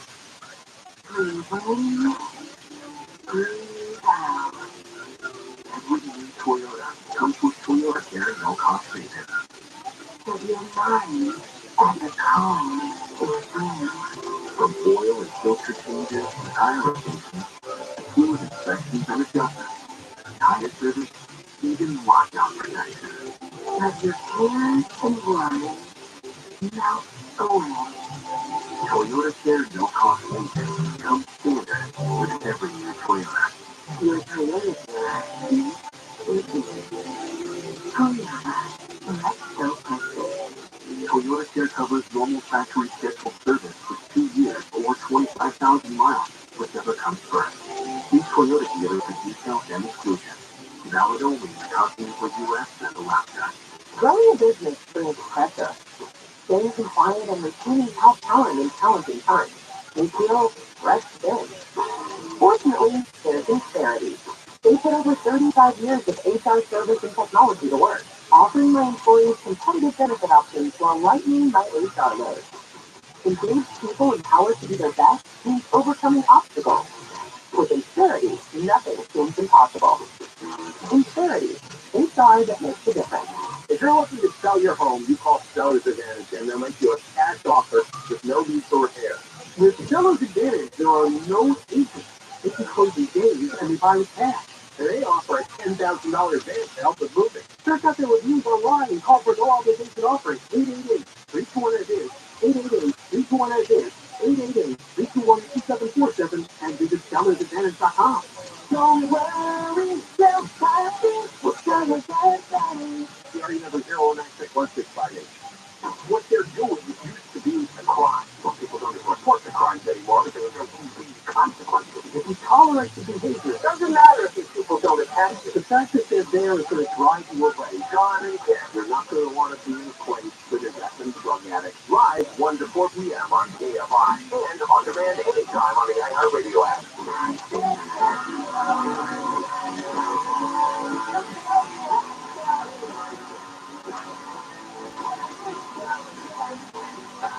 KFI, AM 640 live everywhere on the iHeartRadio app. Handle here.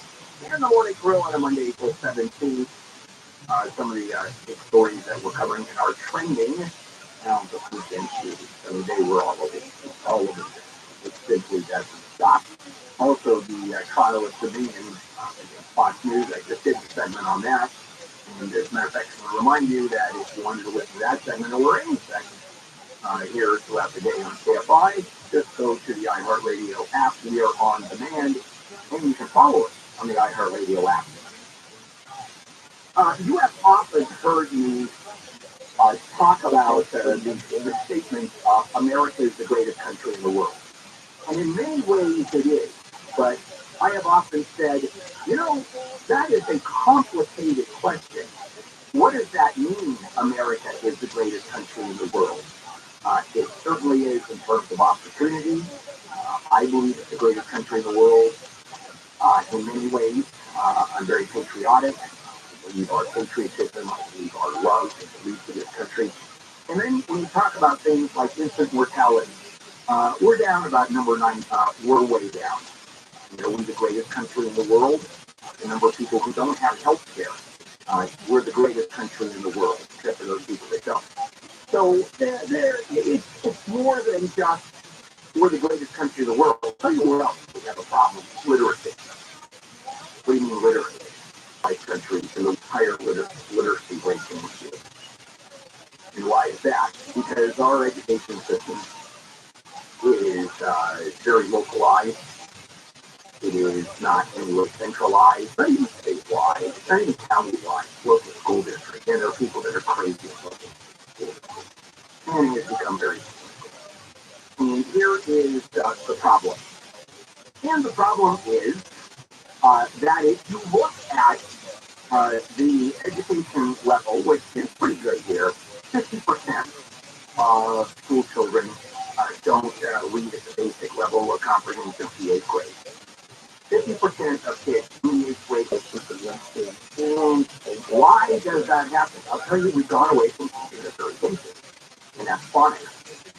So I'm going to give you a story real quick about my genius daughter, Pamela. Pamela was reading before she ever went into kindergarten or preschool. Or pre-kindergarten. Before she ever went into kindergarten or preschool. Or pre-kindergarten. She was reading. And I said, I have the most brilliant kid on the planet. That is a Nobel Prize winning kid. And then I realized, okay, she's not that smart. Now, she's smart, but not on the level that I thought. I mean, all of us have the brightest kid in the world, so I could prove it. You know what happened? You know what she was able to do? Crack the code earlier than the rest of us, that's all. She cracked the code earlier. Nothing more, nothing less. And you know how she did it? With fun. We would be in the car, and we would be passing advertising signs, billboards, signs on the sides of trucks, and she would start trying to pronounce letters and a combination of letters. And it wasn't a question of this is what it means, this is how it goes, this is how it's pronounced. And then everyone followed. And that used to be the way kids read. You teach them phonics. But no, we got a lot more complicated than that. We have to teach them concepts. We have to teach them a love of learning. That's the big one. I love that concept. You teach a kid a love of learning who can't read. How's that for teaching it? So Congress in 2000, all right, we're going way back, National Reading Panel recommended a lot of the strategies that are even being argued today. The Bush administration prioritized phonics. You remember Barbara Bush? It was all about literacy. And a huge discussion of which way to go. Phonics, yes, no, one-on-one teaching, very important. That's the other problem. You got the pandemic, you have remote learning, and it's not cutting it. There's a lot about remote learning that we know. There's some big problems. Kids are about a year behind during the pandemic had to do remote learning. Now, there's no other choice. I'm not arguing there was anything wrong with it, other than by the very nature of remote learning, it just doesn't catch the grade. We are finding out that when you talk about kindergarten, first grade, second grade, and I don't remember a lot of it, but certainly what the model was, the teacher spent time, and it was phonics. It was pronunciation of words, then what they mean. Now it's what they mean, and you don't have functions. You don't have the letters, how they sound. Now, English is a particularly tough language. We have more rules and regulations. You want to learn a language that's easy to pronounce, easy to read, easy to grammarize. I don't know if that's a word. That has easy grammar. Learn Italian. Italian's easy as pie. Spanish is pretty good. Spanish, that's a little tougher. Certain languages in Africa are a little tougher because you have to know how to cluck. I just said welcome to KFI. Those are a little bit more difficult. So it's all about teaching kids on that level. And there is huge controversy. So there are only two places in the entire country, two states that have actually increased in literacy over the past 20 years. And you would never guess the state. And you would never guess where they are. One is Washington, D.C. Okay. The other one is Mississippi. Now, the increase has been the biggest. Now, you have to look at it in context, what was the literacy rate in Mississippi to begin with. And you saw the biggest increase. But I think you're going to go back to the way I learned, the way a lot of us learned, that on reading, writing, arithmetic, because that's kind of hard to beat. And it just works. So when we talk about America, the greatest country in the world, which it is, in my opinion, in many, many ways, you can't talk about literacy and describe the greatest. You just can't. Now we're going to get there. By the way, one of the most literate countries in the world, the two I can think of, South Korea, where everybody has a phenomenal reading and writing skills, and Japan. And you know why? Because those kids go to school forever. That's why. And they take a very, very big interest in it. Also, you've got Norway, you have Finland, you have all the Scandinavian countries, and they just beat it, hands down. Coming up, the anti-immigrant bill, is that going to turn Florida blue? California did it with Prop 187. I'll explain it. Sort of counterintuitive. Say if, did I not do that?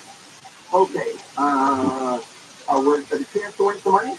Now, your chance to win $1,000 is citizens nationwide keywords on our website, CASH. That's CASH, C-A-S-A. Enter it now at AFIAF640.com/CASH. Powered by Sweet James Accident Attorney. It doesn't an accident. Winning is everything. Call the winning attorney to Sweet James. 1-800-9-MILLION. That's 1-800-9-MILLION or sweetjames.com. And you have to enter the keyword online at our website, KFIAM640.com/cash. Winners notified by email. So obviously check your email out. And you also want to check out your spam and junk folder or junk folder to see if you won. We do this every other hour, 7 a.m. to 6 p.m. Monday through Friday. Now let's check in with Jennifer Jones-Lee live in the KFI 24-hour newsroom. An ex-volleyball coach in Pomona has been suing the same college where she used to work, citing gender discrimination. Mount San Antonio College, better known as Mount SAC, has been slapped with a lawsuit by Allison Terry Oliver. She says when she was a volleyball coach, she was wrongfully fired because she advocated for women student athletes who should have been treated fairly and equitably. She also said she was unfairly judged for using the same curse words for her athletes that male coaches use frequently. An independent student run, Terry Oliver, wants to bring attention to the gender bias that exists in college sports. Andrew Carabella, KFI News. News is brought to you by Sweet James Accident Attorney. Officials in Riverside County say a man who killed a sheriff's canine before he was fatally shot by deputies had 3 warrants out for his arrest. The guy was wanted for robbery, assault with the intent to commit sexual assault, and for violating the coach release community supervision. The canine, Rudy, was helping detectives search for the man Friday when a property owner reported trespassers. The sheriff's department says Rudy recently finished first place in the handler protection category at the Las Vegas Metro Police Canine Trials. A voting machine company's $1.6 billion defamation lawsuit against Fox News has been delayed for a day. Jury selection and opening statements were supposed to start today in Delaware, but the judge yesterday pushed back the trial a day, but no reason was given. NBC's Lindsay Watts says the case centers on whether Fox defamed the Dominion voting system by spreading false claims the company rigged the 2020 presidential election. The union alleges that while Fox hosts were promoting election lies on air, they were privately expressing disbelief in text and email. Fox has argued it was merely reporting on the allegations because they were newsworthy. The Wall Street Journal is reporting Fox has made a late push to settle the case out of court. The House Judiciary Committee has filed a field hearing in New York near the offices of Manhattan DA Alvin Bragg, following the indictment of former President Trump. House Republicans accused Manhattan District Attorney Alvin Bragg of interfering with the 2024 election by indicting former President and current candidate Donald Trump. Bragg accuses House Republicans of interfering with his duty to prosecute crime. ABC's Mark Remillard, who said the Judiciary Committee's Republican majority called today's hearing an examination of Bragg's pro-crime, anti-victim policies. And on Menace shot up a resort in central Mexico, killing 7 people, including a 7-year-old.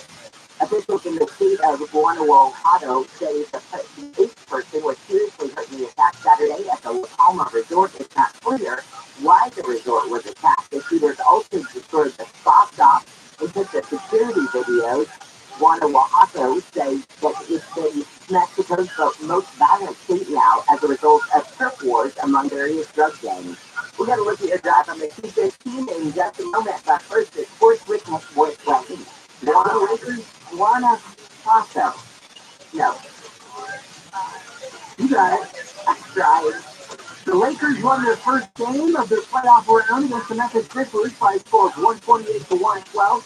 Anthony Davis up in the third quarter. An impressive defensive effort and late-game free throws from Russell Westbrook allowed the Clippers to start their playoff round with a 115-110 win over the Phoenix Suns. In baseball, Chris Taylor put the Dodgers on the board first against the Cubs. Down the line, towards the goal of a fair score.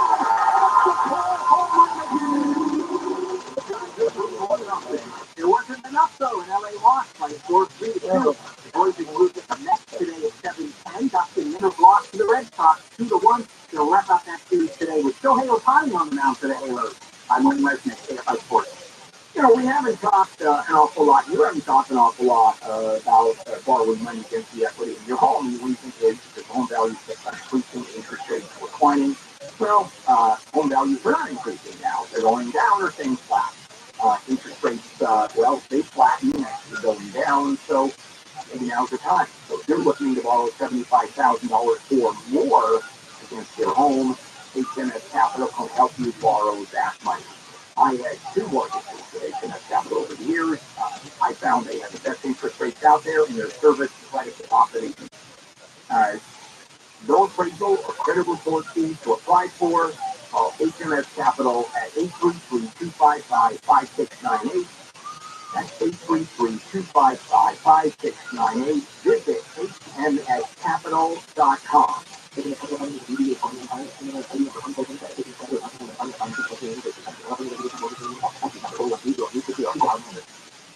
SoCal weather from KFI. We've got a very gray Monday, even a chance of some distant drizzle out there this morning.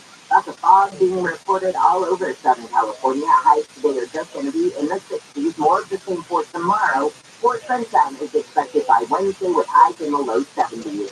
Right now it's 54 in Garden Grove, 50 in Rancho Santa Margarita. Let's check that drive again on the 215. The 215 going to Riverside. Boy, that fog got up to Inland Empire, that's for sure. So, north 15, Paris took to merge with the West 50. It's getting slower and slower.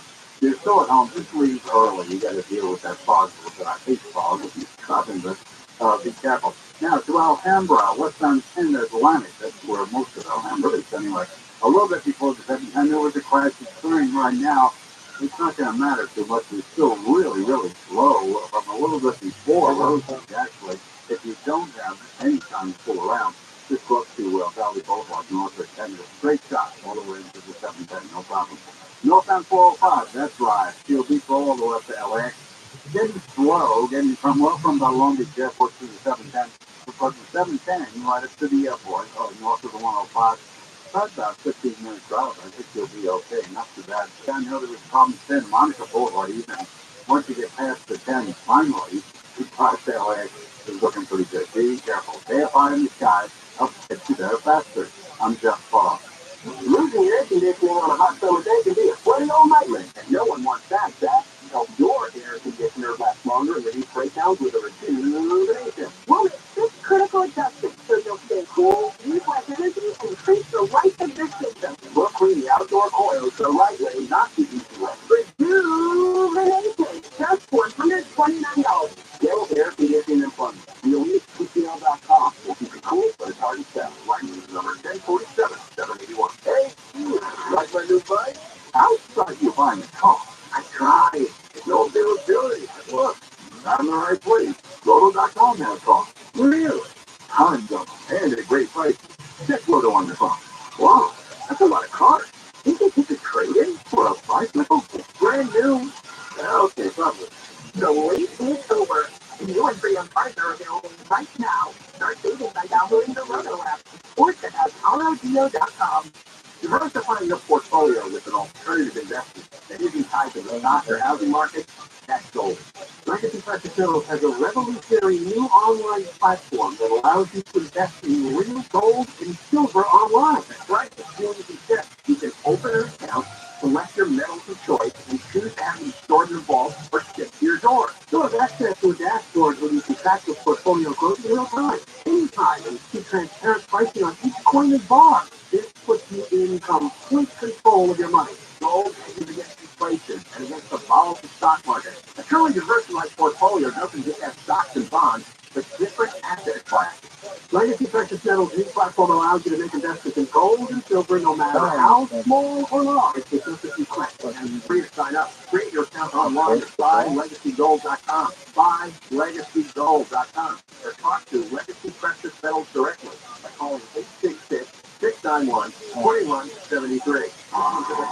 News live from the Hayes bedroom is another essential night for us. The curious Ron Steve has been struggling with his feedback. His wife Michelle is trying to raise the Michelle throws an elbow. He's swinging for the couch. He should get inspired. Absolutely, Bruce. Inspires a sleep apnea treatment that gives you comfortable, restful sleep with the click of a remote. There's no mask, there's no host. Just learn more at inspiredsleep.com. Inspire is not for everyone. Talk to your doctor to see if it's right for you and review important safety information at inspiredsleep.com. Schedule a home furnace safety check for just $77 with Ruther Hero Plumbing and Air. Hi, I'm Joe Huber. Your application in the U.S. territories or Canada, you may be able to help clients uncover the next breakthrough by sharing your patient data and use experience with researchers. Join the meeting at canvasprojector.org/communion. AM Victoria, the news, what it means, why it matters.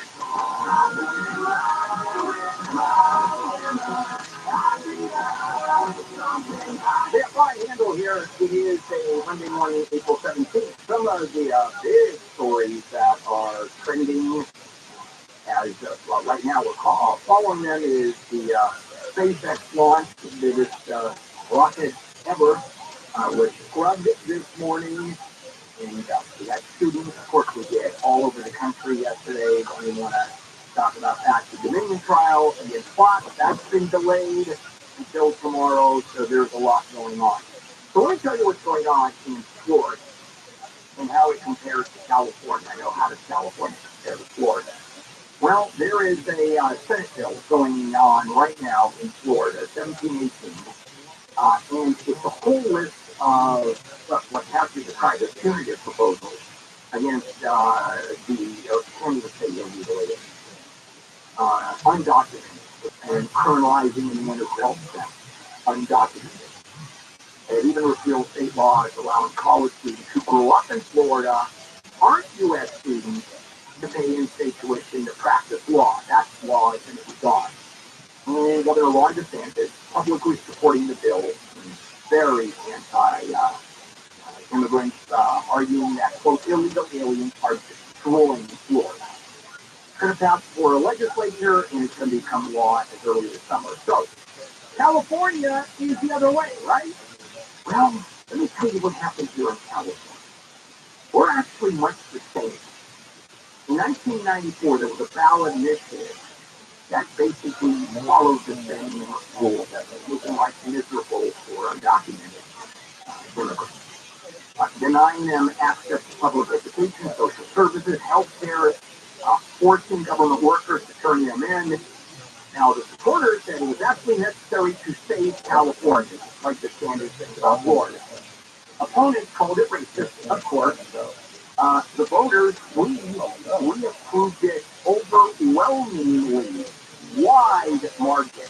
So is that what ended up happening? No, it never became law. And why is that? Because it took the court, and the court said that it was unconstitutional, and it stopped right there. at the district court. Why did the state didn't appeal? The state didn't appeal it. The state clearly had the indictment. And so what ended up happening? Well, unintended results. How long have I told you about unintended results? Here is the unintended result. Here are the people of the state of California voting along the DeSantis line that illegal immigration is hurting our state. That we're spending way too many resources on illegal immigrants, and we want to curtail them, curtail their rights, curtail their benefits, actually turn them in. There was a whole issue about local jails, calling the folks at ICE when someone who is illegal was released from jail. That has come out illegal. No one calls the fact. So what ended up happening? I'll tell you when we come back, because that's a big unintended consequence. Let's check in with Jennifer Jones-Lee live in the KFI 24-hour newsroom. Evacuation orders put in place days ago for people who were affected by that recycling plant fire in Richmond, Indiana, have been lifted. There's a new push to protect more California students against HPV. A bill originally aimed to mandate the shots for middle schoolers is now focused on incoming college students as well. And workers in the tech industry are concerned about losing their jobs to chatbots and AI. According to job firms Challenger, Gray, and Christmas, there have already been more tech jobs cut in the first 3 months of this year than during all of 2022. We'll get a look at your drive on the 405 in just a moment. Unfiltered, chlorinated tap water, it just doesn't cut. I mean, it's safe, obviously, but man, what does it taste like? Not good. So let me tell you about the Light Source system.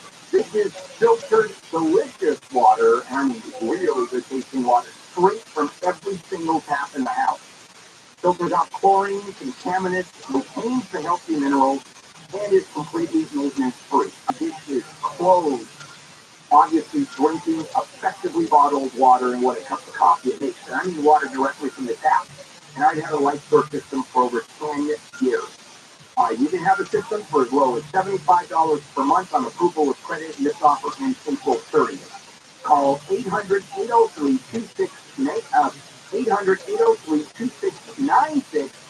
Visit lightsourcewater.com. Taste and feel the difference. SoCal weather from KFI. We've got a very gray start to your Monday. Chance of some mist and drizzle, and high today just in the low to mid 60s. This report is brought to you by Azusa Pacific University's Wyoming School of Accounting. From the Southern California Toyota Dealers Traffic Center, let's go places like the 405. This is weather not too conducive to driving. Be careful. I mentioned last report the North 405 Long Beach South. There's no problem now right outside Long Beach Airport, actually. Northbound 405 is Lakewood Boulevard. Trying to get that over to the right shoulder now. It's in the middle of the freeway, just a stall. But it is quite slow coming up from the 605. Now let's get there at 710. From there, all the way to LA, it's okay. We'll slow to about Artesia Boulevard. The southern on-10, quite a problem now. This turned into a big deal. Northbound 5 before Avery Parkway. A couple of the right lanes are blocked. Well, it's complicated pressure trying to turn. The North 5, a solid backup through East. So if you can get on the North 5 at Crown Valley, I know it's not easy to do. The streets on really good, so be careful. But you get on the Crown Valley, you're all set and on your way. KFI in the sky, I'll get you there faster. I'm Jeff Paul.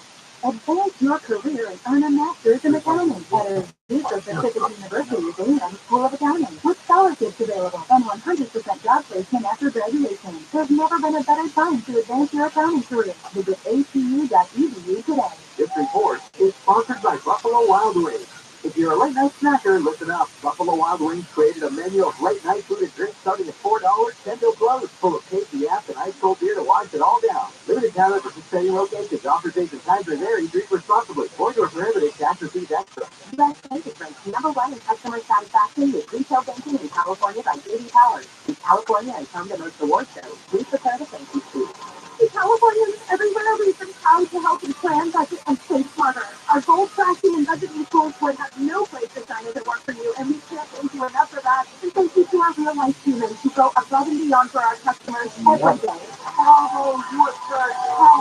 For Baby Power 2023 award information, visit babypower.com/awards. Member FDIC. What is a food that you ate as a child that you refuse to eat now? Did you have potted meat? Potted meat? It was a spread. Wait, you can't eat spread. How do you spread your meat?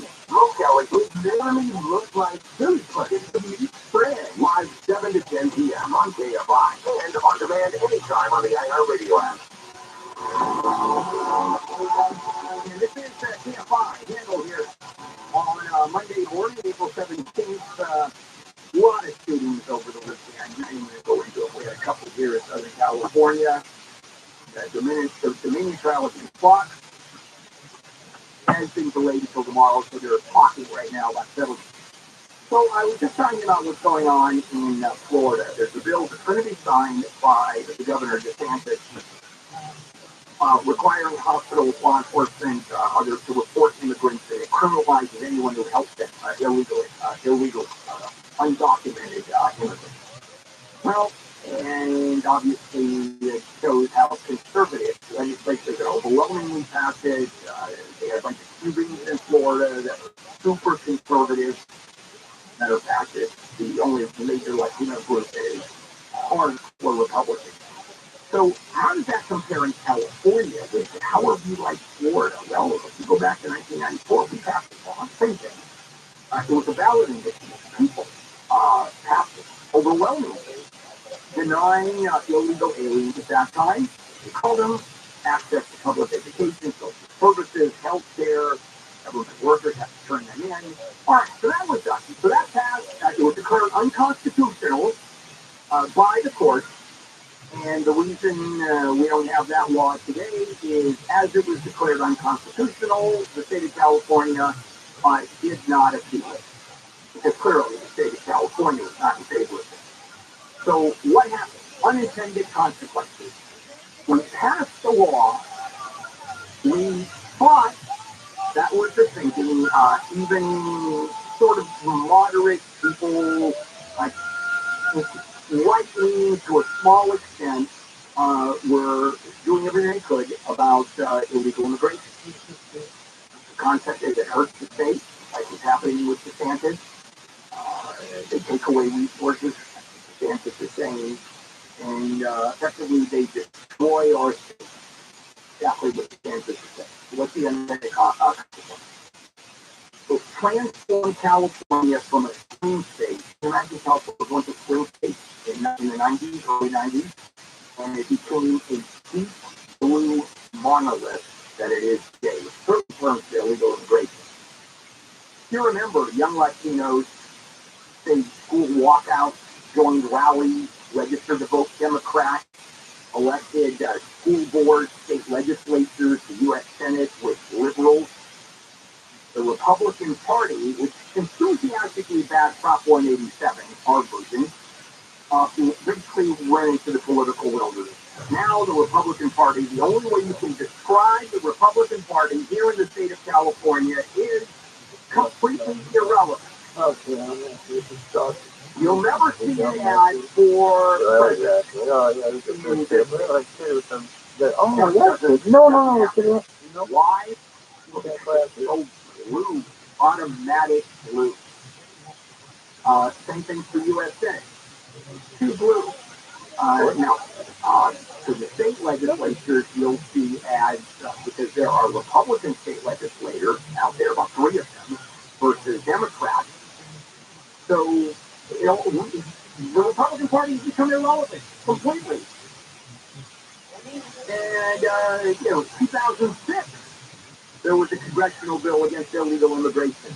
Federally, largest protest since the Vietnam War. Record Latino turnout 2 years later in 2008, presidential. 2010 in Arizona, there was SB 1070. And these were in relation to the policies of Sheriff Joe Arpaio in Maricopa County. And guess what? Biden won Arizona by a tiny little fraction. And the Latino vote was critical. So, what is going on with this? Well, moving over to Florida again. their Latinos are totally different than the Latinos here in Southern California, or in California in general, or in the West. Because, well, we, certainly progressive Latinos, have stereotyped Florida Latinos as crazy, extra-conservative cousins. They may be Latino, but they are nuts in terms of conservatism. As a matter of fact, Cuban Americans are Republican bulwarks. I mean, they are a huge part of the Republican Party.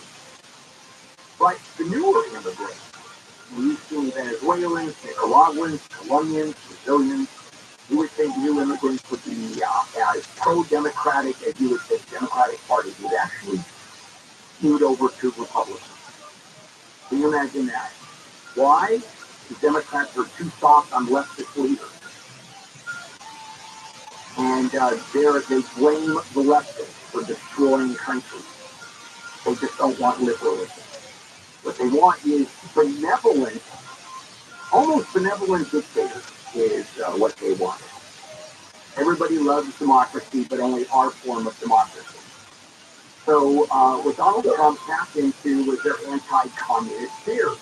Why? Because you've got communists, Nicaragua, communists, even though they're complete autocracy, complete dictatorship. So what happened when Trump tapped into those fears? Increased his share of Florida Latinos from 35% in 2016 to 46% in 2020. DeSantis, just now in the election, won 58% of Florida's Latino vote. I mean, that is an insane landslide. By the way, he had 44% when he won in 2018. And the Democrats, here all over the country, racism, disinformation campaigns, that's the position of Democrats. And where did that go? Nowhere. Absolutely nowhere. It just didn't happen. Now, there are surveys out there, multiple surveys, have shown that younger Latinos are more progressive than their parents. But in Florida, when you do the polling and you cross-tab it all by age, you know what? Those young people simply, they're not voting. And when they do vote, they're voting Republican. And it's changing everything. So Florida is going wild Republican. We're going wild Republican, even though it was a swing state and we probably had a majority of Democrats. It is this universal anti-illegal immigration that's driving everybody nuts.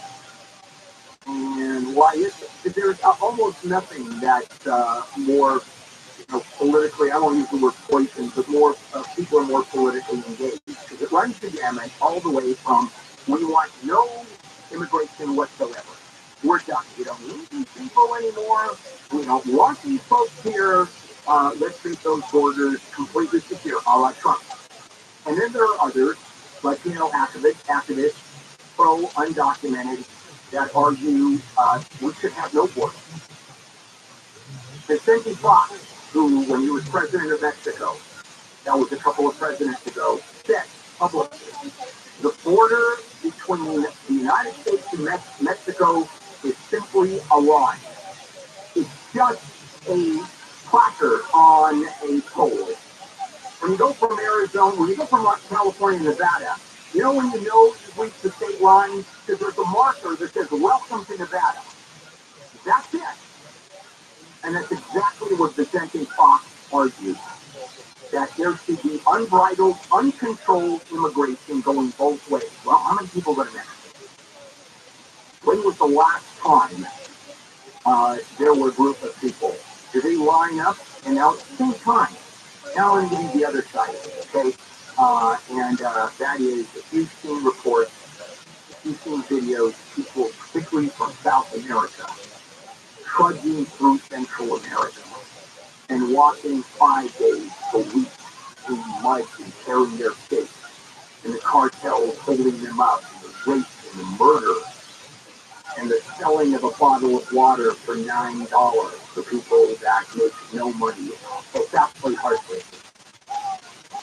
I mean, people literally dying. I saw a video last night, so I think it was reported on CNN, that showed what was going on. That we are so lucky. We are so lucky we don't live in those hellholes in Mexico, parts of Mexico, certainly Central America. Venezuela was the wealthiest country in South America. Did you know that? Venezuela had more money to full oil. And then you had Hugo Chavez become president, complete total communist. Maduro, who is now president, and its successor destroyed the country, completely destroyed, single-handed. And you have people that are starving. I think 20% or 25% of Venezuela has left the country, quarter of the population has left the country. Can you imagine if it were the same here, we would have 60 million Americans that leave the United States if we have those stats. So are we any different? We weren't. But that was part of making this deep blue. All right, coming up. Oh, do I have a good one? We're just talking about ChatGPT, good or bad artificial intelligence. Last night on 60 Minutes, it was an extraordinary segment. I want to share a little bit about that. And wait till you hear the question. This morning we asked ChatGPT. KFI AM 640 live everywhere on the iHeartRadio app. It's going to try to everything that's going on. Luckily, that's a little hobby of ours.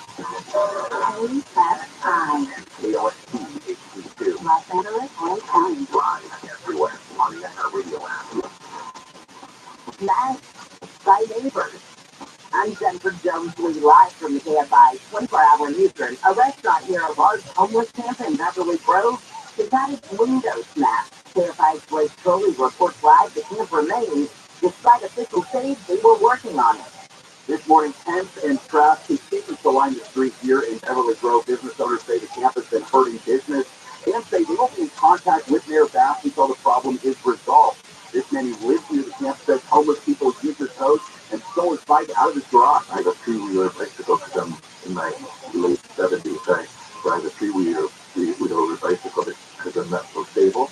Last week, officials said they were working to locate housing and services for people living at the camp. And as of this morning, they say that effort continues. Reporting live in Beverly Grove, Blake Crowley, KFI News. Police in Long Beach have shot a man after a Grand Prix. One of the gates to the race was closed yesterday for the investigation.